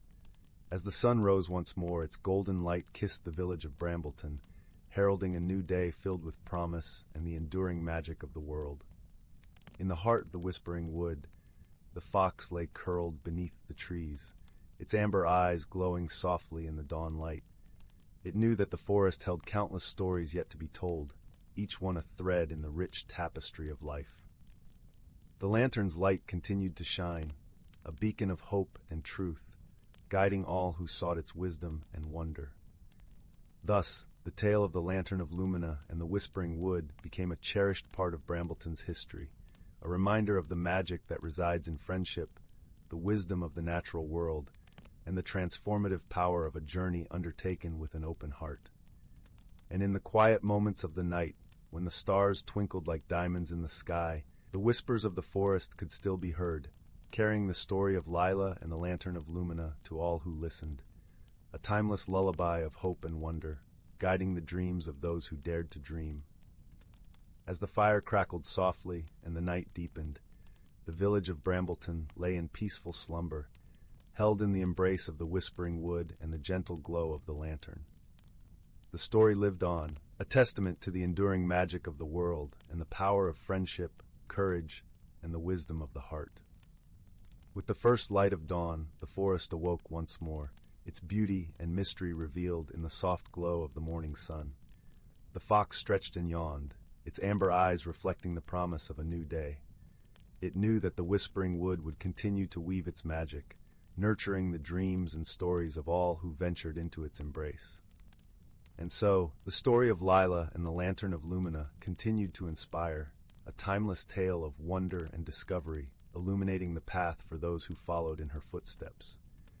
As the sun rose once more, its golden light kissed the village of Brambleton, heralding a new day filled with promise and the enduring magic of the world. In the heart of the whispering wood, the fox lay curled beneath the trees, its amber eyes glowing softly in the dawn light. It knew that the forest held countless stories yet to be told, each one a thread in the rich tapestry of life. The lantern's light continued to shine, a beacon of hope and truth, guiding all who sought its wisdom and wonder. Thus, the tale of the Lantern of Lumina and the Whispering Wood became a cherished part of Brambleton's history, a reminder of the magic that resides in friendship, the wisdom of the natural world, and the transformative power of a journey undertaken with an open heart. And in the quiet moments of the night, when the stars twinkled like diamonds in the sky, the whispers of the forest could still be heard, carrying the story of Lila and the Lantern of Lumina to all who listened, a timeless lullaby of hope and wonder, guiding the dreams of those who dared to dream. As the fire crackled softly and the night deepened, the village of Brambleton lay in peaceful slumber, held in the embrace of the whispering wood and the gentle glow of the lantern. The story lived on, a testament to the enduring magic of the world and the power of friendship, courage, and the wisdom of the heart. With the first light of dawn, the forest awoke once more, its beauty and mystery revealed in the soft glow of the morning sun. The fox stretched and yawned, its amber eyes reflecting the promise of a new day. It knew that the whispering wood would continue to weave its magic, nurturing the dreams and stories of all who ventured into its embrace. And so the story of Lila and the Lantern of Lumina continued to inspire, a timeless tale of wonder and discovery, illuminating the path for those who followed in her footsteps. As the sun rose once more, its golden light kissed the village of Brambleton, heralding a new day filled with promise and the enduring magic of the world. In the heart of the whispering wood, the fox lay curled beneath the trees, its amber eyes glowing softly in the dawn light. It knew that the forest held countless stories yet to be told, each one a thread in the rich tapestry of life. The lantern's light continued to shine, a beacon of hope and truth, guiding all who sought its wisdom and wonder. Thus, the tale of the Lantern of Lumina and the Whispering Wood became a cherished part of Brambleton's history, a reminder of the magic that resides in friendship, the wisdom of the natural world, and the transformative power of a journey undertaken with an open heart. And in the quiet moments of the night, when the stars twinkled like diamonds in the sky, the whispers of the forest could still be heard, carrying the story of Lila and the Lantern of Lumina to all who listened, a timeless lullaby of hope and wonder, guiding the dreams of those who dared to dream. As the fire crackled softly and the night deepened, the village of Brambleton lay in peaceful slumber, held in the embrace of the whispering wood and the gentle glow of the lantern. The story lived on, a testament to the enduring magic of the world and the power of friendship, courage, and the wisdom of the heart. With the first light of dawn, the forest awoke once more, its beauty and mystery revealed in the soft glow of the morning sun. The fox stretched and yawned, its amber eyes reflecting the promise of a new day. It knew that the whispering wood would continue to weave its magic, nurturing the dreams and stories of all who ventured into its embrace. And so, the story of Lila and the Lantern of Lumina continued to inspire, a timeless tale of wonder and discovery, illuminating the path for those who followed in her footsteps. As the sun rose once more, its golden light kissed the village of Brambleton, heralding a new day filled with promise and the enduring magic of the world. In the heart of the whispering wood, the fox lay curled beneath the trees, its amber eyes glowing softly in the dawn light. It knew that the forest held countless stories yet to be told, each one a thread in the rich tapestry of life. The lantern's light continued to shine, a beacon of hope and truth, guiding all who sought its wisdom and wonder. Thus, the tale of the Lantern of Lumina and the Whispering Wood became a cherished part of Brambleton's history, a reminder of the magic that resides in friendship, the wisdom of the natural world, and the transformative power of a journey undertaken with an open heart. And in the quiet moments of the night, when the stars twinkled like diamonds in the sky, the whispers of the forest could still be heard, carrying the story of Lila and the Lantern of Lumina to all who listened, a timeless lullaby of hope and wonder, guiding the dreams of those who dared to dream. As the fire crackled softly and the night deepened, the village of Brambleton lay in peaceful slumber, held in the embrace of the whispering wood and the gentle glow of the lantern. The story lived on, a testament to the enduring magic of the world and the power of friendship, courage, and the wisdom of the heart. With the first light of dawn, the forest awoke once more, its beauty and mystery revealed in the soft glow of the morning sun. The fox stretched and yawned, its amber eyes reflecting the promise of a new day. It knew that the whispering wood would continue to weave its magic, nurturing the dreams and stories of all who ventured into its embrace. And so, the story of Lila and the Lantern of Lumina continued to inspire, a timeless tale of wonder and discovery, illuminating the path for those who followed in her footsteps.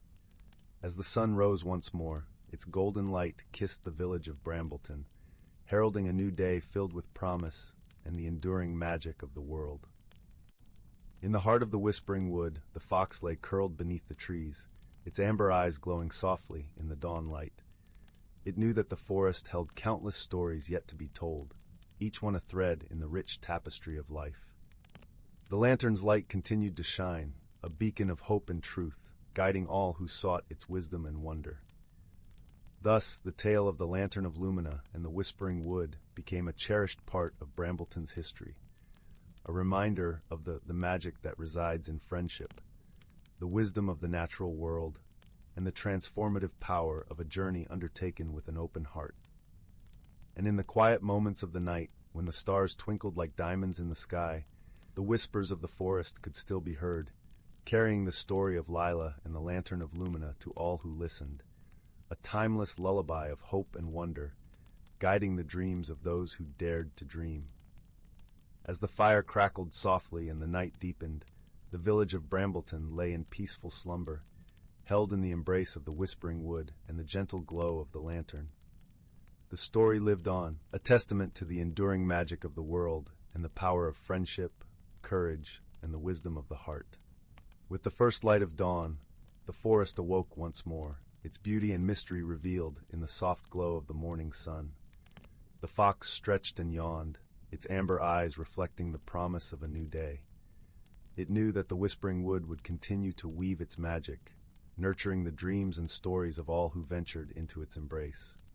And so, the story of Lila and the Lantern of Lumina continued to inspire, a timeless tale of wonder and discovery, illuminating the path for those who followed in her footsteps. As the sun rose once more, its golden light kissed the village of Brambleton, heralding a new day filled with promise and the enduring magic of the world. In the heart of the whispering wood, the fox lay curled beneath the trees, its amber eyes glowing softly in the dawn light. It knew that the forest held countless stories yet to be told, each one a thread in the rich tapestry of life.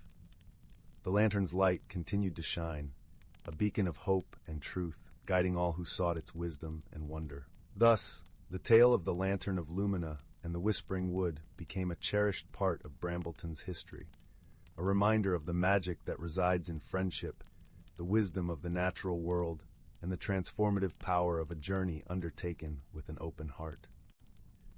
And in the quiet moments of the night, when the stars twinkled like diamonds in the sky, the whispers of the forest could still be heard, carrying the story of Lila and the Lantern of Lumina to all who listened, a timeless lullaby of hope and wonder, guiding the dreams of those who dared to dream.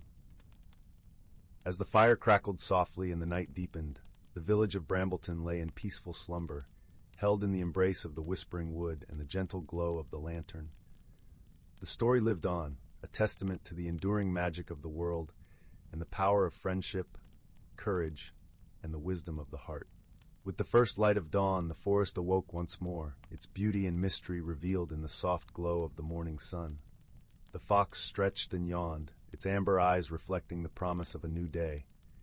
It knew that the whispering wood would continue to weave its magic, nurturing the dreams and stories of all who ventured into its embrace. And so, the story of Lila and the Lantern of Lumina continued to inspire, a timeless tale of wonder and discovery, illuminating the path for those who followed in her footsteps. As the sun rose once more, its golden light kissed the village of Brambleton, heralding a new day filled with promise and the enduring magic of the world. In the heart of the whispering wood, the fox lay curled beneath the trees, its amber eyes glowing softly in the dawn light. It knew that the forest held countless stories yet to be told, each one a thread in the rich tapestry of life. The lantern's light continued to shine, a beacon of hope and truth, guiding all who sought its wisdom and wonder. Thus, the tale of the Lantern of Lumina and the Whispering Wood became a cherished part of Brambleton's history, a reminder of the magic that resides in friendship, the wisdom of the natural world, and the transformative power of a journey undertaken with an open heart. And in the quiet moments of the night, when the stars twinkled like diamonds in the sky, the whispers of the forest could still be heard, carrying the story of Lila and the Lantern of Lumina to all who listened, a timeless lullaby of hope and wonder, guiding the dreams of those who dared to dream. As the fire crackled softly and the night deepened, the village of Brambleton lay in peaceful slumber, held in the embrace of the whispering wood and the gentle glow of the lantern. The story lived on, a testament to the enduring magic of the world and the power of friendship, courage, and the wisdom of the heart. With the first light of dawn, the forest awoke once more, its beauty and mystery revealed in the soft glow of the morning sun. The fox stretched and yawned, its amber eyes reflecting the promise of a new day. It knew that the whispering wood would continue to weave its magic, nurturing the dreams and stories of all who ventured into its embrace. And so, the story of Lila and the Lantern of Lumina continued to inspire, a timeless tale of wonder and discovery, illuminating the path for those who followed in her footsteps. As the sun rose once more, its golden light kissed the village of Brambleton, heralding a new day filled with promise and the enduring magic of the world. In the heart of the whispering wood, the fox lay curled beneath the trees, its amber eyes glowing softly in the dawn light. It knew that the forest held countless stories yet to be told, each one a thread in the rich tapestry of life. The lantern's light continued to shine, a beacon of hope and truth, guiding all who sought its wisdom and wonder. Thus, the tale of the Lantern of Lumina and the Whispering Wood became a cherished part of Brambleton's history, a reminder of the magic that resides in friendship, the wisdom of the natural world, and the transformative power of a journey undertaken with an open heart. And in the quiet moments of the night, when the stars twinkled like diamonds in the sky, the whispers of the forest could still be heard, carrying the story of Lila and the Lantern of Lumina to all who listened, a timeless lullaby of hope and wonder, guiding the dreams of those who dared to dream. As the fire crackled softly and the night deepened, the village of Brambleton lay in peaceful slumber, held in the embrace of the whispering wood and the gentle glow of the lantern. The story lived on, a testament to the enduring magic of the world and the power of friendship, courage, and the wisdom of the heart. With the first light of dawn, the forest awoke once more, its beauty and mystery revealed in the soft glow of the morning sun. The fox stretched and yawned, its amber eyes reflecting the promise of a new day. It knew that the whispering wood would continue to weave its magic, nurturing the dreams and stories of all who ventured into its embrace. And so the story of Lila and the Lantern of Lumina continued to inspire, a timeless tale of wonder and discovery, illuminating the path for those who followed in her footsteps. As the sun rose once more, its golden light kissed the village of Brambleton, heralding a new day filled with promise and the enduring magic of the world. In the heart of the whispering wood, the fox lay curled beneath the trees, its amber eyes glowing softly in the dawn light. It knew that the forest held countless stories yet to be told, each one a thread in the rich tapestry of life. The lantern's light continued to shine, a beacon of hope and truth, guiding all who sought its wisdom and wonder. Thus the tale of the Lantern of Lumina and the Whispering Wood became a cherished part of Brambleton's history, a reminder of the magic that resides in friendship, the wisdom of the natural world, and the transformative power of a journey undertaken with an open heart.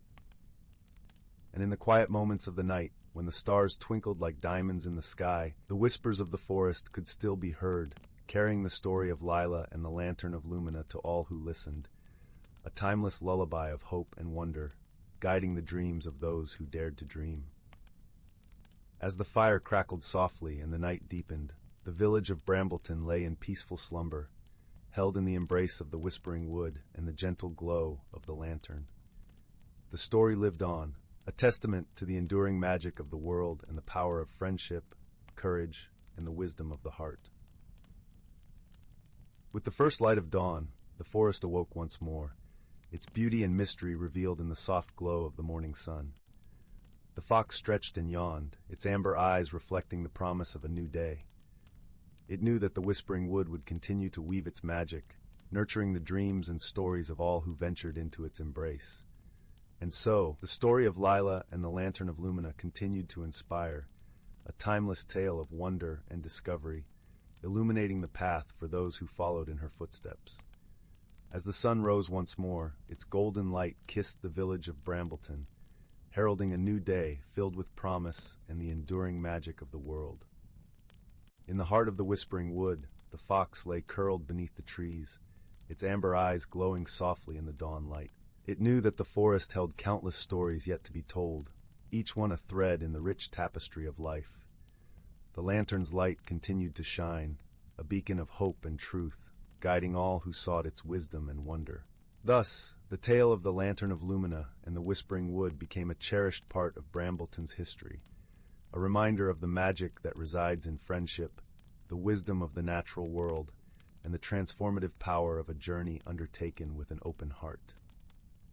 And in the quiet moments of the night, when the stars twinkled like diamonds in the sky, the whispers of the forest could still be heard, carrying the story of Lila and the Lantern of Lumina to all who listened, a timeless lullaby of hope and wonder, guiding the dreams of those who dared to dream. As the fire crackled softly and the night deepened, the village of Brambleton lay in peaceful slumber, held in the embrace of the whispering wood and the gentle glow of the lantern. The story lived on, a testament to the enduring magic of the world and the power of friendship, courage, and the wisdom of the heart. With the first light of dawn, the forest awoke once more, its beauty and mystery revealed in the soft glow of the morning sun. The fox stretched and yawned, its amber eyes reflecting the promise of a new day. It knew that the whispering wood would continue to weave its magic, nurturing the dreams and stories of all who ventured into its embrace. And so, the story of Lila and the Lantern of Lumina continued to inspire, a timeless tale of wonder and discovery, illuminating the path for those who followed in her footsteps. As the sun rose once more, its golden light kissed the village of Brambleton, heralding a new day filled with promise and the enduring magic of the world. In the heart of the whispering wood, the fox lay curled beneath the trees, its amber eyes glowing softly in the dawn light. It knew that the forest held countless stories yet to be told, each one a thread in the rich tapestry of life. The lantern's light continued to shine, a beacon of hope and truth, guiding all who sought its wisdom and wonder. Thus, the tale of the Lantern of Lumina and the Whispering Wood became a cherished part of Brambleton's history, a reminder of the magic that resides in friendship, the wisdom of the natural world, and the transformative power of a journey undertaken with an open heart. And in the quiet moments of the night, when the stars twinkled like diamonds in the sky, the whispers of the forest could still be heard, carrying the story of Lila and the Lantern of Lumina to all who listened, a timeless lullaby of hope and wonder, guiding the dreams of those who dared to dream. As the fire crackled softly and the night deepened, the village of Brambleton lay in peaceful slumber, held in the embrace of the whispering wood and the gentle glow of the lantern. The story lived on, a testament to the enduring magic of the world and the power of friendship, courage, and the wisdom of the heart. With the first light of dawn, the forest awoke once more, its beauty and mystery revealed in the soft glow of the morning sun. The fox stretched and yawned, its amber eyes reflecting the promise of a new day. It knew that the whispering wood would continue to weave its magic, nurturing the dreams and stories of all who ventured into its embrace. And so, the story of Lila and the Lantern of Lumina continued to inspire, a timeless tale of wonder and discovery, illuminating the path for those who followed in her footsteps. As the sun rose once more, its golden light kissed the village of Brambleton, heralding a new day filled with promise and the enduring magic of the world. In the heart of the whispering wood, the fox lay curled beneath the trees, its amber eyes glowing softly in the dawn light. It knew that the forest held countless stories yet to be told, each one a thread in the rich tapestry of life. The lantern's light continued to shine, a beacon of hope and truth, guiding all who sought its wisdom and wonder. Thus, the tale of the Lantern of Lumina and the Whispering Wood became a cherished part of Brambleton's history, a reminder of the magic that resides in friendship, the wisdom of the natural world, and the transformative power of a journey undertaken with an open heart. And in the quiet moments of the night, when the stars twinkled like diamonds in the sky, the whispers of the forest could still be heard, carrying the story of Lila and the Lantern of Lumina to all who listened, a timeless lullaby of hope and wonder, guiding the dreams of those who dared to dream. As the fire crackled softly and the night deepened, the village of Brambleton lay in peaceful slumber, held in the embrace of the whispering wood and the gentle glow of the lantern. The story lived on, a testament to the enduring magic of the world and the power of friendship, courage, and the wisdom of the heart. With the first light of dawn, the forest awoke once more, its beauty and mystery revealed in the soft glow of the morning sun. The fox stretched and yawned, its amber eyes reflecting the promise of a new day. It knew that the whispering wood would continue to weave its magic, nurturing the dreams and stories of all who ventured into its embrace. And so, the story of Lila and the Lantern of Lumina continued to inspire, a timeless tale of wonder and discovery, illuminating the path for those who followed in her footsteps. As the sun rose once more, its golden light kissed the village of Brambleton, heralding a new day filled with promise and the enduring magic of the world. In the heart of the whispering wood, the fox lay curled beneath the trees, its amber eyes glowing softly in the dawn light. It knew that the forest held countless stories yet to be told, each one a thread in the rich tapestry of life. The lantern's light continued to shine, a beacon of hope and truth, guiding all who sought its wisdom and wonder.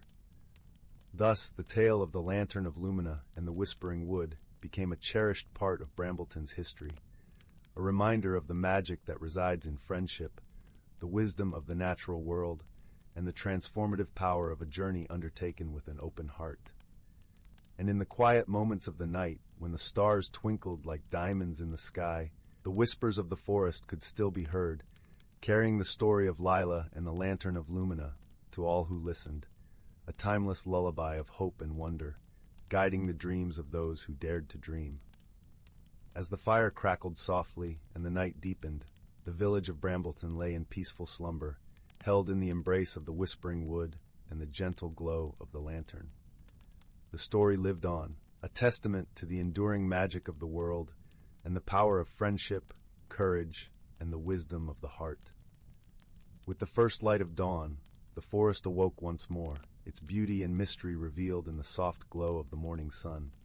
The fox stretched and yawned, its amber eyes reflecting the promise of a new day.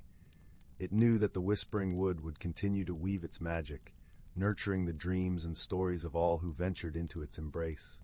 And so, the story of Lila and the Lantern of Lumina continued to inspire, a timeless tale of wonder and discovery, illuminating the path for those who followed in her footsteps. As the sun rose once more, its golden light kissed the village of Brambleton, heralding a new day filled with promise and the enduring magic of the world. In the heart of the whispering wood, the fox lay curled beneath the trees, its amber eyes glowing softly in the dawn light. It knew that the forest held countless stories yet to be told, each one a thread in the rich tapestry of life. The lantern's light continued to shine, a beacon of hope and truth, guiding all who sought its wisdom and wonder. Thus, the tale of the Lantern of Lumina and the Whispering Wood became a cherished part of Brambleton's history, a reminder of the magic that resides in friendship, the wisdom of the natural world, and the transformative power of a journey undertaken with an open heart. And in the quiet moments of the night, when the stars twinkled like diamonds in the sky, the whispers of the forest could still be heard, carrying the story of Lila and the Lantern of Lumina to all who listened, a timeless lullaby of hope and wonder, guiding the dreams of those who dared to dream. As the fire crackled softly and the night deepened, the village of Brambleton lay in peaceful slumber, held in the embrace of the whispering wood and the gentle glow of the lantern. The story lived on, a testament to the enduring magic of the world and the power of friendship, courage, and the wisdom of the heart. With the first light of dawn, the forest awoke once more, its beauty and mystery revealed in the soft glow of the morning sun. The fox stretched and yawned, its amber eyes reflecting the promise of a new day. It knew that the whispering wood would continue to weave its magic, nurturing the dreams and stories of all who ventured into its embrace. And so the story of Lila and the Lantern of Lumina continued to inspire, a timeless tale of wonder and discovery, illuminating the path for those who followed in her footsteps. As the sun rose once more, its golden light kissed the village of Brambleton, heralding a new day filled with promise and the enduring magic of the world. In the heart of the whispering wood, the fox lay curled beneath the trees, its amber eyes glowing softly in the dawn light. It knew that the forest held countless stories yet to be told, each one a thread in the rich tapestry of life. The lantern's light continued to shine, a beacon of hope and truth, guiding all who sought its wisdom and wonder. Thus the tale of the Lantern of Lumina and the Whispering Wood became a cherished part of Brambleton's history, a reminder of the magic that resides in friendship, the wisdom of the natural world, and the transformative power of a journey undertaken with an open heart. And in the quiet moments of the night, when the stars twinkled like diamonds in the sky, the whispers of the forest could still be heard, carrying the story of Lila and the Lantern of Lumina to all who listened, a timeless lullaby of hope and wonder, guiding the dreams of those who dared to dream. As the fire crackled softly and the night deepened, the village of Brambleton lay in peaceful slumber, held in the embrace of the whispering wood and the gentle glow of the lantern. The story lived on, a testament to the enduring magic of the world and the power of friendship, courage, and the wisdom of the heart. With the first light of dawn, the forest awoke once more, its beauty and mystery revealed in the soft glow of the morning sun. The fox stretched and yawned, its amber eyes reflecting the promise of a new day. It knew that the Whispering Wood would continue to weave its magic, nurturing the dreams and stories of all who ventured into its embrace. And so, the story of Lila and the Lantern of Lumina continued to inspire, a timeless tale of wonder and discovery, illuminating the path for those who followed in her footsteps. As the sun rose once more, its golden light kissed the village of Brambleton, heralding a new day filled with promise and the enduring magic of the world. In the heart of the Whispering Wood, the fox lay curled beneath the trees, its amber eyes glowing softly in the dawn light. It knew that the forest held countless stories yet to be told, each one a thread in the rich tapestry of life. The lantern's light continued to shine, a beacon of hope and truth, guiding all who sought its wisdom and wonder. Thus, the tale of the Lantern of Lumina and the Whispering Wood became a cherished part of Brambleton's history, a reminder of the magic that resides in friendship, the wisdom of the natural world, and the transformative power of a journey undertaken with an open heart. And in the quiet moments of the night, when the stars twinkled like diamonds in the sky, the whispers of the forest could still be heard, carrying the story of Lila and the Lantern of Lumina to all who listened, a timeless lullaby of hope and wonder, guiding the dreams of those who dared to dream. As the fire crackled softly and the night deepened, the village of Brambleton lay in peaceful slumber, held in the embrace of the Whispering Wood and the gentle glow of the lantern. The story lived on, a testament to the enduring magic of the world and the power of friendship, courage, and the wisdom of the heart. With the first light of dawn, the forest awoke once more, its beauty and mystery revealed in the soft glow of the morning sun. The fox stretched and yawned, its amber eyes reflecting the promise of a new day. It knew that the Whispering Wood would continue to weave its magic, nurturing the dreams and stories of all who ventured into its embrace. And so, the story of Lila and the Lantern of Lumina continued to inspire, a timeless tale of wonder and discovery, illuminating the path for those who followed in her footsteps. As the sun rose once more, its golden light kissed the village of Brambleton, heralding a new day filled with promise and the enduring magic of the world. In the heart of the Whispering Wood, the fox lay curled beneath the trees, its amber eyes glowing softly in the dawn light. It knew that the forest held countless stories yet to be told, each one a thread in the rich tapestry of life. The lantern's light continued to shine, a beacon of hope and truth, guiding all who sought its wisdom and wonder. Thus the tale of the Lantern of Lumina and the Whispering Wood became a cherished part of Brambleton's history, a reminder of the magic that resides in friendship, the wisdom of the natural world, and the transformative power of a journey undertaken with an open heart. And in the quiet moments of the night, when the stars twinkled like diamonds in the sky, the whispers of the forest could still be heard, carrying the story of Lila and the Lantern of Lumina to all who listened, a timeless lullaby of hope and wonder, guiding the dreams of those who dared to dream. As the fire crackled softly and the night deepened, the village of Brambleton lay in peaceful slumber, held in the embrace of the whispering wood and the gentle glow of the lantern. The story lived on, a testament to the enduring magic of the world and the power of friendship, courage, and the wisdom of the heart. With the first light of dawn, the forest awoke once more, its beauty and mystery revealed in the soft glow of the morning sun. The fox stretched and yawned, its amber eyes reflecting the promise of a new day. It knew that the whispering wood would continue to weave its magic, nurturing the dreams and stories of all who ventured into its embrace. And so, the story of Lila and the Lantern of Lumina continued to inspire, a timeless tale of wonder and discovery, illuminating the path for those who followed in her footsteps.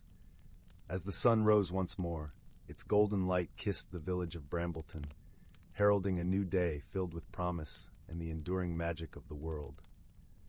In the heart of the whispering wood, the fox lay curled beneath the trees, its amber eyes glowing softly in the dawn light. It knew that the forest held countless stories yet to be told, each one a thread in the rich tapestry of life. The lantern's light continued to shine, a beacon of hope and truth, guiding all who sought its wisdom and wonder. Thus, the tale of the Lantern of Lumina and the Whispering Wood became a cherished part of Brambleton's history, a reminder of the magic that resides in friendship, the wisdom of the natural world, and the transformative power of a journey undertaken with an open heart. And in the quiet moments of the night, when the stars twinkled like diamonds in the sky, the whispers of the forest could still be heard, carrying the story of Lila and the Lantern of Lumina to all who listened, a timeless lullaby of hope and wonder, guiding the dreams of those who dared to dream. As the fire crackled softly and the night deepened, the village of Brambleton lay in peaceful slumber, held in the embrace of the whispering wood and the gentle glow of the lantern. The story lived on, a testament to the enduring magic of the world and the power of friendship, courage, and the wisdom of the heart. With the first light of dawn, the forest awoke once more, its beauty and mystery revealed in the soft glow of the morning sun. The fox stretched and yawned, its amber eyes reflecting the promise of a new day. It knew that the whispering wood would continue to weave its magic, nurturing the dreams and stories of all who ventured into its embrace. And so, the story of Lila and the Lantern of Lumina continued to inspire, a timeless tale of wonder and discovery, illuminating the path for those who followed in her footsteps. As the sun rose once more, its golden light kissed the village of Brambleton, heralding a new day filled with promise and the enduring magic of the world. In the heart of the whispering wood, the fox lay curled beneath the trees, its amber eyes glowing softly in the dawn light. It knew that the forest held countless stories yet to be told, each one a thread in the rich tapestry of life. The lantern's light continued to shine, a beacon of hope and truth, guiding all who sought its wisdom and wonder. Thus, the tale of the Lantern of Lumina and the Whispering Wood became a cherished part of Brambleton's history, a reminder of the magic that resides in friendship, the wisdom of the natural world, and the transformative power of a journey undertaken with an open heart. And in the quiet moments of the night, when the stars twinkled like diamonds in the sky, the whispers of the forest could still be heard, carrying the story of Lila and the Lantern of Lumina to all who listened, a timeless lullaby of hope and wonder, guiding the dreams of those who dared to dream. As the fire crackled softly and the night deepened, the village of Brambleton lay in peaceful slumber, held in the embrace of the whispering wood and the gentle glow of the lantern. The story lived on, a testament to the enduring magic of the world and the power of friendship, courage, and the wisdom of the heart. With the first light of dawn, the forest awoke once more, its beauty and mystery revealed in the soft glow of the morning sun. The fox stretched and yawned, its amber eyes reflecting the promise of a new day. It knew that the whispering wood would continue to weave its magic, nurturing the dreams and stories of all who ventured into its embrace. And so, the story of Lila and the Lantern of Lumina continued to inspire, a timeless tale of wonder and discovery, illuminating the path for those who followed in her footsteps. As the sun rose once more, its golden light kissed the village of Brambleton, heralding a new day filled with promise and the enduring magic of the world. In the heart of the whispering wood, the fox lay curled beneath the trees, its amber eyes glowing softly in the dawn light. It knew that the forest held countless stories yet to be told, each one a thread in the rich tapestry of life. The lantern's light continued to shine, a beacon of hope and truth, guiding all who sought its wisdom and wonder. Thus, the tale of the Lantern of Lumina and the Whispering Wood became a cherished part of Brambleton's history, a reminder of the magic that resides in friendship, the wisdom of the natural world, and the transformative power of a journey undertaken with an open heart. And in the quiet moments of the night, when the stars twinkled like diamonds in the sky, the whispers of the forest could still be heard, carrying the story of Lila and the Lantern of Lumina to all who listened, a timeless lullaby of hope and wonder, guiding the dreams of those who dared to dream.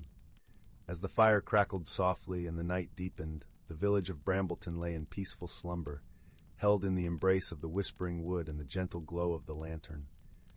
The story lived on, a testament to the enduring magic of the world and the power of friendship, courage, and the wisdom of the heart.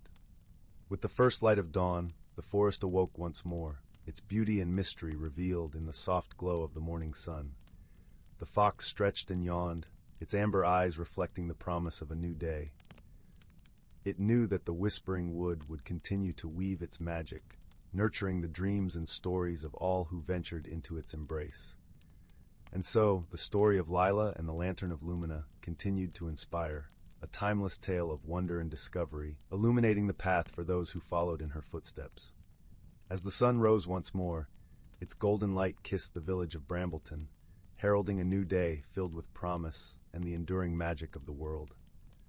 In the heart of the whispering wood, the fox lay curled beneath the trees, its amber eyes glowing softly in the dawn light. It knew that the forest held countless stories yet to be told, each one a thread in the rich tapestry of life. The lantern's light continued to shine, a beacon of hope and truth, guiding all who sought its wisdom and wonder. Thus, the tale of the Lantern of Lumina and the Whispering Wood became a cherished part of Brambleton's history, a reminder of the magic that resides in friendship, the wisdom of the natural world, and the transformative power of a journey undertaken with an open heart. And in the quiet moments of the night, when the stars twinkled like diamonds in the sky, the whispers of the forest could still be heard, carrying the story of Lila and the Lantern of Lumina to all who listened, a timeless lullaby of hope and wonder, guiding the dreams of those who dared to dream. As the fire crackled softly and the night deepened, the village of Brambleton lay in peaceful slumber, held in the embrace of the whispering wood and the gentle glow of the lantern. The story lived on, a testament to the enduring magic of the world and the power of friendship, courage, and the wisdom of the heart. With the first light of dawn, the forest awoke once more, its beauty and mystery revealed in the soft glow of the morning sun. The fox stretched and yawned, its amber eyes reflecting the promise of a new day. It knew that the whispering wood would continue to weave its magic, nurturing the dreams and stories of all who ventured into its embrace. And so, the story of Lila and the Lantern of Lumina continued to inspire, a timeless tale of wonder and discovery, illuminating the path for those who followed in her footsteps. As the sun rose once more, its golden light kissed the village of Brambleton, heralding a new day filled with promise and the enduring magic of the world. In the heart of the whispering wood, the fox lay curled beneath the trees, its amber eyes glowing softly in the dawn light. It knew that the forest held countless stories yet to be told, each one a thread in the rich tapestry of life.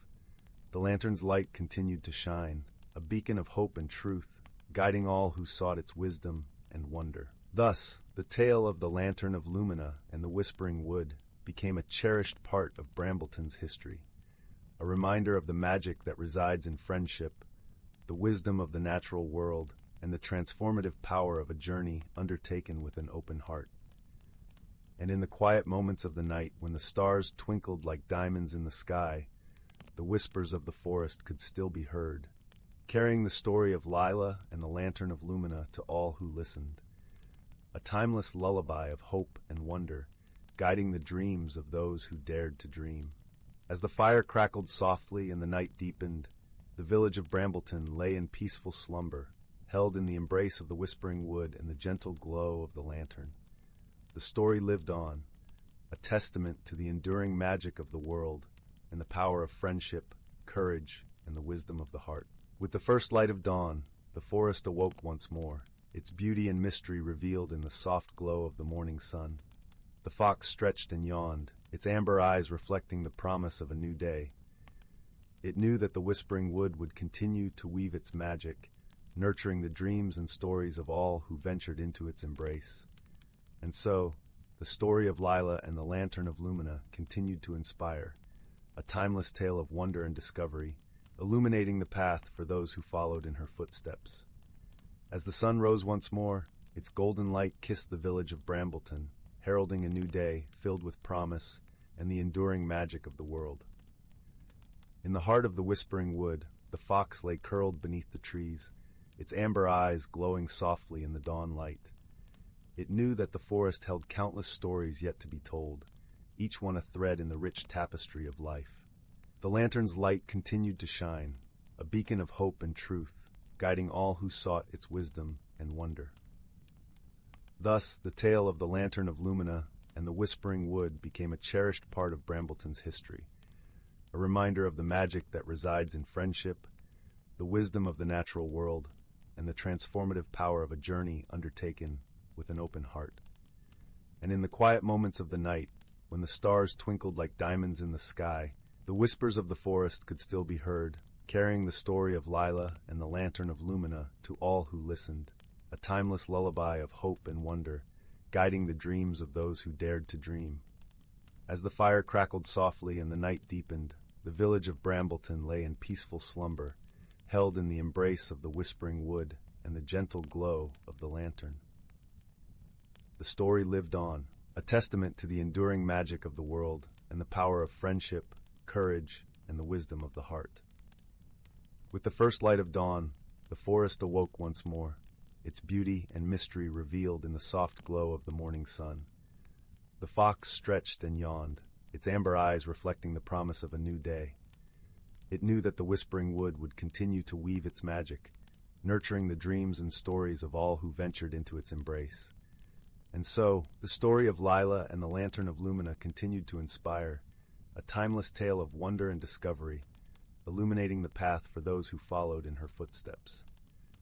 As the sun rose once more, its golden light kissed the village of Brambleton, heralding a new day filled with promise and the enduring magic of the world. In the heart of the whispering wood, the fox lay curled beneath the trees, its amber eyes glowing softly in the dawn light.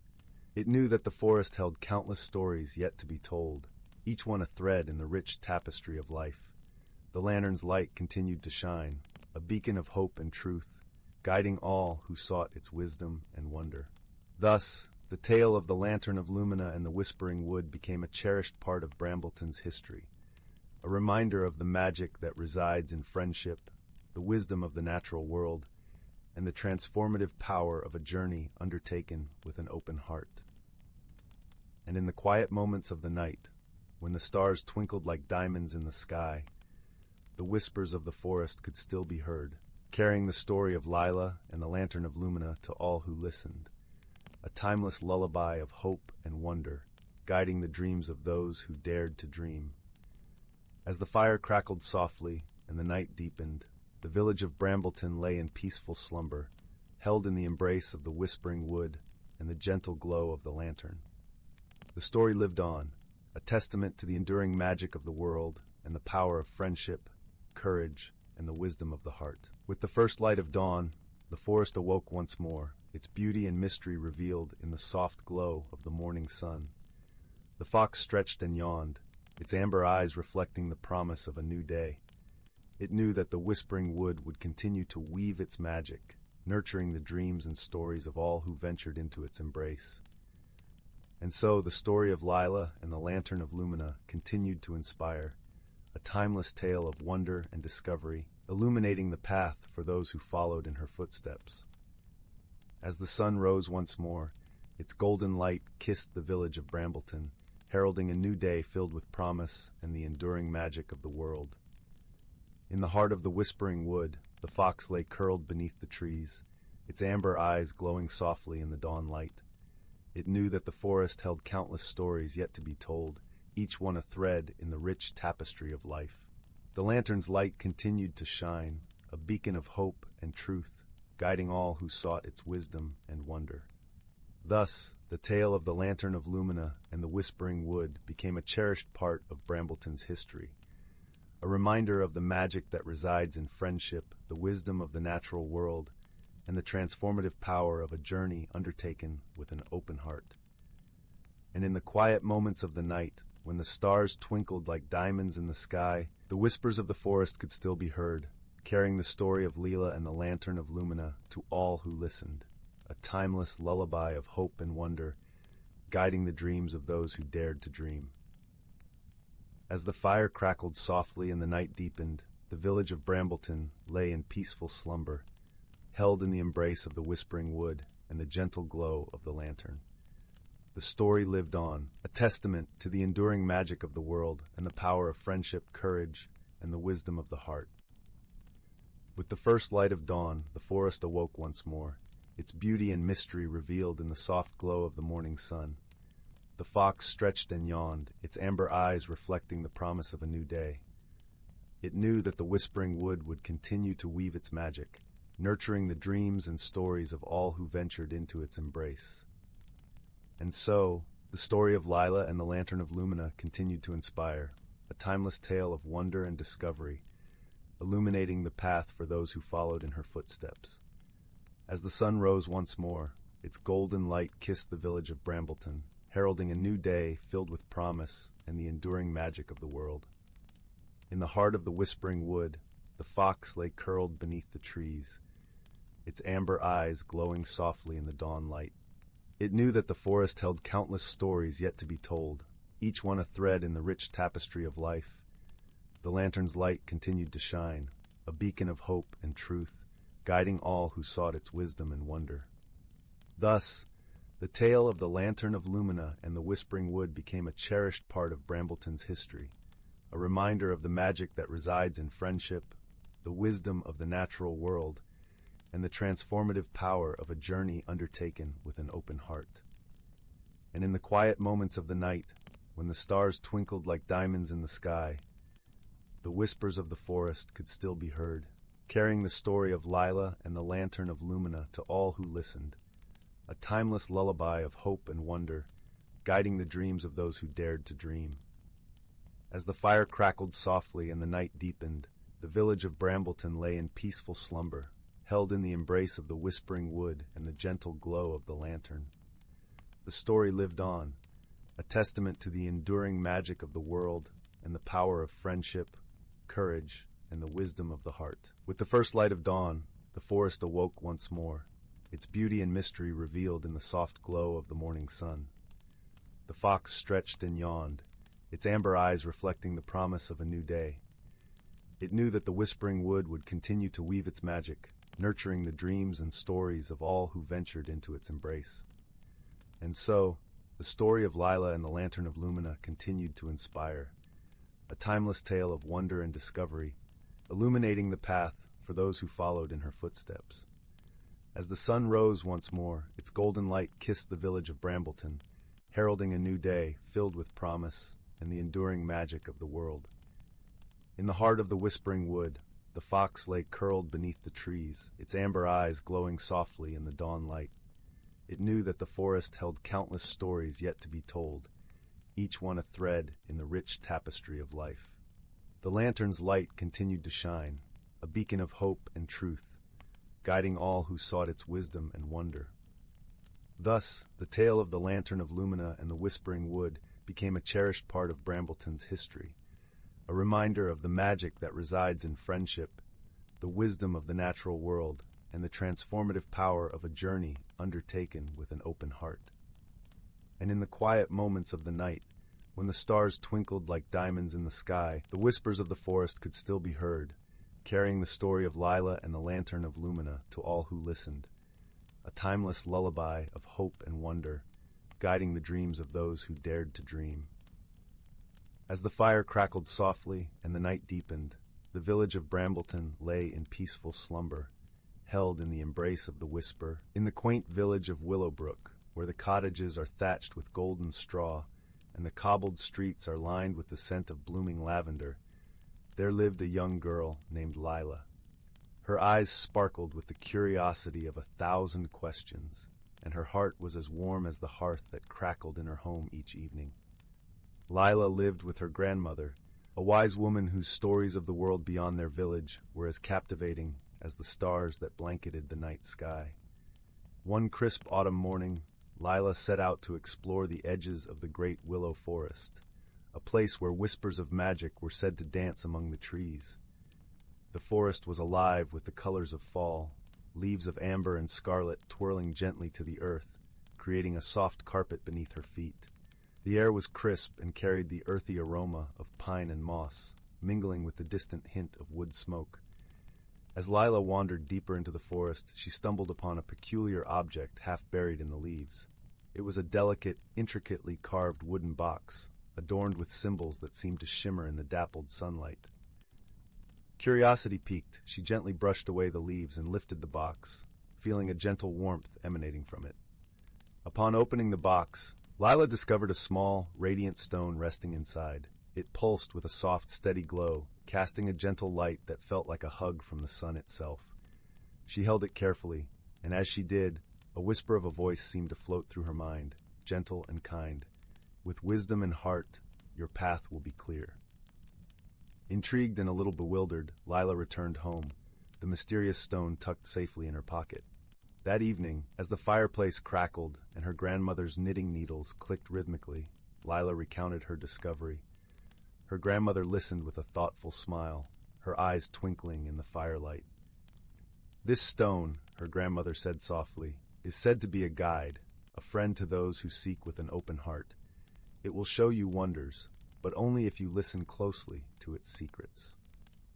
The following days were a blur of wonder for Lila, as she and the stone embarked on a journey not just through the forest, but within herself. Each day she would venture a little further, the stone lighting her path under the canopy of rustling leaves. Along the way she met the forest's residents, gentle creatures with whom she formed bonds of friendship. There was Thistle, the wise old owl whose feathers glistened like moonlight on water, and who spoke in riddles that led Lila to ponder deeply. Then there was Fern, the sprightly fox with a coat of fiery red, who taught Lila the joy of play and the importance of taking time to revel in the beauty of the world around her.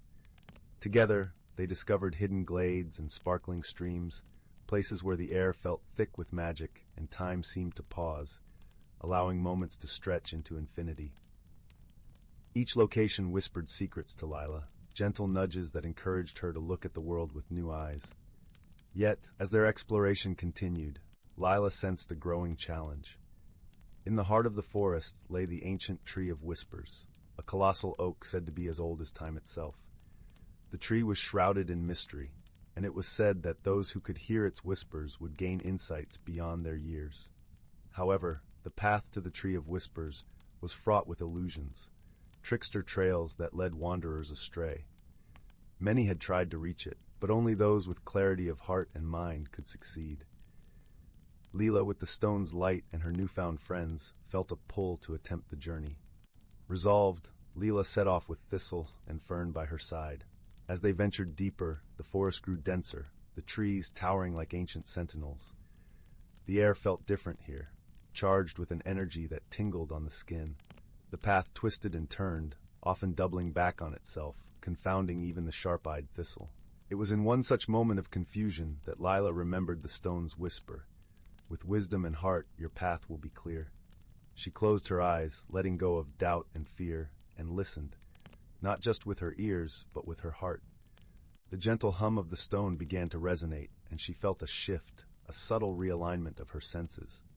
Opening her eyes, the path before her seemed to shimmer, revealing a trail bathed in a soft, inviting glow.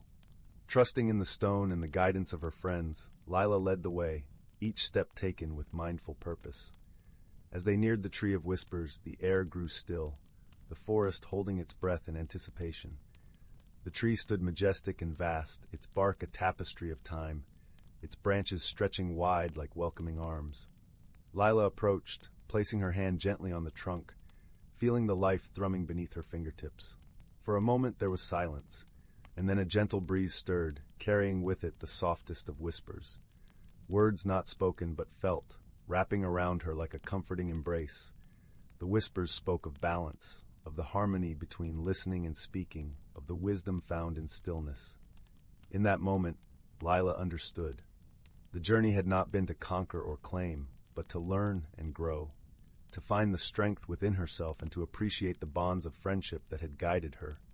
The stone's glow dimmed to a gentle warmth, its purpose fulfilled. With a heart full of gratitude, Lila thanked the ancient tree, thistle, fern, and the stone for their guidance.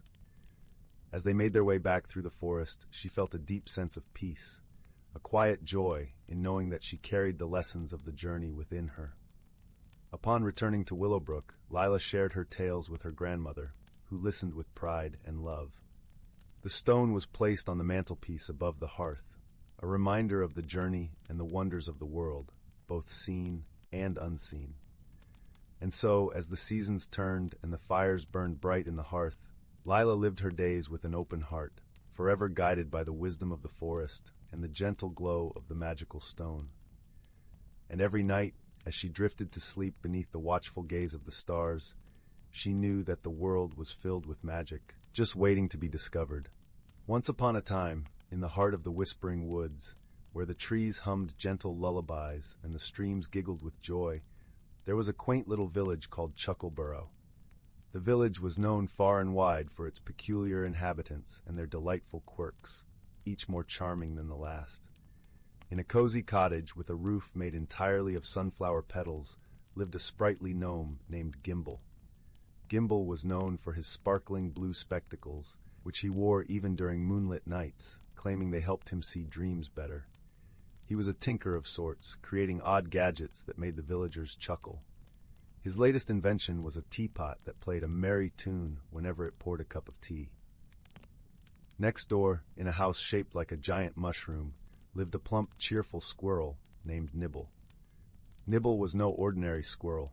He wore a tiny red vest and had a tail that seemed to have a mind of its own, often wagging to the rhythm of his laughter. Nibble was the village's storyteller, regaling the young and old with tales of faraway lands and magical creatures. One sunny morning, as the dew glittered like diamonds on the grass, Gimble and Nibble gathered with their friends in the village square. There was a buzz of excitement in the air, for today was the annual Chuckleborough Jamboree, a day filled with games, feasts, and contests of whimsy. But as the preparations were underway, a peculiar problem presented itself. A mysterious fog, tinged with a hint of lavender, had settled over the village overnight. It wasn't an ordinary fog, for it seemed to shimmer and shift, and the villagers soon discovered that anyone who entered it found themselves speaking in rhymes. While this was amusing at first, it quickly became problematic. How could they organize the jamboree when every instruction was transformed into a poetic riddle? Gimble, with a twinkle in his eye, declared that they must find the source of this magical mist. A fog that speaks in verse and song must have a story to which it belongs, he mused, adjusting his spectacles. Nibble, his tail wagging excitedly, agreed. Let us seek the fog's creator and make our village celebrations greater. And so, the quirky duo set off on an adventure, accompanied by their friends, a bashful hedgehog named Prickle, who always wore a jaunty little hat, and a wise old owl named Hoot, who loved to solve puzzles. Their journey led them through the heart of whispering woods, where the trees whispered secrets of the past. As they followed the trail of the lavender fog, they encountered a series of delightful surprises. First, they met a family of fireflies who danced in the air, spelling out messages in glowing letters. One said, "To find the source, follow the course, where the sunlight kisses the forest floor." Guided by this luminous clue, the friends arrived at a glade where the sunlight streamed through the canopy in golden beams. There they found a small, shimmering pond, the surface of which was alive with ripples that formed words and rhymes. At the edge of the pond sat a whimsical creature, a tiny, giggling sprite named Limerick. With hair like spun silver and eyes like twinkling stars, Limerick was the master of the fog. She explained, between fits of giggles, that she had accidentally spilled her rhyming elixir into the air while practicing her spells for the jamboree. Oh dear, what a funny mistake! I only wanted a rhyme or two to make," Limerick chirped, her laughter ringing like chimes. Gimble and Nibble, both chuckling at the serendipity of it all, assured her that all was well. "With a bit of wisdom and a dose of cheer, we'll turn this mishap into a wondrous affair," Gimble said. Together, the friends and Limerick devised a plan.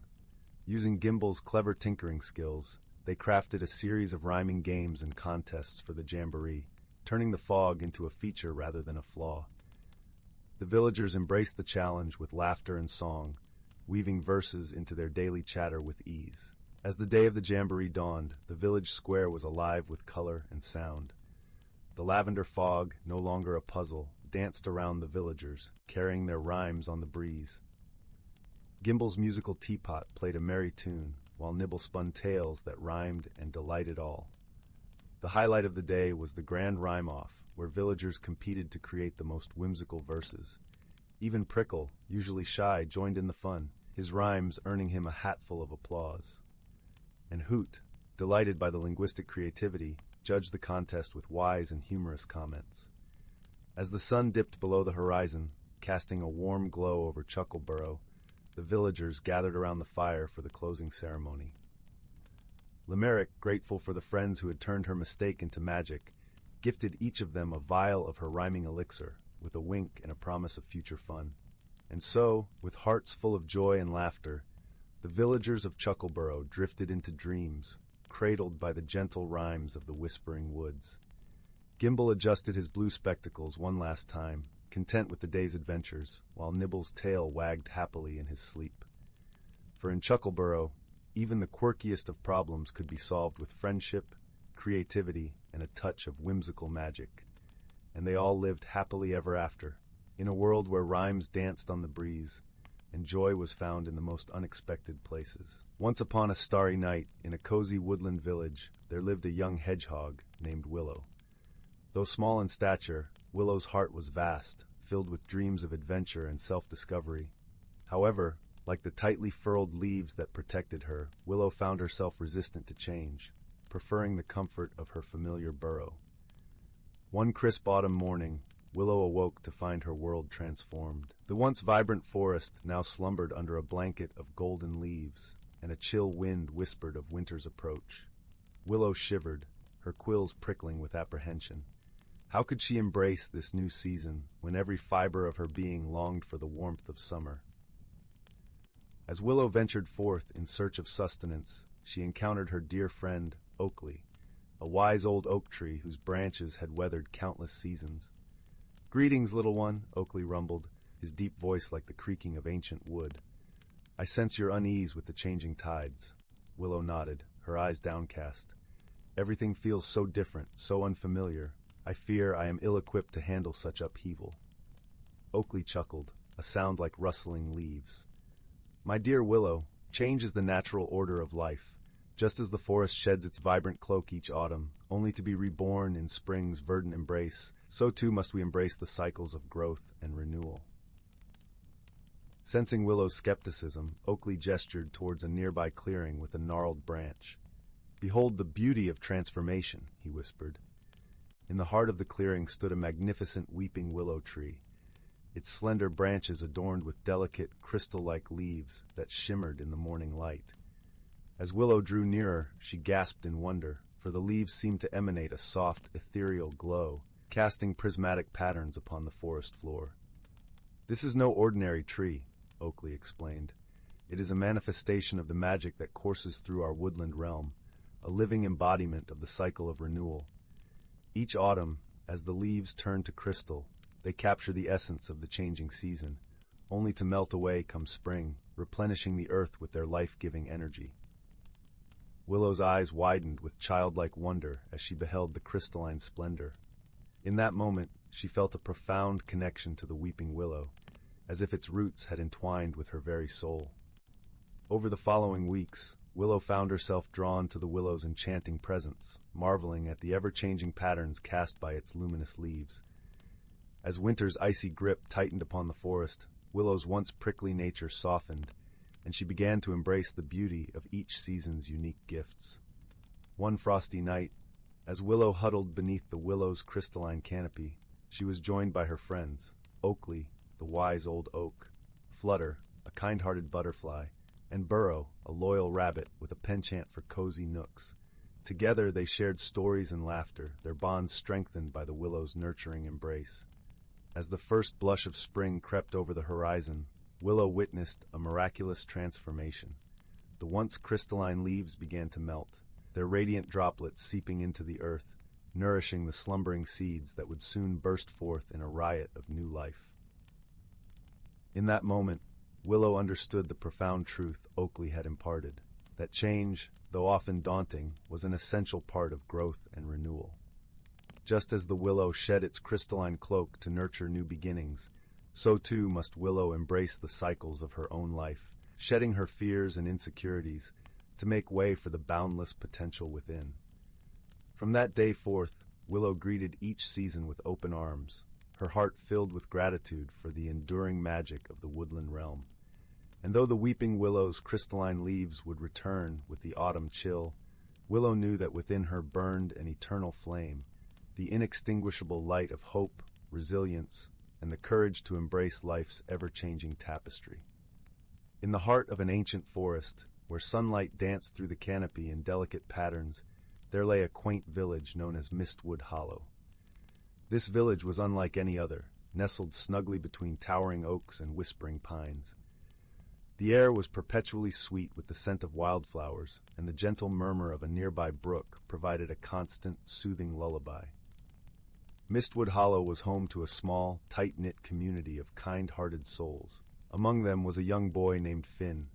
Finn had eyes the color of the forest after a rainstorm, deep and vibrant, with a spirit as gentle as the morning dew.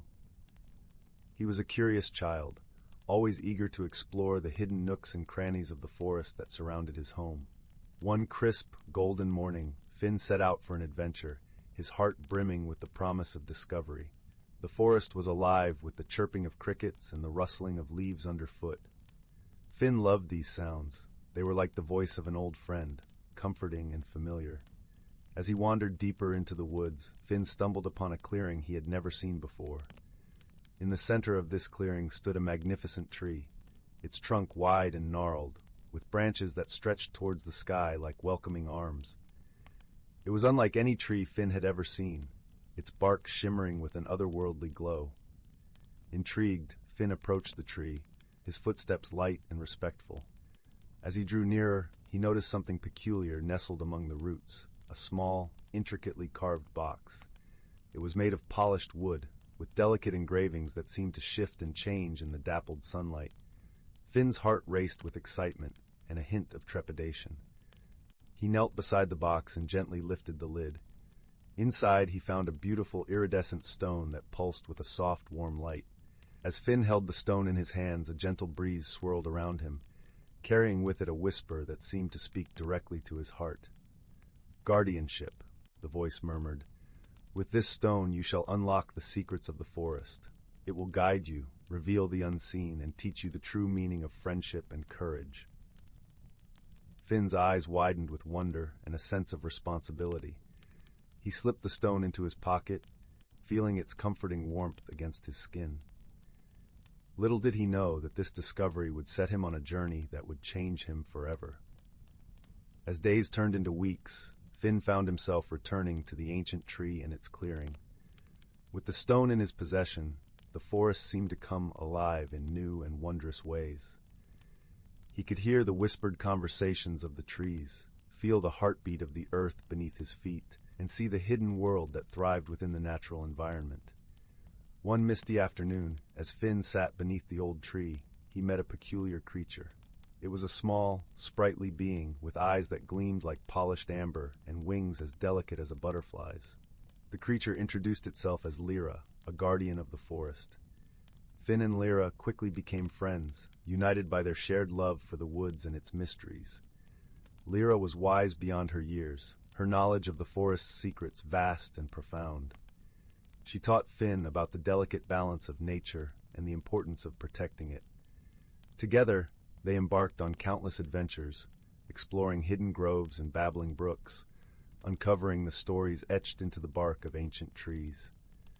Finn learned to listen to the whispers of the wind and the songs of the birds, each note a piece of the forest's intricate symphony. But not all was harmonious in Mistwood Hollow.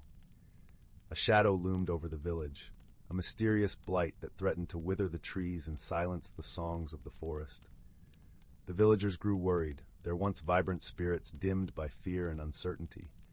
Finn, determined to help his beloved home, turned to Lyra for guidance. Together, they decided to seek out the source of the blight, hoping that the stone's magic would reveal the answers they sought. Their journey led them deep into the heart of the forest, to a place where the air was thick with magic and mystery. It was there that they discovered an ancient grove, its trees twisted and darkened by a malevolent force. In the center of the grove stood a figure cloaked in shadows, its presence both commanding and ominous. Finn felt a shiver run down his spine, but he stood firm, his resolve unwavering. The figure spoke, its voice a low, rumbling echo. "Why have you come, child of the forest? This is not a place for the likes of you." Finn took a deep breath, feeling the stone's warmth spread through him like a comforting embrace. "I have come to protect my home," he replied, his voice steady, "to heal the forest and restore its harmony." The shadowy figure chuckled, a sound like dry leaves rustling in the wind. "And what makes you think you can do that? The forest is dying, and there is nothing you can do to stop it." But Finn, with Lyra by his side, refused to give in to despair. He closed his eyes and focused on the stone, feeling its magic pulse in rhythm with his heartbeat. He thought of the forest's beauty, its resilience, and the love he held for its every creature and leaf. As his thoughts flowed through him, the stone began to glow brighter, casting a warm light that banished the shadows and revealed the grove's true form. The twisted trees began to straighten, their leaves unfurling with renewed life. The shadowy figure recoiled, its power waning in the face of Finn's unwavering spirit.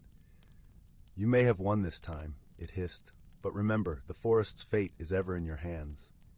With those parting words, the figure vanished, leaving Finn and Lyra standing in a grove now filled with light and hope. The blight was lifted, the forest's harmony restored. As they made their way back to Mistwood Hollow, Finn felt a profound sense of peace and accomplishment.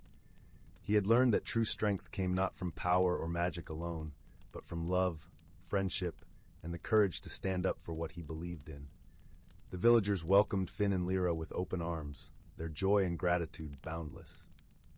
The forest thrived once more, its songs echoing through the trees like a promise of brighter days to come. And so Finn's journey came to an end, but his heart was forever changed. He had discovered the magic that lay within him, the power of friendship and the beauty of the world around him. And in the heart of Mistwood Hollow, beneath the ancient tree that had started it all, Finn found his place, a guardian of the forest, a keeper of its secrets, and a friend to all who called it home. As the sun dipped below the horizon, casting the forest in a soft golden glow, Finn sat beneath the ancient tree, the iridescent stone in his hand. He watched as the stars began to twinkle in the sky, each one a reminder of the vast, wondrous world he was a part of. Beside him, Lyra perched on a low-hanging branch, her wings shimmering in the moonlight. "You did well, Finn," she said, her voice a gentle melody.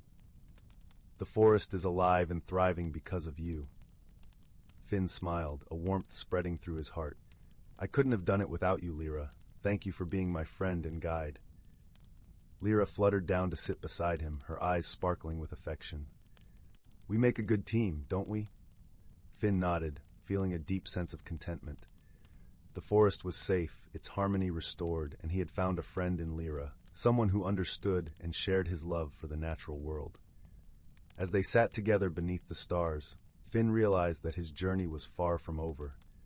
There were still countless mysteries to uncover, lessons to learn, and adventures to embark upon. But he knew that with Lyra by his side and the magic of the forest in his heart, there was nothing he couldn't face. And so, in the heart of Mistwood Hollow, surrounded by the beauty and magic of the forest, Finn found his place in the world, a place where he belonged, where he was loved, and where he could make a difference. With a deep sense of peace and gratitude, Finn closed his eyes, the soft murmur of the forest lulling him into a gentle slumber. And as he drifted off to sleep, he knew that he was home, in the heart of the forest, in the company of friends, where dreams and reality intertwined in a tapestry of magic and wonder. The end. In the heart of a lush, emerald forest, where the trees whispered secrets to the wind and the streams sang gentle lullabies, there lived a young woman named Leora. Leora was as much a part of the forest as the ancient oaks and the babbling brooks, but lately she felt an uneasy stirring within her soul. Change was afoot, and it both intrigued and frightened her. Leora had always cherished her simple life, tending to her garden of wildflowers and herbs, and communing with the woodland creatures. Yet, a restlessness had taken root, a yearning for something more that she couldn't quite define. Each evening, as she sat by the flickering firelight in her cozy cottage, she pondered the source of her unease. One crisp autumn day, when the leaves blazed in shades of amber and gold, Leora set out on a walk to clear her mind. She wandered deeper into the forest than she had ever dared before, her feet guided by an unseen force. The air was rich with the scent of pine and earth, and the sunlight filtered through the canopy in golden shafts, painting the forest floor in a dappled dance. As she walked, Leora stumbled upon an ancient gnarled oak tree, its bark twisted with age and wisdom. Nestled within its roots was a shimmering pool of water, reflecting the sky like a mirror. Drawn to its ethereal beauty, Leora knelt beside it and peered into its depths. Instead of her reflection, she saw a vision of herself, but older, wiser, aglow with an inner light she had never known. Startled, Leora pulled back, but a gentle voice whispered through the rustling leaves. "Fear not, dear one," it said, soothing as a lullaby. "This is a glimpse of your true self, the person you are destined to become." Confused but entranced, Leora leaned back in to watch the vision unfold. In the reflection, she saw herself engaging in acts of kindness, her hands healing those in need, her voice uplifted in song, spreading joy and peace. She realized this was the change she had sensed, a transformation not of her surroundings, but of her spirit. As the vision faded, Leora felt a warmth enveloping her, like the embrace of an old friend. She knew she could not ignore this calling. With a resolute heart, she rose and made her way back home, the path through the forest now alive with possibility. In the days that followed, Leora sought the counsel of her dear friend, Bryn, a wise old owl who had watched over the forest for many moons. Perched high in his oak, Bryn listened intently as Leora poured out her heart, sharing the vision and her fears of change. "Transformation is a part of life, dear Leora," Bryn cooed softly. "It is the thread that weaves the tapestry of our existence. Embrace it, and you will discover the strength and beauty that lies within." Encouraged by Bryn's words, Leora began her journey of self-discovery. She spent her days learning the ancient arts of healing and song, guided by the wisdom of the forest and the gentle creatures who inhabited it. Each step she took brought her closer to the vision she had seen, her spirit blossoming like the wildflowers in her garden. One evening, as the sun dipped below the horizon, painting the sky in hues of lavender and rose, Leora found herself once again by the ancient oak and its enchanted pool. This time, she gazed into the water with a heart full of acceptance and gratitude. The vision returned, clearer and brighter than before. Leora saw herself embracing her newfound gifts, spreading light and love throughout the land. She understood now that this was not an end, but a beginning, a journey of continuous growth and discovery.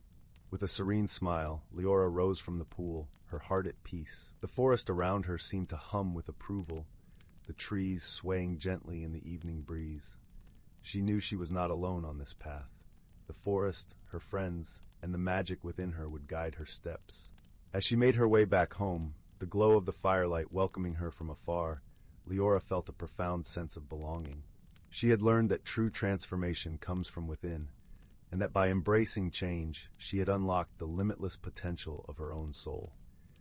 And so, under the starlit canopy of the forest, Leora's journey continued, a tale of growth, friendship, and the magical power of embracing one's true self. And in the warmth of her cottage, nestled by the crackling fire, she drifted into dreams, knowing that with each new day, her heart would continue to expand, like the timeless beauty of the forest itself. In a quaint village nestled between rolling hills and vibrant meadows, where the air was always infused with the sweet scent of blooming lilacs, there lived a gentle young woman named Clara. Clara was known for her kindness and her deep love for the woods that surrounded her home. Every morning she would wander through the forest, her senses alive with the whispering leaves and the song of the brook that wound its way through the ancient trees. Yet, despite her love for the world around her, Clara felt a heaviness in her heart, an uncertainty about the changes that life seemed to be whispering on the breeze. She cherished the familiar patterns of her days, the way the morning sun painted golden streaks on her kitchen floor, the comforting chatter of her neighbors, and the steady rhythm of village life. The thought of anything disrupting this brought a shiver of apprehension. One late afternoon, as Clara sat by the brook, dipping her fingers into the cool, flowing water, she noticed something unusual. A tiny, luminescent butterfly, unlike any she had seen before, fluttered down to rest on her hand. Its wings shimmered with an iridescent glow, shifting colors like the sky at dusk. Clara watched, mesmerized, as the butterfly fanned its wings, casting a soft, magical light around them. "Hello," came a gentle voice, startling Clara slightly. She looked around, but the woods were empty, save for the rustling leaves and the babbling brook. "Down here," the voice said. Clara blinked in surprise, realizing the voice was coming from the butterfly itself. "Oh my," she whispered, her heart fluttering with the unexpected magic of it all. "I am Lumi," the butterfly introduced, its voice as soft as a whispering breeze. "I've come to help you see the beauty in change." Clara hesitated, unsure. "Change frightens me," she confessed, her voice barely above a murmur. "Everything seems so uncertain and vast." Lumi nodded understandingly, its wings glinting in the fading light. "Change can be daunting, but it is also the canvas upon which new beginnings are painted. Would you allow me to guide you?" Though hesitant, something in Lumi's presence soothed Clara's fears, and she nodded. "Yes, I'd like that." With a gentle flutter, Lumi led Clara deeper into the woods than she had ever ventured before. The forest air was rich with the scent of pine and earth, and the ground beneath her feet was a tapestry of fallen leaves, soft and inviting. Clara felt a quiet strength in the ancient trees, their branches forming a cathedral of green above her. As they walked, Lumi spoke softly of the magic woven into the fabric of the world, a magic that thrived on change and growth. Clara listened, her heart opening to the possibilities she had never dared to consider. In a clearing, bathed in the soft glow of twilight, Lumi paused and gestured with its delicate wings to a cluster of wildflowers. "Look closely, Clara," it encouraged. Clara knelt down, her fingers brushing against the petals that seemed to hum with a quiet energy. "What is it?" she asked, sensing something wondrous just beyond her understanding. "These flowers," Lumi explained, "are like moments of change. They bloom with the promise of transformation, revealing colors and patterns unseen before. Each one is unique, yet all are part of the same cycle." Clara watched in awe as the flowers began to shift, their hues blending and changing before her eyes. She felt a warmth spread through her, a gentle acceptance of the changes she had feared. As the colors danced, she realized that change was not something to be fought against, but embraced, for it was through change that beauty and wisdom unfolded. Feeling lighter, Clara rose to her feet, a newfound calm settling within her. "Thank you, Lumi," she said softly. "I think I'm beginning to understand." Lumi alighted on her shoulder, its presence a comforting weight. "Remember, Clara, you are never alone. Friends and loved ones are like stars in the night sky, guiding you through the darkness." With Lumi's words echoing in her heart, Clara returned to the village, her steps sure and steady. She found her friends waiting, their faces illuminated by the warm glow of lanterns as they gathered to share stories and laughter. As the evening wore on, Clara felt the gentle support of her friends, each one a beacon of kindness and understanding. She realized that her own growth was mirrored in their companionship, each moment of change a new thread in the tapestry of their shared lives. In the days that followed, Clara embraced the changes that came her way, her heart open to the magic of possibility. She discovered that within her was a strength she had never known, a resilience born of the gentle guidance of a tiny butterfly and the love of those who surrounded her. And so, in the quiet of the forest and the warmth of her village, Clara found her peace. She learned that the beauty of personal discovery was not in resisting change, but in welcoming it with an open heart, trusting in the magic of transformation and the friends who walked the journey beside her. Under the starlit sky, as the village drifted into slumber, Clara lay in her bed, the soft rustle of leaves whispering through her window. She smiled, her heart full and content, knowing that the beauty of life lay in its ever-changing dance, a dance she was now a willing part of. And as she closed her eyes, she felt the gentle flutter of Lumi's wings, a reminder that she was never truly alone. In the heart of the ancient forest, where the trees whispered secrets older than time itself, there lay a hidden glen cloaked in perpetual twilight. Here, the canopy of lush emerald leaves allowed only the gentlest dapples of golden sunlight to kiss the forest floor, illuminating the soft carpet of moss and the delicate ferns that danced with the slightest breeze. The air was filled with the earthy aroma of damp wood and the sweet perfume of wildflowers, creating a symphony of scents that wrapped around the senses like a comforting embrace. In this enchanted realm, the creatures of the forest lived lives intertwined with the rhythms of nature, each playing its part in the delicate balance of their world. Among them was a wise old turtle named Bramble, whose shell was etched with the patterns of 100 seasons. Bramble was revered among the forest dwellers for his deep understanding of the natural world and his gentle, patient counsel. Bramble's closest companions were a sprightly squirrel named Pippin and a graceful deer called Lyra. Pippin, with her fur the color of autumn leaves, was full of boundless energy and curiosity, always eager to explore every nook and cranny of their woodland home. Lyra, on the other hand, moved with the serene grace of a river flowing through a quiet valley, her eyes as deep and calm as a forest pool. One crisp morning, as the first hints of autumn painted the leaves in shades of amber and crimson, Bramble gathered his friends beneath an ancient oak. Its branches stretched wide and strong, offering shelter and wisdom from the ages past. "The time has come," Bramble began, his voice as steady and soothing as the rustle of leaves in the wind, "for us to prepare for the changing of the seasons.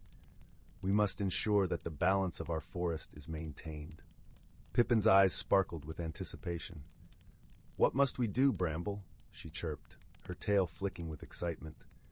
Bramble smiled, his eyes crinkling at the corners. "Each season brings its own magic and challenges.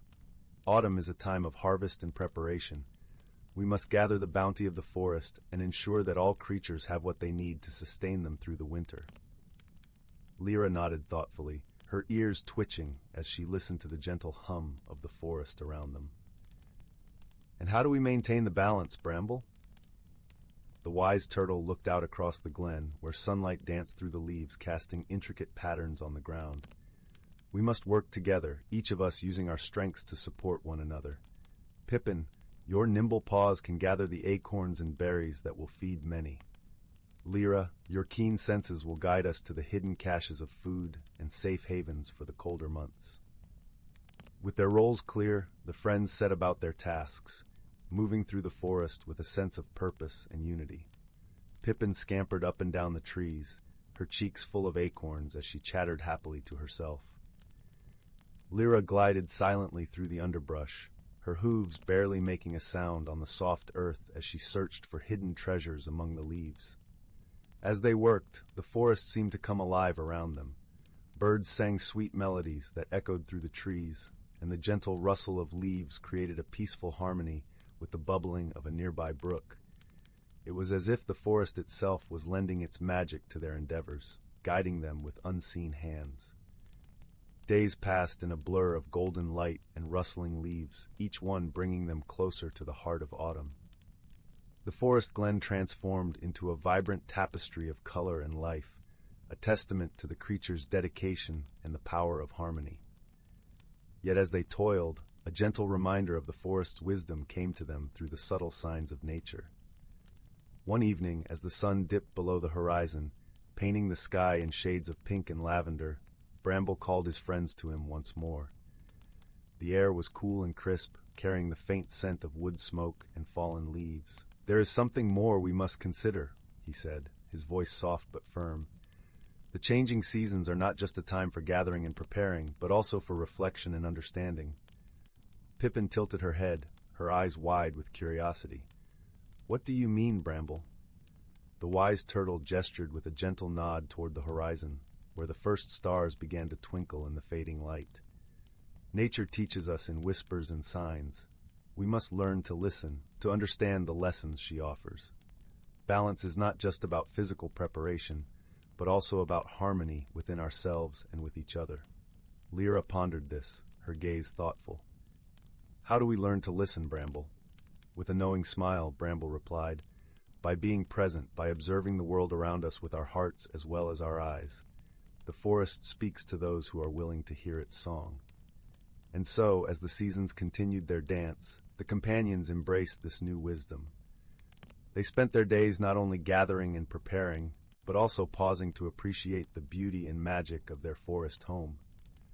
They watched as the leaves fell in a gentle cascade of color, listened to the songs of the wind through the trees, and felt the cool touch of the earth beneath their feet. In time, they came to understand that true balance was found in the harmony of all things. Each creature, each leaf, each breath of wind was part of a greater whole, a tapestry woven by the hands of time and nature. Through their efforts and understanding, they ensured that the forest thrived, not just for themselves, but for generations to come. As winter's chill began to creep into the air, the glen lay blanketed in a soft quilt of fallen leaves, the forest at peace in its slumber. Bramble, Pippin, and Lyra gathered once more beneath the ancient oak, their hearts filled with the warmth of friendship and the wisdom they had gained. "Thank you, Bramble," Pippin said, her voice a soft whisper in the twilight, "for teaching us to see the magic in our world." Lyra nodded, her eyes reflecting the soft glow of the setting sun, and for showing us that we are part of something much greater than ourselves. The old turtle smiled, his gaze tender as he looked upon his dear friends. "It is you who have taught me," he replied gently. "For in your companionship and kindness, I have found the truest form of harmony." And so, as the stars filled the night sky with their silvery light, the forest glen lay wrapped in a peaceful silence, a testament to the enduring power of wisdom, friendship, and the gentle balance of nature. The creatures of the forest slept soundly, their dreams filled with the promise of spring and the eternal cycle of life, knowing that within their hearts lay the magic of the seasons and the whispers of the ancient trees. Once upon a dusky eve, in the quaint village of Willow, strange happenings began to unfold. The townsfolk, who usually spent their evenings gathered around crackling hearths swapping tales, found their firesides mysteriously extinguished one by one. Young Rowan, an inquisitive lass with sparkling eyes, was the first to notice this oddity. As she gazed out her window that night, she saw the cheery glow of firelight winking out in house after house. The next morning, Rowan set out to investigate, her worn boots crunching through the fresh snowfall. She knocked on the door of her dear friend Hazel, a kindly elder renowned for her wisdom. "Good morrow, Rowan," Hazel greeted with a warm smile, ushering the girl inside to her cozy cottage. "What brings you out on such a frosty day?" Rowan explained the bizarre occurrence, and Hazel's brow furrowed in thought. "How peculiar. Let me consult my magical companions. They may have insight we lack." With a wave of her gnarled oak staff, Hazel summoned her faithful friends, a sprightly pixie named Glow, a wise old gnome named Mosscap, and a radiant fairy called Lumina. "Our fires too have been snuffed," Glow lamented, her gossamer wings drooping, "and our lanterns sputter and fade." "A strange chill seems to have settled over the land," rumbled Mosscap, stroking his long beard, "almost as if the very light itself is being drained away." Lumina floated closer, her golden tresses shimmering. "I sense a dark presence lurking in the shadows of the bird oak grove. Perhaps the answer lies there." Hazel nodded solemnly. "Then to the grove we must venture. Stay close, my friends, and keep your wits about you." With Rowan in tow, the unlikely band made their way through the silent, snow-hushed forest. An unnatural gloom hung in the air, the shadows seeming to pool and writhe. Rowan shivered, drawing her cloak tighter. At last, they reached the twisted boughs of the ancient bird oak.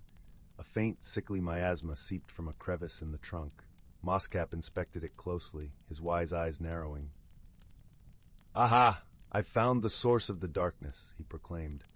"A penumbra sprite, a mischievous creature that feeds on light itself. It must have taken root within this oak. But how do we banish it? Rowan asked anxiously. Surely such a being of shadow will not yield easily.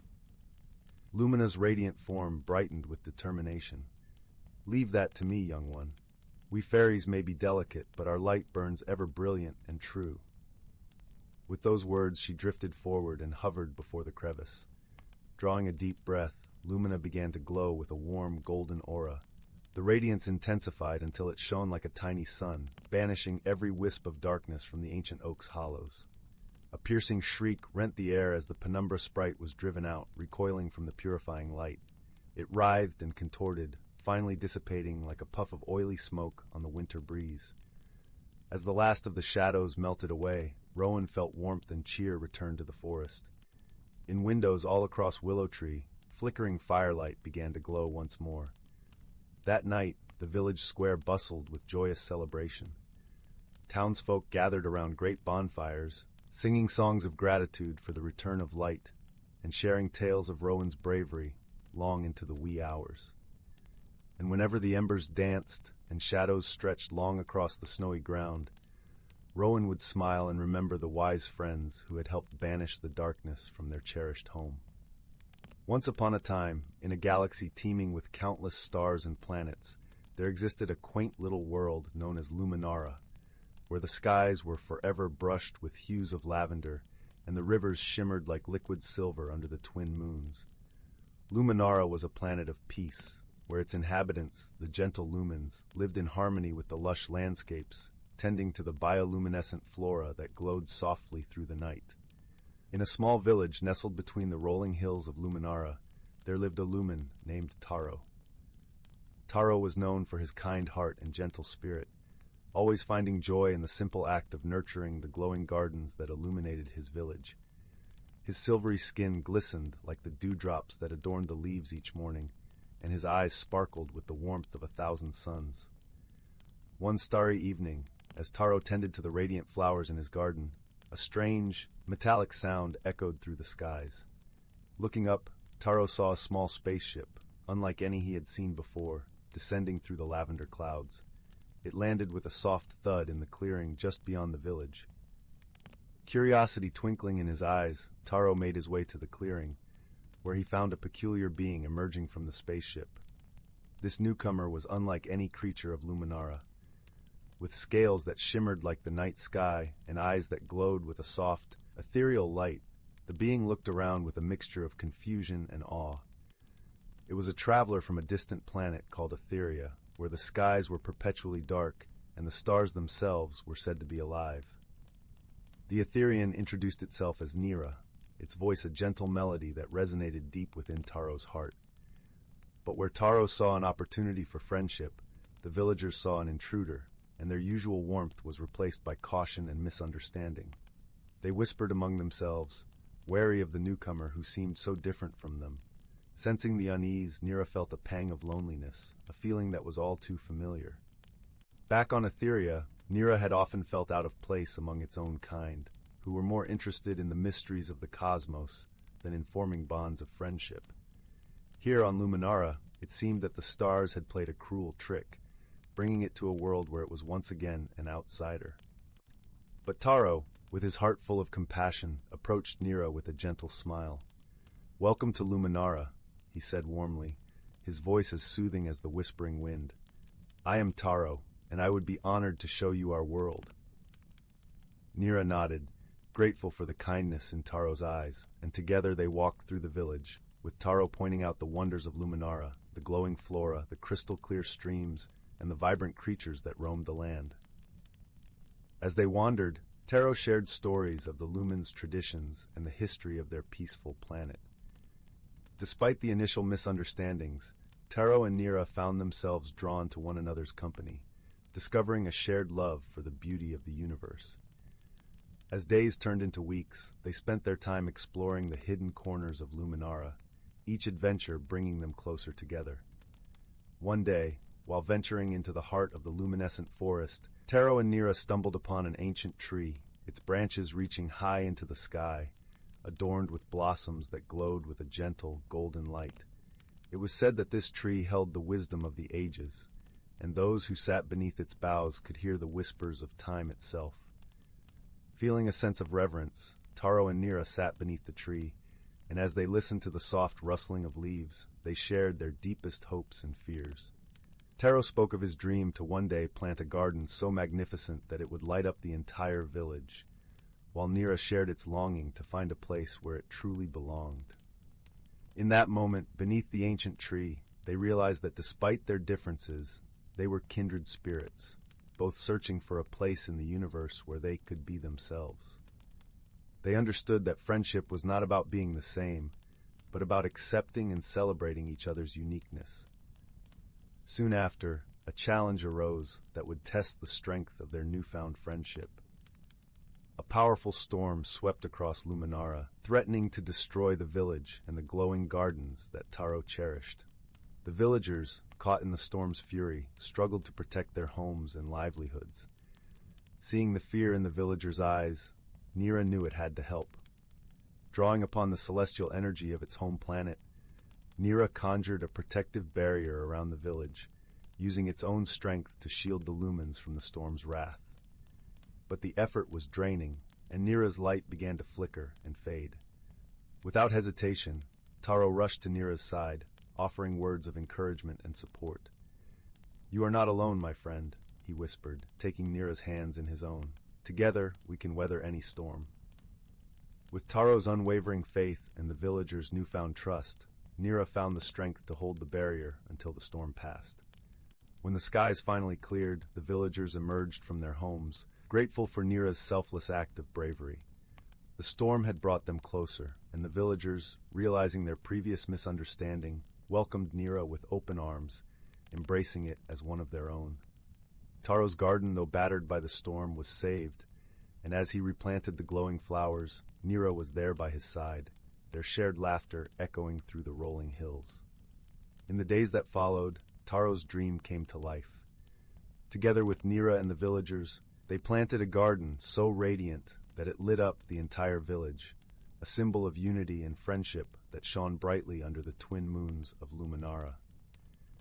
As the two friends sat beneath the ancient tree once more, surrounded by the blossoms of their labor, they knew that their bond was unbreakable, forged in the fires of challenge and strengthened by the light of understanding. And though their journey had begun with misunderstanding and uncertainty, it had blossomed into a friendship that transcended the stars. In the gentle glow of the garden, Taro and Nira found what they had been searching for all along, a place where they truly belonged, not defined by where they came from, but by the love and acceptance they shared. And so, under the watchful eyes of the universe, they knew they would never be alone again. And thus, the tale of Taro and Nira became a cherished story on Luminara, a reminder that true friendship knows no bounds, and that even the most unlikely companions can find harmony in the most unexpected of places. In a hidden glen of the ancient forest, where towering trees stood like sentinels and gentle streams whispered their timeless songs, the creatures of the woodland lived in a delicate balance. Among the tall oaks and whispering willows, a tapestry of life thrived, woven together by the seasons and the gentle hands of time. Here the air was crisp with the scent of pine and earth, and the sun filtered softly through the canopy, casting dappled patterns on the forest floor. In this magical place, where the line between reality and enchantment blurred like the morning mist, lived a wise old tortoise named Bertram. Bertram was known throughout the forest for his gentle nature and profound wisdom, passed down from generation to generation. His shell, a mosaic of greens and browns, was like a living map of the forest, etched with the stories of ages past. One golden morning, as the first rays of sunlight kissed the dew-laden leaves, Bertram awoke to a soft rustling nearby. Peeking out from beneath a cluster of ferns was a young squirrel named Pippa, her fur a vibrant russet that matched the autumn leaves. Pippa was curious and spirited, always eager to learn from the world around her. "Good morning, Bertram," Pippa chirped, her eyes bright with wonder. "I heard the wind singing a different tune last night. Do you know what it means?" Bertram smiled, his eyes twinkling with the reflections of the forest. "Ah, Pippa, the wind carries the wisdom of the seasons," he replied in his soothing, gravelly voice. "When it whispers, it tells of changes to come, of balance and harmony that must be maintained. Intrigued, Pippa settled beside Bertram, her fluffy tail curling around her paws. "Tell me more," she urged, eager to soak in the knowledge like sunlight. "The forest is a living tapestry," Bertram began, "and each creature, each leaf, and each breeze plays its part. The wind you heard is the herald of winter, reminding us of the time to prepare, to gather, and to reflect." As Bertram spoke, the forest around them seemed to come alive with the essence of his words. The leaves rustled softly, adding their own gentle chorus to his tale. Pippa listened intently, her heart beating in rhythm with the world around her. "Long ago," Bertram continued, "there was a time when the balance of the forest was threatened. The river ran dry, and the trees wilted under an unrelenting sun. It was through the wisdom of the elders and the unity of the creatures that harmony was restored." Pippa's eyes widened in awe. "How did they do it?" she asked, her voice barely a whisper. "They listened to the forest," Bertram replied, his voice like a warm embrace. "They learned to understand its needs and to care for it as it cared for them. The secret lies in the harmony of give and take, in nurturing the land that nurtures us." As the morning sun climbed higher, casting a gentle warmth over the glen, Pippa felt a deep sense of peace settling within her. She looked around, seeing the forest with new eyes, each tree and creature a vital part of the whole. Bertram watched her with a gentle smile, knowing that the seeds of wisdom had taken root. "Remember, little one," he said, "the forest is our home, and we are its guardians. With wisdom and kindness, we can preserve its magic for generations to come." With that, Pippa scampered up a nearby tree, her heart full of the promise of a new day. She would share Bertram's wisdom with her friends, ensuring the harmony of the forest would continue to thrive.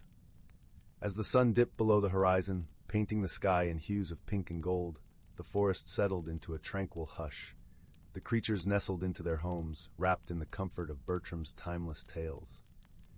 And so, in the quiet heart of the ancient forest, a gentle balance was maintained, woven together by the wisdom of the past and the promise of the future. The trees stood tall, the streams sang softly, and the wind carried with it the enduring harmony of a world at peace. Once upon a time, in a village nestled between rolling hills and whispering forests, there lived a curious young girl named Leela. Her eyes were the color of the morning sky, and her heart was as vast as the ocean. Lila spent her days exploring the meadows and woods around her home, but her dreams were filled with places she had yet to discover. One crisp autumn morning, as the leaves danced in the gentle breeze, Lila stumbled upon an ancient map tucked inside an old book in her grandmother's attic. The map was unlike any she had seen, with swirling lines and shimmering ink that seemed to change color in the light. At its center was a place called the Enchanted Hollow, a realm rumored to be filled with wonder and magic. With a spark of excitement in her heart, Lila decided she would find this mysterious place. She packed a small satchel with her favorite blanket, a loaf of bread, and a flask of warm tea. As she stepped outside, the morning sun painted the sky in hues of pink and gold, and she could feel the promise of adventure in the crisp air. Lila followed the map's winding path through towering trees and across babbling brooks. The forest was alive with the rustling of leaves and the songs of birds, creating a symphony that carried her forward. As she ventured deeper, she encountered a peculiar creature, a fox with fur as white as snow and eyes that gleamed like emeralds. The fox greeted her with a nod and, sensing her quest, offered to guide her through the forest. Together, they traversed paths cloaked in mist and fields carpeted with wildflowers, their colors vivid against the earth. The fox led Lila to a clearing where the air was sweet with the scent of honey, and a gentle stream sparkled under the sun's golden rays. Here, the fox pointed to a small, hidden trail that seemed to disappear into the earth itself. With a grateful heart, Lila thanked her new friend and ventured down the trail. The path led into a tunnel of vines and twinkling lights, and as she walked, the air shimmered with a gentle hum like the whisper of a lullaby. The tunnel opened into the Enchanted Hollow, a place that seemed to exist just between a dream and reality. The hollow was a world of wonders. Trees with trunks of silver leaves stretched up to the sky, their branches swaying gently in the breeze. Flowers with petals of iridescent colors glowed softly, and the ground was covered in moss that felt like the plushest carpet beneath Lila's feet. Streams of crystal-clear water wound through the landscape, their gentle babble a soothing melody. As she explored, Lila met creatures she had only ever dreamed of. There were butterflies with wings like stained glass windows, glowing softly in the dim light. She watched as a family of gentle deer with antlers adorned in soft ferns grazed nearby, their presence serene and calming. But the most wondrous creature she encountered was a small, luminescent being called a starling. It hovered in the air, its wings twinkling like the night sky, and spoke in a voice as soft as a summer breeze. The starling told Lila of the heart of the hollow, a place where wishes were whispered and dreams were born. With the starling as her guide, Lila traveled to the heart of the enchanted hollow. There she found a pool of water so clear and still that it reflected the world above like a perfect mirror. The starling encouraged her to look into the pool and whisper her heart's deepest wish. Lila closed her eyes, and with a heart full of gratitude and wonder, whispered her wish for courage and the strength to explore the unknown. As her words floated into the air, the pool shimmered, and a warmth spread through her, filling her with a sense of peace and confidence. With her journey nearly complete, Lila realized it was time to return home. She bid farewell to her new friends, each one leaving her with a token of their world, a silver leaf, a tiny fern, and a single glowing petal. As she retraced her steps through the forest, the fox rejoined her, leading her back to the edge of her village. Under the light of the setting sun, Lila returned home, her heart brimming with stories and newfound courage. She tucked the tokens from the hollow into her satchel, reminders of her journey and the friends she had made. As she drifted off to sleep that night, the wind carried the scent of the forest through her window, and the stars outside twinkled with a familiar glow. Lila knew that whenever she needed courage, she only had to close her eyes and remember her journey to the enchanted hollow, where magic and dreams lived in harmony. And so, with a heart full of wonder and the whisper of the hollow in her dreams, Lila slept peacefully, ready for whatever adventures awaited her in the days to come.